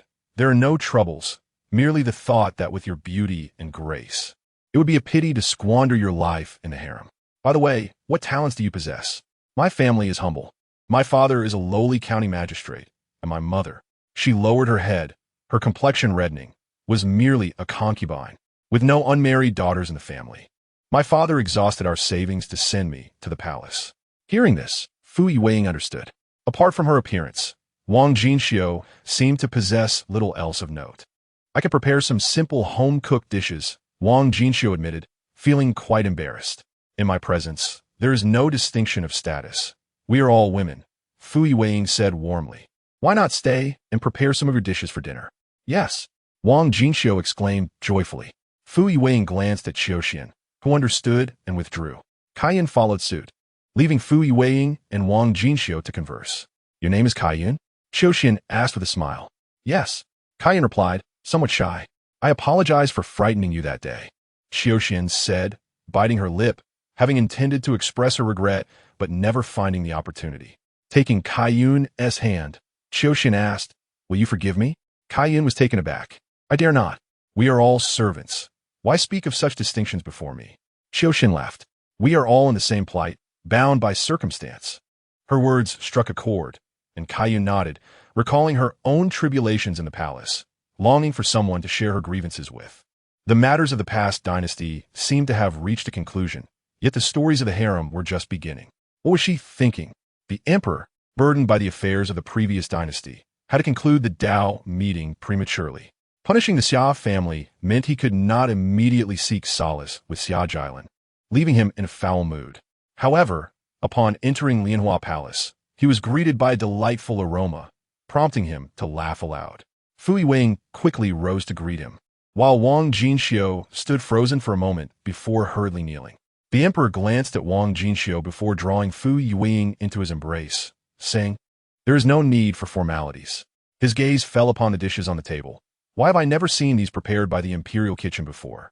Your Majesty, Fu Yuwei smiled. These dishes were not made by the imperial kitchen, so you would not have tasted them.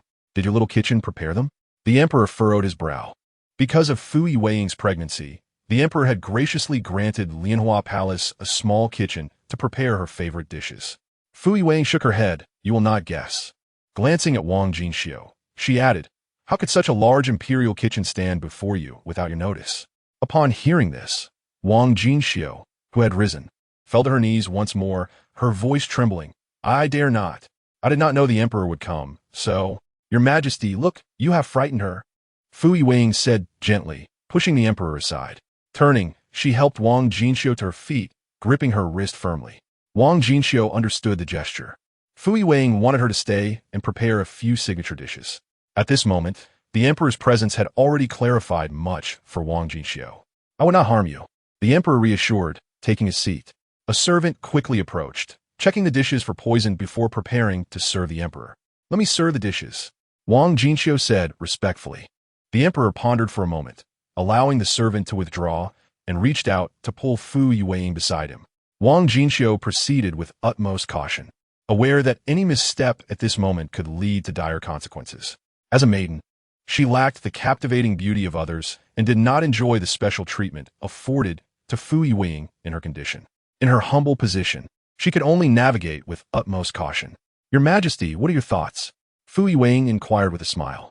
The emperor, accustomed to exquisite delicacies, found the array of simple country dishes before him refreshingly novel and delightful, far superior to the limited selections prepared by the imperial chefs. Look at Lady Wang, Fu Yuwei remarked, her laughter light. Her complexion is nearly ashen. Lady Wang? The emperor furrowed his brow, seemingly unaware of such a lady in his harem. He then cast a meaningful glance at Fu Yuwei. Isn't a lady supposed to be in the Shushou Palace? Have you known each other for long? Wang Jinxiu knelt abruptly. This humble servant was ill previously, and it was by the grace of the noble concubine that I received medical care. I am eternally grateful.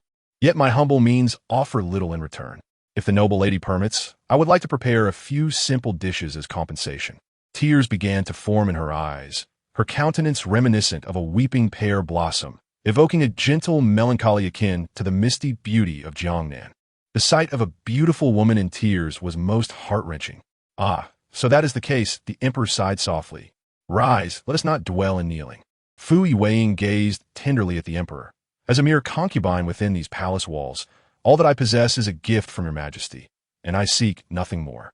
Meeting Lady Wang was merely a stroke of fate, and I never considered recompense. You are always so benevolent. A ruler naturally favors kind-hearted women, especially those as graceful and understanding as Fu Yueying. As the meal progressed, the emperor extolled Wang Jinxiu's culinary skills. Perhaps I should entertain his majesty and the noble lady with a song, Wang Jinxiu suggested. I hail from the countryside and have long practiced my voice to sing a few folk songs. While they may lack grandeur, they can certainly uplift the mood. The emperor, feeling a slight intoxication from the wine, encouraged her, then sing. With a determined breath, Wang Jinxiu began to sing, her voice soaring with a playful lilt. Where does the rain fall from the sky? The riverbed is without water. The fish are in disarray. Though none could comprehend her lyrics, Fu Yueying was enchanted by the clarity of her voice. Unlike the rigid compositions of the court music, her folk song brimmed with mischievous charm, eliciting laughter. Wang Jinxiu's voice was exquisite, pure, and vibrant. With further training, this Lady Wang's voice could rival those in the opera houses, Fu Yueying jested. The emperor nodded in agreement, visibly impressed. Noticing the evening was growing late, the emperor knew it was time to return and rest. After all, Fu Yueying was with child, and the initial 3 months were not suitable for intimacy. Take care of yourself. I shall visit again soon. Before departing, the emperor cast one last glance at Wang Jinxiu. As he rose to leave, Fu Yueying smiled and bowed. This humble concubine bids you farewell, your majesty. I shall escort his majesty out, Wang Jinxiu declared, fully aware of their respective intentions. As the emperor and Wang Jinxiu exited, Fu Yueying's expression gradually dimmed, her smile fading as they disappeared from her sight. Once outside the Lianhua Palace, the emperor turned and grasped Wang Jinxiu's chin, a satisfied grin on his face. Xiao Daji, ever observant, awaited the emperor's release before exclaiming, "Congratulations, Lady Wang. Make haste and prepare." Wang Jinxiu felt a flutter of anxiety. Prepare for what? Why, to serve his majesty, of course. Xiao Daji replied, casting a glance toward the Lianhua Palace. It's fortunate that the noble concubine is so magnanimous. Thank you, master. Wang Jinxiu suppressed her excitement. Entering the palace was all about serving the emperor. After all, it was about aspiring to greatness. Lady, seize this opportunity. Xiao Daji departed, and Kaiyun exclaimed, "My lady, you've finally reached the climax of your aspirations, thanks to the noble concubine's elevation." Wang Jinxiu shot her a sidelong glance, choosing silence as she strode away. Meanwhile, Xiuxian hurried back to Fu Yueying's quarters. Fu Yueying was seated before the vanity, disrobing. Upon Xiuxian's return, she smiled coolly. Xiuxian quickly dismissed the surrounding maids and approached to assist Fu Yueying. Has His Majesty taken notice of you? Fu Yueying inquired. Indeed, Xiuxian nodded. As you predicted, His Majesty has specifically requested your attendance. At this, Fu Yueying gazed into the mirror, detecting Xiuxian's hesitance behind her. Unable to suppress a smile, she encouraged, "Speak freely. In the palace, words are often veiled. If we harbor any reservations, I fear I shall trust no one." Xiuxian, sent by Zhao Wuyou, knew their shared purpose bound them, and she would never betray Fu Yueying to anyone but Zhao Wuyou. I simply cannot fathom, my lady. Are you not concerned? Xiuxian placed the hairpin down and delicately began to comb Fu Yueying's long hair. There is no loyalty in the palace. What is there to fear? Fu Yueying excited deeply. All are driven by self-interest. Even if I do not assist her today, she will eventually find a way to rise. But my lady, if Lady Wang harbors ulterior motives, we may end up sewing garments for another. Xiuxian expressed her concern. Though she appears delicate now, does that not render her even more perilous? Are you referring to Zhao Wuyou? Fu Yueying teased. Xiuxian's expression tightened, and she chose not to respond further. I understand your meaning, and I am aware of my actions. However, Xiuxian, you must realize that the emperor is soon to be incognito, without allies to contend with the Xia family and other factions. I too may face misfortune over time. The heart of a ruler is inscrutable. Royal favor is never a solitary affair. In such circumstances, what difference does it make to have an additional ally? Do you think I alone can bind the emperor for a lifetime? Xiaoxian remained silent for a long moment. I know what I'm doing. Fu Yueying stood, shedding her outer robe, her hand resting on her abdomen. Between favored status and rivalry, I can only compromise. With my pregnancy, many things will slip from my grasp. Xiaoxian nodded, turning to prepare the bed. My lady, should we inform the young master? Yes, do mention it. Fu Yueying replied, pursing her lips. Add a line for me. Is life treating you well? Xiaoxian did not grasp the meaning, but Fu Yueying seemed reluctant to elaborate. A certain unspoken understanding lingered between Fu Yueying and Zhao Wuyou, which Xiaoxian chose not to decipher, as it was not her mission. Soon, a carrier pigeon landed on the eaves of the Tingfeng Tower, delivering the message to Zhao Wuyou. Master? Yunjin observed Zhao Wuyou's still red visage, concern etched on her face. What has transpired? Investigate this individual immediately, Zhao Wuyou commanded, tossing the letter to Yunjin. She caught it deftly. Wang Jinxiu. She turned to pass it to Shima. At once, Shima departed promptly. But master, what did that last line mean? Yunjin questioned, puzzled. Fu Yueying inquired about her brother's well-being. Zhao Wuyou pressed his lips together, his gaze darkening. The palace matters are to be handled by her. Life or death is not solely her decision. Her brother is in my hands. If she lives, he lives. If she dies, she must not blame me for leaving no traces. Yunjin nodded. How shall we respond? Zhao Wuyou hesitated before adding. Silence speaks louder than words. Understood. Yunjin smiled, quickly preparing ink. Silence speaks louder than words for Fu Sheng. As she finished the letter and released the pigeon, Yunjin wore a worried expression. But master, the women in the palace are cunning. Might this jeopardize Fu Yueying's favor? Zhao Wuyou smiled coldly. If she has the ability to stir trouble, she must possess the capacity to manage it. Otherwise, if I must clean up her mess, I shall discard this piece from the board. Yunjin nodded. Every word spoken by the young master resonated with logic. Shimo returned, saying, Young master, sushi has been retrieved. Indeed, Zhao Wuyou replied softly, still pondering.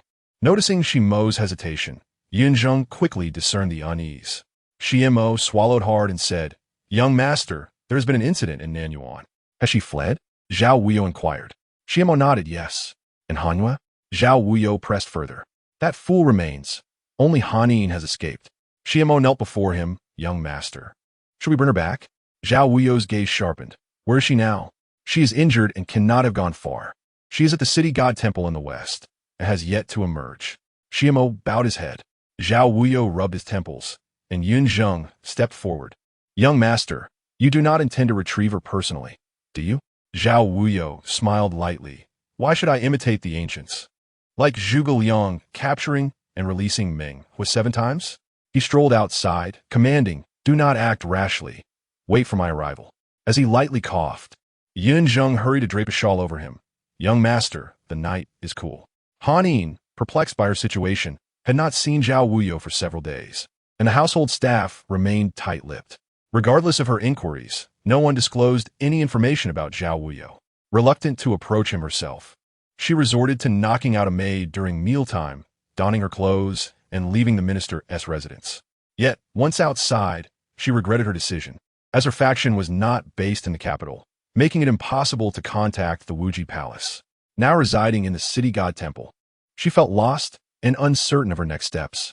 Just as she hesitated, the temple doors swung open, revealing a ghostly figure entering. Hanin, seated on the steps before the main hall, instinctively prepared to flee upon noticing the movement. Do not run. Zhao Wuyou's voice was calm. In this entire capital, I'm merely passing through. Hanin halted, caught between anger and defiance, retorting, what do you want? Zhao Wuyou maintained his composed demeanor. What more can I desire? I merely wish to ascertain whether those vile servants have harmed you. Now that I see you unharmed, I am at ease. You may leave whenever you wish. There is no need for secrecy. I'm not one to force anyone against their will. If you truly wish to depart, I will not hinder you, and I will not pursue you further. Zhao Wuyou turned to leave. Once you exit the capital, we shall part ways. If you wish to return, the doors of Minister's residence will always be open for you. I, Zhao Wuyou, speak with utmost sincerity. As the doors of the city god temple closed once more, Hanin felt a wave of exhaustion wash over her, rendered motionless and unsure of her direction. Having barely escaped the minister's residence, she was astounded that Zhao Wuyou had found her so swiftly, revealing the futility of her attempts to evade him. Zhao Wuyou seemed a divine presence, as untouchable as when they first met. His gentle smile conveyed a sense of clarity, leaving her with the realization that escape from his grasp was impossible. But what was she to do? Zhao Wuyou's words about their separation filled her with trepidation, leaving her torn between two choices, to leave or to stay. In this vast capital, she remained ignorant of the whereabouts of Wuji Palace's members and feared leaving behind any indications of her intent. Zhao Wuyou's intelligence unnerved her, making her feel as though she were living in a dream. Young master? Yinzheng approached. What should we do? Nothing to worry about. Zhao Wuyou took a deep breath. Let us return. Are you not concerned she might escape? Yinzheng questioned anxiously. Zhao Wuyou cast her a sidelong glance. In this vast capital, if she had anywhere to go, she would not linger here. If she could leave, would she still be here now? Let her be. There is no need to obstruct her. What if she truly departs? Yunzheng supported Zhao Wuyou as they climbed into the carriage. Then we shall continue to observe her. Zhao Wuyou replied with a cool smile. Once she leaves the capital, she will certainly contact the Wuji Palace. For me, whether she chooses to stay or go bears no consequence. Her departure merely diminishes her utility as a pawn.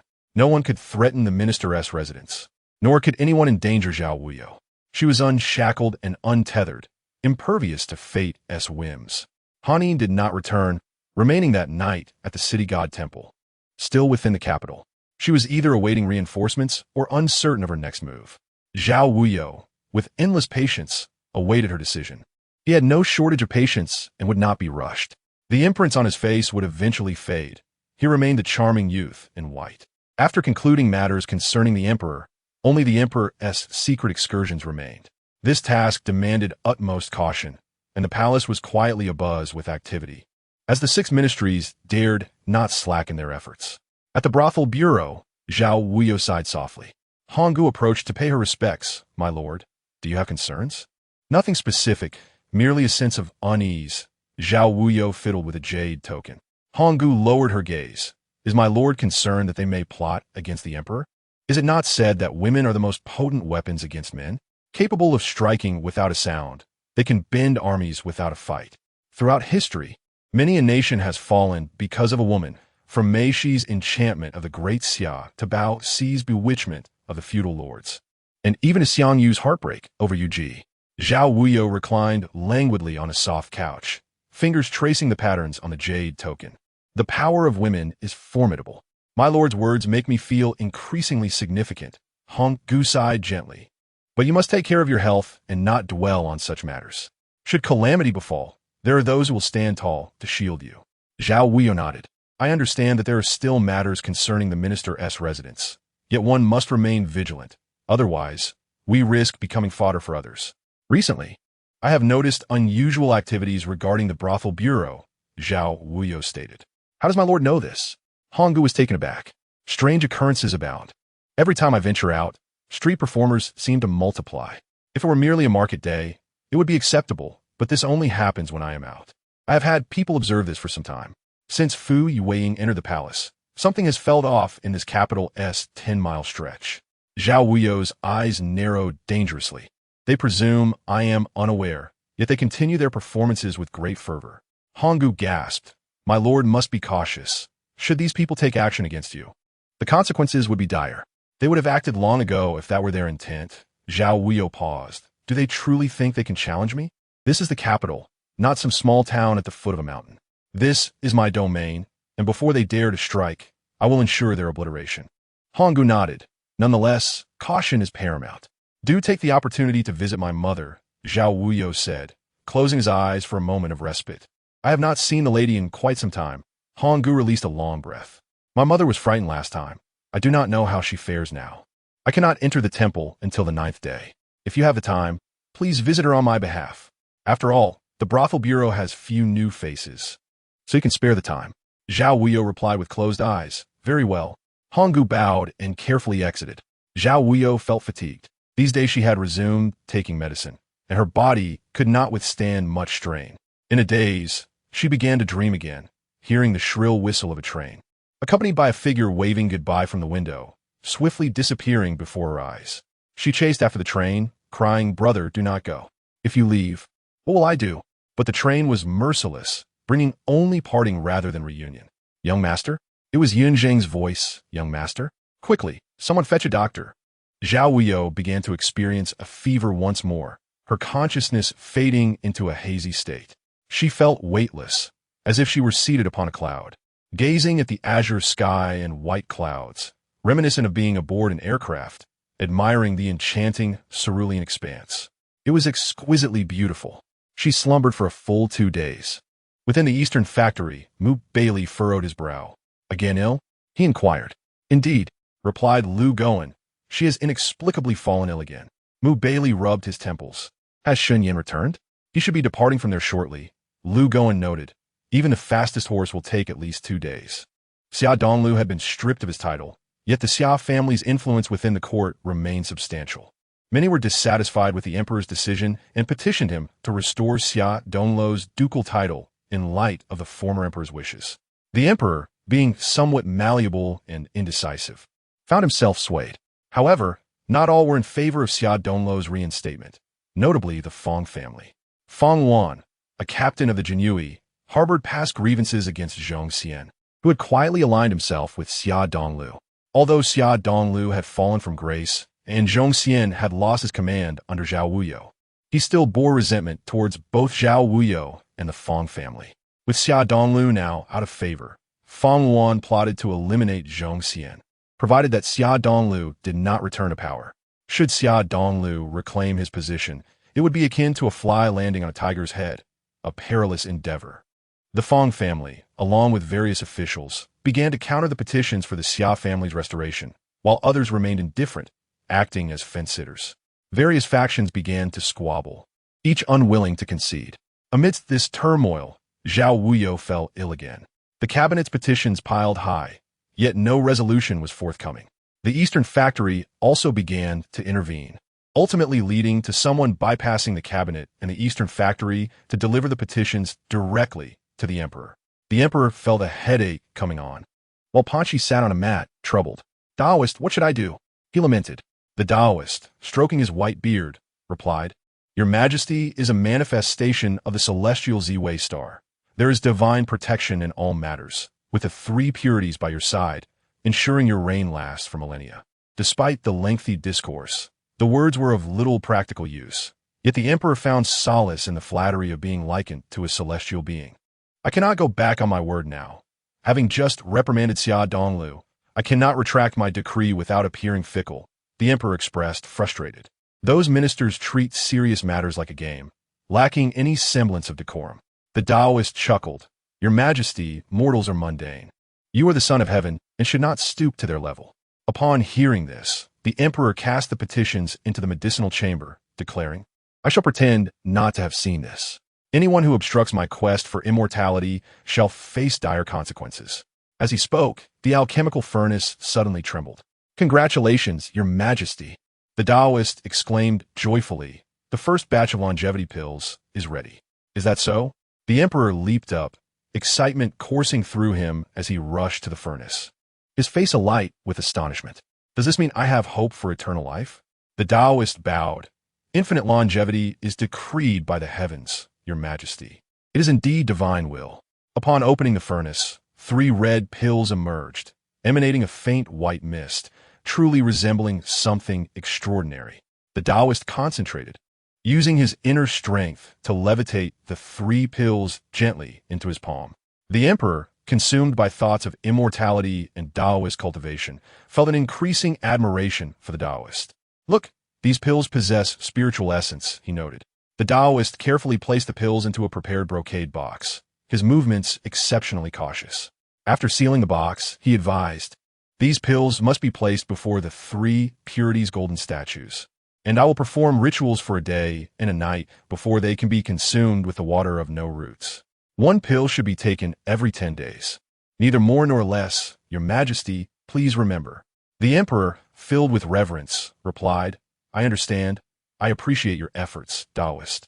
The Taoist exhaled softly, placing the brocade box reverently before the statues. The Emperor, anxious, inquired, "Will you prepare more pills for me? What if I run out?" "Fear not, Your Majesty." The Taoist reassured, "I shall continue to prepare pills for you, ensuring you remain youthful and immortal." Such grand proclamations required little effort, merely a facade of solemnity. The Emperor believed wholeheartedly, leaving in high spirits, elated at the prospect of immortality, a dream realized, even more exhilarating than his ascension to the throne. Suddenly, the Emperor pondered whether tossing the petitions into the furnace had imbued the pills with spiritual energy, or if the heavens were rewarding his sincerity and devotion. He had an epiphany. It must be so. Go, retrieve all those useless petitions for me. Deliver them to the Taoist for alchemical use. Little Detsi hesitated, "Your Majesty. Where shall I find them?"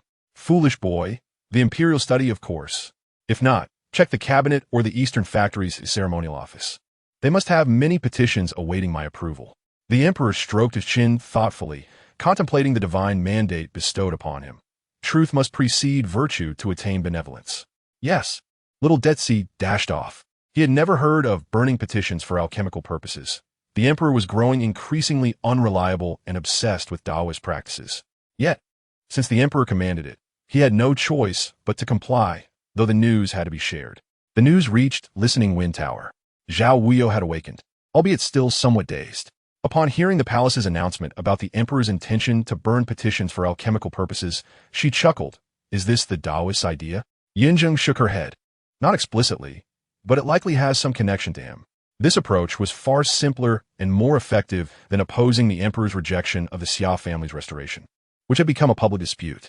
Zhao Wuyou cleared her throat, her complexion unusually pale. Yinzheng presented a bowl of medicine. "My lord, I have cooled the medicine a bit. You may drink it now." Zhao Wuyou nodded, lifting the bowl, her brow furrowing. "It's too bitter. I truly do not wish to drink it. I have prepared some candied hawthorn for you, sweet and sour, to counter the bitterness." Yinzheng offered, bringing forth a small dish of hawthorn slices. "Where did you find hawthorn at this time of year?" Zhao Wuyou inquired, looking up at her. "My lord, you may recall mentioning this last year as well. The medicine is too bitter, and the preserves too sweet. You dislike them. The sour-sweet hawthorn is appetizing and alleviates the bitterness." Yinzheng smiled. "I had someone quietly attempt to cultivate some in the south, hoping to supply them year-round. To my surprise, it worked." Zhao Wuyou chuckled. "I merely mentioned it in passing. Yet you took it to heart. Your words are etched in my memory. How could I forget?" Yinzheng replied, taking a deep breath. "My lord, is it to your liking?" "Quite good." Zhao Wuyou smiled, handing back the empty medicine bowl.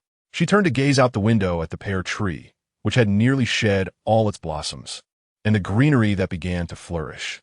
In spring, the pear blossoms are as white as snow. In summer, the leaves provide shade. In autumn, the tree is laden with fruit, and in winter, the yellow leaves fall, leaving only desolation. Each season presents a unique beauty. Listening to the wind from the building. "How splendid it is! My lord, what shall we do about the petitions?" Yinzheng returned to the matter at hand. "Surely, we cannot burn them all. That would stifle communication and lead to trouble in the future." Zhao Wuyou inhaled deeply. "Now that I'm feeling better, once the cabinet submits the petitions, have them reviewed promptly. Those of little consequence can be sent directly to the fire without further ado. Important petitions should be set aside for immediate approval and reporting. Time is of the essence, but it is better than incinerating everything indiscriminately." "Understood." Yinzheng nodded. "I will notify them." Zhao Wuyou coughed lightly. "By the way, is there any movement from the Eastern Factory?" The petitions were being reviewed, and, aside from the cabinet, Baili was also busy with approvals. It was uncertain what actions would be taken on that front. Yinzheng shook her head. The East Factory was notoriously tight-lipped, leaving little to glean. Recently, however, someone had spotted Xinyan, a trusted aide of Baili, departing the capital on horseback, destination unknown. Xinyan was Baili's confidant, and unless there was an urgent matter that required his presence outside the city, he would not have ventured forth without Baili's explicit desire to keep others at bay. Zhao Wuyou furrowed his brow and dispatched someone to investigate Xinyan's whereabouts. "Are you looking into East Factory affairs?" Yinzheng hesitated, noting that the Marquis had yet to return. "If they provoke the eunuchs of the East Factory, it's not the first time we've ruffled their feathers. Another time would make little difference. Zhao Wuyou recalled the incident during the bath that night, his anger flaring. Who said eunuchs lacked interest in matters of intimacy? In her eyes, Baili's eunuch was clearly one who had yet to sever earthly desires. Though castrated, he forgot to sever his heart's cravings. Historically, eunuchs have been the first to be implicated in palace scandals. The following day, at dawn, the cabinet promptly delivered inconsequential memorials to the palace for the emperor's perusal, for the purpose of incineration and alchemical pursuits. The East factory followed suit, sharing an unspoken understanding as they too submitted their memorials early. Eager to curry favor with the emperor. Naturally, the emperor was pleased. If his ministers were so unified in their support for his quest for immortality, he would burn memorials with abandon, concocting elixirs in fervor, all in pursuit of eternal life. With the emperor's focus entirely on longevity, the harem began to stir restlessly, as women contemplated seizing the opportunity to win the emperor's favor in the absence of a favored consort. In Kuanning Palace, Your Highness, I pay my respects to the empress. Xia Jilin knelt, maintaining her initial demeanor of utmost humility and respect. Rise, the empress replied, appearing somewhat fatigued, while Jingyi stood by, massaging her temples. Xia Jilin stood up and smiled, while Jingyi discreetly stepped aside, allowing Xia Jilin to take her place. Your Highness, if you are unwell, should we summon the imperial physician? Xia Jilin inquired softly. The empress, eyes closed, reclined on the soft couch, savoring Xia Jilin's ministrations. What is there to see? These physicians are mere sacks of wine and rice. They are of no use. This old ailment of mine has persisted for long, and there is nothing to worry about. Xia Jilin nodded. I shall attend to you daily until you regain your health, Your Highness. Your concern brings me great joy, the empress replied, slightly opening her eyes. Rest assured, your father's situation will not implicate you. My father has offended the emperor and truly deserves punishment. Yet, he is elderly and cannot withstand such harshness. Now that I am in the palace, I cannot help but worry for him. As she spoke, tears began to fall. For her sister was also under house arrest and unable to escape, and now this new predicament weighed heavily on her. Your Highness, I truly have no way out. I implore you to save both my father and me. With that, Xia Jilin knelt down. The empress frowned and said, Rise. Matters of the harem must not interfere with governance, as you well know. Your Highness, I understand the constraints, so I do not dare to ask for exceptions. However, Xia Jilin hesitated, biting her lip. I received news from my sister a few days ago that she is with child. She spoke with trepidation, choosing her words with utmost caution. What did you just say? The empress suddenly sat up. Are you claiming your sister is pregnant? Yes. Xia Jilin prostrated herself. I would not dare to lie, Your Highness. The empress exhaled deeply, casting her gaze toward her own abdomen. Years in the palace had yielded no children. A profound failure for her, and the greatest regret for a woman. Your sister is too impulsive. I fear I am powerless to assist. Xia Qiongji had once been haughty and arrogant, her beauty striking, yet her brilliance was too glaring. The empress disdained overly ostentatious women. Their existence threatened her status and favor. Your Highness, Xia Jilin wept, I will counsel my sister. She has recognized her faults and has changed significantly. I swear on my life that we two sisters will remain loyal to Your Highness and will never defy you. I vow, should I break this oath, may heaven strike me down. Your Highness. The empress hesitated. An oath had been sworn, and trust should follow. However, Your Highness, I am willing to obey you in all matters. My entire Xia family is at your service. Please help my sister. Xia Jilin was in tears. If Fu Jiu gives birth to a son, the harem will have no heir, and her child would likely become the crown prince. The weight of her words struck like a dagger. If Fu Yueying bore the emperor a son, given her current favor, that child would indeed be a strong candidate for the throne. The empress exhaled heavily. I shall see what I can do, but remember your sworn promise. Thank you. Your Highness, Xia Jilin sobbed. I will forever remember your kindness, and I express my gratitude on behalf of my sister. Upon exiting Kuanning Palace, Xia Jilin went directly to seek out Xia Qiongji. Once favored, Xia Qiongji had been stripped of her title and confined, resulting in her current miserable state. Though the eldest daughter of the Xia family, her survival in the palace depended solely on the emperor's favor. Without it, one could not thrive. The eunuchs, seeing these women fall from grace, began to assert their authority, trampling upon their dignity. The harem was indeed a realm of utmost cruelty. How could such a thing be served to the master? Huandong threw her bowl to the ground, her anger palpable. You are all such petty, self-serving individuals. As soon as the master loses favor, you crawl back to curry favor. You wait. One day, when the master returns to the emperor's side, I will strip you of your skins. A eunuch sneered. Return? The duke's residence is no more. How can you return to the emperor? Huandong seethed with rage. Do not speak such nonsense. The emperor has stripped the duke of his title. This is common knowledge. The eunuch observed coldly, eyeing the trembling Xia Qiongji standing at the door of the chambers. Xia Qiongji suppressed the fire in her chest. She endured countless humiliations in the palace. Once, she had basked in the glory of the duke's residence, but now she found herself beneath even a mere eunuch's heel. Not only was she deprived of food, but she also had to fend for herself. Having never lifted a finger, she had once been furious, but now she bore her suffering in silence, having endured many hardships. Seeing the coarse yellow rice on the floor, likely left over from the previous day, she approached quietly. Enough, Huandong, do not speak any further. Has the master ever endured such suffering? Huandong cried, tears streaming down her face. It is infuriating. These self-serving individuals are utterly despicable. It is nothing. Xia Qiongji turned and walked toward the back courtyard. At the small door of the back courtyard, she heard Xia Jilan's voice, Sister. Xia Qiongji hurried forward, while Huandong stood watch, ensuring they were not seen. Sister, Xia Qiongji nearly wept. Do not worry. Everything will be resolved soon. I have already sought the Empress's assistance. You will likely be released shortly. You must endure, for the Xia family relies on us. Xia Jilan choked on her tears. Sister, the Duke's residence is no more. Xia Qiongji lowered her gaze, tears streaming down her face. It is all my fault for being so reckless. I forgot that this is the palace, not the Duke's residence. Now I suffer the consequences, but thanks to you, I fear I would have wasted away here. Sister, do not fret. You will be out soon, Xia Jilan wept. Yes, Xia Qiongji nodded. As long as she could escape, she would endure any hardship and bear any punishment. She had had enough of this dark and oppressive place. The humiliation and trampling she endured will one day be repaid in full. Zhao Wuyou and Fu Yiwei, we shall see. Although the emperor is devoted to the pursuit of immortality, he cannot hide his joy upon hearing of Xia Qiongji's pregnancy. After all, his harem is not blessed with many heirs. There are several princesses, yet no son has been born. The emperor, not in his youth anymore, knows that when the time comes to establish an heir, a son is absolutely essential. However, Xia Qiongji's past mistakes led to her confinement.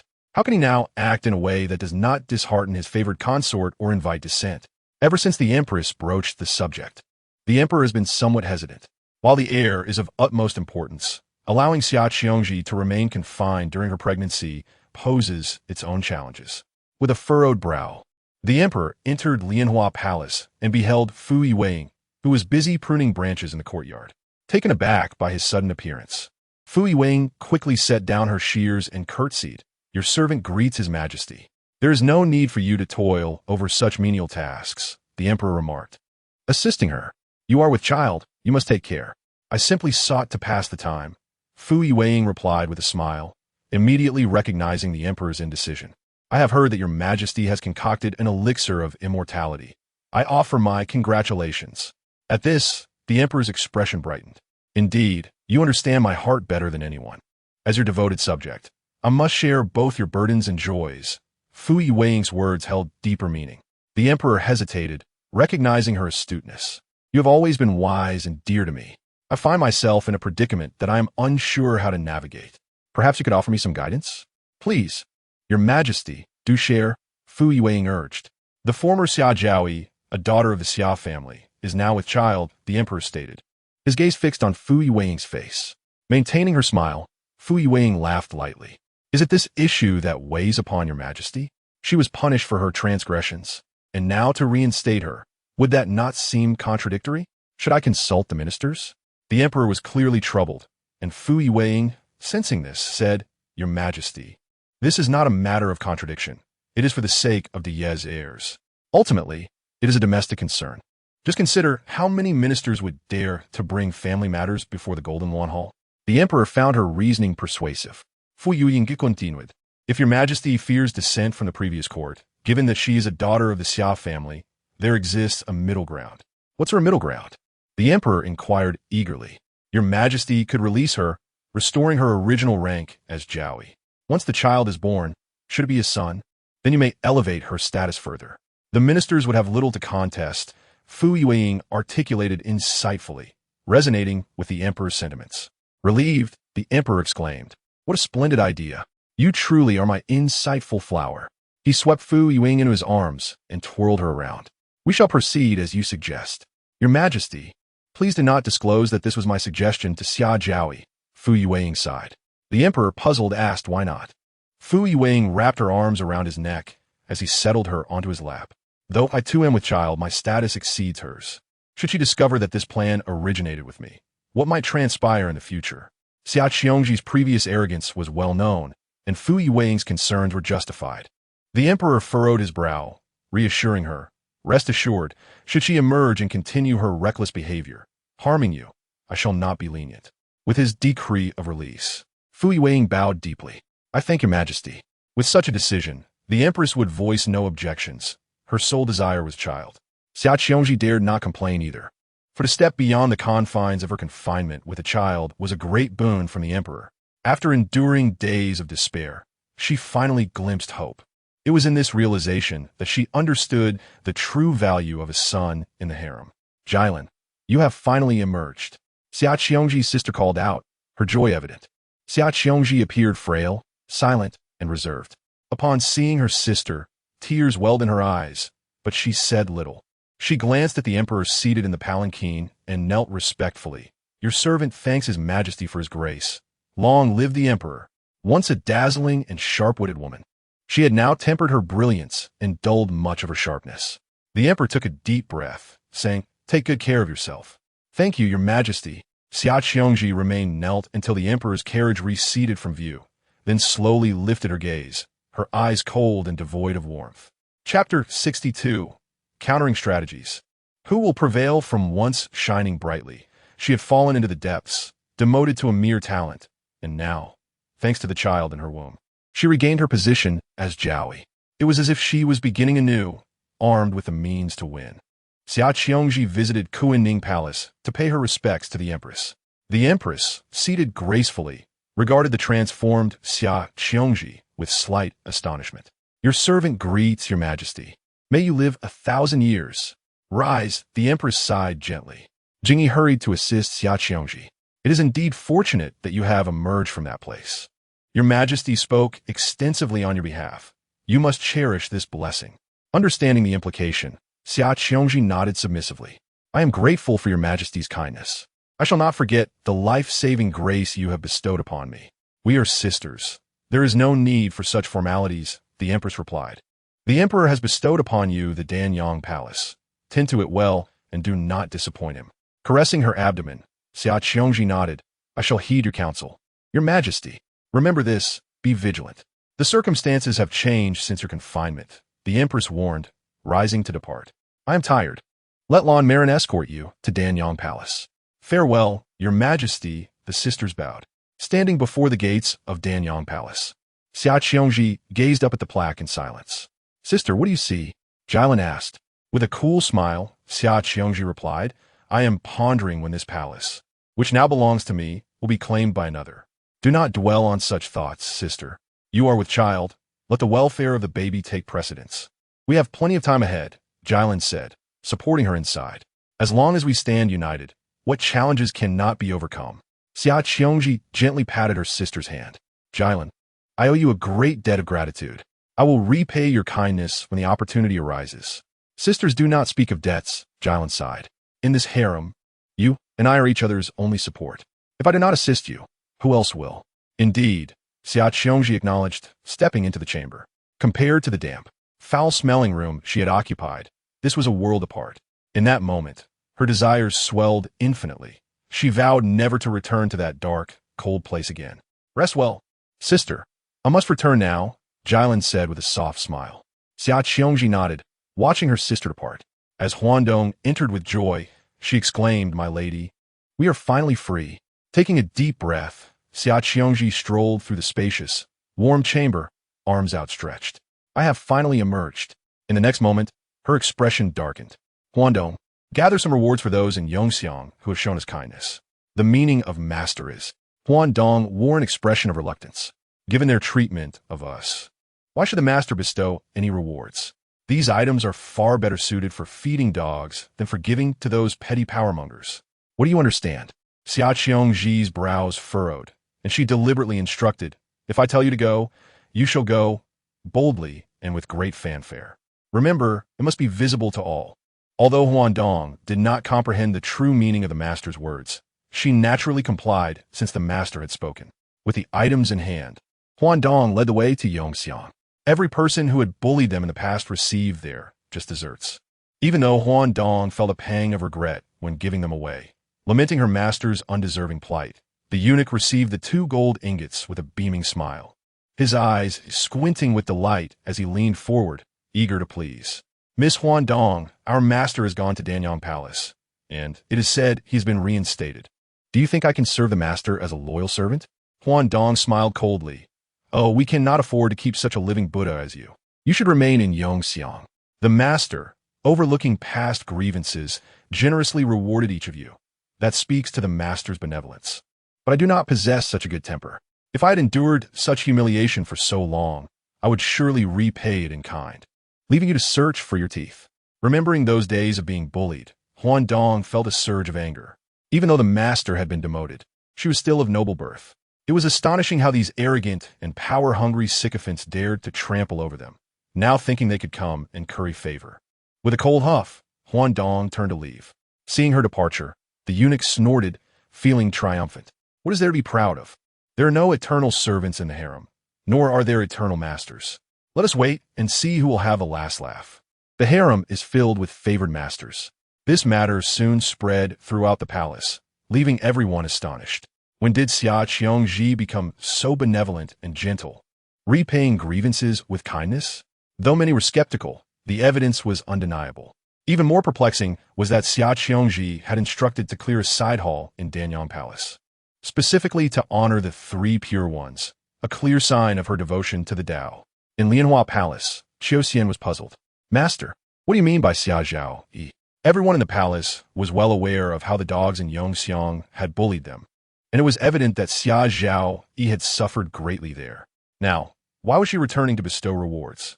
Fu Yuing smiled warmly as she practiced calligraphy, as expected of the daughter of the Xia family, returning to announce her magnanimity to the world. Is this truly magnanimity? Qiuxian scoffed, unconvinced. Fu Yuing chuckled. How was her temperament before? Arrogant and overbearing, Qiuxian replied. And now? Fu Yuing inquired. Qiuxian hesitated, obedient and humble, kind-hearted. Believe it or not, the emperor will. Fu Yuing put down her brush, stepping away from the desk with interest. Qiuxian, don't be so unconvinced. This act is meant for the emperor's eyes. There must be those who cannot stand it. Qiuxian remarked. When the emperor hears it, there will certainly be. Fu Yuing shook her head. What did you become so naive? If the emperor reinstated her, it means he still remembers her in his heart. She was once so favored and strikingly beautiful. The emperor is a sentimental man, and he will not easily forget. The Duke's residence had suffered, but the emperor merely instructed Xia Dong Lu to reflect in solitude, without any real punishment, which is the best form of forgiveness. Qiuxian seemed to understand. The master's intention was merely to maintain a facade. Exactly, Fu Yuing sighed. Who is the emperor? He simply seeks to release Xia Zhao Yi for a legitimate reason. Now that Xia Zhao Yi has undergone such a transformation, being gentle and kind-hearted, is it not to align with the emperor's wishes? If the emperor is pleased, then Xia Zhao Yi's future will be brighter. I wonder what else she plans to do. Qiuxian murmured. Let us hope she doesn't stir up any trouble. She has already begun to cultivate the Tao, employing all necessary strategies. It truly requires considerable effort. I imagine she has pondered this for quite some time. Fu Yuing scolded. What should we do? Qiuxian frowned. Should we expose her? What of Lady Wang? Fu Yuing asked. The emperor has favored her for a few nights, but then his interest waned, Qiuxian replied. Has the theater been informed? Fu Yuing inquired again. It has been arranged, Qiuxian nodded. That is good, Fu Yuing said, her eyes narrowing slightly. She possesses a fine voice. It should be utilized well. Although one's voice alone may not lead to high status, it is certainly better than the current situation. There is no need to worry excessively about Xia Zhao, as the emperor will soon leave the palace. Xiao Xian cautiously asked, and what of Danyang Palace? Of course, it must be managed. Disrupting her plans is simple. One need only do one thing. Fu Yuing whispered a plan into Xiao Xian's ear. Xiao Xian raised her brow. That sounds excellent. See to it. Do not leave traces, Fu Yuing instructed. Your servant will take care, master. Do not worry, Xiao Xian replied, bowing as she slowly withdrew. You have your clever strategies, and I have my means. Xia Qiongji had offended many with her previous arrogance. Therefore, there were numerous who looked upon her unfavorably. Now that she had emerged, one must see whether she is fortunate enough to enjoy riches and honor. A messenger pigeon flew from the palace. Landing in the corridor of Tingfeng, Lu Yunzheng hurried forward to retrieve the message from the bird's leg. Zhao Wuyou had recovered significantly, and with the sun shining brightly today, Yunzheng had moved a soft couch for her beneath a tree. Lazily closing her eyes for a brief rest, she was interrupted as Yunzheng approached quickly. Young master, news from the palace. Zhao Wuyou propped herself up, and Yunzheng handed her a cushion to lean against. Xia Qiongji has emerged. Zhao Wuyou took a deep breath, her gaze darkening slightly. Xia Zhao is pregnant. Yunzheng was taken aback, the daughter of the Xia family. If she merely emerged, it would be one thing, but now she is pregnant. Once a woman in the harem has a son, her ambitions shift from seeking the emperor's favor to aiming for the position of the heir apparent from the previous dynasty. Should the harem meddle in court affairs, chaos would surely ensue. What should we do, young master? Yunzheng asked in a hurry. Zhao Wuyou narrowed her eyes slightly. Let Yun, she enter Lianhua Palace. Yunzheng nodded. Young master, please forgive this servant for speaking out of turn. Yun, she is not a eunuch and has not undergone castration. After all, the harem is a realm for women. What if it leads to disaster in the future? Young master, should we consider someone else? I trust Su Shi, and therefore I trust Yun Shi. Zhao Wuyou rubbed her temples. Before proceeding, ensure he takes the medicine. Yunzheng hesitated for a moment, then nodded. This servant understands. The piece of paper in her hand was crumpled into a ball, and with a splash, it fell into a nearby well. The wind rippled across the water's surface, just as in some dark corner of the palace, where a clear sound of water splashing echoed.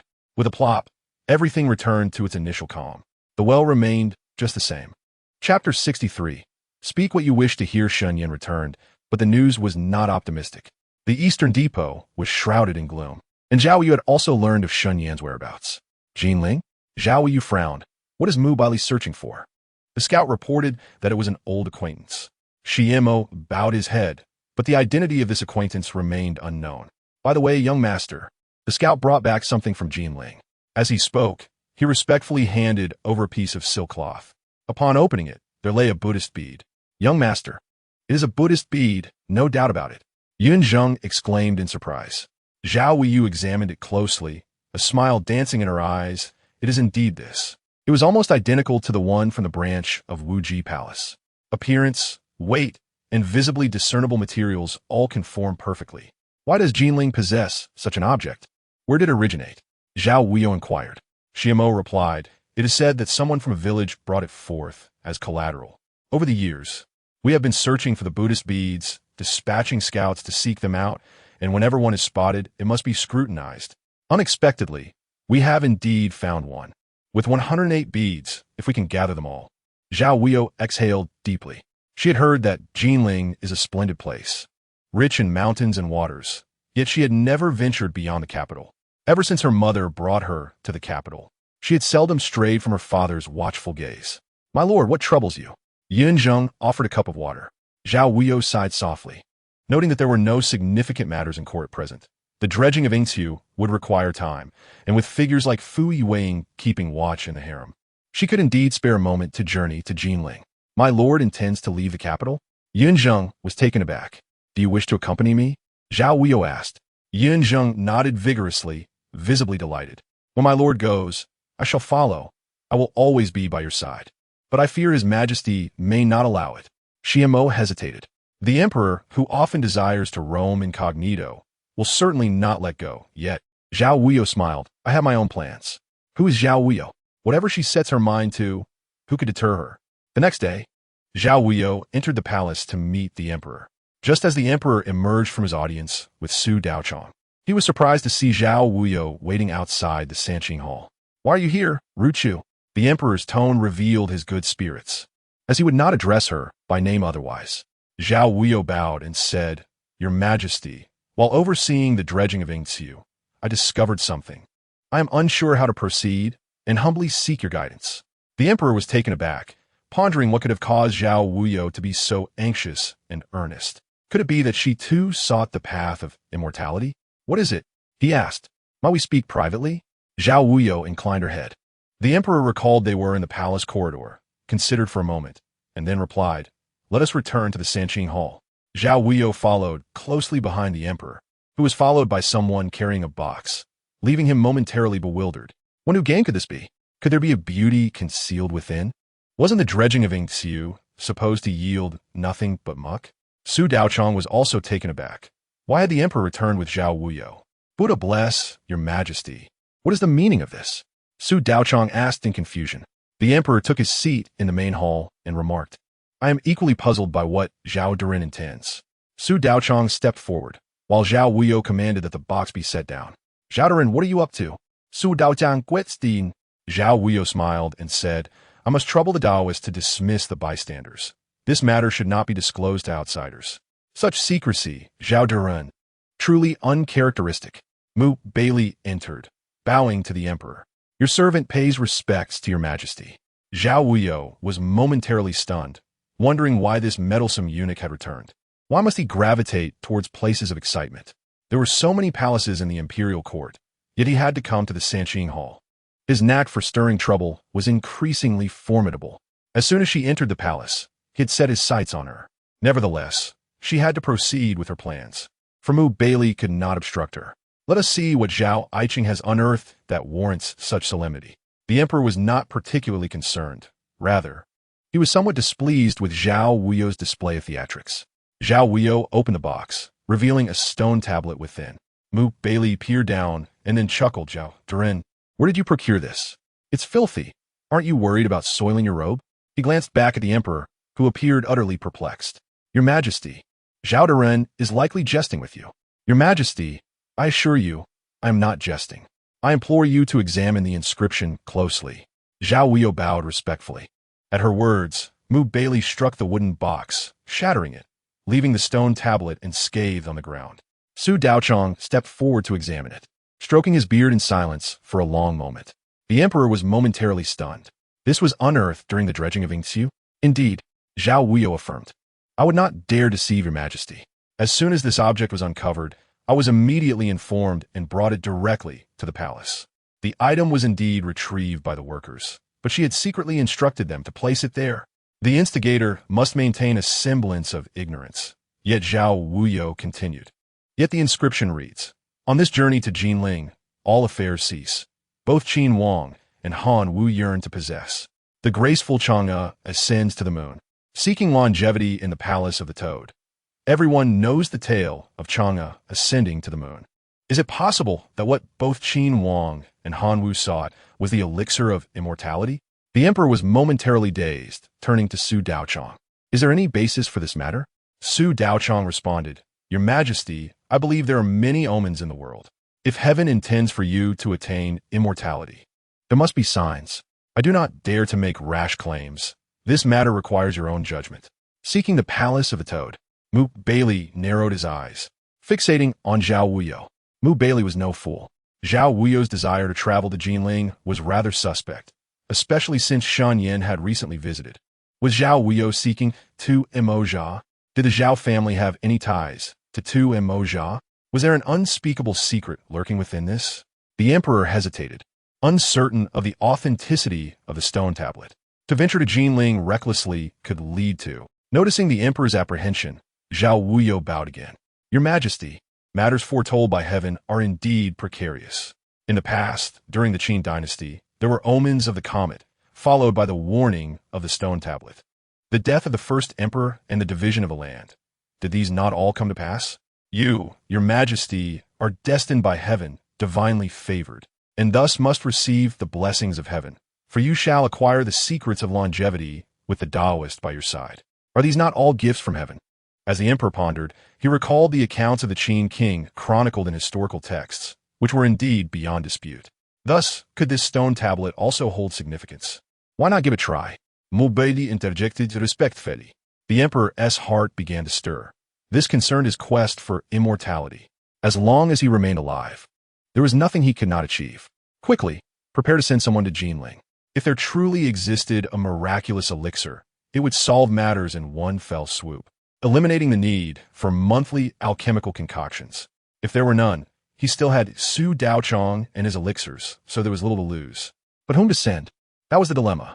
He must dispatch someone utterly loyal, for if a genuine elixir were to be discovered and hoarded, it would be a grave loss for the emperor, effectively sewing a garment for another. Such folly could not be entertained. What then was to be done? A bright idea struck him. His most trusted aide was right in front of him. Zhao Wuyou's health was frail. Surely, the quest for immortality would hold little allure for her. Would she wish to live eternally in a state of coughing and illness? Moreover, the Zhao family, in relation to the other officials in court, had remained loyally devoted to the emperor. Ruchu. The emperor began calling Zhao Wuyou by her name once more. Zhao Wuyou bowed deeply, responding, "Your servant is here." "Are you familiar with Jinling?" The emperor queried knowingly. Jinling is a vital trade hub for Dajia and the northern frontier, teeming with a mix of characters. And my presence matters little in comparison. Zhao Wuyou understood the emperor's intentions. His thoughts aligned perfectly with hers. The emperor was pleased. Indeed, she was a worthy minister. Zhao Wuyou cleared her throat lightly. "Your servant will certainly ensure this task is executed to perfection. Regardless of the truth behind this matter, I will investigate thoroughly." "Excellent," the emperor proclaimed. "I shall grant you an edict. Proceed as you see fit, but do not forget to report back." The emperor remarked, "If there is indeed something, that would be most fortuitous. If not, you must return safely. My realm still relies on the Chancellor and his son." "Your servant accepts the edict." Zhao Wuyou knelt, exclaiming, "Long live the emperor! Long live! Long live!" The emperor gazed intently at the stone tablet and promptly instructed, "Tidy this up and place it in the Sanqing Hall for offerings. If this truly is a heavenly gift to me, how could I possibly betray the divine will?" Baili bowed, affirming the emperor's words. Consequently, Zhao Wuyou not only gained a legitimate excuse to leave the capital in search of the Buddhist beads in Jinling, but also received the emperor's royal sanction. Upon exiting the palace, Yun Zheng and Shi Mo awaited him. "Young master, what are your thoughts?" "Success is within reach," Zhao Wuyou replied with a smile. "Let us set forth the day after tomorrow, as tomorrow marks the 9th. Yunjing nodded, understood. Baili chimed in from behind. "Congratulations to Lord Zhao. Your wish shall be fulfilled." Zhao Wuyou halted, turning with a forced smile. "What do you mean by that, supervisor?" "We are in service to the emperor. Are we not simply alleviating his burdens?" "Your eloquence is remarkable, Lord Zhao. I have never witnessed anyone turn the dead into the living." Baili replied with an underlying implication. Zhao Wuyou chuckled. "You worry too much. In this world, death is death, and the living may also be dead. It merely depends on whether you wish for her to thrive or perish." "What do you think, Lord Zhao?" Baili inquired. Zhao Wuyou laughed lightly. "If you did not have the habit of sneaking into homes at midnight to spy on others bathing, perhaps I could hazard a guess. As it stands, I dare not speculate, lest I find myself slain in the night without knowledge.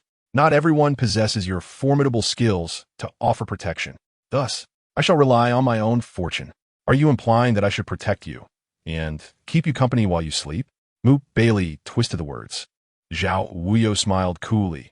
"If you persist in such frivolity, I might just lodge a complaint with the emperor, and you may find yourself fulfilling your desires by marrying me as a concubine." Baili raised an eyebrow. "Why a concubine?"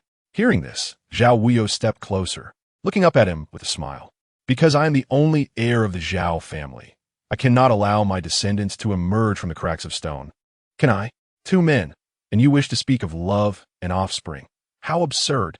Baili's hand lightly rested on Zhao Wuyou's shoulder, a spot he had previously marked with a bite, which he had seen during their last bath, the dent still evident. Zhao Wuyou turned her head, glancing at his well-defined hand, feeling a sense of repulsion. This man could strike at any moment. It was prudent to remain cautious. Baili, however, found Zhao Wuyou's smile particularly irksome, an expression that carried mockery and provocation, an unsettling complexity that stirred a desire to dominate her. His fingertips brushed her cheek, gentle yet deliberate, as if he wished to avoid causing her pain. Yinzheng frowned, sensing something amiss. Baili was a eunuch, and their young master was seen as a man in front of others. This felt overly intimate. The thought darkened Yunjing's expression as he turned to Xiamo, who was equally perplexed. When did their young master and this ruthless demon's relationship become so intricate? He knew their young master could charm the hearts of women, but now he seemed to be winning over a eunuch, no less the head of them. Have you had your fill? Zhao Wuyou asked coldly. If you truly desire it, wait until I am gone, and I shall offer it to you. She took a step back and turned toward the carriage. Baili laughed heartily. Then you need not fear that I will adorn your skin with the very things you have once drawn. Zhao Wuyou looked back, and you shall behold it daily, to ease your longing and affliction. With that, she swiftly climbed into the carriage and departed. Baili remained, and Lu Guan approached supervisor. Zhao Wuyou is becoming increasingly audacious and disrespectful. I find it amusing. Across the vast realm of day, many covet power. Yet, Zhao Wuyou, who does not seek dominion, remains an enigma to me. Baili mused as he strolled forward. It is often said that in life, one seeks a confidant. Yet I believe a worthy opponent is far more fitting. It had been quite some time since he encountered such an intriguing rival. Unlike those cold, power-hungry elders, Zhao Wuyou's charm was a distinct advantage. An aesthetically pleasing adversary was worth a few lingering glances. Moreover, Baili sensed that Zhao Wuyou harbored desires that diverged from those of others. For instance, the Buddhist beads, the brother she spoke of, and her insignia. A person shrouded in secrets holds an innate allure. Baili possessed everything but enthusiasm, and Zhao Song's departure from the capital conveniently placed Zhao Wuyou in his path. This seemingly harmless rabbit bore a terrifying set of fangs, capable of delivering a fatal blow at any moment. Young master, the Eastern Depot seems peculiar, Yinjing remarked, pursing his lips. Let us hope they do not hinder our plans. The emperor has granted me permission to leave the capital at any time, Zhao Wuyou replied, gazing at the golden insignia in her palm. Within the city, I shall feign illness and remain indoors, leaving a puppet in the residence for emergencies. Yinjing nodded, rest assured. Young master. Zhao Wuyou exhaled deeply. The following morning, she set off for Yunnan Temple. As she exited the capital, she glanced back at the city gates. Having left, there would be no turning back. Inside Yunnan Temple, Yang Jinji grasped Zhao Wuyou's hand. Hahuan, Jinling is a perilous place, teeming with dangers from the northern frontier. You must think carefully. Should anything happen, how will your mother cope? Zhao Wuyou gently rested her head on her mother's lap, suppressing her gaze, leaving only the warmth of their bond. Mother, Hahuan promises to return safely, fully intact. Must you go? Yang Jinji refused to relent. Zhao Wuyou smiled, pressing the golden insignia bestowed by the emperor into her mother's hand. Mother, when the emperor speaks, how can I refuse?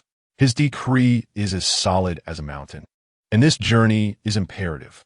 Yang Jinji, overwhelmed with tears, protested, what good is there in Jinling? Those barbarians from a northern frontier are not to be trifled with. Even a man would suffer greatly there, let alone you as a woman. Hahuan, I know you have your ways. Surely you can persuade the emperor to withdraw his command. For my sake, do not venture to that place. It is too dangerous, and I cannot bear the thought. Mother, Zhao Wuyou rose to embrace her. Hahuan has grown and can protect herself. I will bring more people along to ensure my safety. Please, agree to my request. No. Yang Jinji forcefully returned the insignia to Zhao Wuyou, turning away in frustration. Mother, Zhao Wuyou pressed her lips together. Though Jinling may be a den of wolves and tigers, it is still part of day. Why do you forbid me from going? Yang Jinji understood that some truths could not be concealed from Zhao Wuyou. Huiling entered the room. Young master, Madam has some acquaintances in Jinling, hence her awareness of its perils. She does not wish for you to take such risks. Acquaintances? Zhao Wuyou paused. Her mother had never mentioned this before.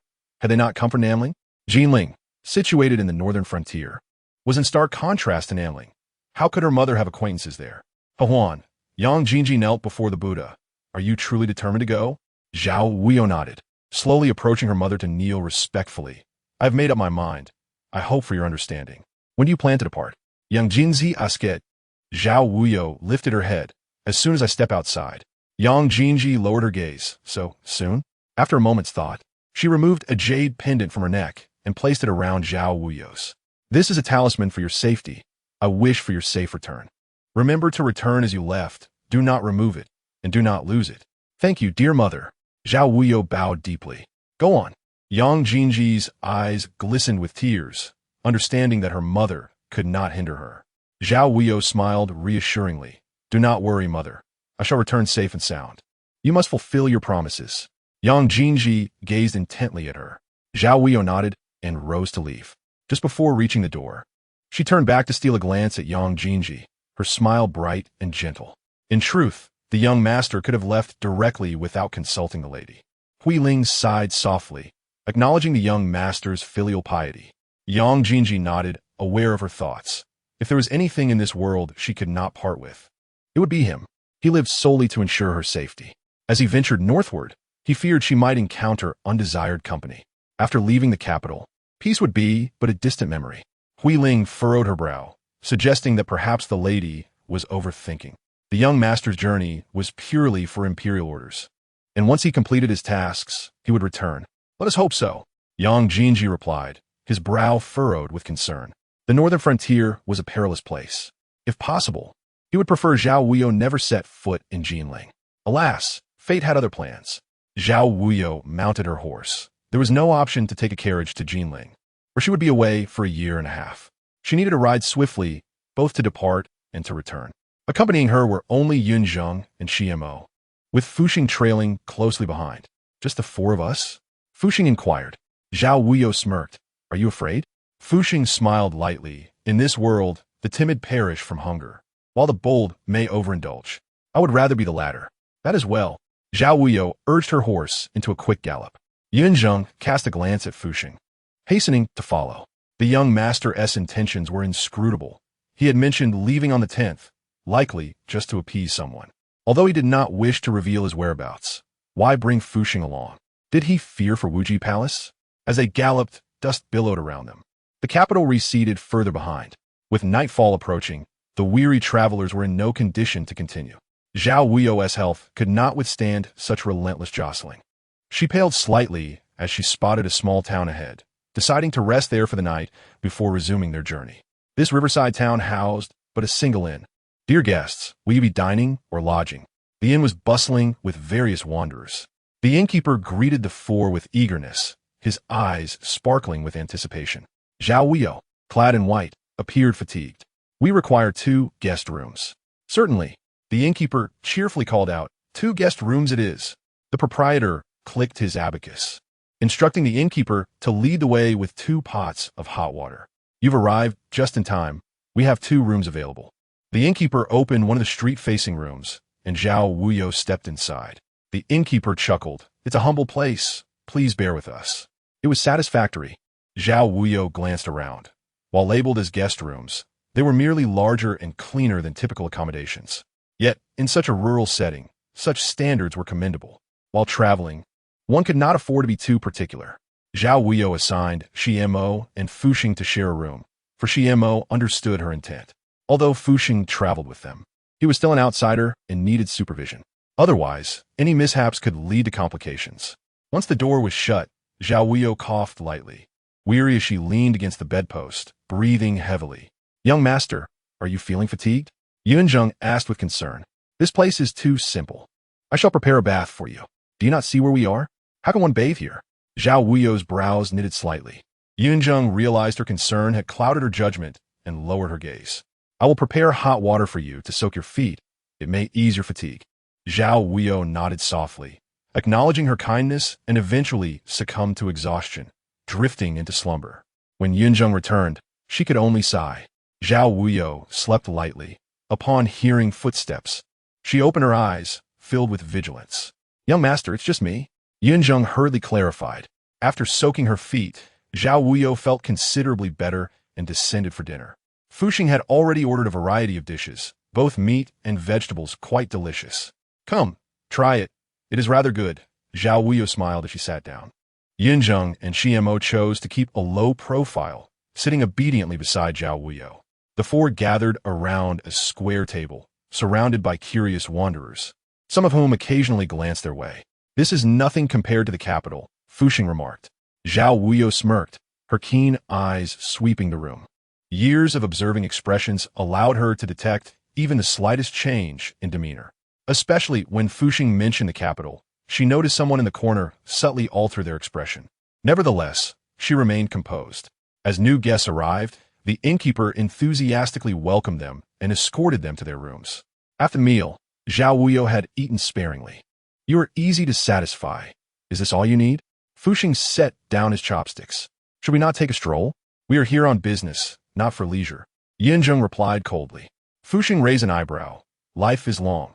One must find ways to make it interesting." Zhao Wuyou coughed lightly. "You can find your own amusement. We shall leave." With that, she headed straight back to her room. Weary, she collapsed onto the bed. "Rest easy, young master. I shall keep watch." Yunzheng smiled gently, sitting at the foot of the bed. In the past, at Listening Wind Tower, Zhao Wuyou had enjoyed the fragrance of pear blossoms and slept soundly. But here in the countryside, true rest seemed a luxury. Fortunately, the journey had exhausted her, and sleep came easily.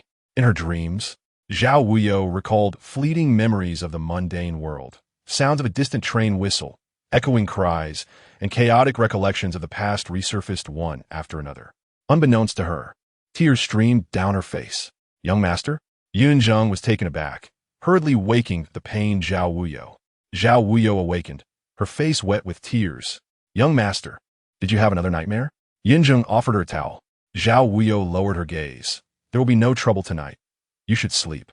Yunzheng hesitated. "How did you know?" "When we were dining, another guest entered. Did you not notice the innkeeper picked up the hot water only to set it down upon the proprietor as shake of the head?"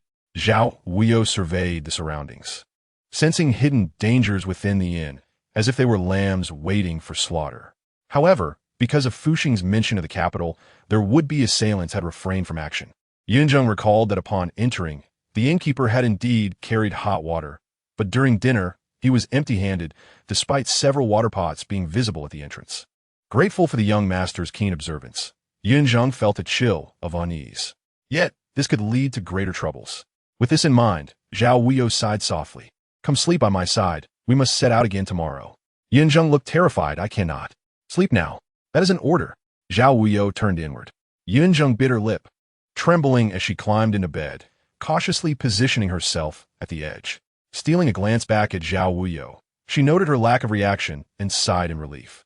Zhao Wuyou divided the blanket, offering half to her. "Do not feel pressured. Rest now." The night passed without incident. Yunzheng, upon waking, was surprised to find Zhao Wuyou already up, standing by the window in her white attire, gazing thoughtfully at the long street below. "Young master." Yunzheng sprang up, flustered. "I apologize for my negligence." "Not at all. I wanted you to rest longer." Zhao Wuyou coughed lightly, the wind exacerbating her discomfort. "Young master, the morning air is chilly. Please avoid standing in the draft." Typically, rural mornings are ideal for labor, yet this small town was astonishingly quiet. Zhao Wuyou's gaze sharpened as she surveyed the surroundings. Yunzheng hastened forward, and, at a glance, there was not a single laborer in the fields. The entire town was so eerily quiet that it sent chills down one's spine.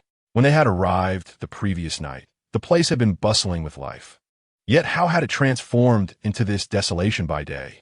Were they perhaps in Fengdu City, a realm where demons and spirits roamed freely, necessitating nocturnal activity? However, Zhao Wuyou was not a curious soul nor a benevolent one. The fates of others were of no concern to her. She had business to attend to in Jinling and could not afford to be delayed. Yunzheng swiftly assisted Zhao Wuyou in tidying up, and they packed their belongings before departing the room. Xiamo and Fu Shang followed closely behind. Yet it was peculiar that the entire inn was enveloped in an unusual silence. "Innkeeper," Yunzheng called out, "we are checking out." Yet there was no response. A shiver ran down Yunzheng's spine as she turned to see Zhao Wuyou's somber expression. "Young master?" Xiamo struck the table, demanding, "We are leaving." Just then, a man emerged, clad in the garb of a waiter, stretching lazily as he approached. "Dear guest, off to a journey so early? Are you not staying to celebrate the new year?" Elf Montag retorted sharply. After settling the bill, the four of them hastily exited. Throughout the ordeal, Zhao Wuyou remained silent, not uttering a single word. Once they mounted their horses and departed the town, Zhao Wuyou finally exhaled a long breath, relieved to be out. "Young master, what troubles you?" Yunzheng inquired anxiously. Fu Shang smirked. "Did you not notice that the waiter today is not the same as last night? A change of personnel? Xiamo gasped in shock. It is more than just a change. Zhao Wuyou coldly tightened the reins. When we left, the streets and fields were devoid of any working citizens. Fu Sheng sighed softly. To have returned with our lives is a stroke of fortune. You may as well take solace in that. Xiamo and Yun Zheng exchanged perplexed glances, utterly bewildered by the unfolding events. Inside the inn, the innkeeper and the waiter had already been slain. A group of men in black wielded their cold blades, ready to spill more blood. Chapter 64. The path of virtue and malevolence upon the high hillside, adorned with red lacquer and black glaze and gold-painted designs. Baili stood beside the carriage, with Lu Gowen holding an umbrella over him. He gazed into the distance, observing the mountain path. 4 riders galloped swiftly, stirring up a cloud of dust. Supervisor, why do we not travel alongside them? Lu Gowen queried, puzzled. With so many people crowded together, do you not find it tedious to delay my journey? Baili retorted. Is everything in order? Lu Gowen bowed his head indeed. Let us proceed. Baili turned and re-entered the carriage. With 8 swift steeds traversing the official road by night, they would naturally reach Jinling far quicker than Zhao Wuyou and her companions. They hastened onward. The journey to Jinling was imperative. The day Zhao Wuyou departed, Baili had voluntarily requested to accompany her to Jinling. The emperor, recognizing the increased likelihood of success, had not declined. Furthermore, should Zhao Wuyou encounter any misfortune, what would become of Zhao Song, who was still on a diplomatic mission to a neighboring country? Zhao Wuyou was his only child. In the luxurious carriage, Baili caressed the bone flute in his hand, its luster reminiscent of jade, surpassing even the white jade flute she possessed. She must have collected such flutes, perhaps even capable of playing them. The thought of the bone flute brought to mind a distant legend, and a sardonic smile crept upon his face. It was merely a ploy by those seeking to conceal their sins, offering the world an illusory excuse. What folly! He had no faith in gods or ghosts, only in himself. The scars from his past had faded, yet some traces remained on his palm. He had not taken steps to erase them, finding a certain amusement in their presence. He had always pursued perfection, yet now, in contemplation, he realized that some imperfections might not be unwelcome, for he had discovered hands more perfect than his own. Returning to Jinling, northern frontier, Zhao Wuyou halted midway, her body weary and unable to endure further. Her face fluctuated between pallor and flush, a disconcerting sight. Her breath quickened, and her mind felt clouded. She knew she could not continue. Her body was at its limit. She had thought the journey to Jinling would merely be tiring, but had not anticipated such exhaustion. After barely 2 days, she found herself utterly drained. Fortunately, upon entering Lijiao City, she decided to find an inn to rest. Money was not an issue. Her health was paramount. Young master, how do you fare? Yun Zheng inquired anxiously. Zhao Wuyou leaned on the table, her vision blurring. I am not feeling well. You should take your medicine promptly. Yun Zheng poured water. Outside, Fu Sheng and Xiamo stood guard. Your young master appears unwell, Fu Sheng remarked, glancing at Xiamo. I have noticed, Xiamo replied tersely. Why do you speak of the young master's affairs with such reticence? Fu Sheng asked. Xiamo scoffed.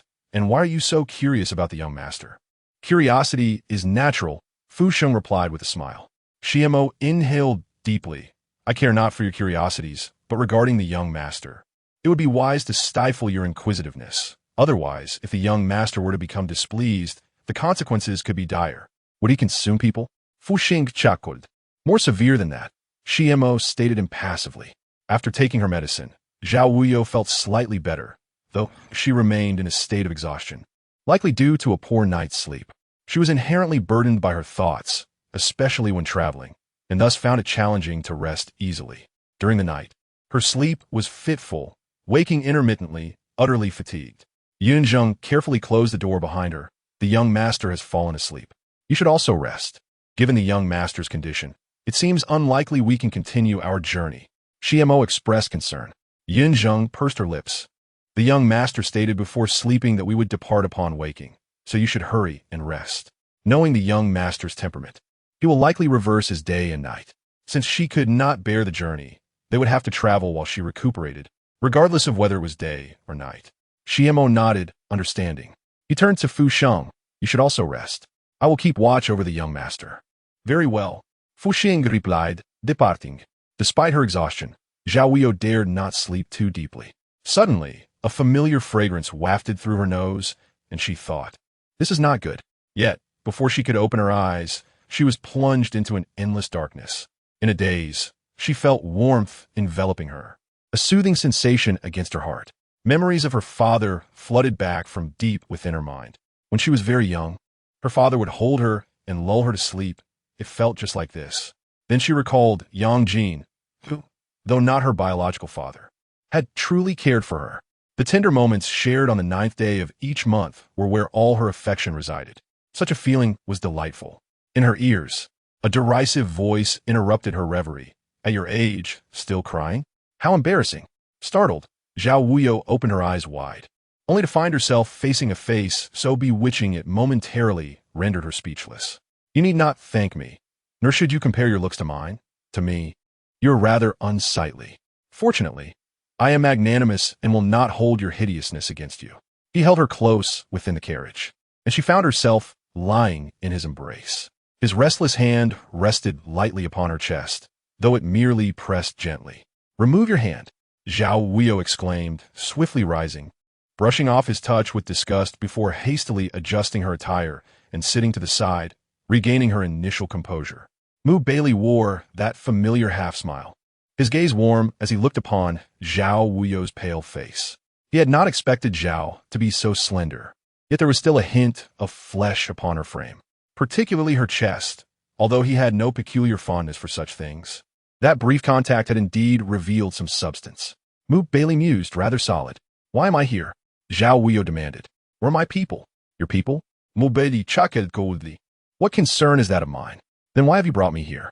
Zhao Wuyou retorted. "Moreover, shouldn't the supervisor remain in the capital? What are you doing here? What do you intend to do by bringing me along?" Baili, are you not afraid of the Emperor's wrath for leaving the capital without permission?" Baili scrutinized her, waiting patiently for her to finish before rubbing his temples in apparent exasperation. "Does Lord Zhao so enjoy casting accusations? How can you be certain that I did not depart on imperial orders?" "Departing on imperial orders?" Zhao Wuyou's heart sank. This fellow harbored ill intentions. "Under the Emperor's command, I have left the capital to join forces with Lord Zhao in the quest for elixirs, fulfilling the Emperor's directive together." Baili spoke nonchalantly, a smile gracing his lips as he observed Zhao Wuyou's pale countenance. Yet it appeared that Lord Zhao did not appreciate this gesture at all. "My good intentions seem to have gone unrecognized by Lord Zhao." "Good intentions?" Zhao Wuyou felt anger bubbling within. It was akin to a weasel wishing a hen a happy new year. Surely, no good could come of it. He had cast aside her companions, leaving her ensnared in this devil's grasp, and he dared to call it goodwill? In Zhao Wuyou's eyes, it was the epitome of malicious intent. "Do you imply that the weasel, would devour your little chick?" He suddenly laughed, his joviality contrasting with Zhao Wuyou's discomfort. "You seem overly concerned, Lord Zhao. I'm not so desperate as to resort to such means. Though you possess beauty, I cannot claim you. Your thoughts are far too excessive. It is you who thinks too much." She merely employed a metaphor. Who knew he would twist it so? Truly, he was a creature of darkness, contorting every word that passed his lips. Baili commanded her to sit beside him. Zhao Wuyou scoffed. "What? Does the supervisor feel cold?" The further north they traveled, the colder it became, and in the frigid northern frontier, the chill was even more pronounced. So much needless chatter. As his words fell, Baili abruptly seized her hand, pulling her to sit beside him. Zhao Wuyou, deeply unwilling to share proximity with this insufferable eunuch, instinctively attempted to struggle, only to hear his warning. "If you move again, I shall not hesitate to hold you tighter, lest you freeze to death, and I would be left to carry your corpse back to the capital to explain to the Emperor." At those words, Zhao Wuyou bit her lip, then "Release me." He complied, and she glared at her reddened wrist, inwardly cursing. Knowing full well his strength, he still yanked it with such force, nearly wrenching it from its socket. That insufferable eunuch. Night fell, and they set camp in a secluded grove where not a soul could be found for miles. Zhao Wuyou had lost track of how far they had ventured and remained unaware of Yunzheng and the others' whereabouts. What trickery had Baili employed to extricate himself? Speak the truth, are they still alive? Inside the tent, Zhao Wuyou fixed her gaze upon him. Baili was engrossed in writing a report, which he then handed to Lu Goen. After you eat, rest well. Mu Baili settled down, urging her to eat. Within the warm confines of the tent, a sumptuous feast awaited, as if their journey had not diminished Mu Baili's provisions in the slightest. Zhao Wuyou sat there, the food tasteless to her, akin to chewing wax. If my people cannot even manage this modest task, how can they fulfill their duties at the Eastern Factory? Mu Baili placed food into her bowl, assuring her, "They are alive, you need not worry." She regarded him, her expression far from pleasant. "I shall reiterate, why must you bring me along? You could easily travel alone. With your speed, you could arrive there long before us and accomplish all that you desire. Once you reach Jinling, my golden Nama coffin will prove quite useful." He retorted with sardonic humor. Not a single kind word. She hastily took a few bites before turning to leave. "Tonight, someone is on watch. You may sleep peacefully." Just before departing, she heard him speak indifferently from behind. Zhao Wuyou glanced back at him. "Mu Baili, do you know what it takes to be a eunuch?" Mu Baili raised an eyebrow at her, surprised that no one had been so blunt as to call him a eunuch before. Zhao Wuyou was truly audacious. She continued, "To be a eunuch, one must be cold-hearted and possess a servile nature. You excel at this. Yet you have also mentioned that eunuchs arise from men. If a man is too considerate, he becomes tiresome and detestable. Then does Lord Zhao prefer indifferent individuals?" Mu Baili countered. Zhao Wuyou scoffed lightly. "I favor those who possess self-awareness and intelligence. Lord Zhao and I share a mutual appreciation for cleverness. How unfortunate that I, too, have a fondness for the astute." Mu Baili replied with a frosty smile.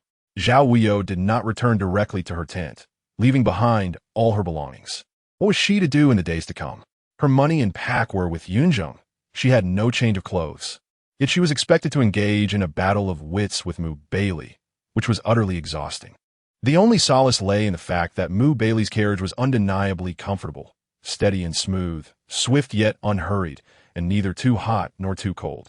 Alas, it belonged to Mu Baili.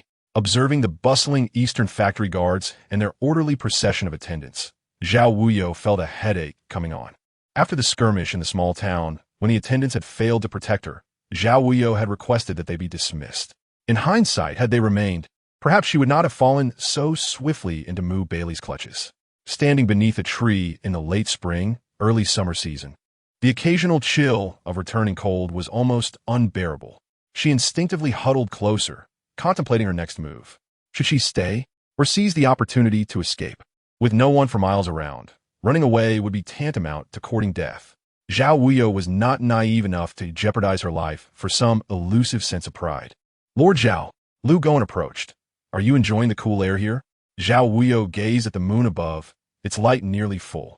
With a smile, she replied, "I am admiring the moon." Lu Goen chuckled lightly. "Lord Zhao possesses such refined tastes. You remain so composed at this hour. Shall I weep and wail?" Clinging to Mu Baili's leg, begging him to shelter and to treat me kindly, would he? Zhao Wuyou turned toward her tent. "Go tell Mu Baili that I shall not act foolishly, nor do I intend to flee. With a free carriage and a free servant, I am hardly one to refuse comfort." Lu Goen paused, having yet to offer any counsel. Zhao Wuyou lifted the tent flap and turned to Lu Goen. "What? Would you like me to weep so you can return and inform Mu Baili that he must come to soothe me to sleep? If you deem it necessary, I can do so right now." "That is not necessary." Lu Goen quickly departed. Zhao Wuyou, sharp-tongued and fierce, seemed to bite at anyone who approached.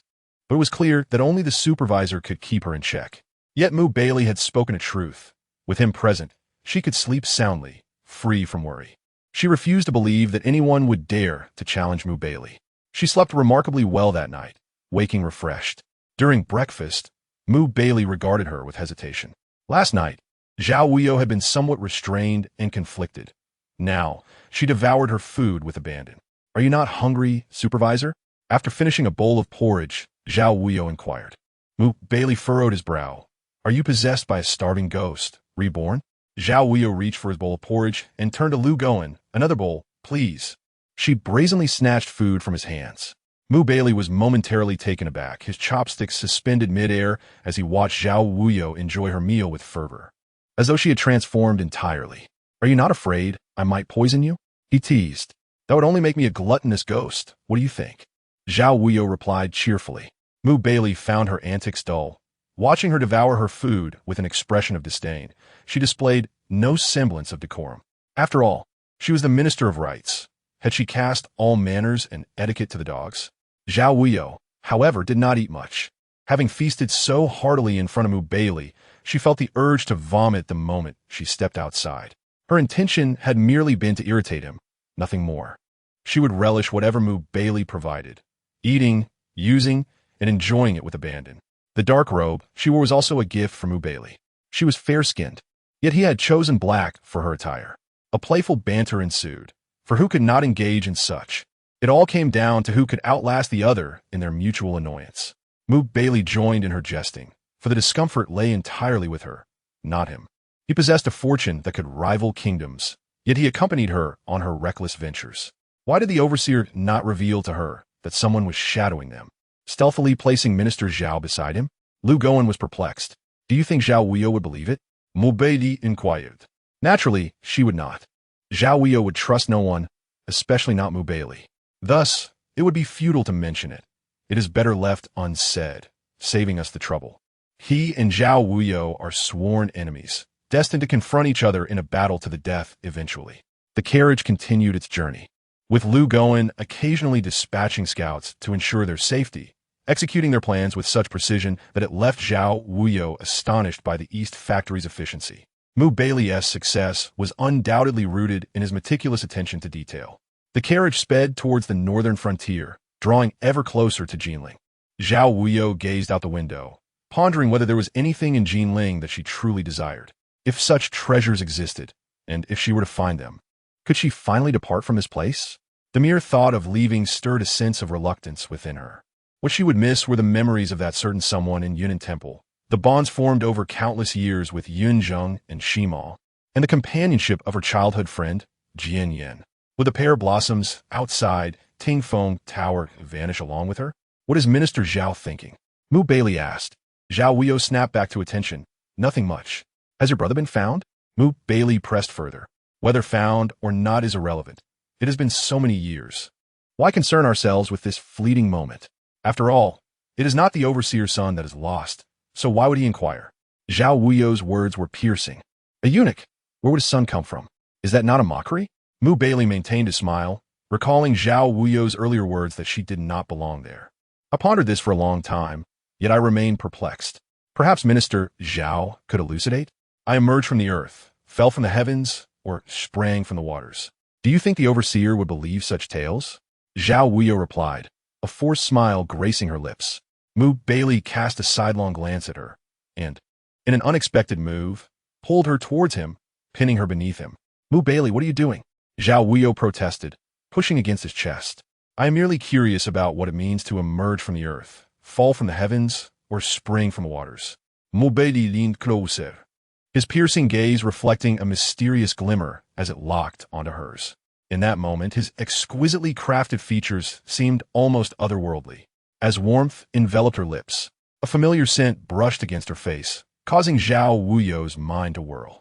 Would this audacious eunuch dare to bend her will? Knowing she was a woman, he still dared to touch her thus? Anxiety surged within her, leaving her momentarily stunned.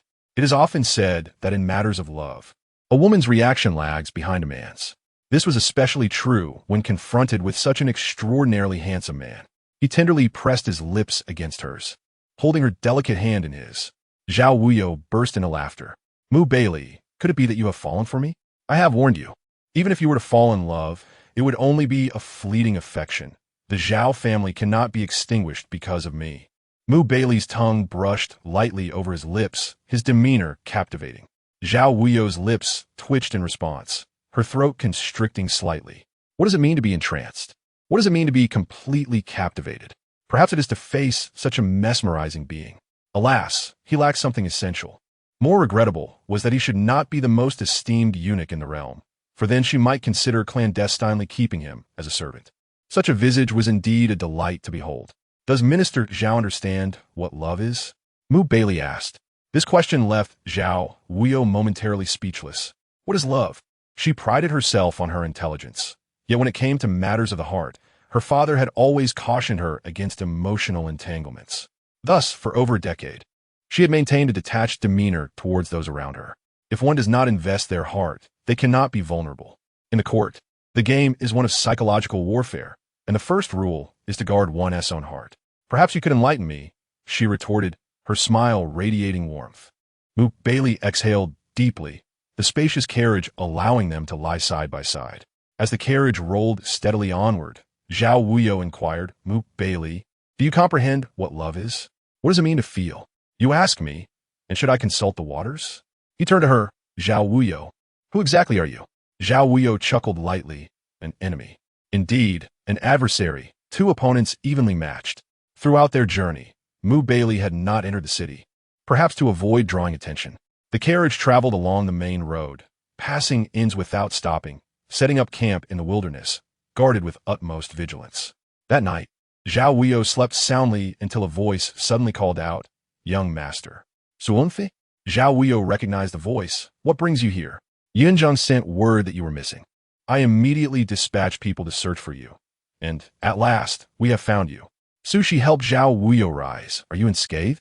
The outside was teeming with East Factory personnel, and Sushi, shrouded in black, bore an expression devoid of warmth. Zhao Wuyou shook her head. I am fine. You must leave quickly. Inform Yunzhang that I will proceed to Jinling first. I am currently quite safe. With the East Factory present, no one would dare to harm me. Our people are waiting outside. Do you wish to leave? Sushi's grip on Zhao Wuyou's hand tightened, revealing their concern for her well-being. Zhao Wuyou chuckled. If I agree, you will not be able to depart. Hurry and leave. I shall be fine. Young master? Sushi frowned. The East Factory does not harbor good intentions, should they strike. If they intended to do so, they would have acted long ago, Zhao Wuyou asserted, rising. Let us go. We shall exit as we entered. Suon Fenadiv. Please take care, young master. I shall remain vigilant. She handed Zhao Wuyou a small stick. If danger arises, signal me. I will come at once to protect you at all costs. Go now. Zhao Wuyou smiled. Sushi cautiously peeked outside, ensuring everything was secure before swiftly departing. With a soft sigh, Zhao Wuyou lit a lamp, illuminating the previously dark world. She nonchalantly organized her belongings, pouring 2 cups of water, one for herself and another placed across from her. After a while, Baili approached. Why the silence? In such a hurry to leave? Are you not growing restless? Baili's gaze was warm. Zhao Wuyou took a sip of water, casting him a disdainful sidelong glance, internally cursing this wretched eunuch. She knew he was aware of everything. Sushi had entered. The East Factory would certainly have noticed. Though Sushi was highly skilled, she could not surpass the vigilance of this eunuch. His eyes and ears were too sharp. Nothing could be concealed from him. Knowing that someone came to seek out Minister Zhao, we made no attempt to stop them, Baili remarked. I did not expect you to be so unwilling to even sit for a moment. You truly are rather stingy. None of your concern. Zhao Wuyou placed her cup down. How long until we reach Jinling? Approximately 2 days' journey, Baili replied, glancing at the water in his cup without touching it. 2 days, no wonder it grows colder. Baili, we shall part ways outside Jinling. We will each take our own path. Though we are serving the Emperor, our principles diverge. It is best we do not entangle ourselves further, Zhao Wuyou stated. Baili smiled lightly. Does Minister Zhao believe that just because your subordinates have come, you can evade my grasp? Is that not a touch too confident? Zhao Wuyou abruptly stood, narrowing her eyes dangerously. Baili, you had best not touch them. Anyone whom the East Factory wishes to keep will invariably be kept safe. Who dares to challenge the East Factory? They are courting death. This realm is my domain, and they have ventured into it of their own accord. Baili turned to leave. Baili. Zhao Wuyou blocked his path, looking up at him coldly. They are mine. Do you dare? Such authority you wield, Minister Zhao. Baili's eyes darkened as he gazed down at her resolute expression. This time, it seemed she was genuinely angered. Zhao Wuyou turned to leave, but Baili grasped her hand, inquiring where she intended to go. The Emperor's decree is here. It is as though I am present myself. Zhao Wuyou responded coldly. Baili tightened his grip slightly, as if to crush her bones. The authority of the Emperor permits the execution before the decree. Zhao Wuyou scoffed. Surely, the commander does not wish to make me a casualty of his blade? With a heavy sigh, Baili abruptly swept her up and carried her back to the tent. Baili, listen well. Should you dare to defy the Imperial command, I shall not hesitate to end your life. Zhao Wuyou struggled, but being a mere scholar, she was no match for Baili's strength. He tossed her onto the bed, her back colliding with the wooden frame, producing a sharp sound that brought tears to her eyes as she glared at the frenzied Mu Baili. "You dare to defy the Emperor?" Zhao Wuyou gritted her teeth, ignoring her pain. "Shall you eradicate my 9 clans?" He looked down at her, exuding an air of superiority. "I could kill at will. Moreover, which of your eyes has seen me defy the Emperor's command?" "Shadowrun, one must speak with evidence. You might well ask outside who has witnessed my disobedience to the Imperial Edict." His tone was drawn out, laced with mockery. His expression, akin to that of a spectator enjoying a performance, ignited a deep-seated hatred within Zhao Wuyou. "Those in servitude must be shameless to survive," he continued. "But I am not Zhao Run. I hail from a lineage of officials, having risen to my current status by stepping over the bloodied corpses of many. The bones of the fallen serve merely as stepping stones for the victors." Mu Baili narrowed his eyes and suddenly leaned closer, his hands framing her on either side. Their gazes locking. "Zhao Wuyou, at times, I truly wish to show you the meaning of a life worse than death." His wicked smile belied the sweetness of his words, tinged with a seductive allure. Zhao Wuyou's eyes flashed coldly. "So do I, Mu Baili." As he leaned in, the candlelight illuminated their proximity, revealing the soft, inviting hue of her lips, which appeared both delicate and enticing. The sensation was unexpectedly pleasant. Once the first kiss had been shared, the second seemed inevitable. She watched him lower his head, gently nibbling at her lip. For a fleeting moment, Zhao Wuyou felt an uncharacteristic yearning for tenderness. He was the first man to touch her in such a manner, especially at such close quarters. She was no fool. She understood the implications of this encounter. Women's affection intertwined with a man's desire, though they were neither typical man nor woman. The comfort derived from their mutual solace was undeniably agreeable. If they were not sworn enemies, perhaps. "Mu Baili, do you understand what it signifies for a eunuch to kiss a minister?" She gazed at him with a dazed expression. Mu Baili raised an eyebrow. "A penchant for the delicate?" Zhao Wuyou retorted. "You are mistaken. I am a man, yet you are a eunuch. Even if we were together, you could only ever be." "Do you comprehend?" Mu Baili's expression darkened. "What do you understand? That he is the one being suppressed? That he is not a man, lacking the necessary attributes?" Zhao Wuyou leaned closer. "There are some things you cannot achieve, but as a man, I certainly can fulfill your desires." She reached her icy hand into his warm embrace, gazing at him with a beguiling look, her fingers teasingly tracing his form, stirring chaos in his arms. Mu Baili's eyelids fluttered as he observed her, realizing that Zhao Wuyou, the Minister of Rites and head of the court of Imperial Entertainments, was well versed in such matters. Moreover, she was not a woman confined by traditional norms, her mind free from excessive caution concerning gender. Thus, she embraced the notion that if one treats her with respect, she shall reciprocate in kind. Her smooth fingertips danced across his body, the chilling sensation spreading through him, prompting Mu Baili to chuckle. "Is this to your liking?" she inquired. Mu Baili responded. "Then do you know how to serve a person?" Zhao Wuyou's eyes gleamed coldly as she spoke, her words precise.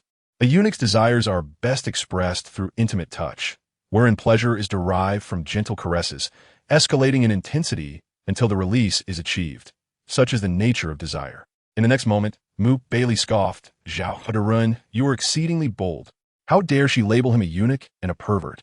This was merely a phrase she had read in texts long ago, yet it had now become an accurate description of her reality with Mu Baili. It was indeed absurd.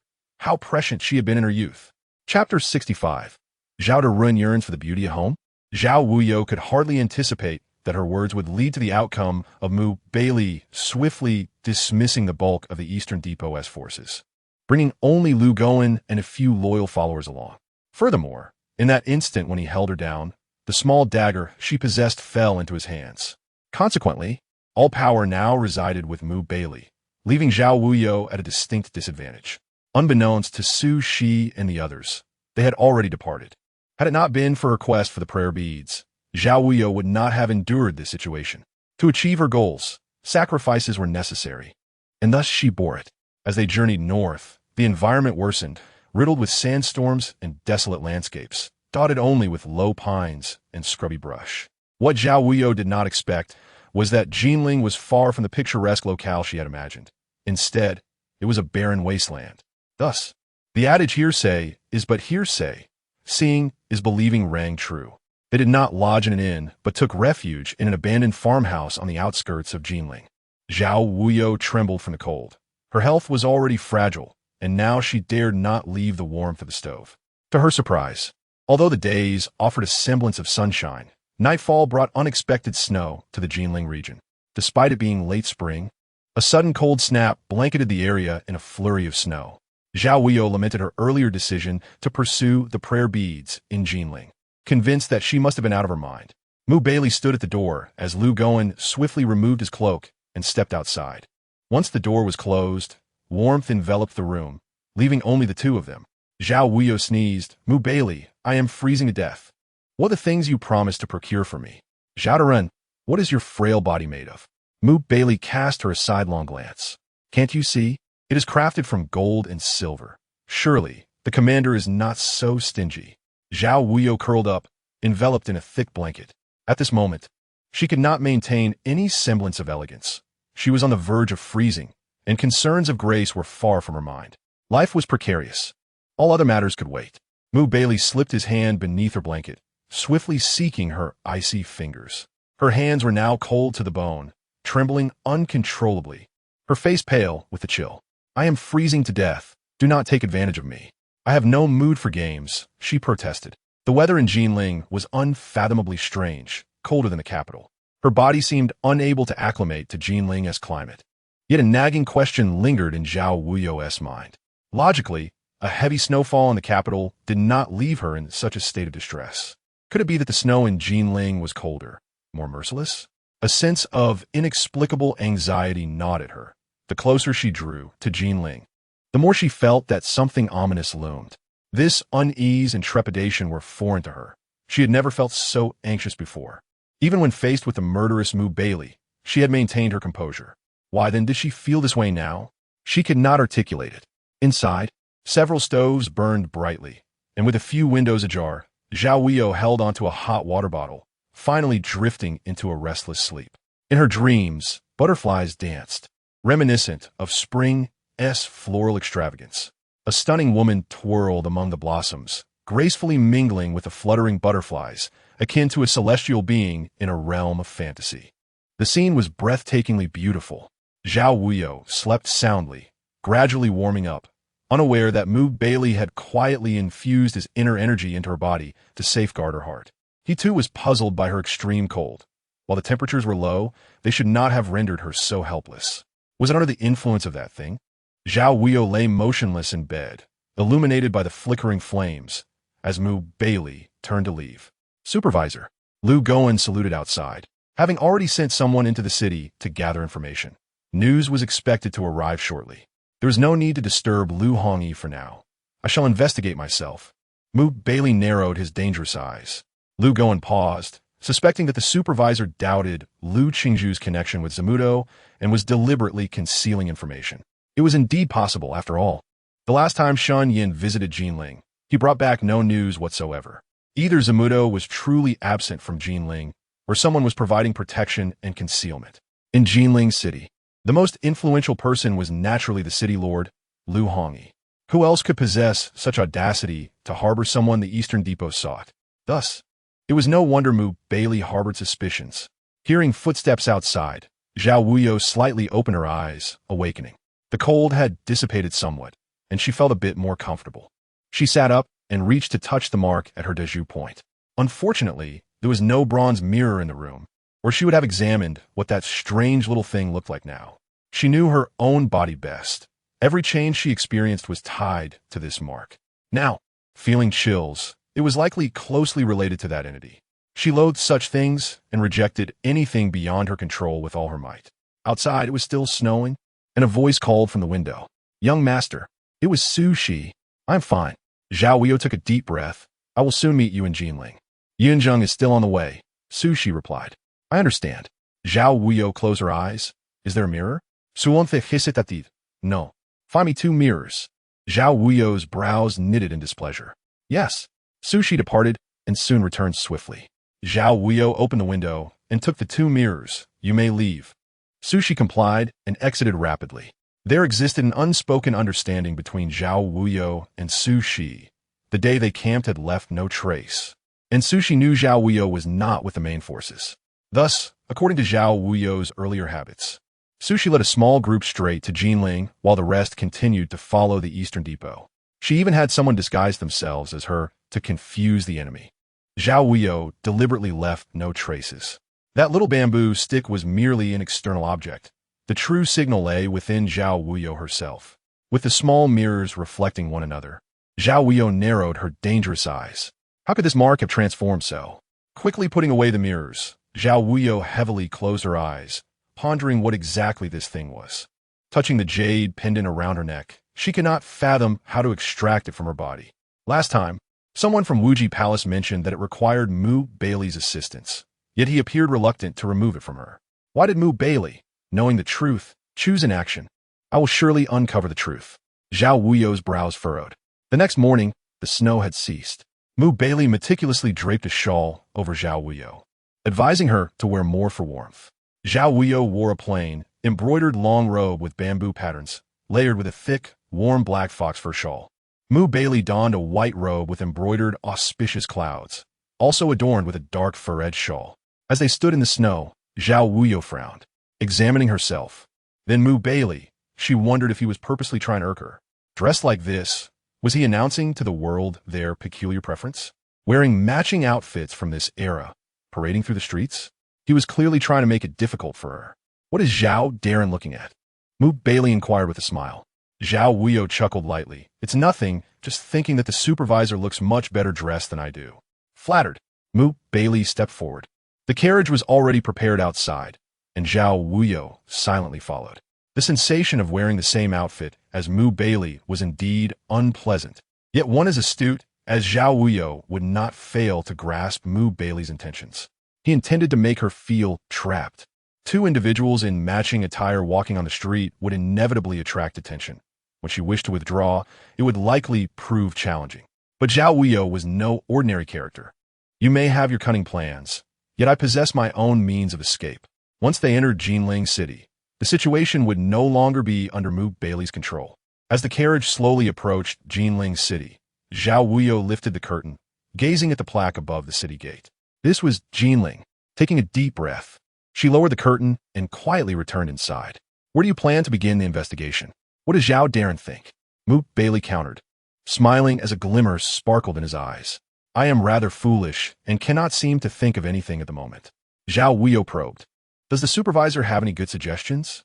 Mu Baili took a deep breath. Since it pertains to the elixir of immortality, it must have a source. A heavenly gift is usually not easily obtained and should reside in some obscure corner of Jinling City. Zhao Wuyou chuckled, inwardly mocking. You deceitful eunuch, continue your charade.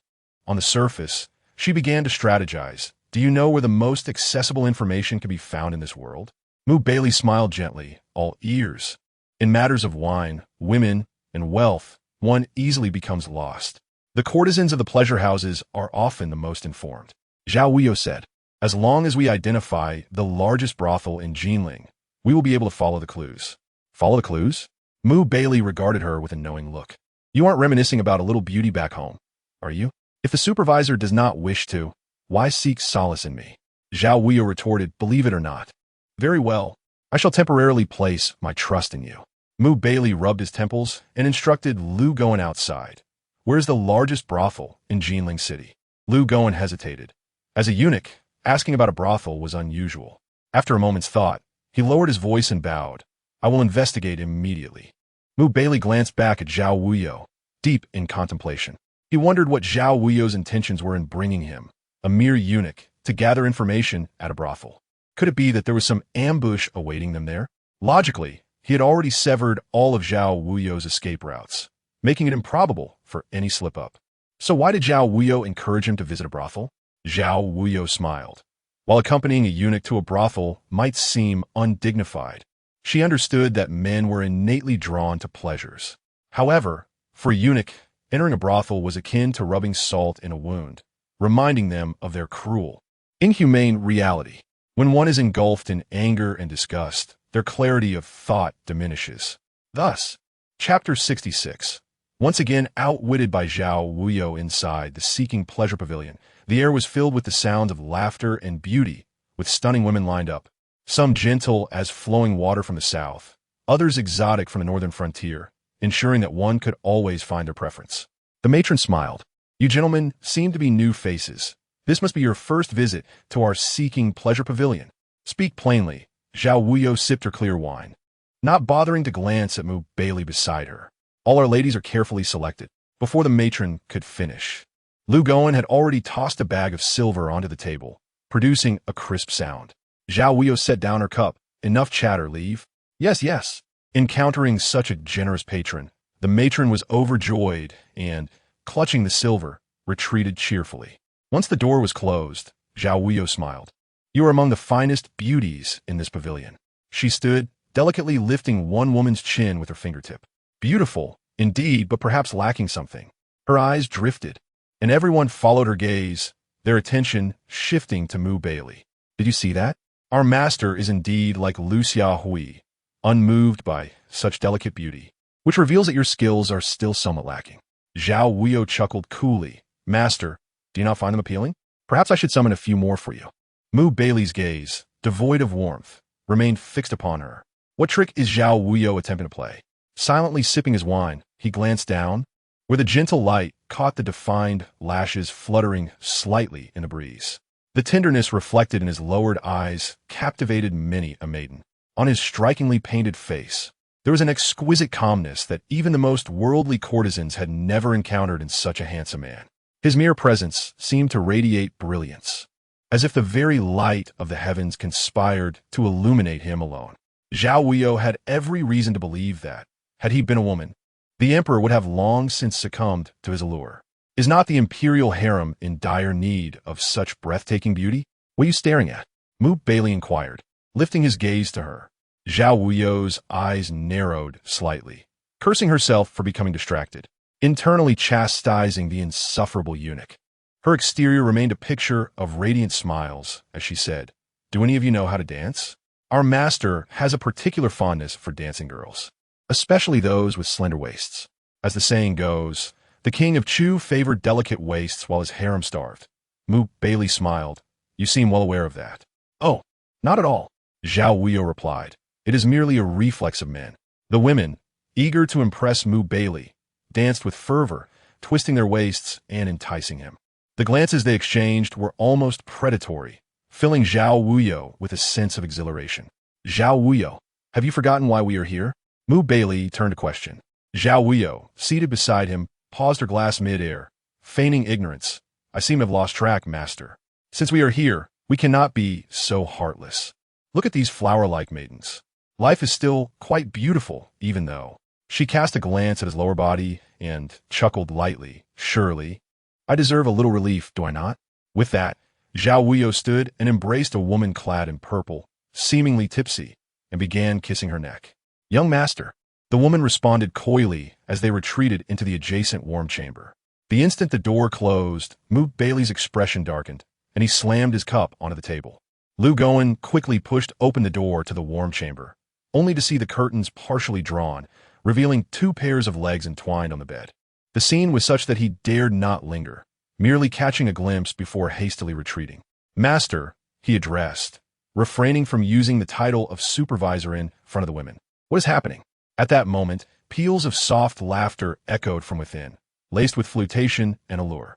The sultry sounds hinted at the events transpiring inside, unmistakably revealing a rendezvous between a man and a woman. The images of his own entanglement with Zhao Wuyou flooded his mind, the intoxicating softness pulling him into a whirlpool of schemes unrelated to love. Suddenly, Baili rose, his expression darkening. He strode back to the warm chamber, yanking the man dressed in plain white robes. In the next moment, filled with rage, he flung the man away, who crashed against the wall and fell unconscious. This was no Zhao Wuyou. Even the woman in purple had changed her guise. Zhao Wuyou had vanished, stealthily replaced right beneath his nose. Zhao Wuyou! Baili ground his teeth, and in an instant, the furnishings within the room were shattered by his inner force. Lu Gowen knelt, not daring to speak, while the women outside scattered like frightened birds, none willing to linger. With a wave of his sleeve, Baili took a seat, feeling as if he had never been so thoroughly played in his life, harboring a deep desire to strangle that sickly wretch. The brothel keeper approached timidly to explain that the woman in purple was not a courtesan, but had merely paid the madam handsomely to perform this charade. In essence, she had come specifically for Zhao Wuyou, who had evidently planned his escape all along. Baili had not anticipated this. Even the wisest are prone to miscalculations. He had thought Zhao Wuyou genuinely sought solace in this place, needing to resolve some masculine issues, considering that he himself had once been a man. Yet, he had been outmaneuvered. Leave. Lu Gowen coldly gestured towards the madam, dismissing her. Baili stood and strode out of the brothel with great haste. From a distance, Zhao Wuyou cleared his throat and adjusted his shawl, his complexion pale as a sheet. "Young master, are you well?" Upon unmasking, who else could it be but Su Shi? "It's nothing." Zhao Wuyou coughed lightly. "I must find what I am looking for. I need to return to the capital without delay. The longer we wait, the more I fear Baili will pursue endlessly." Having tricked him once, she could scarcely imagine how he would treat her should there be a next time. Baili, believing her to be frail, had let his guard down. Ultimately, she had underestimated her opponent. Su Shi nodded. "Young master, your complexion is poor. Perhaps you should rest a moment. Yin Zheng and the others will arrive shortly." Zhao Wuyou indeed felt unwell, so he acquiesced to Su Shi's suggestion. Jinling City was a place of chaos, adjacent to the northern frontier, populated by tribes of fierce warriors. The inhabitants thrived on their strength, making survival impossible for the weak. Taking a deep breath, Zhao Wuyou found the small manor quite pleasant, holding a warming pot close to him. By tomorrow, when the snow melted, it would not be so cold. "Young master, just endure a little longer," Su Shi advised. Zhao Wuyou's lips turned pale. "I understand. It's merely an old ailment." Su Shi sighed lightly. "Is there truly no cure for your affliction?" "It's difficult." Zhao Wuyou lowered his gaze. "Enough of that. What do you know about Jinling City?" "I heard you were coming, so I sent someone to scout ahead," Su Shi replied thoughtfully. Though Jinling City is part of Day, many of its residents are from the northern frontier, and they are known for their brute strength, often unfriendly to strangers. The city lord is Lu Hongyi, a hereditary noble. His father was a general under the late emperor, trusted by him and assigned to guard Jinling City. Zhao Wuyou coughed. "Lu Hongyi?" "Indeed," Su Shi continued. "Though he trained in martial arts under his father, you should be aware that his ability to maintain order here without significant incident for many years speaks volumes about his intellect and cunning. Exercise caution when you encounter him." Zhao Wuyou nodded. "I will remember." "What else?" "While we did find our belongings here, it remains unclear whether they were lost or sold off. The manor is usually deserted, as it is inhabited by those of the martial world, so unless one possesses an invitation, entry could be problematic. Saif, you must understand that the martial world has its own rules, unlike the court. People in the court may fear you, but in the martial world, they value righteousness and emotions. The laws of the court are meaningless to them." Concerned, Su Shi gazed at Zhao Wuyou. "I do not speak these words to frighten you, but rather to prepare you. You must conceal your noble demeanor." Zhao Wuyou smiled. "Upon arriving in Jinling City, I shall become one of the martial world." Laughed. "You speak truly, which reassures me. I shall prepare for tomorrow's affairs, and leave a mark to ensure that Yun Zheng and the others do not lose their way or act recklessly." "Go," Zhao Wuyou said. "Fulitrasting Suonfe." Having once been pursued by enemies, were it not for Zhao Wuyou, both she and her brother would have perished long ago.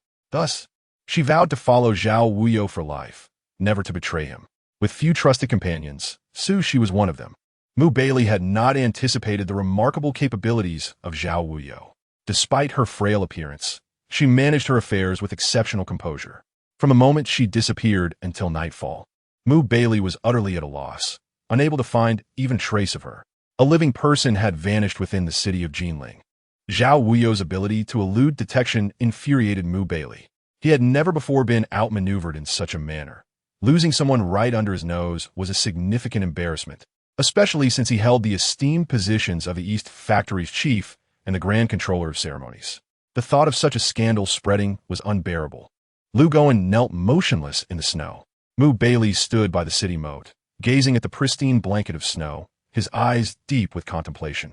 The Zhao family, with their far-reaching influence, had surprisingly extended their reach into Jinling. He had genuinely underestimated the situation. All of his submissiveness and struggles had merely served to deceive him, showcasing her apparent fragility. Who could have known that all her weakness was but a facade? "Sir, what shall we do now?" Lu Guan dared not speak too freely. Seeking instructions from his superior, Zhao Wuyou could not truly be seeking the Emperor's elixir of immortality. She must have had her own motives.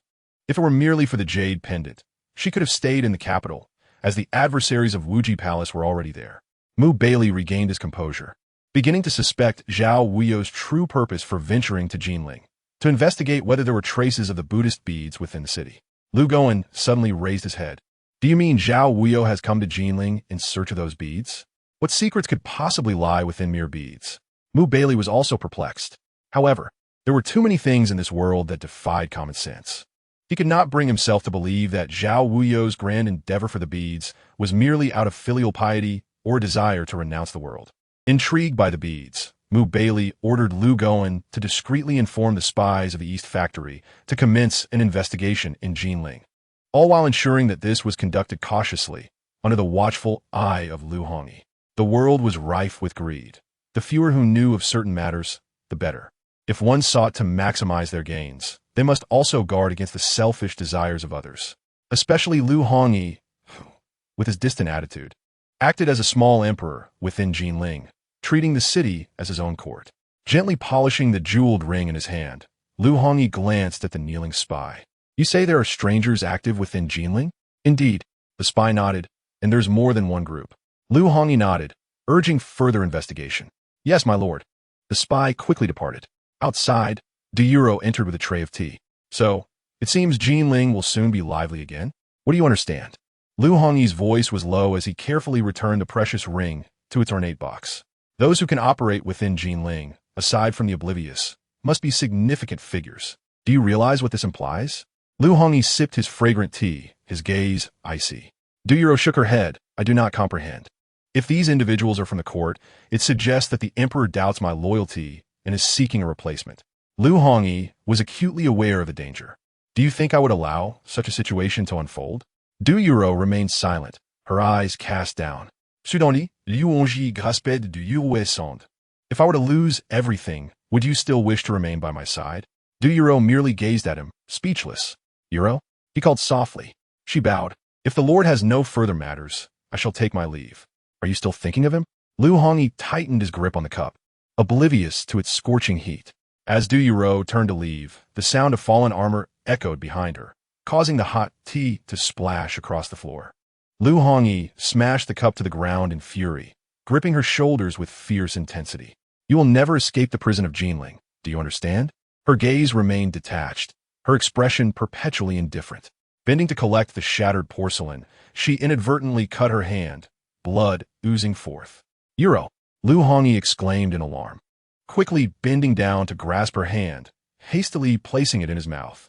She stared at him, still silent, like a lifeless doll. Does it still hurt? Lu Hongyi inquired. Devours withdrew her hand and stood to leave. Euro! He barked. She did not pause, exiting the door, where Lu Hongyi's legitimate wife, Sun Xiaoyan, stood waiting. Sun Xiaoyan glanced at Devours, yet no words were exchanged as they brushed past one another, drifting further apart. In Jinling, who did not know of the deep affection between the lord and his lady, the only regret was that after many years of marriage, they remained childless, leading him to take Devours as a secondary wife. Devours was merely a commoner, rarely seen by many. Her mother hailed from the northern frontier, and her father was a woodcutter. Thus, Devours, unadorned by makeup, possessed a natural beauty. After her father's passing, she lived in the mountains with her mother, occasionally trading knitted goods in exchange for daily necessities. All tranquility was shattered the day she encountered Lu Hongyi while he was hunting in the mountains. Mother, a youthful voice called. Devours crouched down, caressing her daughter's tender face. Nwan, what are you doing here? Mother, why are your eyes red? Nwan asked. Devours pressed her lips together, mustering a rare smile. It's nothing. Let us go home. Did you tell father? Nwan pouted, her innocence shining through. I want to sleep with him tonight. Devours' expression turned anxious. Nwan, isn't it better if mother sleeps with you? Father is very busy. Let us not disturb him, all right? Mother. Nwan shook her head. I want father. Devours picked up her daughter. Be good. Tonight mother will sing for you. Don't cause trouble. Your father is truly busy. Father. The child called out brightly, causing Devours to turn abruptly. As she faced Lu Hongyi, a flicker of fear and helplessness crossed her face. Gulme. Lu Hongyi opened his arms, and Wan leaped in her father's embrace. I heard everything you said, my dear. I will come by tonight. As he spoke, he glanced at Du Yuro, who seemed tense. Lu Hongyi smiled at his daughter. Be good, Wan. The child nodded eagerly. Mother lied to me. Father loves Wan the most. From a distance, Sun Xiaoyun watched the family of three, her eyes gradually misting over. Although she was the legal wife, she felt like an outsider in her own home. Madam? The maid, Chui'er, called softly, do not be sad. It is nothing. The Lord has only one child. How could one not feel heartache? Sun Xiaoyun turned to leave. They were a family of three, and what was she then? Indeed, an outsider, the most familiar stranger.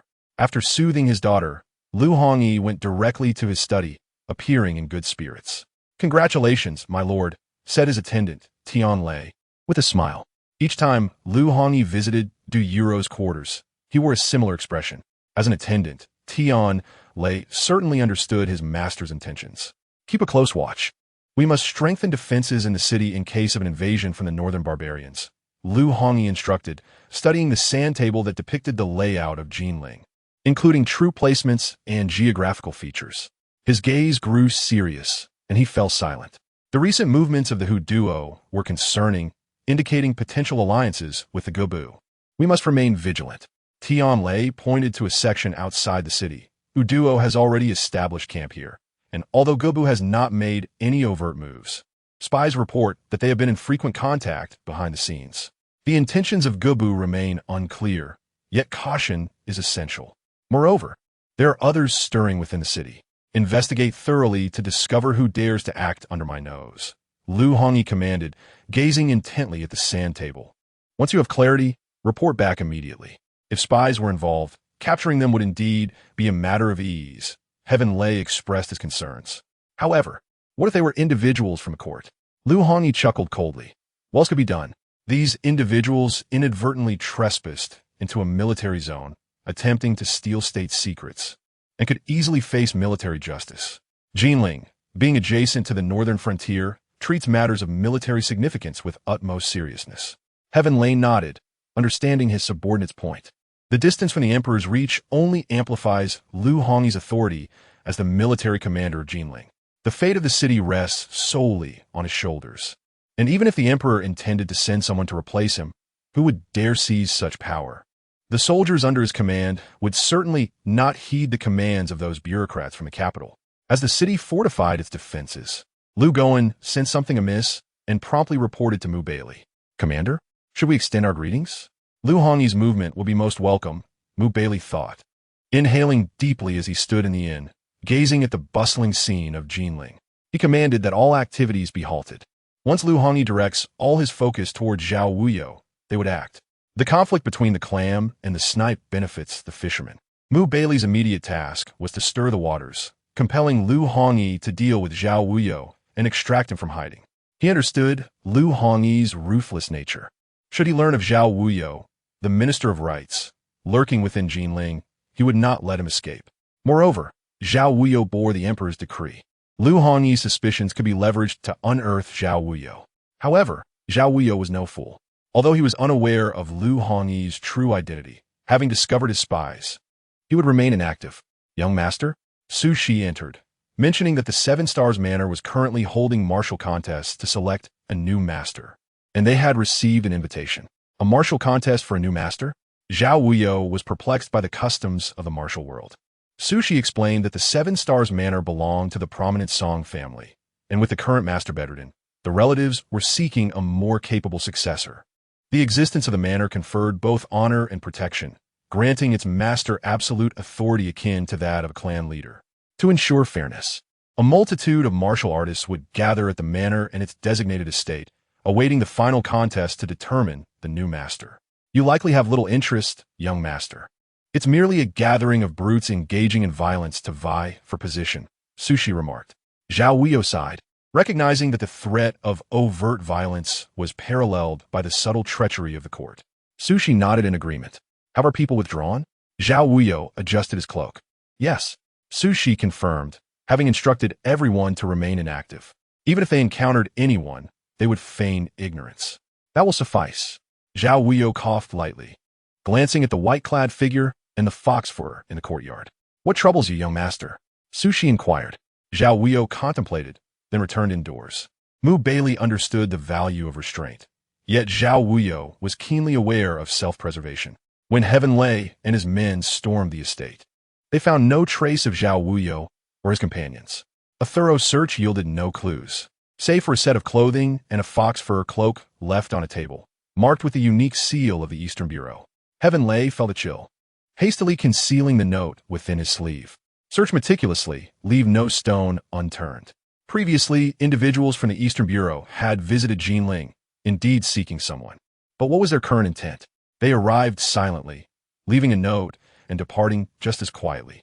The quality of the fox fur and clothing suggested their wearer was no ordinary person. The lingering scent of cosmetics on the garments hinted at the presence of eunuchs. Who else could it be? Realizing this, Heaven Lei turned to leave. He handed the note and clothing to Lu Hongyi, who was taken aback. "People from the Eastern Bureau have arrived? Why was I not informed?"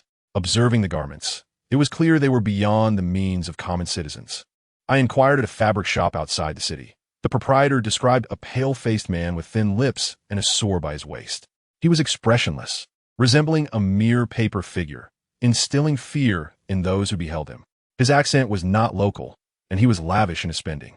Lu Hongyi furrowed his brow, pondering who from the Eastern Bureau could have come. The last visit from Shun Yin did not have such an elaborate display. Suddenly, he gasped, "Could be Baili?" Heaven Lei was astonished. "Are you suggesting the commander has come?" Baili was supposed to be stationed in the capital. Lu Hongyi scrutinized the note, contemplating the implications. "Withdraw all visible sentries from the streets. Maintain the hidden ones, but do not alarm the enemy. If Baili has indeed arrived, there must be ulterior motives behind his concealment. If the court had sent someone else, Lu Hongyi could handle them with ease, merely eliminating a few individuals. However, if it were truly Baili, he doubted his ability to confront him.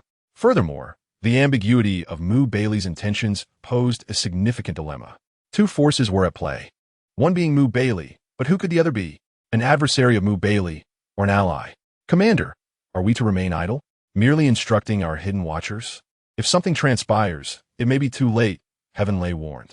Lu Hongyi exhaled deeply, conceding, "For now, that shall suffice." For the time being, this was the only course of action. Who was Baili? A notoriously ruthless figure.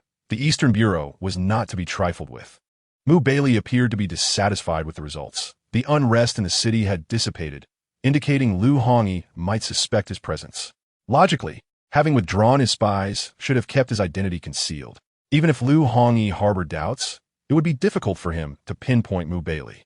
The only potential source of suspicion perhaps lay with Zhao Wuyou, whose cunning nature was indeed difficult to anticipate. "Commander?" Lu Gowen expressed his concern. "If this continues, our plan for mutual benefit may merely divert Zhao Wuyou's attention, making him the fisherman instead." Baili sipped his fragrant tea. "I shall settle this score in due time." "What about Lu Hongyi?" Lu Gowen pondered. "We may be unable to hide for long." "Then we shall wait," Baili replied, surprisingly calm. "There are ways to manage what cannot be concealed. Zhao Wuyou, we shall see what transpires." In a moment, the cup in his hand shattered, splashing tea and causing a momentary flutter in someone's heart, as if that sharp sound struck deep within. A sense of inexplicable unease and anxiety arose. His hand trembled, dropping the invitation to the floor. "Young master, what is the matter?" Sushi asked, frowning. Zhao Wuyou pressed a hand to his hastening heart. "It's nothing. I just suddenly feel unwell." He surveyed the surroundings. "I can't shake the feeling that someone is watching me." "Rest assured, with me here, nothing will happen." Sushi replied with a smile. "Come, the Seven Stars Manor is just ahead." Taking a deep breath, Zhao Wuyou nodded, unsure as he rubbed his chest. What was this sudden palpitation? It was unlike any prior signs. Could it be that her condition had worsened? Perhaps it was due to her delay in taking her medicine. Her health indeed seemed increasingly peculiar. Upon raising her gaze, the Seven Stars Manor came into view, bustling with martial artists. Zhao Wuyou and Sushi stood side by side, presenting the invitation they held. They were fortunate to be assigned to the west wing of the Seven Stars Villa, where numerous guests had gathered for the martial arts tournament. As Zhao Wuyou set down her belongings, she gazed at the bustling figures within the courtyard. The attire of these martial artists was eccentric, a stark contrast to the rigidly formal clothing of the court officials. Among them were fearsome brutes and graceful individuals. Yet they all shared a common glint in their eyes, a ravenous thirst for blood. The act of killing could indeed become an addiction. With each encounter, one would grow numb to the sensation. Zhao Wuyou could empathize with this sentiment. Turning her head, she noticed two burly men embroiled in a dispute with a scholar. One of the men suddenly splashed tea on the scholar, who neither dodged nor reacted, becoming thoroughly drenched. With a resigned sigh, the scholar waved his fan and walked away. Sushi chuckled. "Were you observing, my lord?" Zhao Wuyou reflected on the myriad of characters in the world of Jianghu, contemplating her own position within it. What did that gentleman discern? Something quiet. Returning to the room, Zhao Wuyou remarked that the two burly men were mere braggarts, possessing only brute strength. In contrast, the scholar, though seemingly frail, demonstrated remarkable martial prowess. The individual to the north had yet to emerge, remaining hidden even as they entered. Confused, Sushi asked how Zhao Wuyou could deduce their abilities. With such martial skill, could you remain unperturbed if attacked? Zhao Wuyou questioned. I fear I could not. One becomes accustomed to retaliating, making it difficult to remain composed. Exactly, Zhao Wuyou responded with a smile. Earlier, I witnessed those two ruffians confront the scholar. He stood there, drenched in hot tea, without flinching or even furrowing his brow. Does that not strike you as peculiar? Anyone who can enter the Seven Stars Villa must possess some merit, and it is unlikely that he is truly inept. The brash display of emotions in the ruffians poses no real threat. Wouldn't you agree? Sushi nodded. You speak wisely, my lord. Now, we are here to seek something, so let's not be distracted.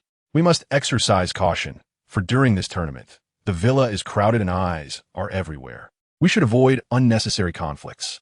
Zhao Wuyou furrowed her brow. I cannot linger in Jinling City for too long, so we must act swiftly. Do you mean to seek out the old master? Sushi asked, but he is gravely ill. He may not be able to see you. Who possesses the greatest capability to seize the master's position in this villa? Zhao Wuyou inquired. Sushi, perplexed, explained that the old master had 5 sons. The eldest was the strongest in martial arts, while the second was more renowned. The third and fourth sons were unremarkable, and the youngest, a white-clad scholar, had never been seen in combat, leaving his skills in question.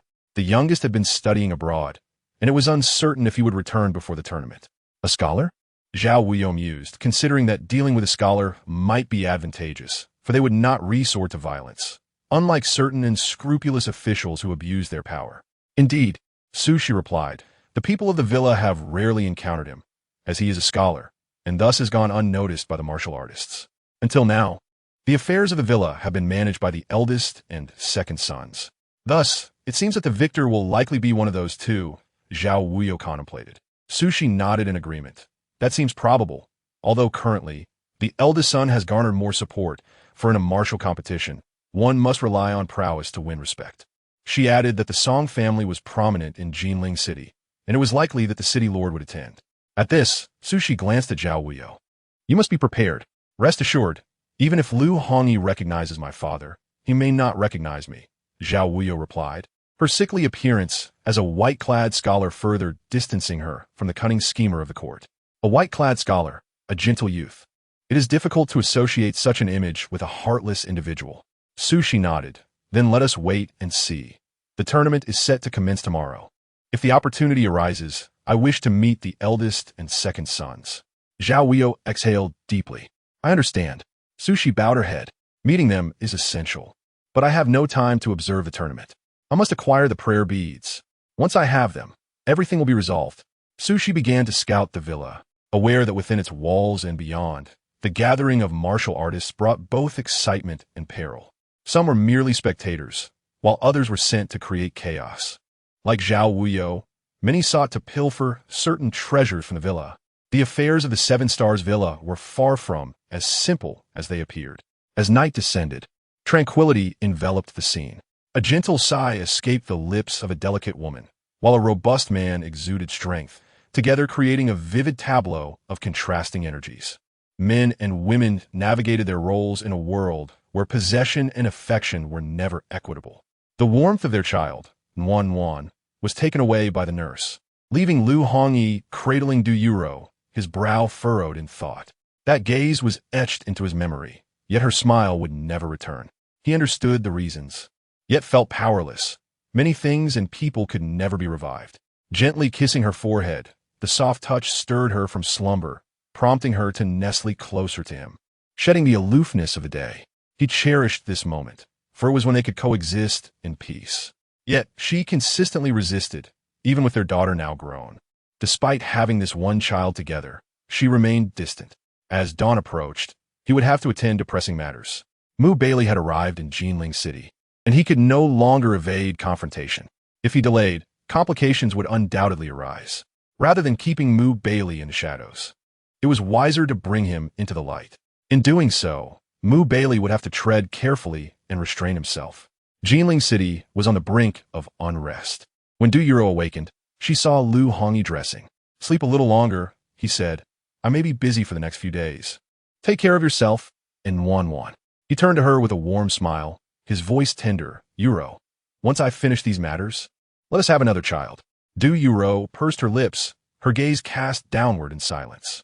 Lu Hongyi stepped out. The post-snow air was stark yet bright. The skies above Jinling City mirrored the capricious nature of a beautiful woman. Baili had finished his grooming and was already aware of Lu Hongyi's approach, choosing not to hide.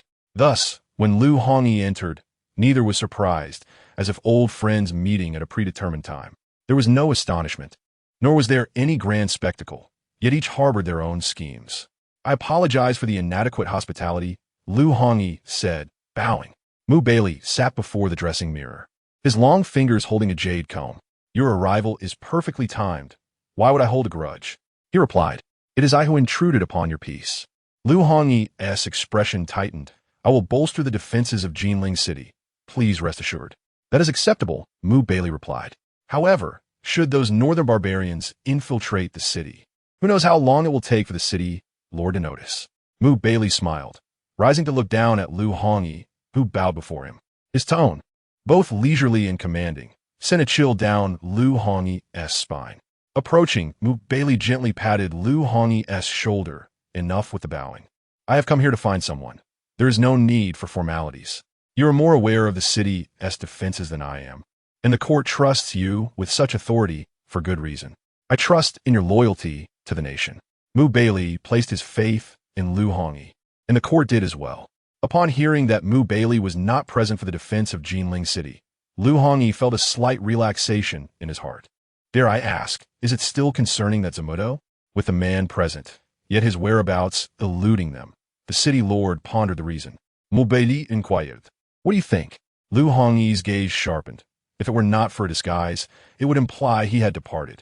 Departed? Baili chuckled coldly. In a bustling city, where could he possibly go? Within Jinling City, there might be what he desires, which is why he lingers here. After all these years of evasion, why would he suddenly appear in Jinling? I cannot believe Zamudo would leave so easily. Moreover, according to reports from spies, there were no signs of Zamudo's activities near Jinling. Zamudo had mingled with the crowd, his intentions unclear. Of course, Baili could not divulge this to Lu Hongyi. It was a secret, and Lu Hongyi was not yet worthy of such knowledge. Taking a deep breath, Lu Hongyi declared, "In that case, I shall certainly assist you in locating this individual." He added, "However, this place is crowded and fraught with complications. I kindly request you to move." Baili had not intended to linger here, so he acquiesced. The streets were bustling. Lu Hongyi remarked, "The Song family in Jinling is holding a martial arts competition to determine the new master, hence the city's liveliness. But rest assured, I have instructed to strengthen the vigilance, ensuring no oversights." "The Song family?" Baili mused. "Are they the descendants of the former General Song Yechin?" "Indeed." Lu Hongyi nodded. "Might I inquire if you have any interest?" Baili glanced at him with a cool smile, causing Lu Hongyi to feel uneasy. He quickly corrected himself. "Earlier, Qixing Villa graciously invited me to preside over the competition. Should you honor us with your presence? One wonders if the Song family would be so fortunate." "Do not overlook my identity," Baili replied. This matter of Qixing Villa was significant. Zhao Wuyou could not possibly be unaware, and Zamudo would surely have noticed. Lu Hongyi dared not reveal Baili's identity, for the martial arena at Qixing Villa had long been prepared. All descendants of the Song family were eligible to participate in this competition, while those from the martial world could either observe or compete. It remained to be seen who would ultimately claim the esteemed position of master. The eldest son, Song Guanghan, the second son, Song Yuliang, the third son, Song Wensheng, and the fourth son, Song Weiwen, were all present, save for the fifth. The legendary scholar in white seemed to have missed his chance to return. Since the eldest and second sons were the climactic contenders, the opening bouts naturally involved the third and fourth sons. With the old master gravely ill, the authority to decide temporarily rested with Lu Hongyi. When Lu Hongyi made his appearance, the crowd bowed in respect. "Lord Mu, this way please," Lu Hongyi said with utmost reverence. Though the Song family was perplexed, they discerned the gravity of the situation upon witnessing Lu Hongyi's deference. This individual was undoubtedly formidable and warranted respect. Mu Baili surveyed the arena, failing to spot what he sought, and then turned his attention to the martial platform. The rules of the competition were clearly stated, and all participants had signed contracts beforehand, promising to refrain from inflicting fatal harm. At the sight of Mu Baili's arrival, Zhao Wuyou felt a sense of resignation. This persistent specter was a nuisance wherever he appeared. Indeed, he seemed to be her nemesis, haunting her at every turn. Zhao Wuyou, not daring to reveal herself, remained outside the arena's walls, sitting quietly and listening to the commotion within, unable to witness the proceedings firsthand. Though she had little interest in the brutish brawling, she was curious to see who might emerge victorious. After all, should she misplace her bets? How could she uncover the whereabouts of the Buddha beads? The people within Qixing Villa were notably tight-lipped. Yesterday, Sushi had scoured the villa but found no useful information, suggesting that the Song family's domain was indeed formidable, strictly disciplined, not merely a common merchant household, but a family of martial lineage. Bored and restless, Zhao Wuyou decided to take a stroll. Since she could not enter the courtyard, she was relieved to have Sushi keeping watch inside. Qixing Villa was situated in a secluded area, bordered by neighboring lands, and venturing further would lead her out of Jinling City. Standing atop the villa's rear mountain, gazing at the vast expanse of the desert beyond, it was a scene of unique charm. Zhao Wuyou seldom found time to unwind in this manner, allowing her to appreciate the grandeur of nature. This place was unlike her own pear orchard, lacking delicacy, yet possessing a rugged magnificence. It was a sight she had never encountered before, sometimes feeling it offered a deeper sense of belonging than the southern waterways. A familiar sentiment washed over her regarding Jinling City, a mysterious affection. Around her neck hung a jade pendant gifted by her mother. "What brings you here?" A clear voice interrupted her thoughts, as the white-robed scholar from earlier appeared behind her. Startled, Zhao Wuyou instinctively took a step back, aware of the need for vigilance. Akin to a hedgehog bristling with quills, in a foreign land, one must exercise heightened caution. "You need not be afraid," the scholar said. "I am called Hao Ian. May I ask your name?" "Zhao, just Zhao," she replied, refraining from revealing her full name, Zhao Wuyou. "Why do you linger here alone instead of attending the competition?" Hao Ian approached. Zhao Wuyou concealed a short blade within her sleeve, yet she recognized he was not an adversary she could contend with. She had discerned earlier that this man possessed considerable martial skills, deeply concealed. Unfamiliar with the ways of the martial world, and not in her own capital, she could only bow respectfully, nearly deferentially. "I am not particularly fond of violence. I accompany a friend. Forgive my intrusion. I take my leave." Zhao Wuyou turned to depart. "I also harbor no fondness for violence." Hao Ian sighed. "What good is fighting? It is merely a matter of life or death." Zhao Wuyou paused, contemplating his words. Wherever there are people, there will be conflict. In the martial world, as in the court, even within families, sibling rivalries and patricidal strife were far from rare. Will everyone curb their innate greed? Even with unparalleled martial prowess, there would be no more bloodshed. "You perceive things clearly," Hao Ian smiled. "Might I inquire if you would consider accompanying me to the Wind Come Pavilion for tea and conversation? Everyone at the villa has gone to witness the competition, and I find myself without company, just as you are alone." The Wind Come Pavilion lay just beyond the western wing. Zhao Wuyou thought to herself, "Indeed, he is perceptive." Yet it was precisely this insight that prompted her to reflect on herself. When had she become so transparent with her emotions? Was it due to her prolonged interactions with the persistent specter? Stop. She was taken aback by her own thoughts. What led her to think of that wretched eunuch again? That cursed man. The Wind Come Pavilion exuded a refined atmosphere, nestled against the mountains and by the waters.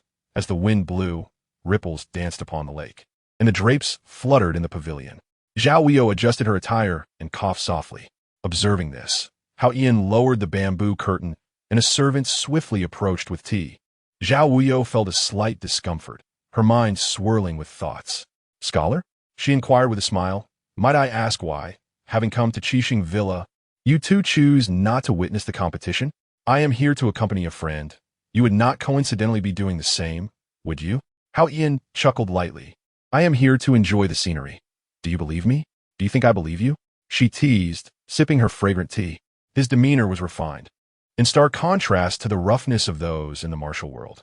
Unlike them, he exuded an air of scholarly elegance, appearing distinctly out of place. "What do you believe I am here for?" Hao Yin inquired, smiling. Zhao Wuyou set down her cup. "I believe you are here to vie for the position of master."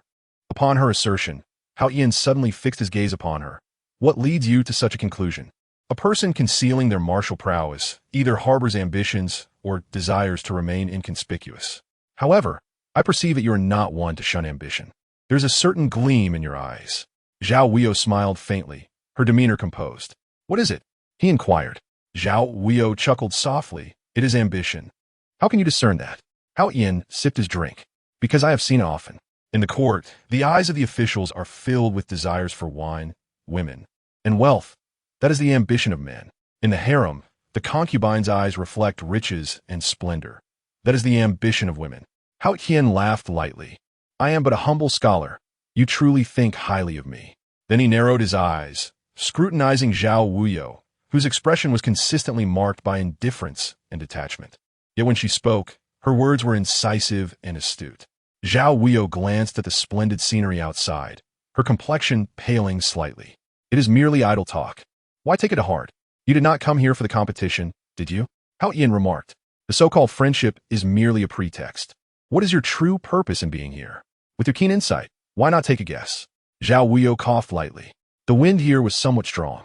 Even with the bamboo curtain, it still seeped through the gaps, making her feel somewhat unwell. The weather in Jinling City had been cold lately, with significant temperature fluctuations between day and night. Zhao Wuyou struggled to acclimatize to the changes and felt rather frail. Hao Yin noticed her weakness. She neither possessed martial skills nor robust health. Typically, people unconsciously lower their guard against the weak, especially someone like Zhao Wuyou, who was delicate, possessed striking beauty, and exuded an inherent elegance in her tranquil demeanor. This made others instinctively want to draw closer, and a pang of sympathy arose within them. Zhao Wuyou's pallor was alarming, and as Hao Yin remained silent, she could only rise and bow. "I am unwell. If fate allows, we shall meet again. Farewell. Are you all right?" Hao Yin inquired. Zhao Wuyou waved her hand, adjusting her collar. "I am fine, quite accustomed to it. I merely embarrass myself before you. Shall I summon a physician for you?" Hao Yin stepped forward, intending to assist her. Zhao Wuyou stepped back. "I have medicine at home. I shall take it upon my return." "Thank you, my lord." She did not dare linger, acutely aware of her own frailty, feeling compelled to return and take her medicine, lest she succumb to her condition. After speaking, Zhao Wuyou hurriedly departed. This tea gathering had unexpectedly yielded a revelation. Hao Yin had not denied her insights. Perhaps he was indifferent. Perhaps he regarded Zhao Wuyou, in her frail state, as no threat, thus momentarily lowering his guard. His lack of denial was tantamount to acknowledgement. Upon returning to her chamber, Zhao Wuyou trembled as she retrieved her medicine bottle and quickly ingested the medication. Since her arrival in Jinling City, her health had deteriorated, her body grew colder, and she constantly felt unwell. The mark reflected in the mirror had also transformed into an odd oval shape. This entity was exceedingly peculiar, changing sporadically, akin to a capricious child. Zhao Wuyou even felt as if this entity were alive, dwelling within her, merging with her essence. The intangible sense of dread and the inescapable feeling of powerlessness left her in an inexplicable state of agitation. She was unable to exert control over this entity, feeling rather that it was in command of her body. Sitting in a daze, Zhao Wuyou pondered how she could extricate this entity from her being. The crucial point was that it must not involve Baili. That treacherous eunuch harbored ill intentions, and she would not allow herself to become prey in his schemes. In the west chamber, Hao Qian settled himself. The chilly voice from outside interrupted his thoughts. "What do you intend to do? Merely watch them contend for supremacy?" Must I personally engage in the fray? With a soft sigh, he picked up his brush and began painting landscapes, depicting the misty reign of Jiangnan. The voice outside sneered. Consider wisely. If you forego this opportunity, it shall never present itself again. Once either the eldest or the second seizes the position of the master, the remaining brothers will be expelled from the Qixing villa. This is the tradition of the Song family. One mountain cannot harbor two tigers. Lowering his gaze, Hao Qian sighed. Why must we hastily turn against kin? You may consider them kin, yet they may not regard you as a brother. The man ground his teeth at this moment. What are you still hesitating for? By the way, investigate that Zhao gentleman in the West Chamber. Hao Qian suddenly remarked.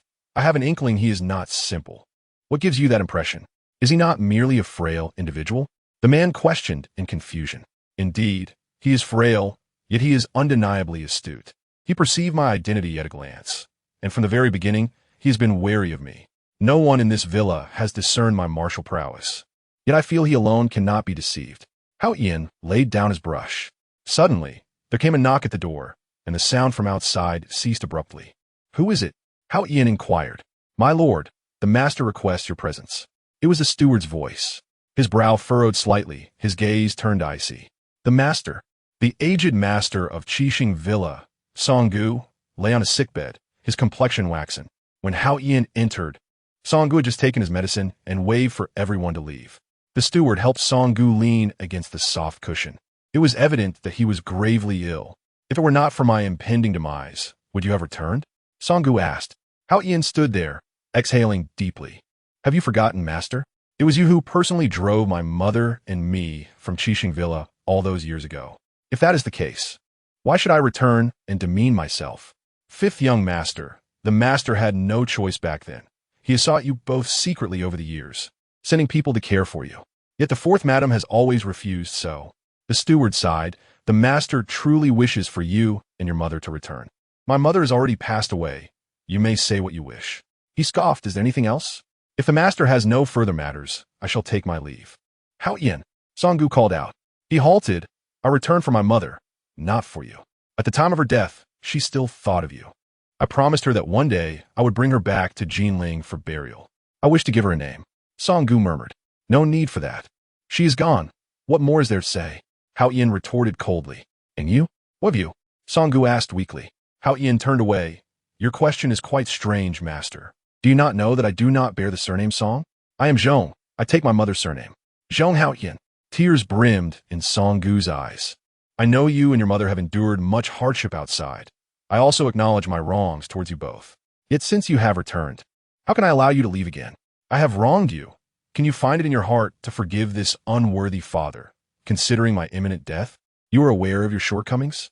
Since you are aware, how can you have the audacity to ask for my forgiveness? Zhong Hao Qian laughed coldly. Song Gu, do you know the suffering my mother and I endured after you indiscriminately expelled us from Qixing Villa? Back then, before Song Gu could speak, Zhong Hao Qian's laughter turned bitterly cold. Back then? You still have the gall to mention back then. I have returned now to settle accounts with you. Song Gu, what you owe my mother and me can never be repaid in this lifetime. I will not forgive you. I have come merely to reclaim what belongs to my mother. Return it to me, and I shall depart. We shall be even. That item cannot be given to you. Song Gu weakly closed his eyes and waved his hand. The steward understood. Young master, please leave for now. The master is weary. You were like this over 10 years ago, and you remain unchanged after all these years. Ultimately, your heart has always only cared for yourself. Zhong Hao Qian turned to leave. In your eyes, nothing is more important than this villa. Awaiting Zhong Hao Qian's exit, the steward sighed. Master, why not explain? The matters of the past were beyond your control. Why bear this burden alone? Though it was beyond my control, the suffering they endured is a fact. I should have been more thoughtful back then and handled things better. Had I taken the time to calm down and consider alternatives, it would not have led to this. Song Gu was filled with guilt. Song Gu fell into a deep slumber, and, as the steward stepped outside, he suddenly noticed a shadow dart by. He called out sharply, "Who goes there?"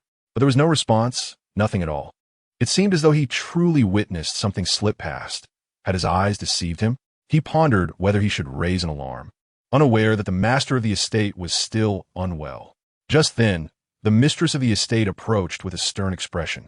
The steward quickly bowed. Madam, the master is asleep. I know. I merely came to take a look. The mistress entered the room and turned to inquire. Has he taken his medicine? He has. The steward replied, bowing his head. That is good. The mistress sighed in relief. I will go check on him.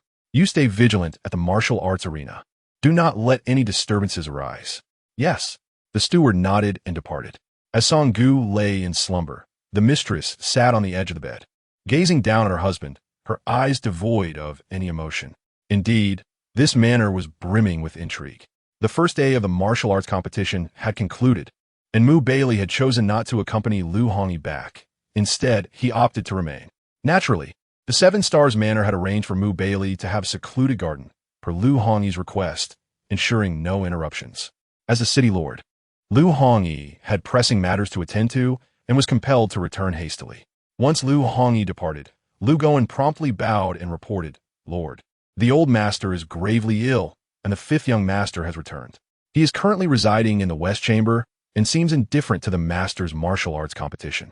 I have overheard that there appears to be a deep-seated animosity between the old master and the fifth young master, Lu Gowen added, though he could not discern the specifics.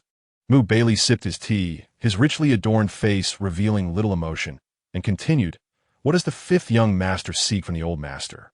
Lu Gowen nodded. The fifth young master requested a certain item, but the old master refused, which incited the fifth young master's anger. What item could it be? Mu Baili inquired with intrigue. Having previously gathered numerous rare treasures for the emperor, he had grown weary of their abundance. Lu Gowen inclined his head. I will certainly investigate. For mere manner, it was astonishing how many rules it upheld. Mu Baili furrowed his brow, contemplating what the item could be that prompted such contention. Surely, it was not solely the position of the master that everyone coveted. A thought struck Mu Baili.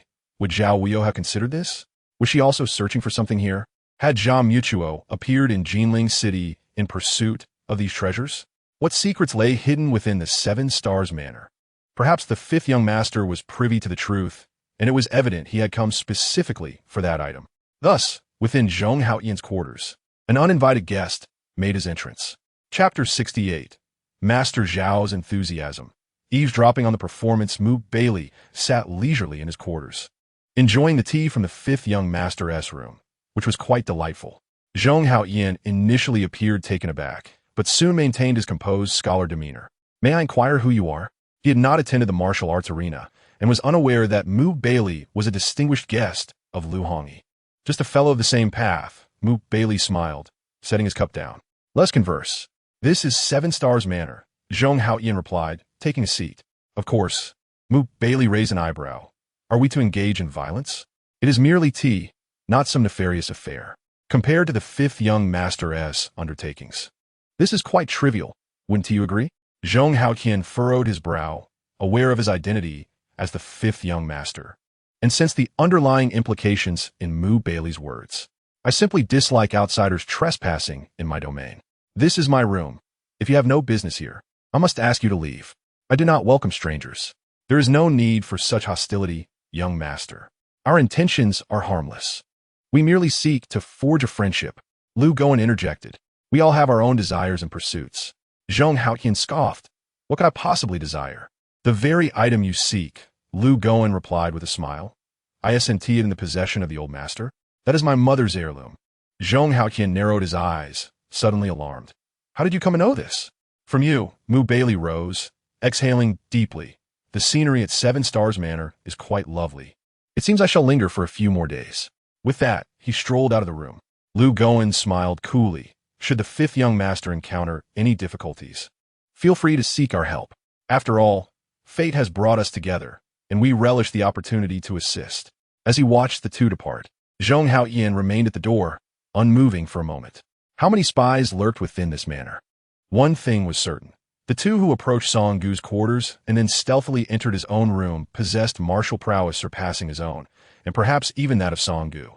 Particularly the one leading the way, whose expression remained stoic, betraying no flicker of emotion.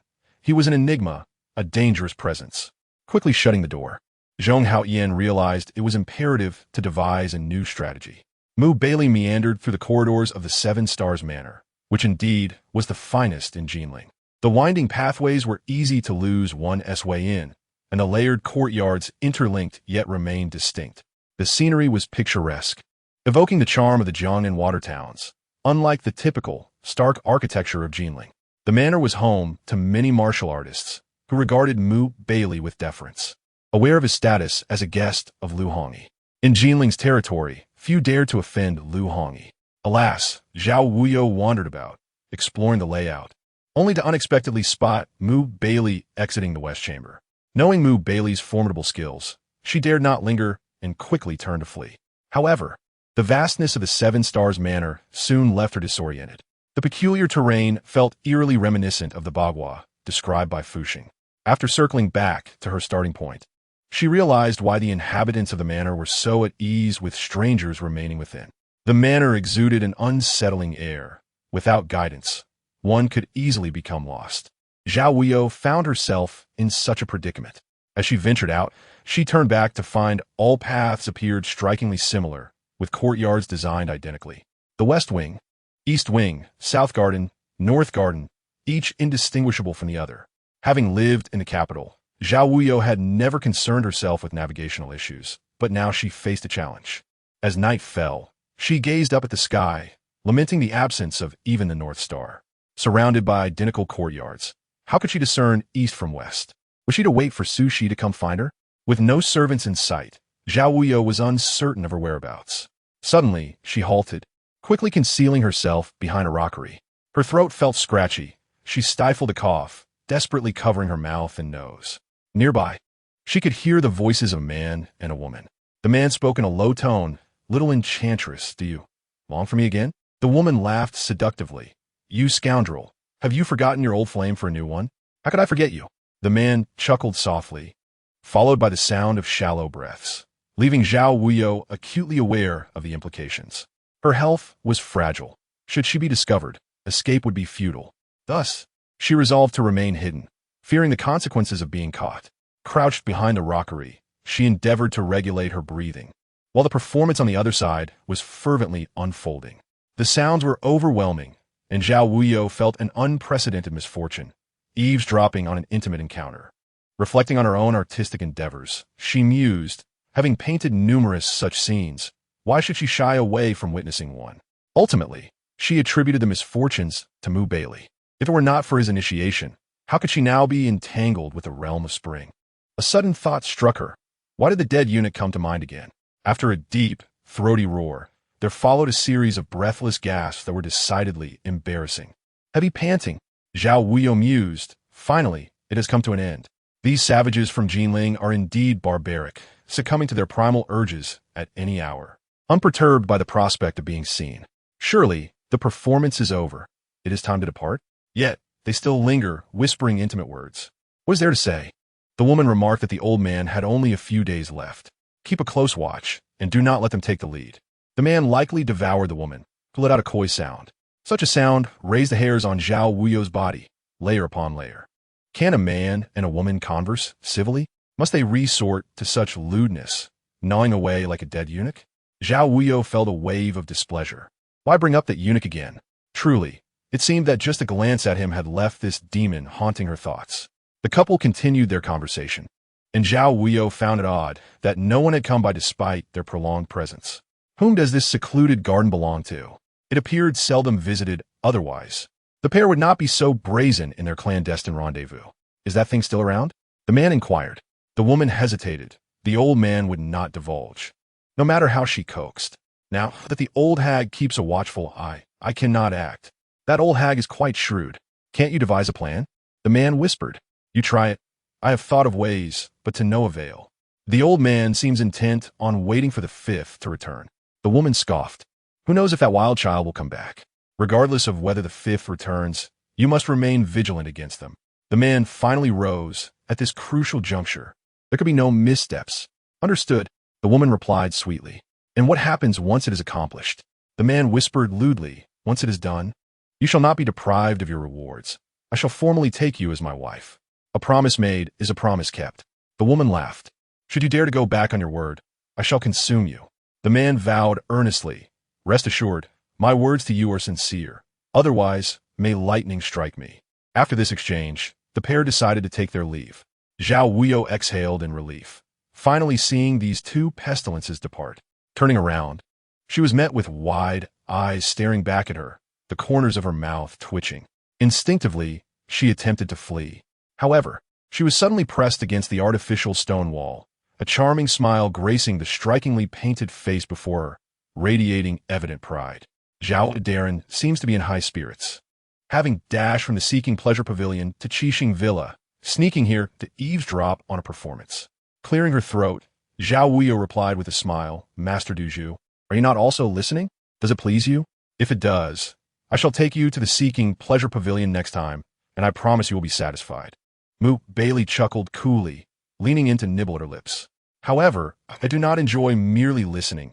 It is better to have things in my own hands. Don't you think, Zhao Wuyou? Like a chick pecking at grains, he savored her lips, igniting a thrilling sensation within her. His palm enveloped her icy, delicate hand, a feeling akin to something lost and found again. She knew well that encountering him would bring no good. Are you finished with the charade? She inquired, furrowing her brows. Zhao Wuyou seems reluctant to see me. Baili grasped her exquisite chin. Do you know I could easily end you? Especially after the last time. When I escaped from the Seeking Pleasure Pavilion, I truly felt the urge to do so. Yet, as time has passed, my anger has dissipated, replaced by curiosity. When did the master become so self-aware? Zhao Wuyou laughed, attempting to push him away, but found herself outmatched. Baili's restraint was beyond her capacity to resist, ultimately yielding. What do you wish to do? Not much, merely to inquire why Zhao Wuyou has come here. Baili's tone was laden with meaning. Naturally, I came upon orders. Zhao Wuyou feigned ignorance. And then? He pressed further.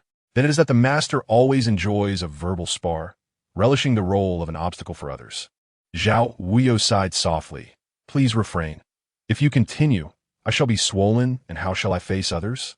Baili chuckled lightly, then simply hide in the room. Not seeing anyone will suffice. Do you wish to hide your beauty in a gilded cage? She playfully bit his lip. Baili frowned. Do you wish for mutual destruction? In close proximity, he caught her eye, and the meaning was clear. Yes. Releasing her, she pulled away. She bit down a little too hard, drawing blood from Baili's pale lips. Observing the crimson stains on his lips, there was an inexplicable allure in the dim light. In that moment, Zhao Wuyou yearned to peel away the layers of his face paint, to uncover the true visage hidden beneath. His scarlet tongue gently brushed against the blood on his lips, and Baili smiled warmly, as if Zhao Wuyou had developed a penchant for biting. Zhao Wuyou pressed her lips together, stepping back slightly, contemplating whether to make a run for it. Though she knew escape was futile, at least it would alert others, rather than facing this dead eunuch alone. However, it seems I have grown rather fond of this. Just as the thought crossed her mind, he reached for Zhao Wuyou. Timing it perfectly, she bolted. Yet, before she knew it, her wrist was seized, pulling her forcefully into his embrace, the back of her head supported firmly, his warm lips tasting of salt and iron. Chapter 69. The capricious Zhao Wuyou at times. Zhao Wuyou truly believed that Baili had been a eunuch for too long, losing sight of whether he was man or woman. Otherwise, how could a eunuch who had once been a man treat her, a woman disguised as a man, in such a manner? Ultimately, she deemed Baili to be the one who had lost his senses. Yet Baili did not perceive himself as mad. He believed Zhao Wuyou to be the one unwell. For why would a man appear so delicate and frail? This sickly figure, with a smile or a pout, seemed to be in a constant state of torment. Unfortunately, she possessed something he desired, and, as the emperor's favored, he could not act against her, at least not yet. Inaction, however, did not equate to restraint. If the inexperienced Zhao Wuyou were to develop a fondness for eunuchs, Baili thought he need not concern himself with the Zhao family anymore. After all, should Zhao Wuyou's affections shift away from men, the Zhao lineage would undoubtedly face extinction. With such reasoning, it seemed justified to take advantage of the situation. After all, Zhao Wuyou had taken liberties with him more than once, and it was only fair to reciprocate. As their lips intertwined, the salty taste gradually faded, replaced by a soft sweetness reminiscent of cotton candy, radiating warmth and comfort. Zhao Wuyou felt as if she were suffocating, finally gaining a moment to catch her breath. With a teasing tone, she asked, "Who taught you this?" Baili paused, momentarily stunned. I mean, this cannot be a natural talent of the master, can it? Zhao Wuyou's face flushed and paled dramatically as she continued her mockery. Desperately gasping for air, her gaze appeared unfocused. It seems my skills are still insufficient. Otherwise, how could I not silence Zhao, Darren? He grasped her delicate chin, his thumb tenderly stroking her swollen lips. In the dim light, Baili's eyes were deep and enigmatic. Zhao Wuyou, feeling somewhat exasperated, finally pushed him away. What brings you here? She glanced around, noting the continued absence of others. I can't find you. Baili replied casually, his words more melodious than a song. Zhao Wuyou silently scoffed, swiftly returning to her initial demeanor, adjusting her disheveled attire. It seems I still hold some significance in the master's heart. Indeed, he suddenly swept her into his arms, finding her somewhat light. Zhao Wuyou's expression changed dramatically. Have you lost your mind? This is Qixing Villa. If anyone sees us, they might think we truly share a penchant for Dragon. You have no shame. I still have my dignity. With that, she exerted herself to leap down and turned to leave. Where are you going?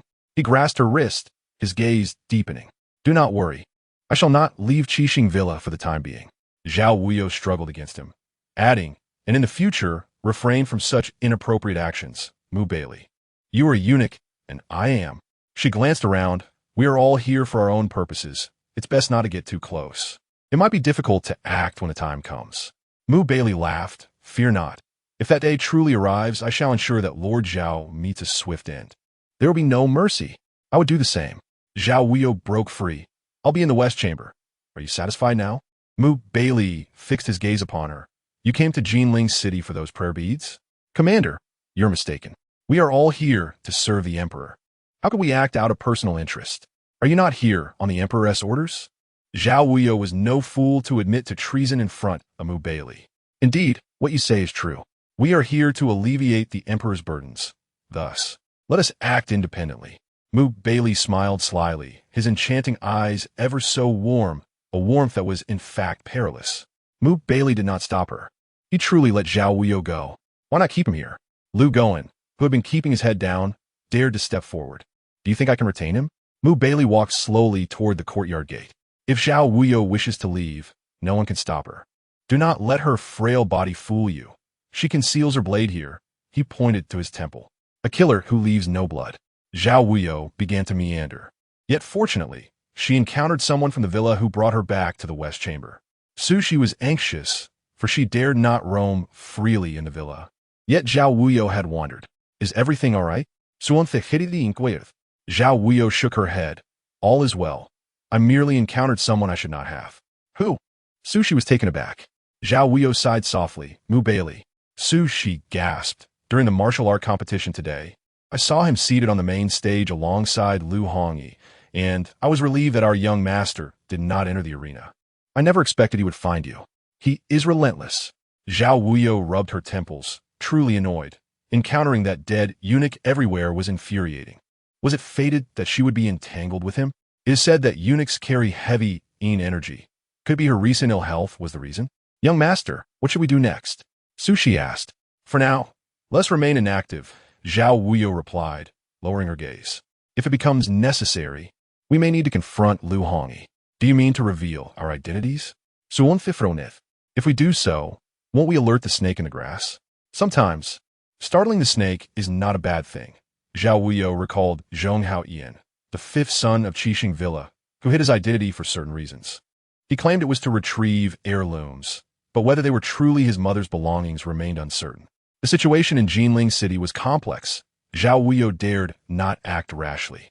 For a strong dragon cannot suppress a local snake. This was Jinling City, not the capital, and she could not act as she pleased. One misstep, and she feared she would never return to the capital. That night, Zhao Wuyou began to reorganize her plans. Information about Jinling City had been gathered by Sushi previously, including details about Lu Hongyi and the various young masters of Qixing Villa, noting each one's character and preferences. As dawn approached, exhausted, Zhao Wuyou finally fell into a deep sleep, surrounded by the fragrance of pear blossoms.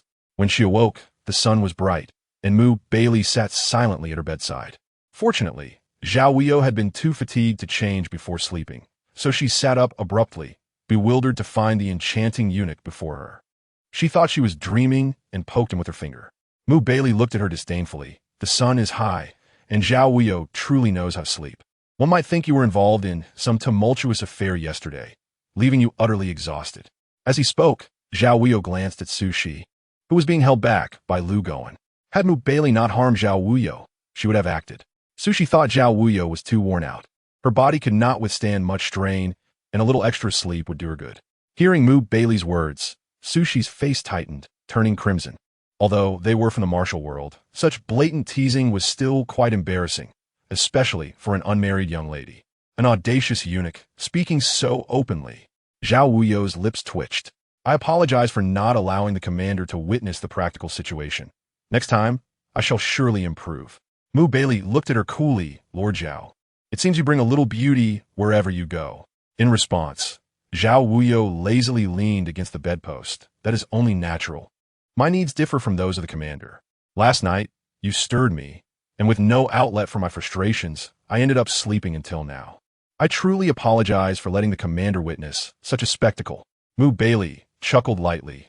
Lord Zhao indeed balances personal and official matters. I admire that. To earn the commander's admiration brings me great satisfaction. Zhao Wuyou rose, fully aware that her presence here likely indicated that Lu Hongyi's side had been compromised. There was no need to hide any longer. After freshening up, she had just taken a sip of porridge when someone reported that the city lord had arrived. Zhao Wuyou rubbed her temples. Let him in. Baili remained silent, standing with his hands clasped behind him at the window. Lu Hongyi entered and bowed. I was unaware of the esteemed envoy's arrival. Please forgive my oversight. It is of no consequence. I simply did not wish to disturb too many people. Zhao Wuyou found the porridge bland and unappetizing, so she set down her chopsticks. There is no need for formalities. City Lord, please take a seat. Lu Hongyi glanced at Baili, who remained silent at the window, and respectfully seated himself. As the City Lord of Jinling, I have long neglected matters in the capital. I was unaware of your visit, which is indeed my negligence. Let's not speak of officials and subjects. We are all serving the Emperor. There should be no distinction. Zhao Wuyou lightly coughed, adjusting her clothing. Under your governance, Jinling City thrives in harmony, which brings me great relief. I am here on behalf of the Emperor, and upon my return, I shall report truthfully. Please do not worry, City Lord. Thank you, my lord. Lu Hongyi breathed a sigh of relief. May I ask, esteemed envoy, whether the Emperor has any special instructions for your visit to Jinling City? Zhao Wuyou smiled. Compared to you, my experience is still lacking.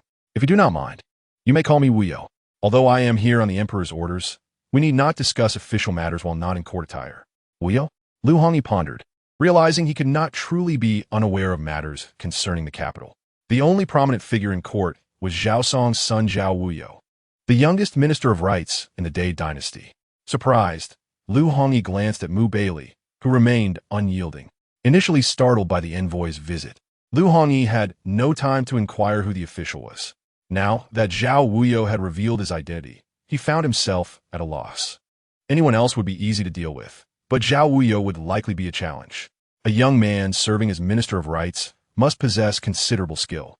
May I inquire what position you hold in the court, my lord? I have not received any imperial edicts.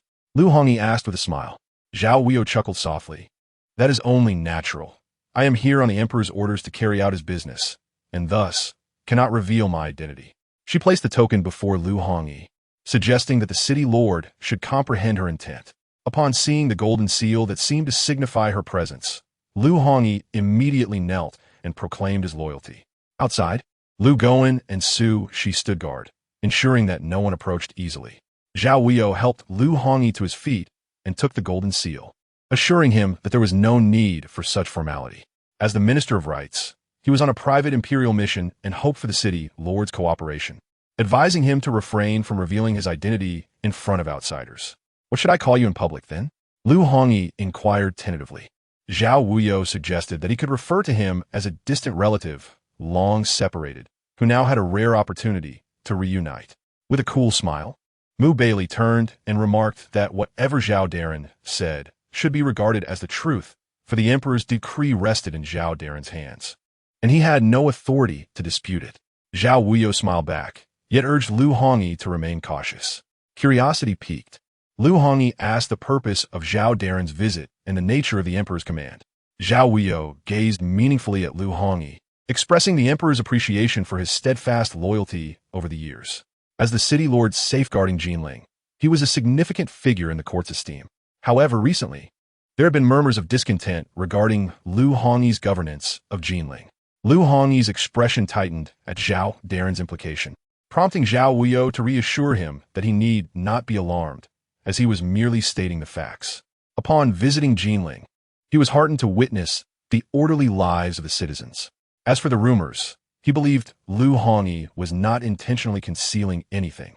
Relieved, Lu Hongyi promised to investigate the source of these rumors and provide an explanation. Zhao Wuyou gestured graciously, indicating that it was not for Lu Hongyi to offer him an account, as he was merely fulfilling his duties for the emperor. Lu Hongyi quickly amended himself, exclaiming, "Long live the emperor." After Lu Hongyi hastily departed, Zhao Wuyou took a seat, his complexion slightly pale, indicating he was not in the best of health. Sushi rushed in, concerned for his well-being.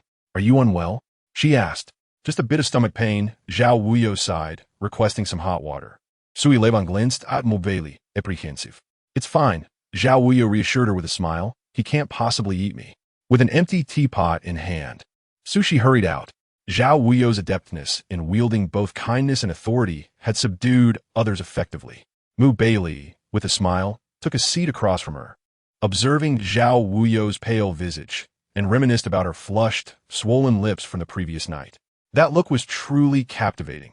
He disliked seeing her in such a frail state, when she was naturally sharp yet feigned innocence.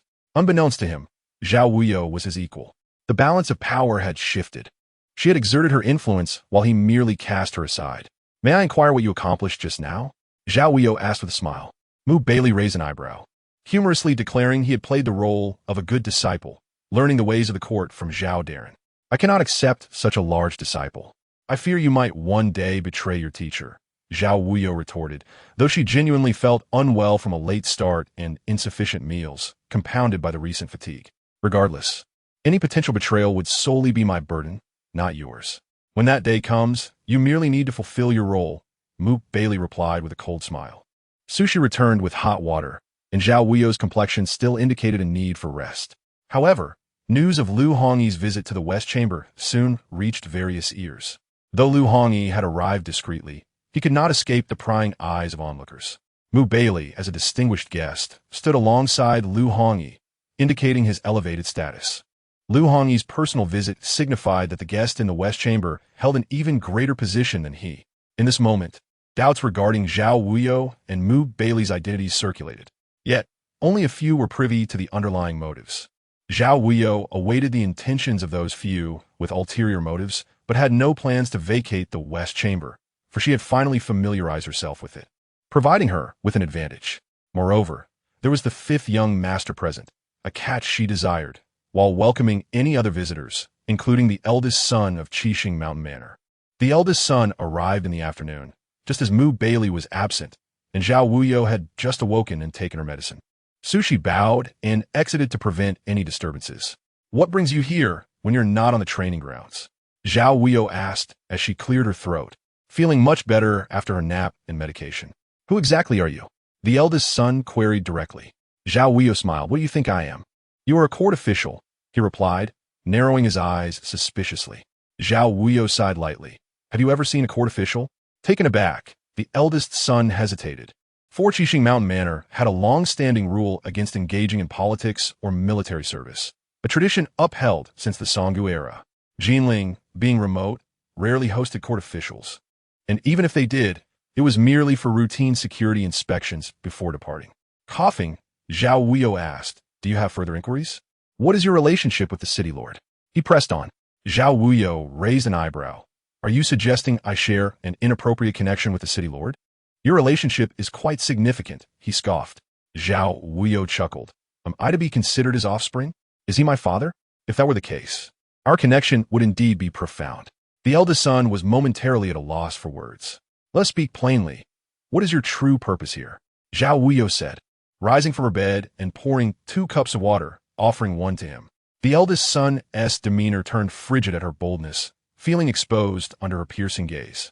Though Zhao Wuyou appeared frail, her sharp eyes conveyed a discomforting intensity. Though usually composed, Zhao Wuyou was not one to tolerate intrusions, especially from a stranger at her most vulnerable moment. Sometimes a woman's whims require no justification. She simply found him displeasing. Unfortunately for him, Zhao Wuyou had every right to be capricious. With a cold smile, the eldest son stated, "I shall be direct. Who are you, and what is your intent at Qixing Mountain Manor?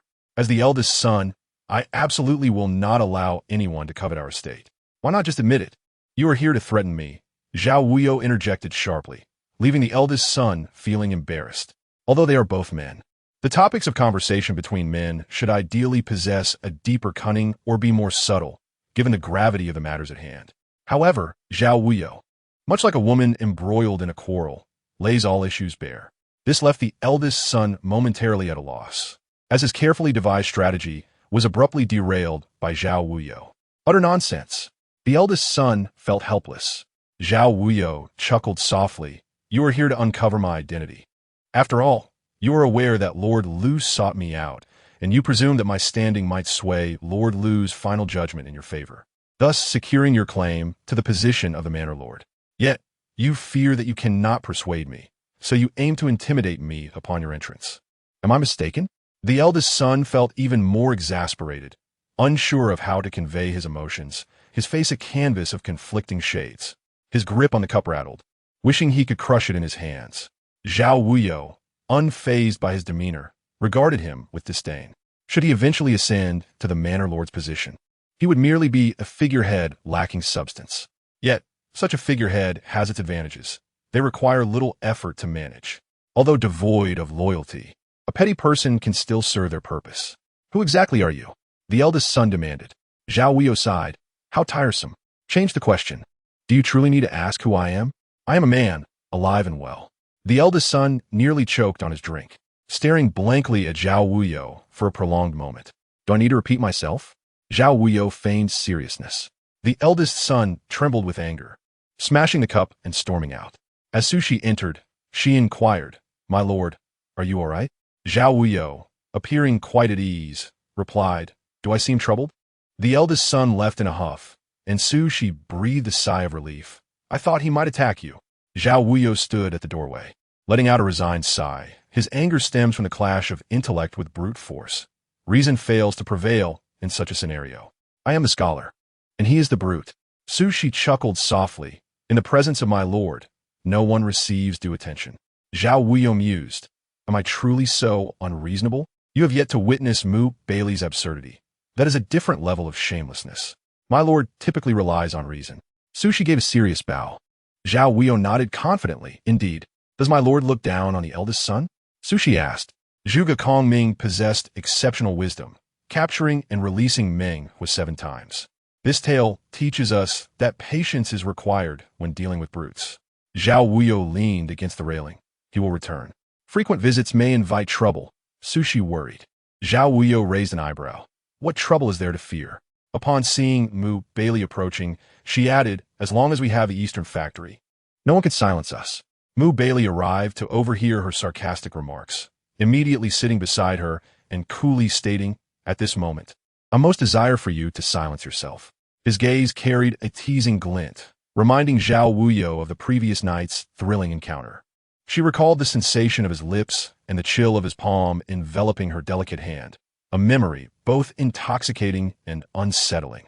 "Why is Zhao Darren blushing?" Baili inquired, inching closer. "Sushi, you may leave." Zhao Wuyou straightened her posture, maintaining a calm facade. Sushi, still concerned, bowed and departed, glancing back multiple times. Lu Goen, perceptive and considerate, sensed the moment was inappropriate for lingering. "Baili, let us establish a rule." Zhao Wuyou said, "Keep your distance from me. Do not bring misfortune upon me. You may end up as a mere companion, but I intend to marry in the future." She shot him an incredulous glance. "I do not wish for the Zhao family to have no heirs." Baili toyed with her cool, delicate hand, akin to smooth jade, so exquisite that it was almost irresistible. "I'm speaking to you." Zhao Wuyou protested, yet he pulled her back down. She glared at him, attempting to withdraw her hand, but he wouldn't allow it. "Baili, are you mad?" Zhao Wuyou's ire remained unabated. "This is my hand. Why do you cling to it? If you wish to play, do so with your own treasures." Baili smirked. When did Zhao Darren become so impatient? Zhao Wuyou paused, pondering the question. When did she become this way? It seemed to have begun when Baili took an interest in her hands and began to act upon it. Initially, it didn't bother her much, but as his advances grew bolder, it felt as if her hands belonged to him. With her own possessions beyond her protection, she felt a simmering indignation. Alas, she lacked martial prowess. Otherwise, she would demand justice from him. It is none of your concern. Zhao Wuyou averted her gaze, but he continued to toy with her hand casually. Song Guanghan sought you out, Baili remarked. Zhao Wuyou shot him a sidelong glance. It is none of your concern. Was it to discuss a partnership? He pressed. It is none of your concern, she replied coldly. Did you uncover anything? Baili continued. Try answering that, and see if it remains your concern. The words lingered on her lips, but she swallowed them back. Nothing. Baili appeared satisfied, while Zhao Wuyou felt stifled. He released her hand, and her expression softened slightly. Are you angry? He asked. But why did he carry that teasing tone, as if he were the one offended? Zhao Wuyou cast him a sidelong glance, wary of his growing tricks. One misstep, and she could find herself ensnared. She stood to leave. Where are you going? Baili inquired. She nearly responded with none of your concern, but reconsidered, opting for a different phrase. I am just taking a stroll. Do you not require company? He shot her a sidelong glance, his alluring demeanor causing Zhao Wuyou to shiver, prompting her to make a hasty exit. Accompany you? Not a chance. With you around, how can I conduct my business? At Fenglai Xiaozhu, with silk fluttering, she found a composed Zhong Haoyan seated in the pavilion. Zhao Wuyou approached. Isn't drinking alone rather dull? Without companionship, it is indeed solitary, he replied, turning to face her. Care for a drink? Zhao Wuyou smiled and took a seat. Just like before. Zhong Haoyan lowered the bamboo curtain. Zhao Wuyou appreciated his attentiveness. A man who understands warmth and cold is a good man, even if feigned, better than those who do not bother to pretend. At this moment, instead of witnessing the competition, you are here hiding away. How shall I commend you? Zhao Wuyou sipped from her cup. This is not wine from the Central Plains. How does the wine from the Western regions taste? He asked with a smile. Sour and sweet. The flavor is indeed delightful. Delightful. Zhao Wuyou responded with a smile. You seem to carry a heavy heart. Zhong Haoqian sighed. How did you discern that? It is written all over your face. Do I need to guess? Zhao Wuyou set her cup down. Who exactly are you? Zhong Haoqian inquired. Zhao Wuyou laughed lightly. This question has been posed by your elder brother countless times, and I have yet to provide an answer. However, since you have asked, I shall enlighten you. I am the Minister of Rights of the court, sent here on behalf of the heavens. My surname is Zhao, and my name is Zhao Wuyou. Zhong Haoqian's brows shot up in astonishment. You are Zhao Wuyou? Is there a problem? She queried. Zhong Haoqian gazed at her incredulously. Everyone speaks of a young chancellor emerging from the capital, ruthless and unscrupulous, occupying a high position as the youngest minister of rights and day. Yet, I never imagined it would be you. Me? Zhao Wuyou chuckled. Do I appear to be a frail youth, perhaps on the brink of death? Though I may seem harmless. My mind is filled with schemes and plots that could bring ruin. That is not my intention, Zhong Haoqian replied, his brow furrowing slightly as he fell silent. I know, in everyone's eyes, I am indeed a ruthless character. Because my father is Zhao Song, I am not deemed a good person. After all, like father, like son, the Zhao family is destined to remain stained. Zhao Wuyou spoke with an air of nonchalance, his demeanor devoid of any taint. The elegant youth clad in white bore no resemblance to the treacherous figures of the world. Instead, he resembled a scholar enamored with nature, a literary gentleman reveling in the world's beauty. Why do you not deny it? Zhong Haoqian gazed at her. You already possess the answer in your heart. Why should I dampen your spirits? Zhao Wuyou took a sip of fine wine, savoring its delightfulness. Chapter 70. Damaged reputation. Zhong Haoqian's unwavering gaze was fixed upon the seemingly frail Zhao Wuyou. This delicate figure was indeed extraordinary. She sat motionless, yet seemed to perceive everything, laying bare the souls of those around her. In Zhao Wuyou's eyes, it appeared that everyone must remove their masks. Zhao Wuyou cleared her throat lightly. While the wine was exquisite, one must not indulge excessively. What do you think? Fifth young master? Whether one can indulge depends on one's capacity for wine, Zhong Haoqian replied, unaware of how much Zhao Darren could consume. It is not about how much I can drink, but rather how much you can provide, Zhao Wuyou remarked, surveying the fine brew in her cup. It seems. Fifth young master, you get to grasp my meaning. The number of people who can drink on my behalf is plentiful. Your contribution is but a drop in the bucket. Zhong Haoyin tightened his grip on the cup, and since Zhao Darren was so forthright, I shall speak plainly and without circumlocution. May I ask how we can collaborate? Zhao Wuyou smiled at him, her gaze sharp and profound. That depends on how much sincerity fifth young master possesses. What do you desire? Zhong Haoyin inquired. You need not concern yourself with that. Simply tell me what you possess. Zhao Wuyou replied, standing to gaze at the shimmering waters, hands clasped behind her back.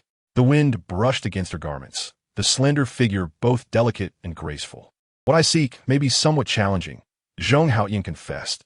Within the seven-star villa lie my mother's relics, which I must reclaim. However, Zhao Darren, are you certain you wish to undertake such a daunting task? I take great pleasure in complicating matters for myself.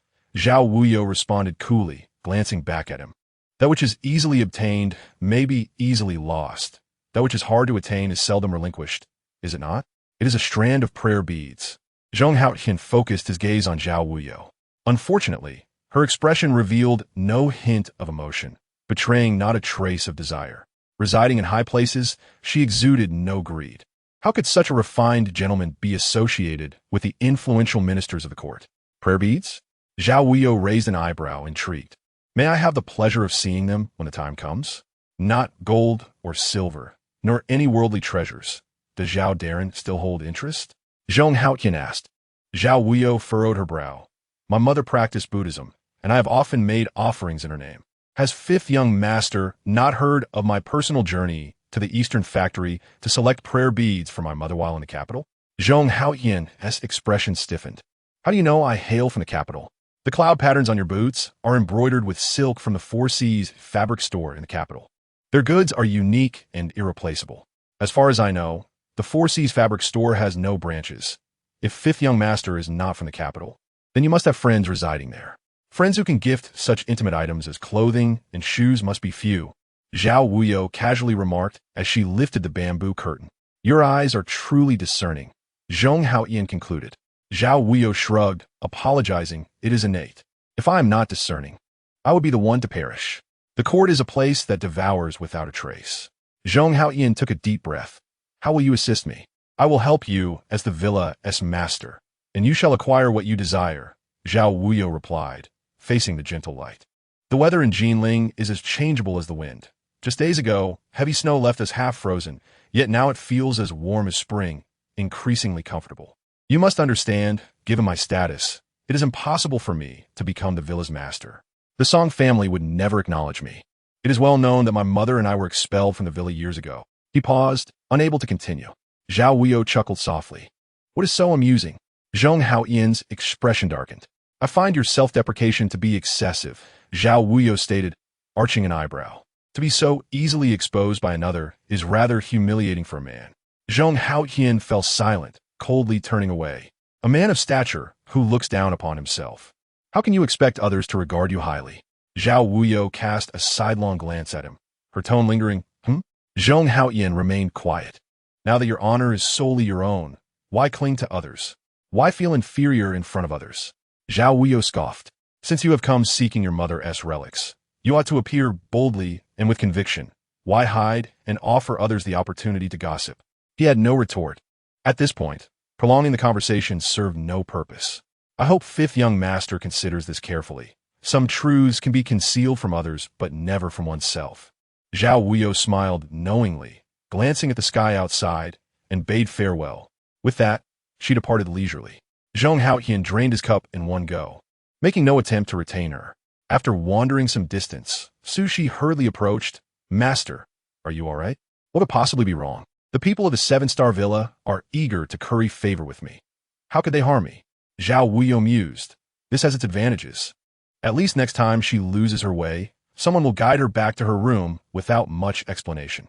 Did fifth young master say anything? Sushi asked. Half-truths, not a word of honesty. Zhao Wuyou shot her a sidelong glance. Sushi was taken aback. What a fifth young master. He lacks sincerity, so I must merely accompany him in circles. After all, promises are nothing more than words to me. Once spoken, they are like spilled water, unrecoverable and without witnesses. Zhao Wuyou chuckled lightly. After all, it is merely a pastime, indulging him until he crashes against the wall and seeks me out. Sushi frowned. Crash against the wall? But What if someone else seeks trouble with master? Suan think Wuyou. I shall accept it all, Zhao Wuyou replied with a smile. The more chaos, the better. As Suanzi said, entice with benefits, seize in chaos. This is the art of deception. The vast Song family, settled in Jinling for many years, has deep roots. If there's no chaos, how can there be openings for me to exploit? Thus, Zhao Wuyou believed that whether busy or idle, she must stir the pot. After all, human desires are boundless. Where there is desire, there is weakness. Clearly, Zhao Wuyou was a woman who achieved what she wished. Just as the elder brother departed, the fifth remained indecisive, and that night, the second son of the seven-star villa arrived. The second young master cautiously entered the western chamber, where Zhao Wuyou was engaged in a solitary match of chess against herself. Su Shi stood by, ignoring the second young master, only smiling and commenting. Master S chess layout truly baffles the onlookers. If one comprehends it, it is no longer a layout but a dismantling of the game, Zhao Wuyou replied with a smile. Her gaze fixed on a board. Second young master, please have a seat. This is seven-star villa. There is no need for you to be overly formal with a guest like me. Considering this, it made sense. The second young master was the host, and Zhao Wuyou was merely a guest. Once seated, the second young master lowered his gaze to the chessboard. Do you enjoy playing chess? Not particularly, Zhao Wuyou replied indifferently. This surprised him. His expression faltered. If you do not enjoy it, why focus so intently? Precisely because I do not enjoy it. I must learn it well, lest I be vexed by something I dislike in the future. Zhao Wuyou placed a white piece on the board. Is there something you wish to discuss? He remained silent, prompting Zhao Wuyou to finally glance up. Before her stood a handsome young man, his features like jade, with sword-like brows and starry eyes. Yet a hint of melancholy lingered between his brows, adding an air of unresolved sorrow. He wore a long robe of bamboo green, devoid of the usual hostility of a typical wanderer. In other words, he possessed no hint of murderous intent, instead exuding the refined aura of a cultured scholar. He sat before Zhao Wuyou, his demeanor reminiscent of a long-lost friend, a familiarity imbued with unspoken understanding. For a fleeting moment, Zhao Wuyou contemplated that they were of a similar ilk, adept at concealing their true selves and resorting to any means necessary to seize what they genuinely desired. The quieter one was, the more perilous they became. This survival principle held true wherever one ventured. Zhao Wuyou leisurely returned the chess piece to its box, only to observe him pick up a black piece and leisurely place it on the board. In response, Zhao Wuyou did not decline the challenge, initiating a game with him. On the chessboard, a life-and-death struggle ensued. Off the board, their hearts remained concealed. Su Shi attended nearby, lacking a profound understanding of chess. However, her ignorance did not imply that Baili was similarly uninformed. Yet, the sight of a eunuch playing chess lacked elegance. Thus, the eunuch's heart shifted, aligning instead with Lu Hongyi. Aware of Baili's aversion to noisy environments, Lu Hongyi thoughtfully selected a tranquil tea house. The intention of Lu Changzhu was duly noted and appreciated.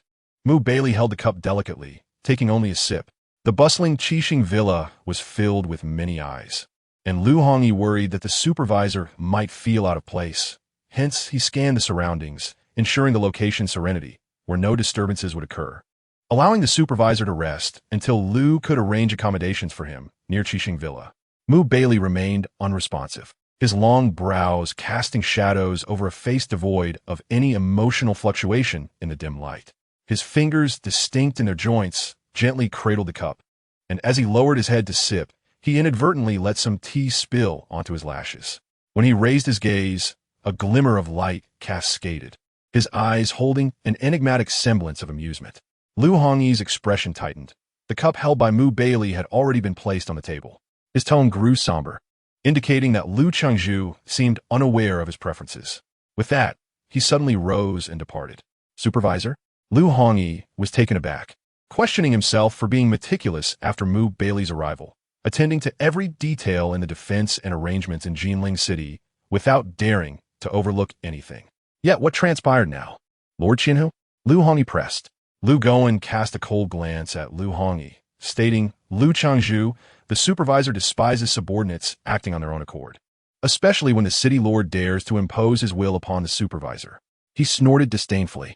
Lu Hongyi felt a chill run down his spine. I truly meant no offense. I implore Lord Qianhu to speak a few words on my behalf. Lu Hongyi bowed.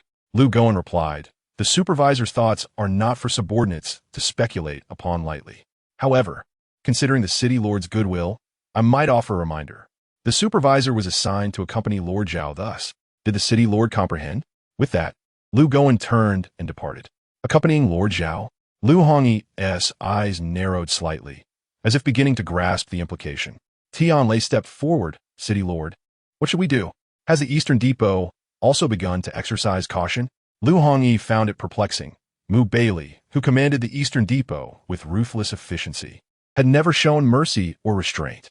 Why, then, did Zhao Wuyou, a mere fragile figure, hold such sway that even Baili was subdued? What, after all, did Zhao Wuyou intend? Perhaps it is merely an apprehension regarding the Prime Minister's residence. Tianlei speculated. With Zhao Song dispatched, why should Baili fear this young lad? Lu Hongyi inhaled deeply, pondering. Is Zhao Wuyou truly such a formidable adversary that Baili must exert himself so? He then inquired, have we ascertained their true purpose? No news from the capital yet. It may take a few more days, Tianlei replied, lowering his gaze.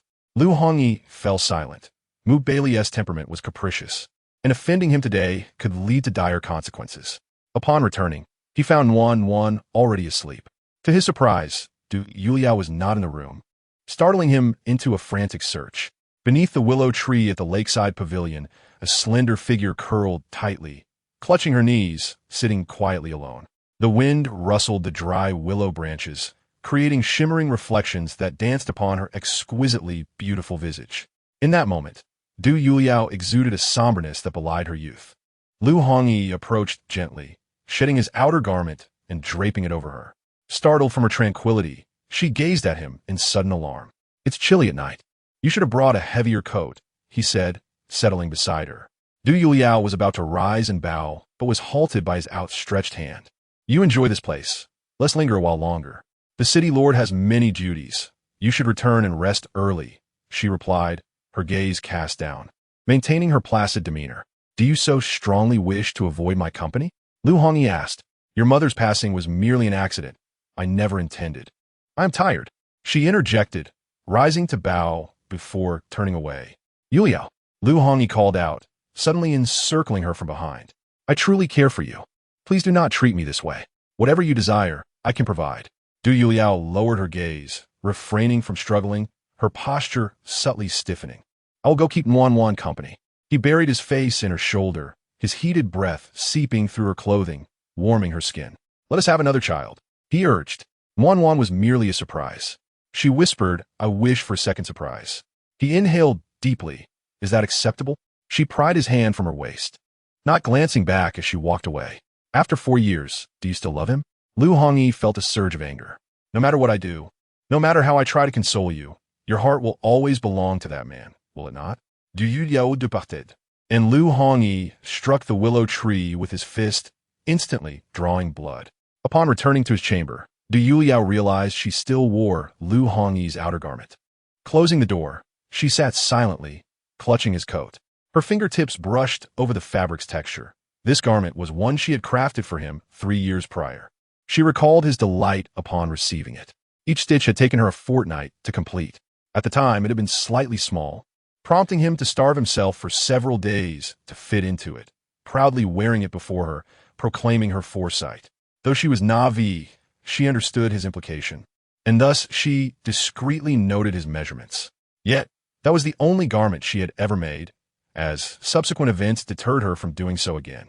The fabric bore small tears, so she rose to fetch needle and thread, meticulously mending it by candlelight, striving to conceal any flaws. On the bed, Wan murmured in her sleep. Du Yuliao started, the needle pricking her fingertip, a droplet of blood bright and captivating. She furrowed her brow at the crimson stain, gently tasting it, only to find it bitter. With a soft sigh, she lamented the cruel hand of fate, for their meeting was ill-timed. Lu Hongyi, having indulged in drink, awoke the following day with a throbbing headache. No pain in his head could compare to the ache in his heart. The city lord was intoxicated last night, Tianlei remarked as he approached. Lu Hongyi recognized the main courtyard. Where's my wife? He inquired. She attended to the city lord throughout the night and only went to rest at dawn. She likely has not yet awakened, Tianlei replied, presenting a cup of water. Is the city lord feeling better? Lu Hongyi nodded. I am fine. What is the situation at Qixing Villa? Tianlei frowned. In recent days, during the martial arts competition, the third and fourth young masters both faced defeat, leaving the stage to the first and second young masters, which has become the main event. At this news, Lu Hongyi sprang to his feet, Wenmu Baili and Zhao Wuyou. Last night, someone witnessed the second young master seeking out Lord Zhao. Engaging in chess throughout the night, Tianlei informed him, offering Lu Hongyi his outer robe. Lu Hongyi paused, astonished. A night of chess? Such refined interests. But what was discussed? Does Zhao Wuyou intend to meddle in the struggle for leadership at Qixing Villa? Why would officials from the court involve themselves in matters of the martial world? What secrets lie within Qixing Villa? Though the Song family is affluent, possessing vast enterprises, they have not reached a level of wealth that could rival a nation. Hence, it is perplexing that both Zhao Wuyou and Mu Baili would be drawn to Jinling City for the competition. It seems prudent to re-evaluate the significance of Qixing Villa's existence. Lu Hongyi rose to leave, and upon stepping out, he spotted Sun Xiaoyun standing in the corridor, seemingly rushing this way. Behind him, a maid carried a bowl of something. Lowering his gaze, Lu Hongyi continued on his way. Madam? The maid inquired softly, porridge. Thus, it is said that if a man does not hold you in his heart, then all your efforts for him are but a futile scheme. Sun Xiaoyun forced a bitter smile. Why was it that I, who arrived first, ended up losing? Madam? The maid called again. Sun Xiaoyun smiled sadly. I am fine, merely feeling a bit disheartened. Why could he see only his own heart and not understand her feelings, not comprehend my heart? Am I not just a child? Is the inability to bear children such an unforgivable sin? A married couple is not as warm as this cold frost and snow. Madam, do not be disheartened. After all, you are still the madam, the maid whispered. Sun Xiaoyun turned back. Madam? In his heart, do I still hold that title? Whether she was Lu Hongyi's wife or the lady of Jinling, it was merely a word from Lu Hongyi. As long as Du Yurao nodded. Sun Xiaoyun understood very well that her position as madam would vanish in an instant. She could not keep a person, nor could she hold onto a heart. What could she retain now? In the next moment, Sun Xiaoyun sank down onto the railing, listening alone to the sound of her heart breaking. The martial arts competition at Qixing Villa continued, the fervor remaining much the same each day. However, Zhao Wuyou had fallen ill after a night of chess. She knew very well that the second young master was yielding everywhere, yet she refused to concede. Each game ended in a draw, and each time they started new. Zhao Wuyou felt as though she had a grudge against chess. Though she did not enjoy it at all, she remained oddly enthusiastic, indeed a deeply contradictory being. But contradictions aside, it ultimately stemmed from her years of cultivated competitiveness. What she lost was not merely the game, but herself. Isn't your behavior making the second young master aware of your interest in him? Suyifuruit herberoth. If even you can see the interest, then he must be even more confident. Zhao Wuyou took her medicine, yet still felt a bit dizzy, perhaps due to a low fever. What does this mean, young master? Suanfeinquayet perplexed. What the eye can see is not necessarily the truth. Zhao Wuyou closed her eyes, and Su Shi quickly moved forward to massage her temples. At this moment, Su Shi began to understand. With the eldest young master, one must provoke him, while with the second young master, one must display vulnerability. Patience and gentle guidance were needed with the fifth young master. In that case, doesn't the young master follow the teachings of Confucius and Mencius? Teaching according to the nature of each? Su Shi teased. Zhao Wuyou pressed her lips together. I am not so noble. All are bloodied by blades. How can there be any distinction between nobility and ignobility? Su Shi sighed lightly. But the young master cannot remain in Jinling for long, and now that you are ill, what shall we do? Zhao Wuyou's complexion turned pale, and she involuntarily coughed twice. You go on with your business. I will rest a bit. Perhaps I am just tired. This frail body truly could not withstand any turbulence, causing much headache. Su Shi nodded, stepping out of the room just as she encountered Mu Baili. Supervisor, our young master is ill and requires rest. Su Shi saluted. Mu Baili glanced at her sideways, entering the room without a word.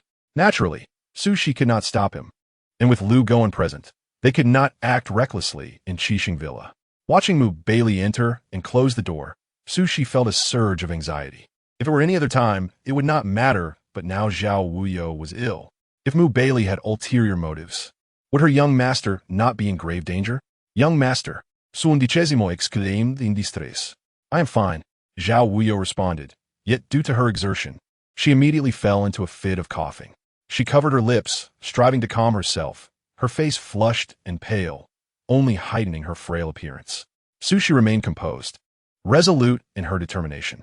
If something were amiss inside, she would risk everything to fight back. Baili sat at the edge of the bed, while Zhao Wuyou leaned against the bedpost, coolly staring at him. Their eyes met, and Zhao Wuyou coldly remarked, Supervisor, are you showing such concern for me? Wishing to warm my bed? Baili raised an eyebrow. Why would Zhao Darren say such a thing? Does Zhao Darren not think that I am here to mock your misfortune? The supervisor was not so trivial.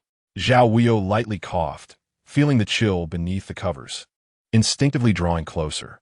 You know me well, Baili observed as he watched her tightly grasping the bedding, her hand growing increasingly pale, long and slender like jade, delicate as a carving. Perhaps due to the restraint of suppressing her cough, a hint of pink appeared on her slender fingers. The warmth of his fingertips was somewhat elevated. At least compared to Zhao Wuyou's icy demeanor, it was indeed soothing. She frowned at him. His hand fetish was acting up again, his habitual touching returning. If the supervisor has something to say, please speak plainly. She had grown accustomed to his behavior. Baili, with a playful interest, toyed with her delicate fingers, his fingertips gliding over every inch of her skin, the exquisite softness truly delightful. In good spirits, his tone was also light and pleasant. You have turned Qixing Villa into a chaotic mess. Is it for your prayer beads? Zhao Wuyou grasped his hand in return. Does it matter to you whether it is true or not? He gazed at her clasped hand, not lifting his head, merely continuing to caress her hands back. Whether it matters to me, does it matter to you? She was taken aback, disdainfully withdrawing her hand. Little did she know, he simply threw off the covers, removed his shoes and socks, and climbed onto the bed. Zhao Wuyou quickly retreated to the corner of the bed, warily watching him. Baili, understand this. I am a man, not a woman. Wait, he is a eunuch. Why does that sound somewhat off? Zhao Wuyou continued, though you are not a man, I prefer women, not indulging in any proclivities for men.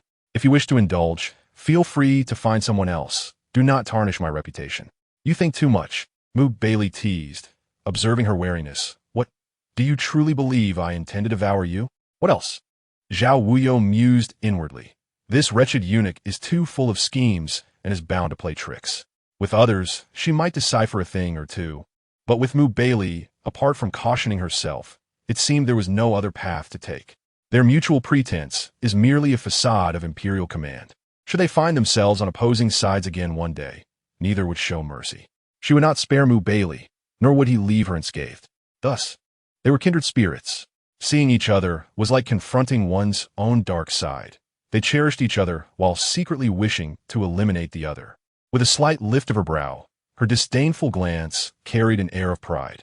Yet, when she focused her gaze, she found only the familiar warmth in his eyes. Warm as the sun in March, making one feel as though wrapped in a gentle spring breeze. Unfortunately, Zhao Wuyou did not trust his kindness. It is impossible to expect a lion to spare its prey. Thus, at this moment, Zhao Wuyou felt like the pitiable prey. The two sat side by side under the covers, and Zhao Wuyou dared not utter a word. Although she was disguised as a man, the eunuch's thoughts were too elusive. If he suddenly developed a desire to share a meal with her, would her femininity not be exposed? Is Zhao Darren born in the year of the snake? Baili inquired. Zhao Wuyou shot him a sidelong glance. Nonsense. Then why has Zhao Darren lingered for so long, and yet the bed remains cool? He asked with a smile. This smile made Zhao Wuyou somewhat flustered. This wretched eunuch even knew how to employ beauty as a tactic. However, she quickly regained her composure, reminding herself that she was a cold-hearted person impervious to flattery. If I were too warm, would the supervisor still wish to warm my bed? She rubbed her temples in exasperation, her head beginning to throb. He skillfully pulled her into his embrace, his fingers gently massaging her temples. The warmth of his fingertips was more pleasant than Sushi's, resting on her temples like a soothing balm. The pressure just right, indeed perfect. Reflecting on it, he typically served those individuals, winning the favor of the emperor and empress. It was no surprise he possessed such skills. Excluding his penchant for bloodshed and ruthlessness, a person so attentive to details and comprehensive in care, which master would not appreciate. Moreover, he possessed an exceptional ability to read emotions and discern nuances, surpassing anyone else. Zhao Wuyou, feeling genuinely distressed, rested her head upon his lap. "Are you certain that the inquiry you are pursuing will yield the results you seek?" he inquired. With her eyes closed, Zhao Wuyou allowed her long, feathery lashes to brush against her pale lips as she pondered whether the answer is yes or no. How can one know the outcome without making an attempt?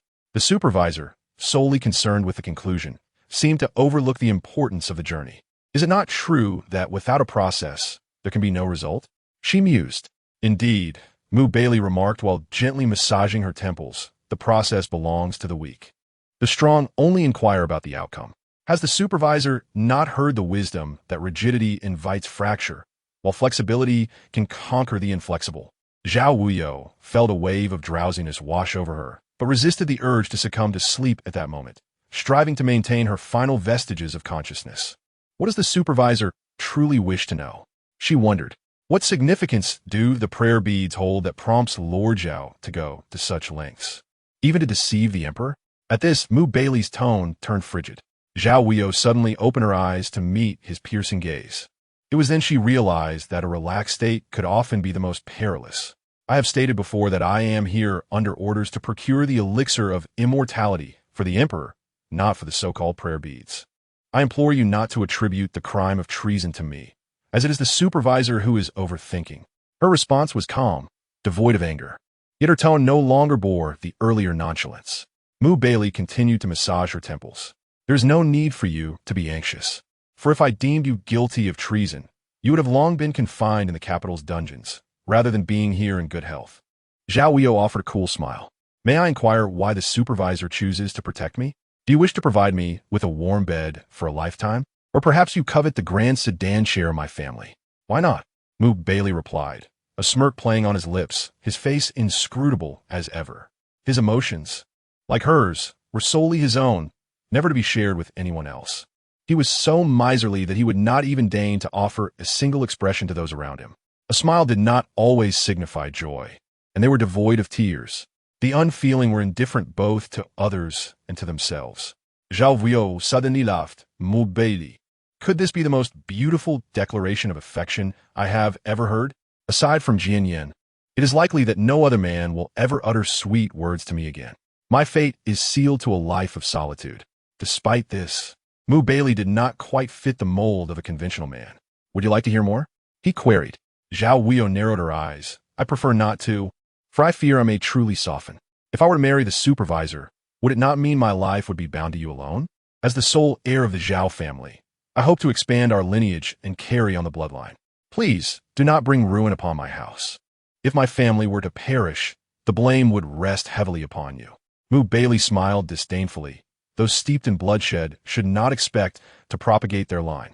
Zhao Wuyou remained unperturbed and replied coolly, then let the supervisor make haste.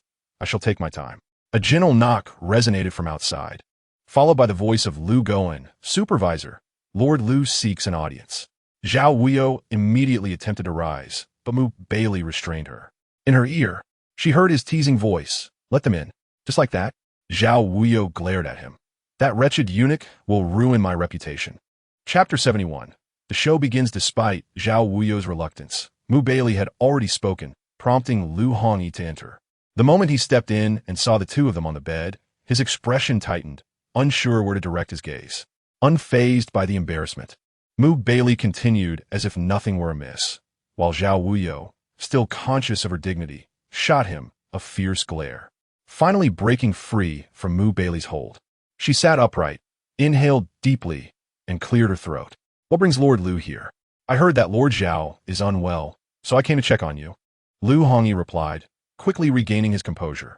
As the mayor of Jinling City, he had only shown a slight change in demeanor, as the capital, with its myriad of intrigues, rendered such matters less surprising. Lu Hongyi took a seat, saying, I have been investigating in Jinling City, but I have found no abnormalities. I wonder if Lord Zhao might have mistaken the location. I grew up in Jinling City and have never heard of such matters, Zhao Wuyou replied, her voice steady. The imperial decree is paramount. We are left with no choice. This city is under Lord Lu's jurisdiction, so you are undoubtedly the most familiar with it. We are merely messengers, Whether or not it exists is solely at your discretion. If not, I would appreciate your assistance in drafting a report for the Emperor. Zhao Wuyou coughed lightly, feeling somewhat refreshed after being attended to by Mu Baili. Lu Hongyi smiled. I shall take care of this matter. There may be places in Jinling City that have yet to be thoroughly examined. Of course, Zhao Wuyou replied. We trust your judgment in these affairs. As she spoke, another cough escaped her. Mu Baili gently stroked her back to soothe her. Zhao Wuyou frowned, feeling increasingly exasperated by his audacity to act so familiarly in front of others. If such behavior reached the Emperor's ears, it would surely be a source of humiliation for her. A woman loses her reputation and still demands accountability. In truth, her grievances found no avenue for expression, as dealing with a rogue like Mu Baili left her feeling utterly helpless. Sensing it was inappropriate to linger, Lu Hongyi hastily rose to depart, eager not to intrude further on their intimacy. Once Lu Hongyi left, Zhao Wuyou shot a fierce glare at Mu Baili. He had more to say. I know, Mu Baili replied, lifting the quilt and stepping down from the bed. It is because of you. Zhao Wuyou wrapped herself tightly in the blanket, still coughing. When she looked up, he was already offering her a cup of water, his gaze warm and a gentle smile gracing his lips. Were it not for the blood on his hands and her knowledge of the East Factory's ruthless methods, she might have been easily deceived by Mu Baili's charm. When he was not killing, he exuded warmth that was undeniably comforting. After sipping the warm water, the dryness in her throat eased, allowing her to finally breathe a sigh of relief, leaning back against the bedpost. The mattress dipped as Mu Baili settled beside her, his clear, expressive eyes watching her with a mix of teasing and melancholy. Are you feeling better? Go find him. Zhao Wuyou frowned. And do not look at me like that, for should I ever lose my senses and act inappropriately towards a supervisor, do not say I did not warn you. Mu Baili chuckled. You seem quite confident, Lord Zhao. Zhao Wuyou shot him a sidelong glance. In any case, a man should always take the lead in such matters. Should he not? He grasped her delicate chin, pondering as his fingertips brushed against her lips, which felt unusually warm, perhaps a remnant of her slight fever. The only constant was their softness. Zhao Wuyou comprehended his intentions. Having suffered enough, she was unwilling to become a victim once more. She needed to demonstrate her strength. In the next moment, as he furrowed his brow, she pressed her lips against his. Her warmth grazed his lips tenderly before swiftly enveloping them. Their lips danced together, entwined in a lingering embrace, the sweetness carrying a hint of something intriguing. The soft texture reminded him of her pear blossom wine, crisp and sweet. With this thought, he felt as if the breeze carried a faint fragrance of pear blossoms. Unconsciously, he wrapped his arms around her slender waist, the heat and coolness mingling together like a blazing fire meeting a gentle summer breeze, harmonizing in an exquisite balance. Are you satisfied now? She teased, gripping his chin and offering a thin smile. He knew Zhao Wuyou was not truly invested. He understood that he himself was equally detached. Two heartless souls, finding solace in each other for the time being, would ultimately return to confrontation, where such moments of comfort would be impossible. A sudden pang of loneliness struck. Yet over time, the mutual need became apparent. Mu Baili rose to leave, never once glancing back. Only then did Zhao Wuyou realize the tea she had set by the bed had spilled, soaking her pillow. A peculiar sensation stirred within, an inexplicable feeling that something was gradually changing. When Su Shi entered, her complexion appeared slightly ill. Are you all right, my lord? What troubles you? Zhao Wuyou inquired. The young man's face was flushed. Su Shi, upon noticing the damp pillowcase, excused herself to replace it. Zhao Wuyou nodded and, with determination, threw off the covers and rose from the bed, fully awake despite feeling unwell. With the Emperor's command hanging over them, time was of the essence, and they needed to act swiftly. Although his health was compromised, as long as he took his medicine on time, he believed nothing serious would arise. The martial arts competition continued, with rumors suggesting that the eldest and second sons were evenly matched. Should a stalemate ensue, the ultimate decision would rest with the head of the Song family. If the patriarch chose to step back, the responsibility would fall to City Lord Lu Hongyi. Should Lu Hongyi hesitate, the matter would become Zhao Wuyou's and Mu Baili's to resolve. Thus, Zhao Wuyou's stance was crucial. It would indirectly influence the patriarch's opinion on the new estate lord. Who do you think the patriarch will choose, given the stalemate between the eldest and second sons? Su Shi asked. In such deadlock, someone will surely intervene, Zhao Wuyou mused, draping a shawl over her shoulders as she stepped outside, glancing at the overcast sky, which hinted at impending rain. Sushi nodded, remarking on the peculiar weather of Jinling City, where moments ago the sun shone brightly, yet now it appeared so gloomy. A storm is brewing, Zhao Wuyou intoned cryptically. Indeed, stalemates are rarely prolonged, as they are often disrupted by external forces. It was akin to the martial arena, where the eldest and second sons fought fiercely, each unwilling to yield. If this continued, neither would emerge unscathed. Eventually, a resolution must be reached. Endless fighting was not an option. Standing outside the training grounds, Zhao Wuyou peered through the intricately carved window of the white wall, observing a figure clad in white slowly approaching the center of the arena. Clearing her throat, she adjusted her clothing, ready for the spectacle to unfold. Indeed, a remarkable display was about to commence, as the eldest and second sons clashed with fervor, prompting the Song family members to separate the two for the time being, fearing potential harm. Continuing in such a manner was unwise, necessitating a compromise. Yet neither the eldest nor the second son was willing to concede, leaving the situation in limbo. Lu Hongyi sat in silence, perhaps uncertain of which side to support, delaying his response as the crowd below began to chant for the eldest and second sons to resume their duel. With a leap, a figure in white gracefully landed on the stage. At first glance, he appeared to be a refined scholar, his lips a vibrant red against pearly white teeth. However, familiarity struck the Song family members, particularly the young lords, who rose to their feet. The youth's features bore a striking resemblance to their own, indicating. The crowd began to murmur, speculating on the identity of the white-clad scholar. To boldly stand on the martial stage, and do so without fear, suggested a significant background. Zhao Wuyou internally scoffed. Not just significant, but rather the nemesis of the Song family. Zhong Haoyan, the scourge of Qixing Mountain Villa. The eldest son approached the white-clad figure. Who are you if not Zhong Haoyan himself? Zhong Haoyan inhaled deeply, surveying the murmuring crowd below. Everyone, please calm yourselves. I am the fifth son of Qixing Mountain Villa. My presence here signifies my right to participate in this contest for the estate lordship. How brazen of you to return. The eldest son sneered, as the Song family members remained tight-lipped about the fifth son. Officially, he was said to be studying abroad, yet he had been expelled from Qixing Mountain Villa years ago. This secrecy was merely to protect the villa's reputation. Thus, even if outsiders recognized Zhong Haoyan as the fifth son, the Song family would not acknowledge him. What qualifications could an expelled member possess to contend for the estate lord? Yet Zhong Haoyan cared little for the Song family's recognition. The competition for the lordship was a public affair, and his identity stood firm before the assembled heroes. Given my lineage, how could the Song family dare to disregard me? Zhao Wuyou reflected on the situation, realizing the eldest son, despite his reluctance to see Zhong Haoyan on stage, could no longer dismiss him now that he had publicly declared his identity. Thus, they would have to engage in combat. He had little faith that his formal cultivation could surpass Zhong Haoyan's unorthodox methods. In contrast, the second son, less combative than the eldest, turned to his subordinates, instructing them to investigate how Zhong Haoyan had gained entry and why he had received an invitation.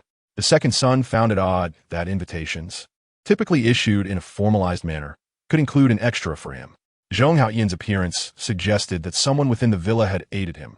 Otherwise, after such an extended period of concealment, how could he have gone unnoticed? The crowd grew more agitated, eager for the battle to commence. A cool breeze swept through, prompting Zhao Wuyou to cough lightly as she observed the darkening sky, instinctively drawing her shawl tighter around her. Who do you believe will emerge victorious in this battle? If Zhong Haoyan lacked confidence, do you think he would risk his life by stepping onto the stage? Zhao Wuyou retorted. Conceding the point. With a soft sigh, Zhao Wuyou began to walk away. Do you not wish to witness the outcome? Sushi asked, puzzled. As she hurried to catch up, I shall leave that for another time. Since he has taken the stage, I can rest easy. The result will ultimately be the same, regardless of whether I watch or not. Your punches and kicks are rather uninteresting to me. I would prefer to return to my studies and practice calligraphy, Zhao Wuyou replied. As she walked along the long corridor, fatigue overtook her, prompting her to find a quiet spot to sit. Familiar with the route back, she felt no fear of losing her way. With Zhong Haoyan on the stage, Her involvement was unnecessary. The outcome would be left to fate. In the distance, Zhao Wuyou noticed a woman approaching, flanked by attentive maidservants, suggesting a position of considerable status. Within Qixing Mountain Villa, the only figure of higher rank would likely be the estate lord's wife. Having borne the second son, the other 4 sons were not her progeny. Zhao Wuyou rose as the woman approached. Noticing Zhao Wuyou sitting alone, draped in a fox fur shawl, she discerned at once that Zhao Wuyou was of noble birth. "I have heard that 2 distinguished guests reside within the villa. You must be one of them," the estate lord's wife stated, her tone cold and devoid of warmth. Zhao Wuyou offered a polite bow. "I am merely a humble scholar, madam. Your praise is too generous. Since you are here, you are a valued guest of the villa and must be treated accordingly." She instructed her entourage before casting a fleeting glance at Zhao Wuyou and walking away. After a few steps, she paused, adding, "The affairs of this villa are quite complex. We of the Song family prefer not to have outsiders meddling." Zhao Wuyou maintained her composure, smiling as she watched the estate lord's wife depart. The Song family's matters? It seemed the second son had come seeking her, and the estate lord's wife was indeed aware of this. Zhao Wuyou's brow furrowed slightly. Where was that direction leading? The estate lord's wife was not headed to the training grounds. Could she be visiting the estate lord? Rumors had it that the old lord's health was precarious. Yet the details were kept under wraps, with only a select few permitted near him. Even the greetings from the sons had been dismissed, indicating a serious condition. His fate, whether life or death, remained uncertain. Life or death? Zhao Wuyou's eyes narrowed. Let us hope he is not truly gone. As she returned, light rain began to fall.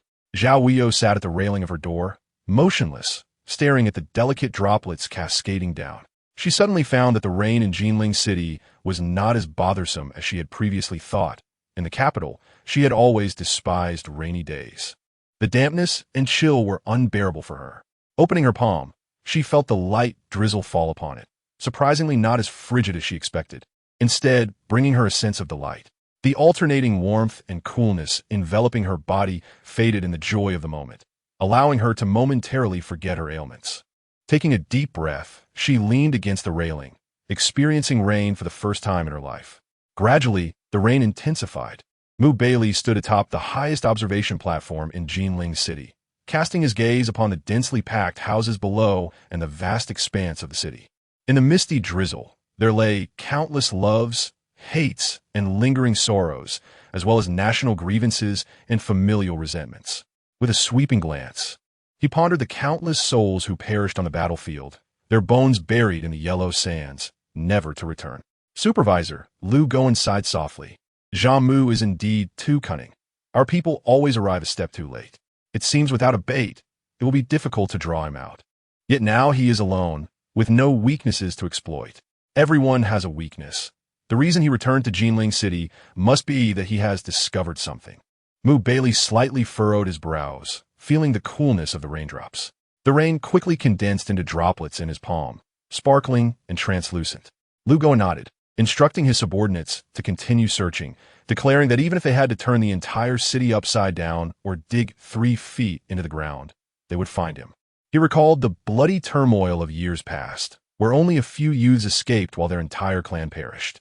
The wails and curses amidst the flames spread through the heavens and the earth, mingled with deep-seated hatred. In the chaotic storm, life and death intertwined, with no choices left to be made. Each went their separate ways, merely striving to survive. To live on was to have a chance to return, to reunite. Reunion? When would that day come? Baili seemed to hear nothing, lost in his thoughts. Suddenly, he withdrew his hand, brushed his sleeve, and swiftly descended from the observation platform. Supervisor? Lu Gowen was taken aback. What is the matter? Where are you rushing off to? Have you discovered something? Yet nothing seemed amiss below, which puzzled him.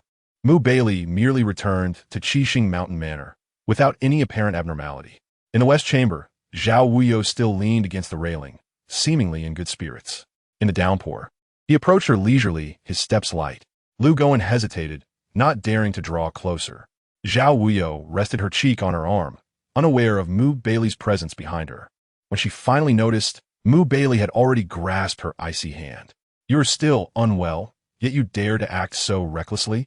Do you truly wish for me to attend to you? Help you warm your bed?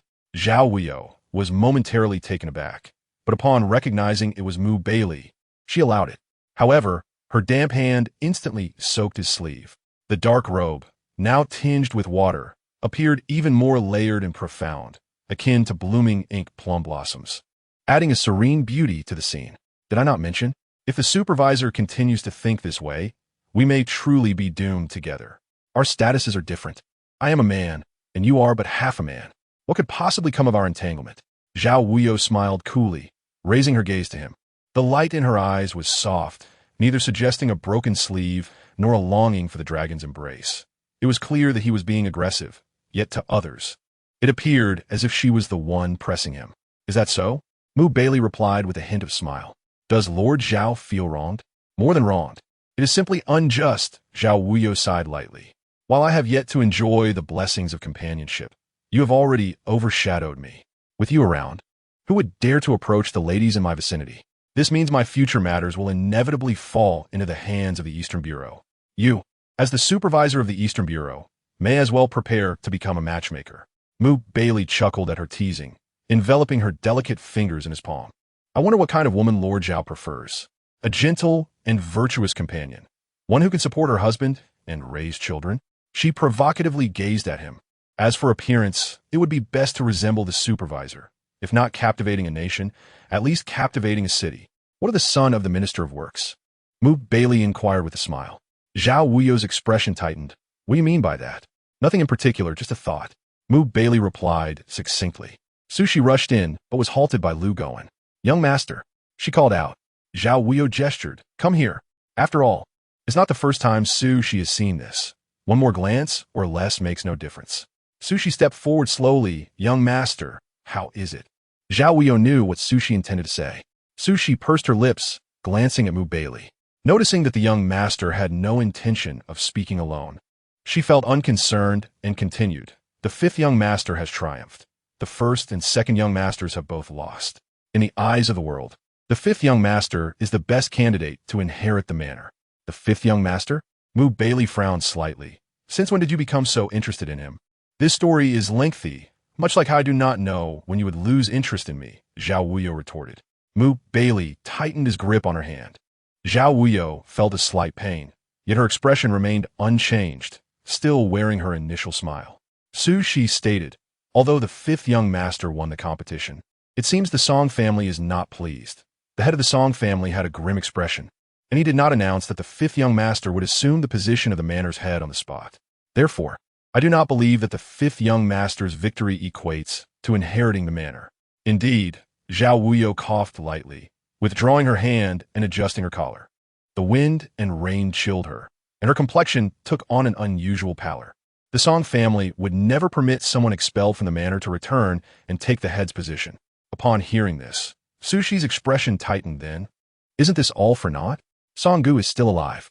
Mu Baili interjected coolly. The Song family's refusal does not signify that the Qixing Mountain Manor will refuse. Zhao Wuyou shot Mu Baili a sidelong glance, realizing that he must know something. However, she also understood that Mu Baili, the wolf in sheep's clothing, would not easily divulge information to her. This wolf needed to take a bite of prey to feel satisfied. Leave now. Zhao Wuyou glanced at Sushi, her gaze steady, sensing that matters might change. Sushi nodded, casting a worried glance at Zhao Wuyou, who was alone with Mu Baili. The cold outside grew more intense. Earlier it hadn't been felt, but now with Mu Baili beside her, Zhao Wuyou felt the chill seep into her bones. This cold eunuch seemed to exude an aura of frost wherever he went. Zhao Wuyou entered the room, and Mu Baili followed closely behind. Once out of the capital, their interactions were far more harmonious and amiable, free from the sharp tensions of court. Sitting on the Kong, with the chessboard still set up, Mu Baili appeared in good spirits as he arranged the pieces. Zhao Wuyou, however, displayed a demeanor of indifference, indicating either a lack of interest in chess or in the person she was playing against. I do not particularly like the supervisor, yet I have no choice but to be with him, Zhao Wuyou remarked. This was a truthful statement. Mu Baili placed a black piece on the board. What are you scheming? Nothing in particular. I merely wish to know what treasures the Qixing Mountain Manor holds, she replied, placing a white piece without looking up, clearly intent on her game. Mu Baili smiled. From the very beginning, you have been after the treasures of the Qixing Mountain Manor. From the very start. The supervisor has been pursuing me for my treason, Zhao Wuyou mused, her brow furrowing as she placed another piece. Baili's gaze remained fixed on the chessboard, contemplating their strategic clash of black and white pieces. Is there any fault in this? There is no fault. Thus the ability to preserve one's life is my skill. Zhao Wuyou replied with a gentle smile. What does the supervisor think? To preserve one's life in my presence indeed requires skill, Baili acknowledged. Upon finishing his words, he let out a soft sigh, truly reluctant to intervene.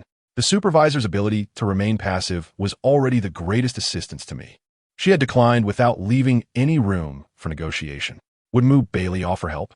Let's hope he doesn't make things worse. A fox wishing a chicken a happy new year surely harbors ill intentions. Those who suffer from the beauty trap are simply victims of their own misguided affections. Her awkward identity, impervious to flattery, rendered her unsuitable for such matters. Perhaps it was best for her to remain comfortably within her androgynous existence. She had no choice, nor the luxury of choice. Thus, at times, one could hardly blame her for being heartless. She simply had no retreat to seek. After a brief exchange of feigned ignorance with Baili, Zhao Wuyou finally managed to rid herself of this troublesome presence. The cunning eunuch was exceedingly astute, prompting Zhao Wuyou to divert the conversation at every turn, engaging in a battle of wits that left her physically and mentally exhausted. Fortunately, Baili had no intention of pushing her to her limits. Upon noticing her fatigue, he took his leave from the western chamber.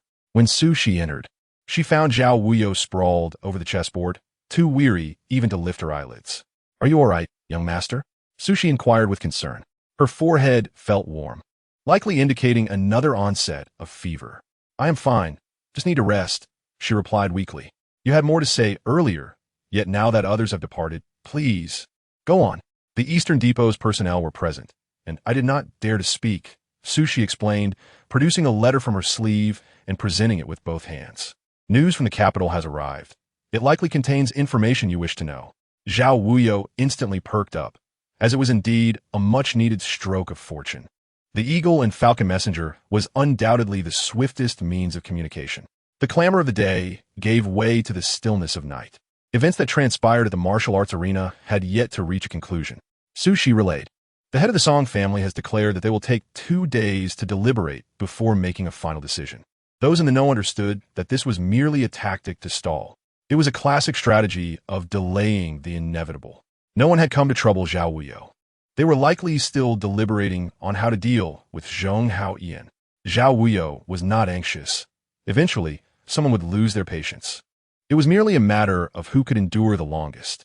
However, Zhao Wuyou did not anticipate that it would not be the young gentleman, nor Lu Hongyi, or even the head of the Song family who would falter first. Just as Zhao Wuyou prepared to rest, the steward entered. Su Shi stood vigil outside the main courtyard, her grip tightening around her cold sword. Should anyone conspire against the young master, she would not stand idly by. Upon entering the room, Zhao Wuyou coughed lightly, her steps somewhat unsteady. Lord Zhao, a faint call arose from the bed. Zhao Wuyou was taken aback, slowly approaching, surprised that the ailing old master was aware of her presence despite his confinement to bed. Though I remain immobile and far away in Jinling, I still hear whispers of the capital's affairs, the old master, Songgu remarked, reclining against the cushions. After the steward helped him sit up, he respectfully stepped outside to guard.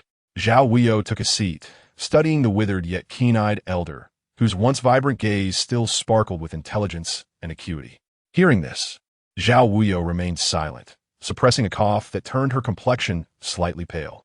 In the capital, only the 2 members of the Zhao family could earn the emperor's trust and conduct affairs outside the city while maintaining such a facade of composure.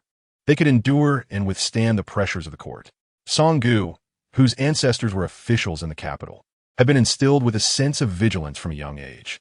The slightest stir within the capital had far-reaching implications, despite the geographical distance. Thus, not every merchant was as carefree as those who sang songs about distant pleasures. Songgu spoke candidly, yet Zhao Wuyou showed no signs of disapproval. Rather, she appeared to accept his words with grace.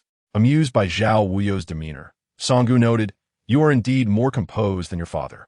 As the sole heir of the Zhao family, I must surpass my predecessors, or how could I honor my father's teachings?" Zhao Wuyou lowered her gaze, pondering why the old master had summoned her at such an hour. Her discomfort urged her to avoid prolonged discourse. Taking a deep breath, Song noted Zhao Wuyou's calm demeanor. Despite appearing to be merely an 18 or 19-year-old youth, she was indeed a formidable opponent. Unlike Zhao Song's assertiveness and sharpness, this young lady understood the art of restraint. This made Zhao Wuyou even more perilous. One could never truly ascertain the depths of the seemingly innocent countenance she bore. I presume you are aware of today's martial arts event? Song returned to the matter at hand. Zhao Wuyou smiled. Fifth young master emerged victorious. Which likely was not your wish, Master Song. Coughing, Song face flushed with red and black, indicating his severe illness. Unable to respond, he waved his hand dismissively. Observing this, Zhao Wuyou poured a cup of water, offering it to him. Drink some water, it may ease your discomfort. Song hesitated, reassured by her words. Rest assured, this is Qixing Mountain Villa. I would not dare to gamble with my life. Zhao Wuyou maintained her calm demeanor while noting the hesitation in Song's eyes. After drinking a few sips, the dryness in his throat slightly alleviated. Lord Zhao, you truly differ from your father, Song remarked, taking a breath. You've already mentioned this earlier. Zhao Wuyou resumed her seat. Let us return to the core issue. She addressed him as an old friend, devoid of any pretense or estrangement, exuding a casual charm that rendered Song almost petty in comparison. In the presence of a younger generation, the elder felt a sense of inadequacy. Song chuckled. In that case, I shall speak candidly. Is it true that Lord Zhao has come to the capital on imperial orders? What brings you to Jinling, to stay at our Qixing Mountain Villa? Zhao Wuyou replied. I merely came to join the festivities. Since the martial art competition is being held at Qixing Mountain Villa, I thought I would observe. Lord Zhao was not entirely truthful. Song was no fool. Zhao Wuyou lowered her gaze. Was Master Song not the same? Taken aback, Song frowned. This young lady was indeed difficult to gauge, ultimately leaving him feeling as though he had been led by the nose. At his advanced age, teetering on the brink of the grave, encountering such a formidable opponent was naturally unsettling. Yet, no matter how uncomfortable it was, he had to steel himself to continue speaking. You have come for our family heirloom. Haven Tiyu? Why not say so from the outset? Zhao Wuyou sighed, indeed. Why do you not refute it? Song was taken aback by her forthrightness. Zhao Wuyou stood to pour herself another cup of water, glancing back at him. Why would I deny it? A straightforward conversation is a matter of courtesy, is it not? What else would you like to know? What else would I like to know? Song suddenly found himself speechless, all his schemes dismantled by Zhao Wuyou. For a moment, he was at a loss for how to interrogate her. Initially, he had anticipated a rebuttal from Zhao Wuyou, which would lead to a verbal duel, revealing her vulnerabilities. But now, there was no need for any calculations, for Zhao Wuyou had effortlessly conceded. She was precisely like this. The more one tried to force her to hold her ground, the quicker she would relent, deliberately defying expectations. Has Master Song run out of words? Zhao Wuyou sat at the table, wearily rubbing her forehead. Do you truly not wish to ask me anything else? For instance, what are your intentions behind your private meetings with fifth young master? Did the eldest and second young masters come to seek the position of the master? Her tone lingered, drawing a dark expression from Song. Zhao Wuyou chuckled lightly. I apologize for knowing too much. I hope I have not amused Master Song unduly. Amused? You have laid bare all the doubts in my mind with such nonchalance that I feel utterly exposed before you. That sensation of vulnerability, where one has nowhere to hide, was indeed uncomfortable, were it not for the fact that this person was Zhao Wuyou, the son of Zhao Song. Song would likely have been infuriated to the point of fainting. Then please, Lord Zhao, share all that you know. Song's frustration was palpable as he struggled to restrain his emotions. Zhao Wuyou smiled, maintaining her calm demeanor. Very well, lest Master Song becomes overly agitated. Please forgive my rudeness and lack of eloquence. I ask for your understanding. Taking a sip of water, Zhao Wuyou began to recount a rainy night over a decade ago when thieves infiltrated the Qixing Villa. Subsequently, a multitude of guards commenced a search within the estate, inadvertently uncovering the illicit affair between the fourth madam and the master's brother. Enraged, the master declared his intention to punish the couple. However, the fourth madam's son, only 5 years old at the time, knelt before his father, pleading for mercy for his mother and uncle. Without rules, chaos reigns. The villa adhered to its own regulations. On that stormy night, The mother and son were expelled from the estate, accompanied by a divorce decree that sealed their fate. The master's brother took the pair away from Jinling City, their whereabouts thereafter unknown. Externally, the Qixing Villa claimed that the fifth young master was studying abroad, wishing to conceal familial disgrace. For many years, the mother and son wandered, eventually settling in the capital, never to return to Jinling. Song sat up abruptly. How do you know this? I will know what I wish to know, Zhao Wuyou replied calmly. The master need not concern himself with my sources. Simply affirm or deny the truth. The Qixing Villa did not actually lose anything that day. It was all a self-staged performance by the master. Am I incorrect in my assertion? Zhao Wuyou took another sip of water, her demeanor composed and elegant, her features radiant. Song was rendered speechless. Zhao Wuyou smiled gently. There is no need for the master to be agitated. Over a decade has passed. The beloved confidant of yesteryears has long since withered into a mere shadow. Those who remain must continue living for the sake of those who have departed. Song clutched the bedding tightly. Zhao Wuyou, you know too much. Not only do I know much, but I also comprehend the master's plight. Zhao Wuyou rose, hands clasped behind her, turning her back to Song. I have investigated the circumstances. At that time, the borders were in turmoil, and Jinling was besieged on all sides. The former emperor suspected treachery within the city, thus creating an atmosphere of paranoia. Although the Song patriarch was no longer in office, the family's prominence made them the envy of many. The Song family's foundation in Jinling was precarious, leaving them unable to protect themselves. The Qixing Villa was on the brink of collapse, and in desperation, the master was forced to send away his beloved woman and cherished son. This matter needed to be kept secret, otherwise the court would solidify accusations of treachery against the master. Thus, after much deliberation, he thought of his sworn brother. Brotherhood demands mutual trust. They silently devised a charade of catching thieves and illicit lovers to conceal the truth. Entrusting the mother and son to the most loyal person was the best course of action. Yet fate had other plans. As the sworn brother perished on the journey away from Jinling, leaving matters unresolved, the fourth madam harbored resentment, feeling betrayed by the master's lack of faith in her. The fifth young master resented his mother for dying with a stain on her honor. Yet all of this was a consequence of the master's own actions. He had feared the repercussions of keeping them close, and by the time he wished to reclaim them, it was too late. He dared not speak the truth, fearing that whispers of the past would endanger the Qixing Villa. Torn by indecision, he lost the chance to clarify matters. Zhao Wuyou turned to gaze at the tear-streaked face of Song. If I were in the fourth madam's position, I would surely harbor hatred for you for a lifetime. Even if you revealed the truth in the end, my resentment would only deepen. Song closed his eyes tightly. For years, I have refrained from telling anyone, afraid to clarify the truth, preferring instead to bear their hatred. I attempted to find them, but what good would it do? The next day, she would merely move away with her son to a place I could not reach. She harbored such hatred for me, right up until her death. A man has his own way, but why not ask if she would have been willing to leave? Zhao Wuyou pressed. You forced her to depart in a manner that not only tarnished her reputation, but also deeply wounded her with your distrust. Do you not realize how profound her love for you was? The more you hurt her, the deeper the wound. Trust is a delicate word, light yet heavy, sometimes a double-edged sword. Zhao Wuyou sighed softly. You trust her, and yet she no longer wishes to see you. For her, there is no need, regardless of the truth. Had you revealed the reality to her, allowing her to leave with her child, she would have been eternally grateful and loved you even more. However, you made the decision for her, a departure she could not accept. Song wiped his tears. What use is there in discussing this now? None at all. The dead remain dead. What can be done? It is merely a matter of urging the living to lay down their hatred and continue on with their lives. Zhao Wuyou replied with an underlying message. Song met her gaze. He hates me. That is a consequence of your own making, Zhao Wuyou noted, taking a seat. Even now, should you confess the truth, he would not believe you. After years of turmoil, he harbors nothing but distrust. Fortunately, blood runs thicker than water. Perhaps on the day you pass, he will kneel at your grave and bow 3 times, in his heart still honoring you as his father. I am unworthy. Song murmured. Indeed, you are unworthy. You have wronged them both, allowing them to suffer in the world.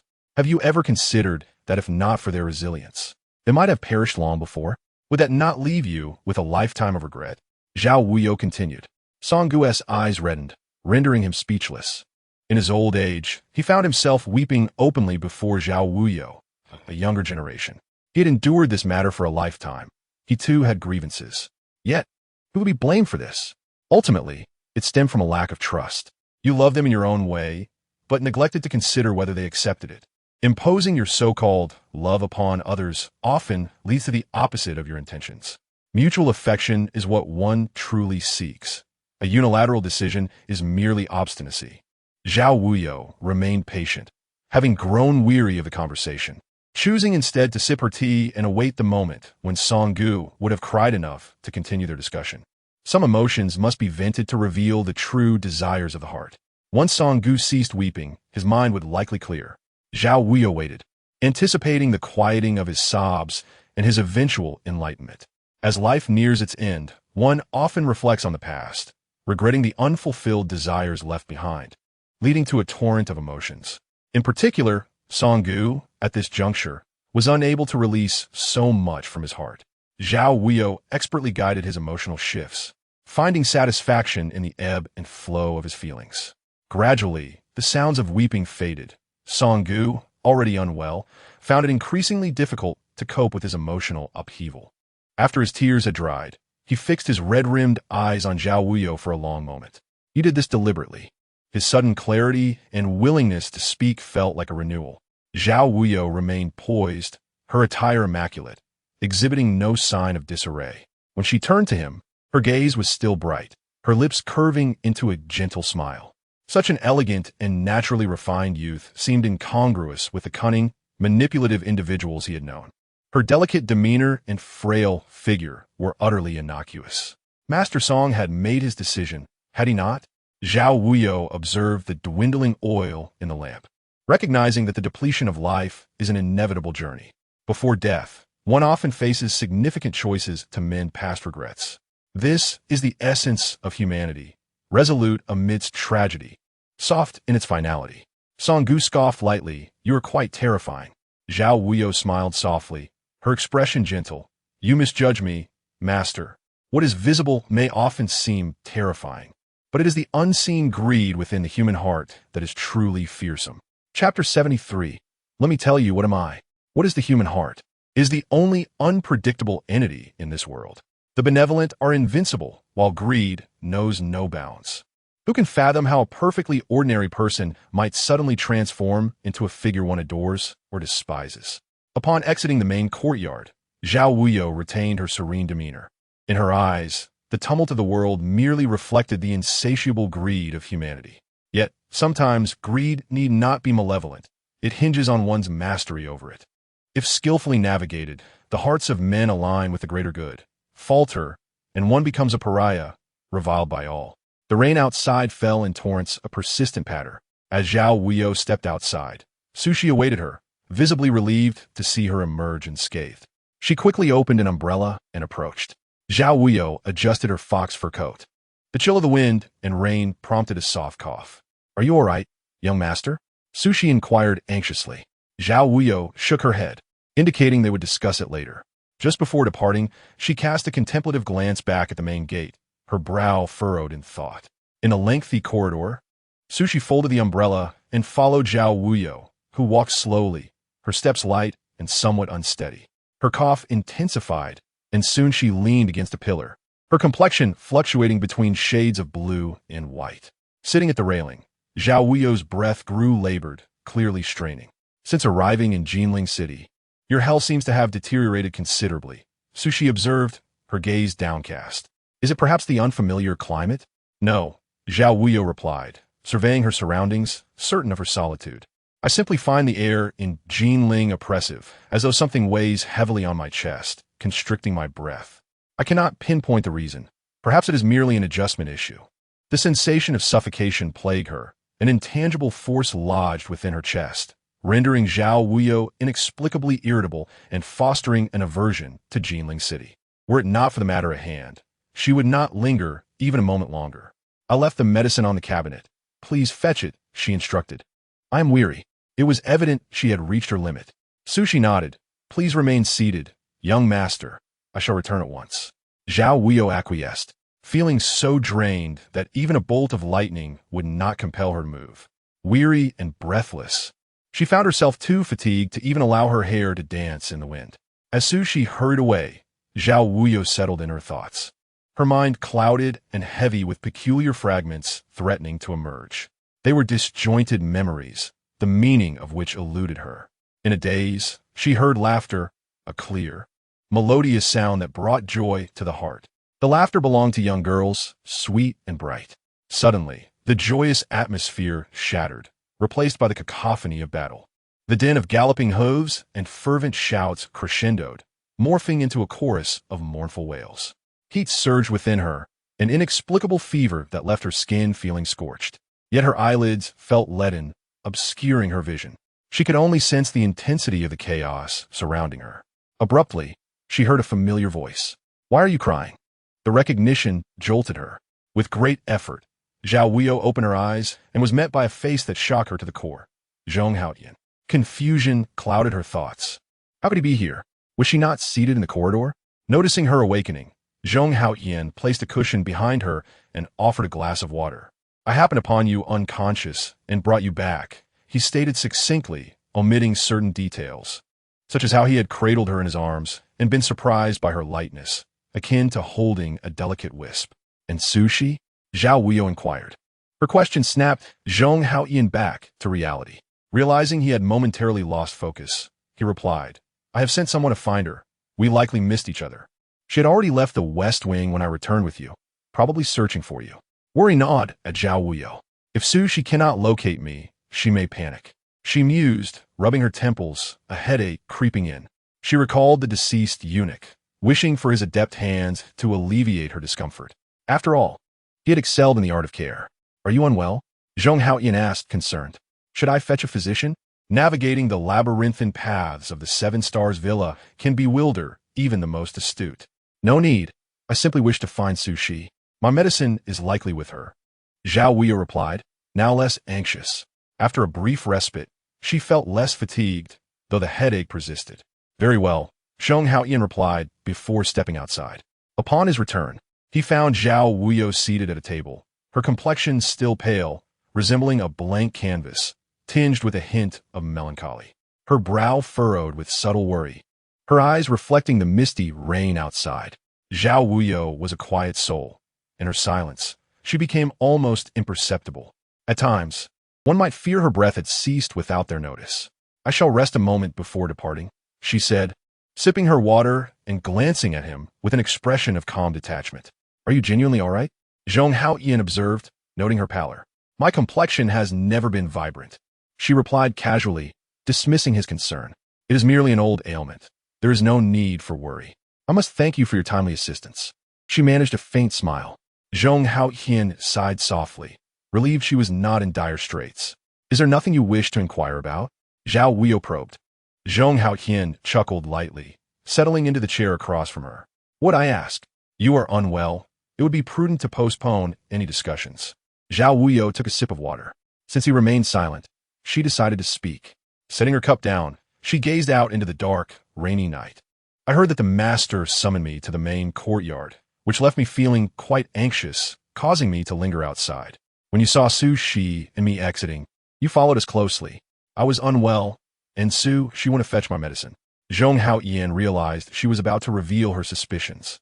"You were concerned that your father might have confided in me," she continued. "Yet upon discovering my fainting, you feared someone might whisk me away. So you brought me to your chamber. This way, you could safeguard me and any secrets you wish to uncover. Is this not accurate?" Zhao Wuyou inquired pointedly. Zhong Haotian responded with a contemplative expression, her words striking him as almost prophetic. "You need not paint me in such a light, Zhao Darren," he replied. "While I did not wish for anyone to outpace me, my intent to save you is genuine." He sighed, "But it matters little now. Our objectives align, and further explanation is unnecessary. Do you not wish to know whether I would confide in you?" Zhao Wuyou asked. Zhong Haotian regarded her intently. "You are remarkably astute, Zhao Darren. Until you choose to reveal your truth, no one can extract it from your lips." Her depth and complexity were not easily navigated. "What if I were to express my unwavering support for you? Would that bring you joy?" he queried. Zhao Wuyou's gaze darkened. "Ambition and fame are not my pursuits. Zhong Haotian exhaled slowly. Life is but a fleeting journey, a mere human experience. He looked at her intently. Why do you not ally yourself with them? For the Song family. They are the rightful heirs, while my mother and I are merely castaways, unworthy of the title of master of the Seven Stars Villa. Zhao Wuyou's smile was frosty. I possess a flaw, an inclination to tread toward danger even when I am aware of the risks. The more arduous the challenge, the greater my intrigue. What joy is there in that which can be accomplished with ease? Zhong Haotian hesitated, gazing at her. Intrigue? I shall pose but one question. Do you desire the seven-star villa or not? Zhao Wuyou rose. Zhong Haotian offered a wry smile. I desire it. But do they dare grant it? Dade. Zhao Wuyou lightly coughed, donning a nearby fox fur coat with deliberate grace. Suddenly, Sushi burst in, her eyes red with fury, a fearsome visage that sent shivers down one's spine. Young master, are you all right? She scrutinized Zhao Wuyou closely. I am fine. It was fifth young master who saved me. Zhao Wuyou glanced back at Zhong Haotian. Sushi assisted Zhao Wuyou in fastening the fox fur. Young master, the medicine? I feel much better. It is unnecessary. Zhao Wuyou had always harbored a deep aversion to medicine. Only she understood the burden of relying on it since childhood. While her peers frolicked joyfully, she remained confined indoors, attended by numerous pairs of watchful eyes. Whenever she fell ill, the entire household was thrown into chaos. At times, she loathed her frail body, feeling it a burden to others. Yet, she later found solace in the complete love of her parents, a blessing born from her youthful misfortunes. Her mother's unyielding care allowed this once orphaned soul to truly feel the warmth of maternal affection. That sense of home is priceless, irreplaceable by anything or anyone. Your father stands by your side as well, Zhao Wuyou said before departing. Fifth young master, often it is wise to observe with your heart rather than merely your eyes. Trees yearn for stillness, yet the wind does not cease. A son wishes to honor his parents, yet they are no longer present. All may be rekindled, save for the loss of life. Zhong Haotian stood in silence, deeply affected. The feeling of losing one's parents was not one he wished to experience again. Yet, as Zhao Wuyou stated, once a life is lost, it is irrevocable. His mother was gone, never to return, leaving him only with the cold gravestone and a profound yearning that pierced to his very core. Beyond this, he was powerless. Zhao Wuyou walked through the corridor, perspiring intermittently from a chill. You haven't informed anyone about my disappearance, have you? Zhao Wuyou inquired. Sushi shook her head. I dare not make it known, especially given the significance of the seven-star villa. Should anything occur, it would be a grave matter. If Lord Liu were to stir up trouble, I would be unable to manage the aftermath. She hesitated momentarily. Zhao Wuyou halted, glancing at Baili, who awaited her at the door, unable to suppress a smile. However, you informed the Eastern Depot, didn't you? You told Baili. Upon hearing this, Sushi dared not lift her gaze. She had observed the dynamics between the two. Though Baili was the commander of the Eastern Depot, he treated Zhao Wuyou with exceptional regard in Jinling City. He even warmed her bed, suggesting a notable bond. Zhao Wuyou approached Baili, raising her gaze to meet his captivating eyes, forcing a smile. Since when did the commander take up the role of a gatekeeper? With that, she entered the room. Lu Goen and Sushi stood guard outside, refraining from intrusion. As Zhao Wuyou closed the door, Baili was already seated at the desk. The candlelight flickered, casting an awkward, yet subtly intimate atmosphere in the room, as an eerie tension lingered in the air. She shed the fox fur and stood in the candlelight, glancing back at him, her weary eyes revealing a hint of disarray. It was evident she was truly fatigued. Come here, Baili commanded. Zhao Wuyou shook her head and turned towards the bed. While she could forego food and drink, sleep was a necessity. As she settled down, she felt his presence beside her. When had he arrived? His speed was astonishing. In an instant, he had taken a seat at her side. Baili, when will you elevate your inherent servility to a more refined state? Zhao Wuyou rubbed her temples. Baili, my head aches. She rested against his knee. The coolness of his leg was a stark contrast. He had initially intended to admonish her, but with a gentle touch, she disarmed him. Your outbursts only reveal your lack of elegance. Servitude is what it is. In the end, it is the victor who dictates the narrative. His fingers, warm and soothing, pressed against her temples, providing a comforting relief. Though Zhao Darren possesses many admirable qualities, your words often lack virtue, yet you frequently adopt a demeanor of benevolence, even in dire circumstances. Mu Baili's voice resonated with a coolness that masked an underlying amusement. Zhao Darren, do you realize how detestable your current demeanor is? Zhao Wuyou kept her eyes closed in serenity. You and I are of equal measure. We are quite similar. If not, would you coexist peacefully with me? Though our paths diverge, fate has entwined us in this endeavor. It is best to let fate take its course. What say you, Commander? Upon returning to the capital, I shall certainly examine Zhao Darren's tongue to discern what kind of tongue can sing of the lotus. Mu Baili furrowed his brow slightly. The candlelight danced, illuminating the fair-skinned man whose long eyelashes cast shadows on his face. Zhao Wuyou, nourished by countless tonics, had cultivated skin as delicate as porcelain, akin to freshly shelled eggs. His gaze traversed her hairline, meandered over her brow, and slowly descended along her nose, creating an unsettling yet oddly satisfying sensation. The rain outside fell steadily. Within, the warmth of the hearth enveloped them in a languorous embrace. Zhao Wuyou succumbed to slumber, the recent turmoil having disrupted her sleep cycle. Yet, her deep sleep was but fleeting. Mu Baili understood that this delicate soul was inherently cautious, if not for her fragile condition. She would never have allowed herself to sleep before him. Perhaps before Jianyan, she might have. Suddenly, he paused, draping a blanket over her frail form. The room felt as warm as spring. Su Shi, listening outside, had not heard any quarrels and thus felt a weight lift from her heart. Over time, she had discerned the dynamic between Zhao Wuyou and Mu Baili. While they engaged in a subtle rivalry, their outward demeanor was exceedingly harmonious. Yet, some matters could only be described as harmonious for the time being. Zhao Wuyou slept soundly, devoid of dreams. The next morning, with the faintest light of dawn, the remnants of a night rain dripped from the eaves, echoing the sounds of the previous night. Zhao Wuyou seemed to have a habit of frowning, often wearing a pensive expression. Her porcelain-like face bore a maturity beyond her years. Having slept comfortably, her pillow was soft, and she felt no chill. Ordinarily, she would awaken in the middle of the night from the cold. No amount of blankets or clothing could suffice. At home, Yin Zheng would quietly rise in the dead of night to place a heated stone beside her, ensuring the warmth of the brazier was sufficient. Naturally, these acts had to be done silently, for Zhao Wuyou was a light sleeper, easily startled by the slightest rustle, leading to nights filled with restlessness. Upon opening her eyes, she was met with a dark robe. As she looked up, she found him leaning against the bedpost, eyes closed in repose. His chest rose and fell steadily, his breathing even. Zhao Wuyou gazed at him quietly, observing his striking features, which bore an enchanting allure even in repose. Have you seen enough? He inquired, still with his eyes shut. Zhao Wuyou sat up, realizing she was still covered by a blanket, a wave of unexplainable restlessness coursing through her, akin to a tranquil valley suddenly trampled by wild horses. The clamor of horses' hooves shattered the tranquility of the valley, stirring chaos akin to a battlefield. Did you sit up all night? She grasped the quilt tightly. The morning light streamed in through the window, casting a radiant glow within the room, gilding his face in a golden hue.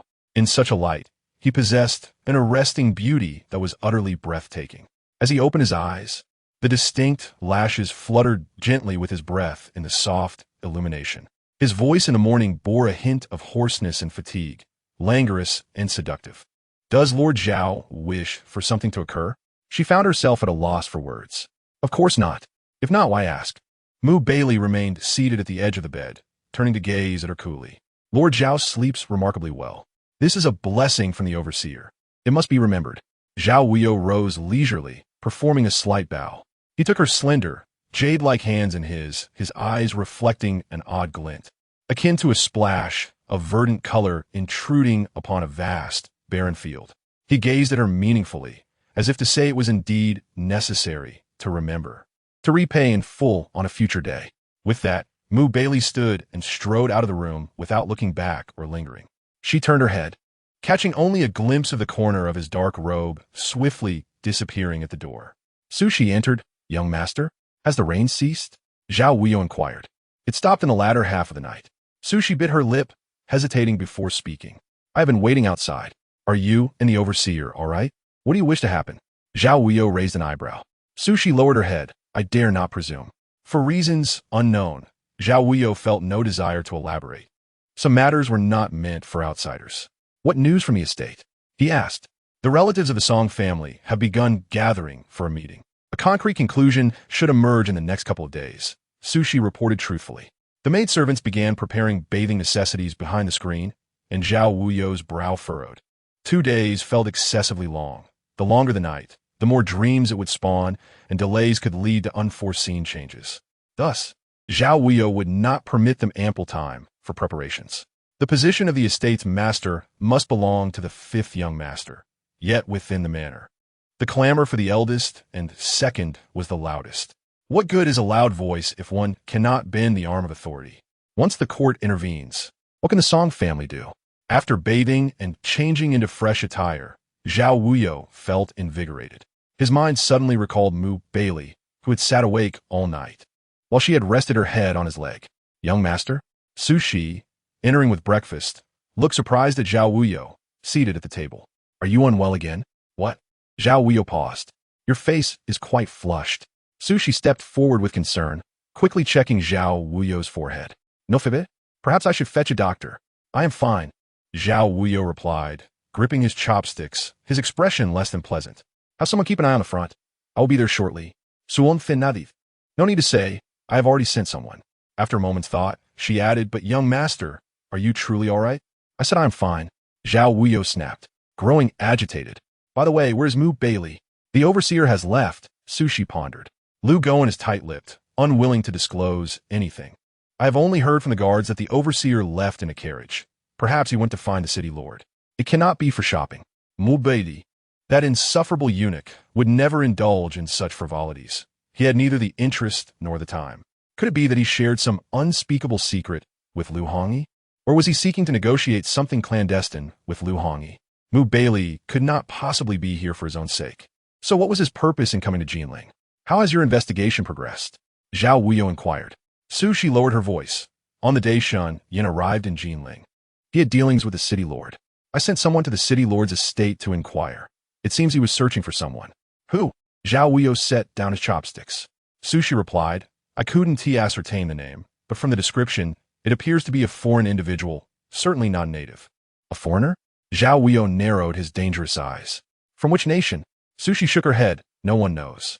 It is fortunate we have gathered this much information without attracting the attention of the Eastern Bureau. Indeed, uncovering such details under the watchful eye of the Eastern Bureau was no simple task.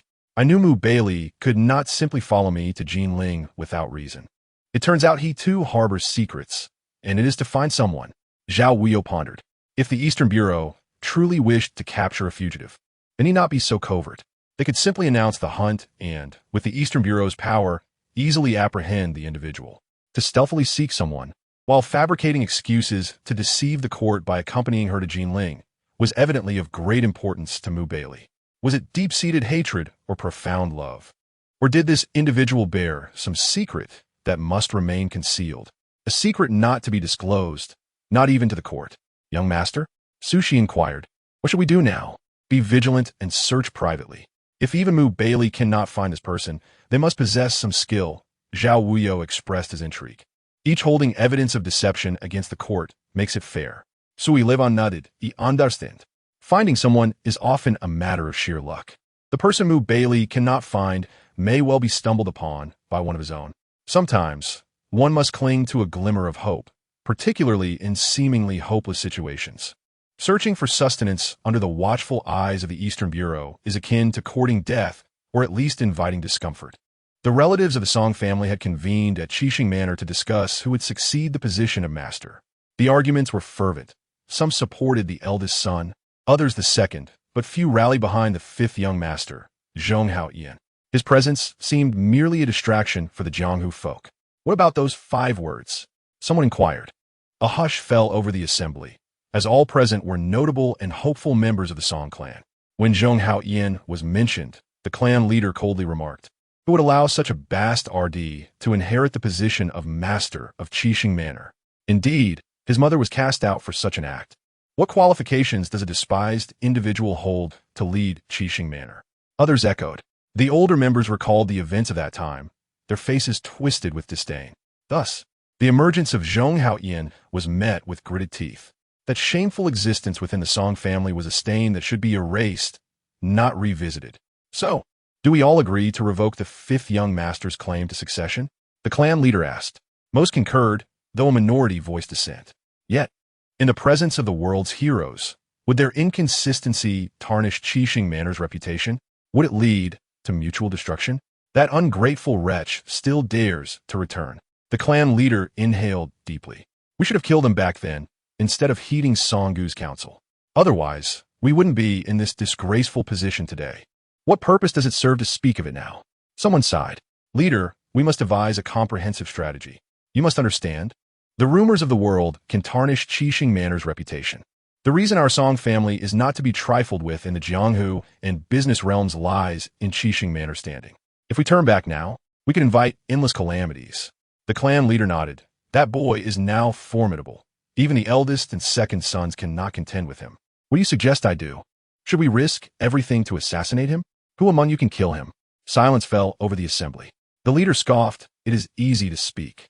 The reputation of Qixing Manor is paramount, yet our family's shame must not be aired. Would you willingly allow such a scourge to inherit Qixing Manor? Are you content with that? No one is willing, nor is anyone content. Humph, he dares to show his face at the Qixing Villa again. Indeed, he is the epitome of shamelessness. The clan leader gritted his teeth, inciting the animosity that simmered within everyone. Such a despicable wretch. Attempting to return to the Qixing Villa and claim the position of lord. What a farce. It is truly laughable.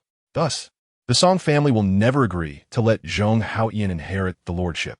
The clan leader spoke amiss. The door swung open, revealing Zhao Wuyou, clad in white, exuding an air of calm elegance as he appeared at the entrance. The graceful youth offered a slight smile, his features striking and ethereal. Who allowed you to enter? The clan leader asked coldly. Sushi sneered softly, glancing at the speechless gatekeeper, and followed Zhao Wuyou inside. This is Qixing Villa. You are not one of the Song clan. Leave at once. The clan leader commanded icily. Although aware that many nobles resided in the villa, Zhao Wuyou, who preferred seclusion, had not frequented the training grounds. Thus, these old men recognized Baili, but were unfamiliar with Zhao Wuyou, especially given his youth, which made him appear like a mere scholar at first glance, refined yet lacking in masculine vigor and the imposing presence one might expect. The frail young man spoke with a feeble voice. How could he command respect? Yet, if they were to learn of his true identity and past deeds, one could imagine their hearts would tremble. I do not bear the surname Song, and thus, I am not concerned with your family affairs. I simply speak a word of justice on behalf of the people, Zhao Wuyou stated nonchalantly as he took a seat, with Sushi standing protectively beside him, her sharp gaze instilling fear. The clan leader chuckled derisively. Who do you think you were to make such bold claims? What right have you to represent the world? Preposterous. Sushi retorted coldly. Zhao Wuyou raised a hand, signaling her to remain calm. Sushi bowed her head respectfully and stepped aside. You wish to know my identity? Allow me to enlighten you, Zhao Wuyou said with a chilling smile.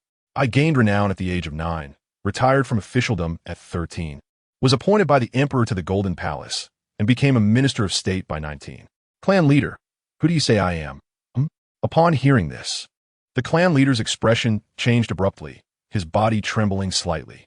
Chapter 74, Cooperation. Not so pleasant. Zhao Wuyou coughed lightly, observing the frail figure that dared to disrupt this gathering.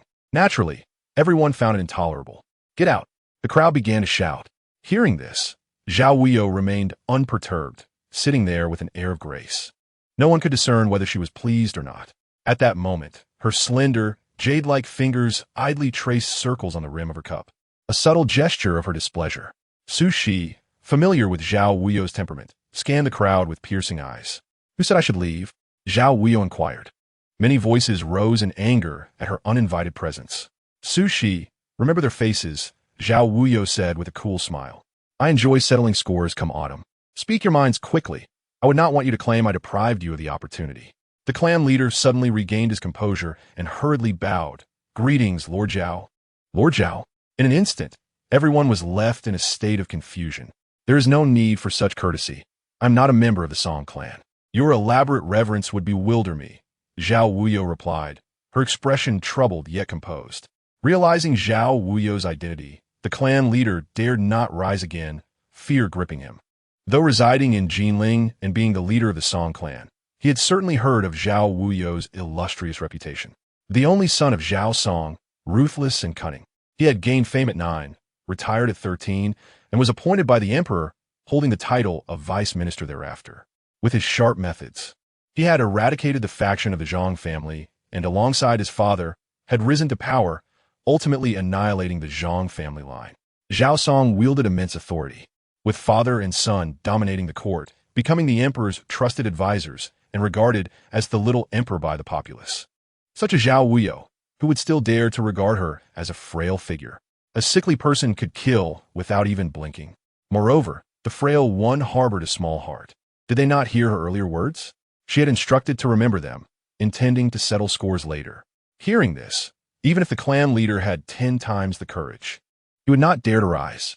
He remained bowed, and all present began to realize that this young man in white was of no ordinary lineage. Silence enveloped the room, no one daring to utter a word. The clan leader remarked, "I did not recognize Lord Zhao. I was blind to the mountain's majesty. I hope Lord Zhao will not hold it against us, mere country folk." "Rise," Zhao Wuyou said languidly, the lid of her cup falling, producing a crisp sound that deepened the silence in the room. With a gentle sigh, she stood up, stating, "The former lord has already met with me, which means that everything I say today reflects the will of the late lord, Song Gu. Everyone, set aside your grievances from the past and listen attentively." With that, she stepped onto the clan leader's platform. The elegant youth exuded a commanding presence, his gaze frigid and devoid of warmth. Born into a family of officials, he possessed an innate authority.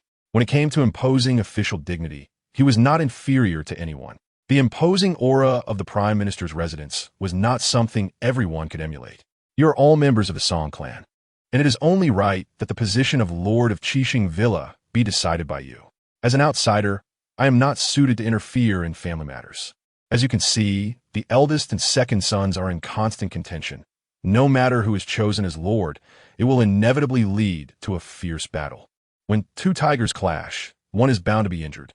Surely, you do not wish to witness the brothers of Qixing Villa slaughtering one another?" Zhao Wuyou's expression grew serious. As for the 5th son, his martial prowess is recognized by all, having already triumphed in the competition. But his lineage, someone interjected. "What of lineage? It is merely a shackle